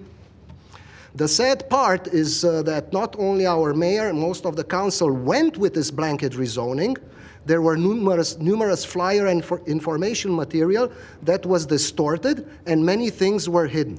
This blanket rezoning is also said to offer affordable housing, another way to send confusion and false hopes to people who aspire to own a house. No matter how small this house might be, make no mistake, there are huge political implications for the current government, for mayor and council, huge financial implications for builders specialized in these infill buildings, but nothing for the ordinary citizen, okay? It's the usual theme which has to stop. The people that think this might lead to affordable housing, I have news.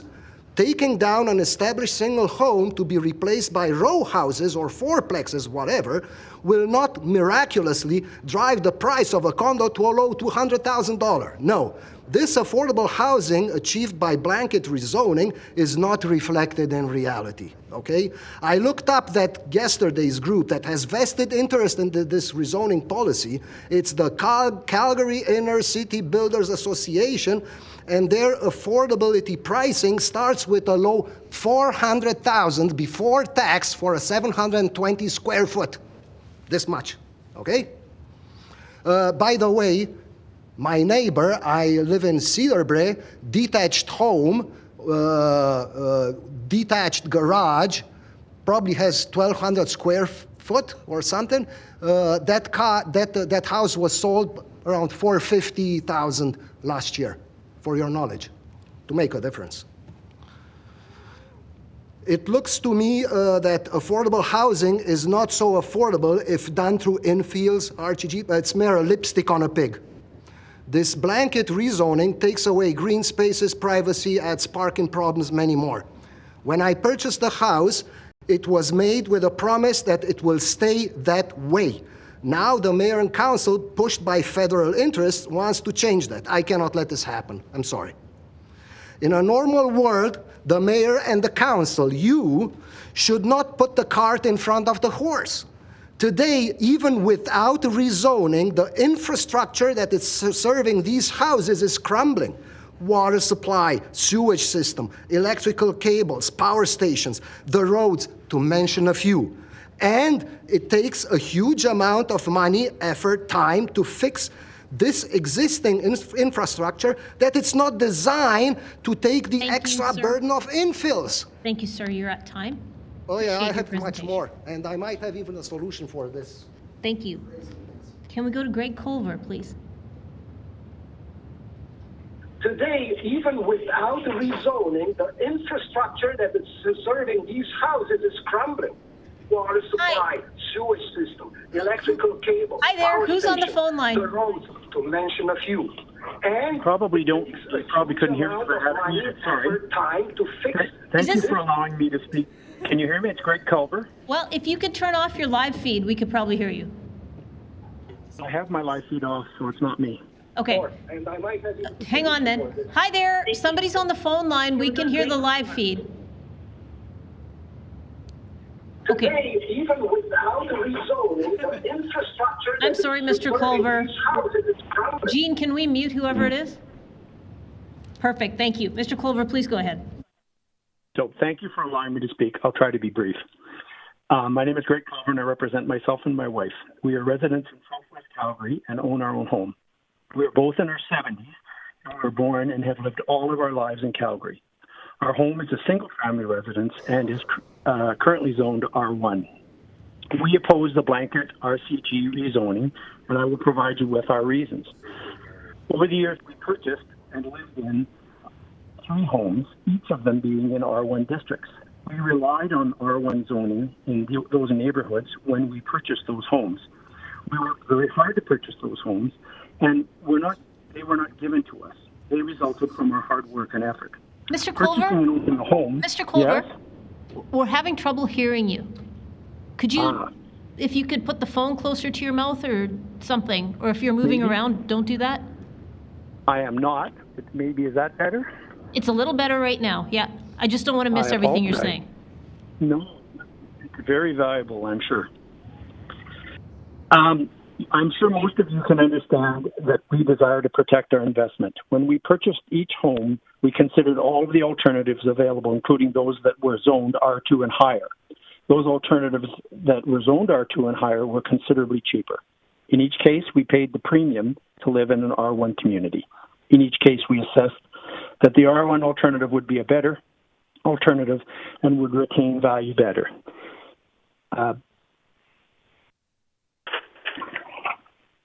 These were investment decisions. Had the city not had its zoning system in place, I have no doubt that our homes would have been far less expensive, but the city did, and we paid for it.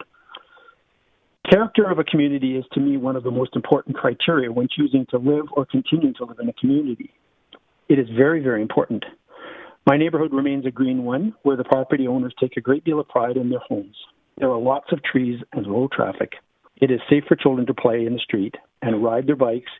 In effect, it's an oasis from the urbanized environment surrounding us. Now the city, and it appears the majority of council members, are pushing blanket rezoning, which will, in its current proposed form, allow up to 12 residential units on 50-foot lots with only 6 parking stalls. These units can be up to 11 meters high. Wow, a huge change. I've seen in other communities where developers who come in to build, their motivation is profit, not community character. In my experience, unless there is a clear and unambiguous rule which developers must adhere to, chaos will reign, and they will maximize their profits. If developers can develop, they will. Largely, I have noted that where city development and permit department is concerned, they ignore neighborhood concerns. Changing the rule to a discretionary one, where in each case I have to rely upon the city building permit department to protect my community, does not inspire my confidence. By blanket rezoning, I am of the view that the character of my community will be adversely affected, and it will be in the long run lessen the value of my property by proving haphazard development. The approach taken by council in this regard is extremely unfair and appears to me to be dictatorial rather than democratic. This blanket rezoning idea, where you are now sitting in essence as if all property owners were simultaneously applying to rezone their property, seems to me to be an abdication of your responsibilities under the spirit and intent of the Municipal Government Act. Under the circumstances, council's actions in this regard and this council meeting amount to an abusive process. You currently have the responsibility to sit and consider applications on a case-by-case basis and to give affected property owners the right to object to the exact nature and details of the development. I cannot properly object to a development if the details are not provided to me under the circumstances. This is a very significant change. You as a council were never given a mandate by the electorate to effect this change in this manner. If you desire the mandate to effect this change, you must get that mandate from a citywide plebiscite to provide fairness to those who are significantly affected and who have invested significantly in the community. In addition, in my opinion, each community ought to be given a veto right to allow or not to allow the proposed development affecting their community under the circumstances. Lastly, I would point out that if your desire is to build low-cost housing, this is not going to occur by blanket rezoning. Most of the cost increases in all of the things we purchase now, including homes, has resulted from increased money supply resulting from government spending, essentially money printing at the federal level.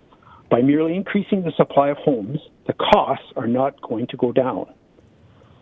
The city would be better off pursuing new community developments rather than trying to destroy existing communities from within. Thank you. Thank you very much for your presentation. There's a couple of questions for this panel. Let's go to Councillor Penner first. Thanks. Thanks. Mr. Kettenbach, I have a question for you, please. You referenced the Heritage Communities Local Area Plan. Correct. And how you felt like it was sitting on a shelf collecting dust.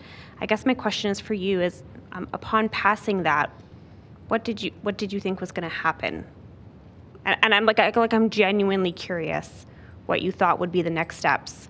So maybe I can give you some information. We're already seeing the steps of that. On Elbow Drive, facilities, houses to be demolished, 12 units to be put up on a single lot, with half a parking stall. Who drives half a car? Half a parking stall for those units each?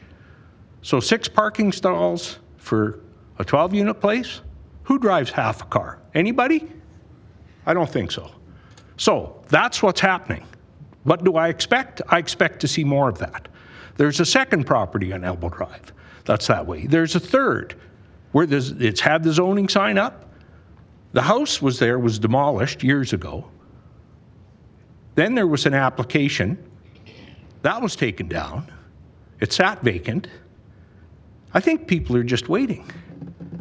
We can put 12 on there too, or 8, or 6. What the city doesn't know is people behind, on the alley, behind that, where those properties are being developed. People on the street across are selling their homes because they don't want the people who can't park their car in half a stall parking in front of their house. And they're moving to R1 communities where there's not half a parking stall allocated. How are you going to charge half your EV in half a parking stall? Let's let common sense rule. Calgary is a city that's driven by cars. I like to cycle. When I worked downtown, I cycled. It made sense. I could do it as quick as taking the transit or driving. But to plan, to force people to not have a parking stall, to park somewhere else, to park in front of somebody else's house because the decision, non-commonsensical decision, half a parking stall? Think about that, people. 6 parking stalls for 12 units. How many people? There have been other people that spoke at the panel that have 3 cars or more in a single family home. Thank you. I'm fortunate that I do. Thanks, Mr. Kettenbach. I think I misunderstood your question. I thought you were getting to the investments that were to follow through the local area plan, but I hear what you're saying now, so I don't have any further questions. Thanks. Thank you. Thank you. Let's go to Councillor McLean, please. Thank you, Mayor Gondek. My question is for Mr. Clark. I think I'm pronouncing that right. Full disclosure, I've known you for a while. I know you're a dedicated volunteer in the community, big advocate for Métis Nation. Carmen, I see her all the time down here in her role as a Métis captain. I even know your mother from abject poverty rose away to receive the Order of Canada. It's pretty. Officer Order of Canada, Yeah. yes, for her advocacy work in establishing the first Alberta Aboriginal Women's Society and the first Canadian Aboriginal Women's Society in the 70s. I held the home together with my younger brother while she was doing that work, and she is my hero. Yeah, I appreciate that, and I respect your opinion, which we never got to get much of that, your opinion on the rezoning issue. So I guess my question is, what are your thoughts about some practical ways to help increase the affordability and low-income housing in our city? What are your thoughts? Yeah, I think this entire RCG blanket rezoning stems in a rush from 2022 into 2023 when the September decision was made because of the Housing Accelerator funding agreement that was signed with CMHC by city clerk and a manager of one department, not by this council. And that contract, I certainly hope every councillor has reread that at least 6 times like I have, please. In particular, let's see here, 4.2, 7.1, 12.2, 12.3, reread Schedule A, read Schedule B, and in particular go to the final commitment, because the basic commitment in taking the $228 million over 4 years through 2027 was to do 41,858 more units, 10,627 multi-units close to rapid transit, 15,956 middle units, and 4,098 other multi-units. So in total, that was 72,539. But the embarrassment for this council, for yourself, Mayor Gondek, who should know better, and literally all of you councillors, is the way you ignored the affordability issue in taking those funds. Because when you signed that contract, you signed up to do, you committed to doing affordable housing. It's a final line in pretty much in that contract. Reread it. It says that you guys are committing that 1.77% of those 72,000 units will be affordable housing. 1.77% is pathetic.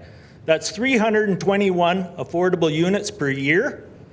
I work numbers, and this is the part I didn't get into because I was getting too emotional about how this impacts people that want a single-family house.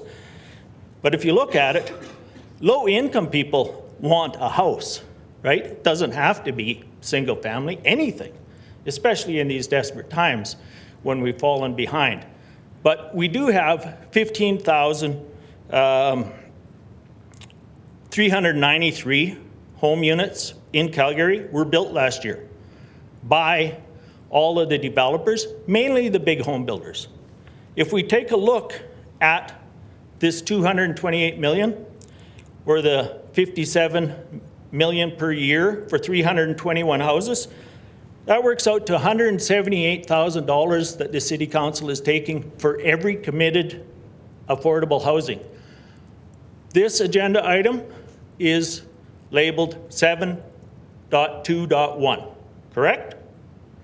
I am looking at that number and I'm saying, take that $57 million, offer all of the developers, I don't care if they're fly-by-night or whatever, the big developers, offer them a $25,000 tax grant incentive to build an affordable housing unit. $25,000. That would increase your affordable home lot through market-assisted type housing by a factor of 7 to 1. So I'm suggesting for this council that you should choose the 7 to 1 concept, provide incentives, let the market work out their problems, let the rezoning. I know all the residents in Applewood Park, or sorry, in Albert Park and Dover and Forest Lawn. I taught their kids how to play baseball and basketball.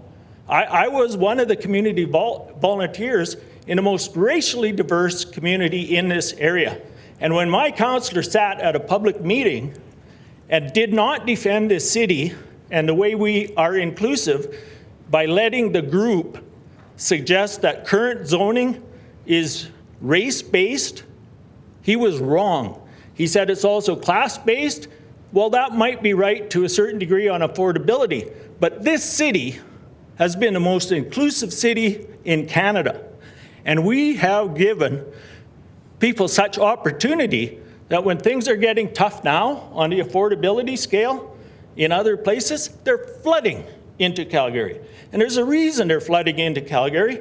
It's because we have that lifestyle, those options, those opportunities to both work hard and ultimately have a house with a garden that we can grow vegetables to feed our family, that we can help minimize our costs. Those are the options that are in front of you. And those options are not going to be solved by a blanket RCG zoning, in my opinion. Thanks, George.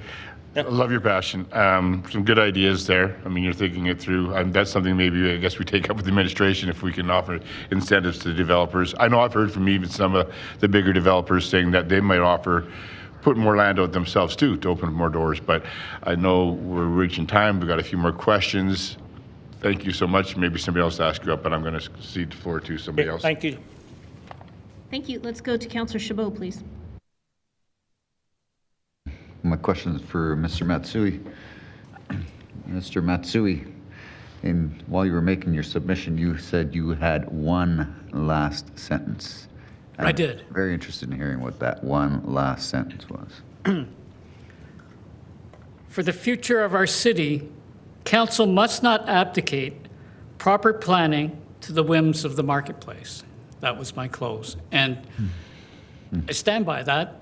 This is lazy planning. You're abdicating your planning function to the marketplace and the whims of developers where they can maximize their profits. And further to that, someone else said that 47% of development's time went to zoning issues.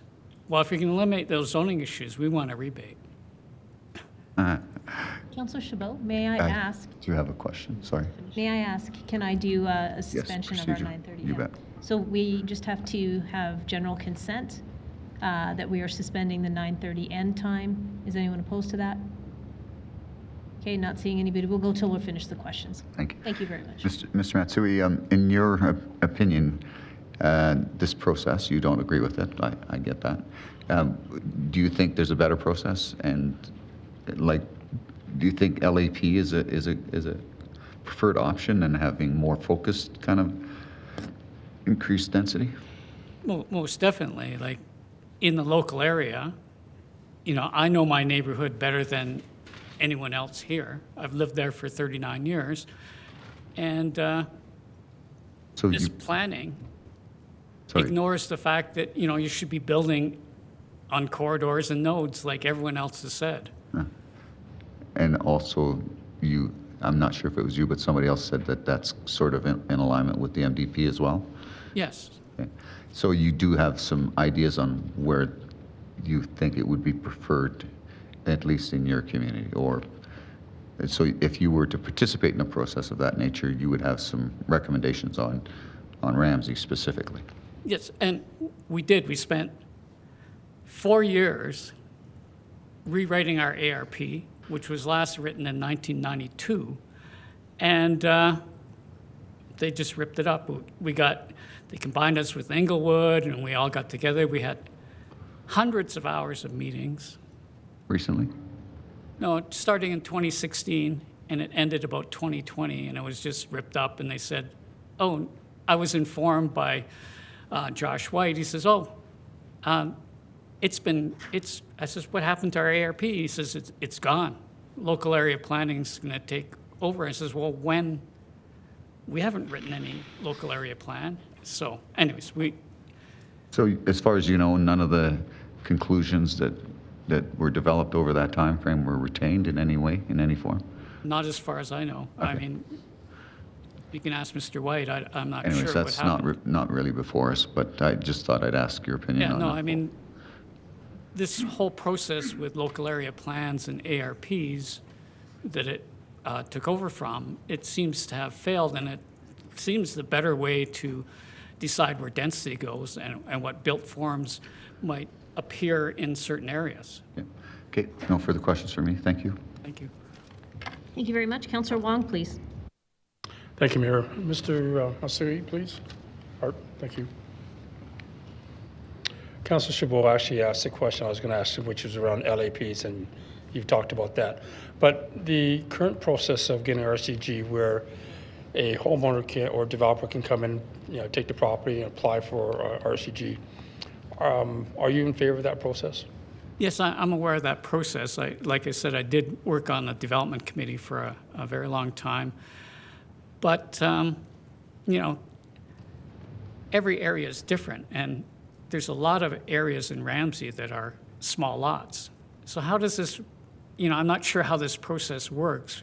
You do a blanket rezone on all RC2s, and there's a lot of 25 by 100s in Ramsey, and, you could probably cram a duplex on there, these really weird little tiny duplexes, and even have a laneway house.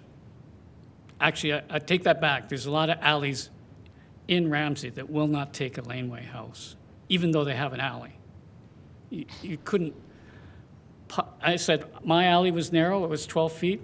There's other alleys that are less than 12 feet. They go up hills, and there's no way that you get a fire truck down there. Not a chance in this world. Right. So.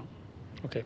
But again, you do support an LAP process, and where we've heard previous conversations that there are certain site constraints, so you probably wouldn't do this, but where there were no site constraints, you'd be supportive of it? Yeah, I'd be supportive of the LAP process if it actually came to fruition this time.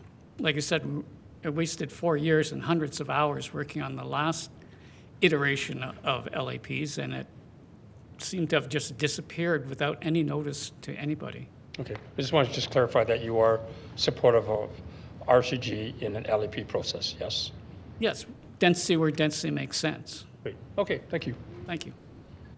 Thank you. Let's go to Councillor Chu, please. Thank you, Worship. My question will be for Doreen. And I'm sorry that I don't want to mispronounce your last name. Chorogariu Ivan. Okay, thank you. And I'm not going to try that again. I'm sorry. I really like your presentation. You enjoyed it as well, but unfortunately you couldn't finish. Yeah, half presentation. So we're late right now. So if you can finish in a couple of 3 minutes, that would be great, please. You okay?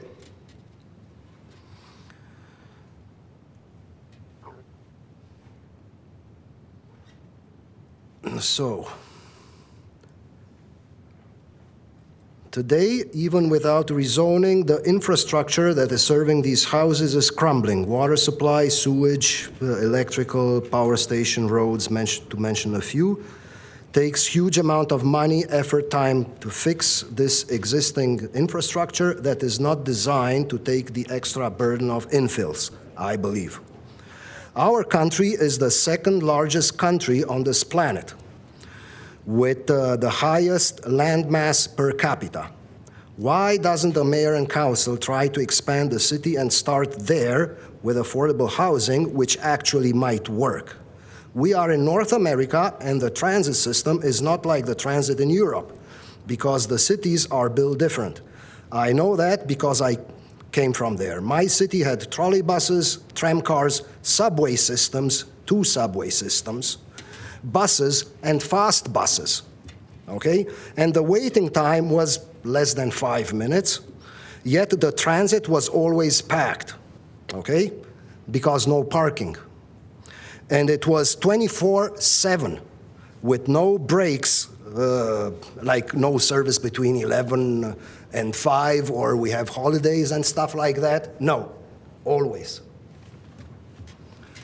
Also, today's Calgary average lot size is the smallest throughout North America, okay? It's from the North Pole all the way to Mexico. Calgary has the smallest lots. It's on the webpage. in case you didn't know. Yet, as mentioned before, we are the second largest landmass in the world. Isn't there a disconnect? To conclude, if the mayor and the council is working for the people, they should focus on fixing the existing infrastructure. Start building affordable housing where they already have land, even if this means to expand the city. There can be done some, let's call them infills, but not the infill, you know, take down a house here and then make shade. No, where it's proper, where there is the space to do that. You can make, you know, duplexes, some high rises, God knows what.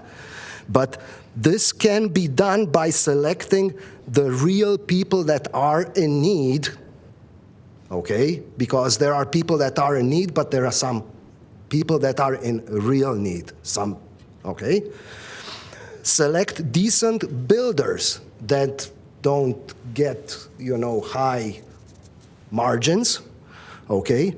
And have an honest discussion with the interested parties. You know, little panels, whatever, per, I know, different zones, with those peoples, with the constructors, because it's lots, house sizes, what you put in there, how do you see it, okay? And again, you know that the prices of materials, wood, you know, nails, everything went up. And yeah, I understand market and stuff like that. But the city, you guys, you have some leverage, some power. We have lumber, we have stuff can be done. And you can involve the federal government, okay, if you know how to pull the ropes for affordable housing. You can actually be the one that's throwing the ball at them, okay? Not the other way around. We are the bosses. Always, okay? Because they're also our employees, just like you. So there is... Councillor Chu, like, he's been given 4 additional minutes on top of everyone else had 5 minutes. So Councillor Chu, can you please ask a question? Because we have hundreds of people waiting to speak, and it's past 9:30. And what's the question? What's the answer? Because it's not fair to anyone else, whether they're for or against. I already asked the question. I asked him to finish his presentation, if you could, in 2 to 3 minutes, but he has been talking for, I didn't count the time. Thank you for counting the time. And I think it's respectful to ask people to finish their presentation. If you don't mind, maybe if you can finish that in about a minute, please. Okay. So there's no need to disrupt the whole city for ideology and financial gains, where the losers will be the existing and future homeowners on all levels, from tax prices, from privacy, quality of life, etc. So I just want to end that Mayor Gondek and this council started the stewardship on the wrong footing from the start, and to me it seems like they were working overtime, forcing various non-popular issues on its constituents, which are paying their salaries. Unfortunately, I have little hope that this mayor and this council will change the RCG policies. But they will probably rather bully ahead for whatever the gains will be than the average citizen. Thank you. Thank you, sir. Thank you, Your Worship. Thank you. I don't see anybody else in the queue, so that's it for this panel. Thank you very much for joining us today. I appreciate your presentations. So tomorrow, let's be ready to go with panel number 33. So tomorrow we're going to start with Luca Lachner, then it's Henry Hansen, then it's Molly Bennett, then Andrea Riccio and Natalie Ofukani, and then panel 34 will immediately follow that. It's Lorraine Robinson, Dave Vizdos, Andrew Bambridge, Scott Miller, and Richard Lotz. Those are the first 10 people that'll be up tomorrow. We start at 9:30 sharp. Council, I will say this. It is in fact not the mandate of council to ask somebody to finish their presentation. The rules are that everybody has 5 minutes. That's how it's made equitable and fair to all members who are coming to speak. When members of council ask somebody to take more time to speak, it actually makes it inequitable. It's your prerogative to do so. I would highly recommend that we all remember, we just got through 125 people in 2 days. We have about 850 registered. So we have 700 more people to go. They all deserve the same equal treatment of having 5 minutes each. That's what I'll say, and we'll see you in the morning.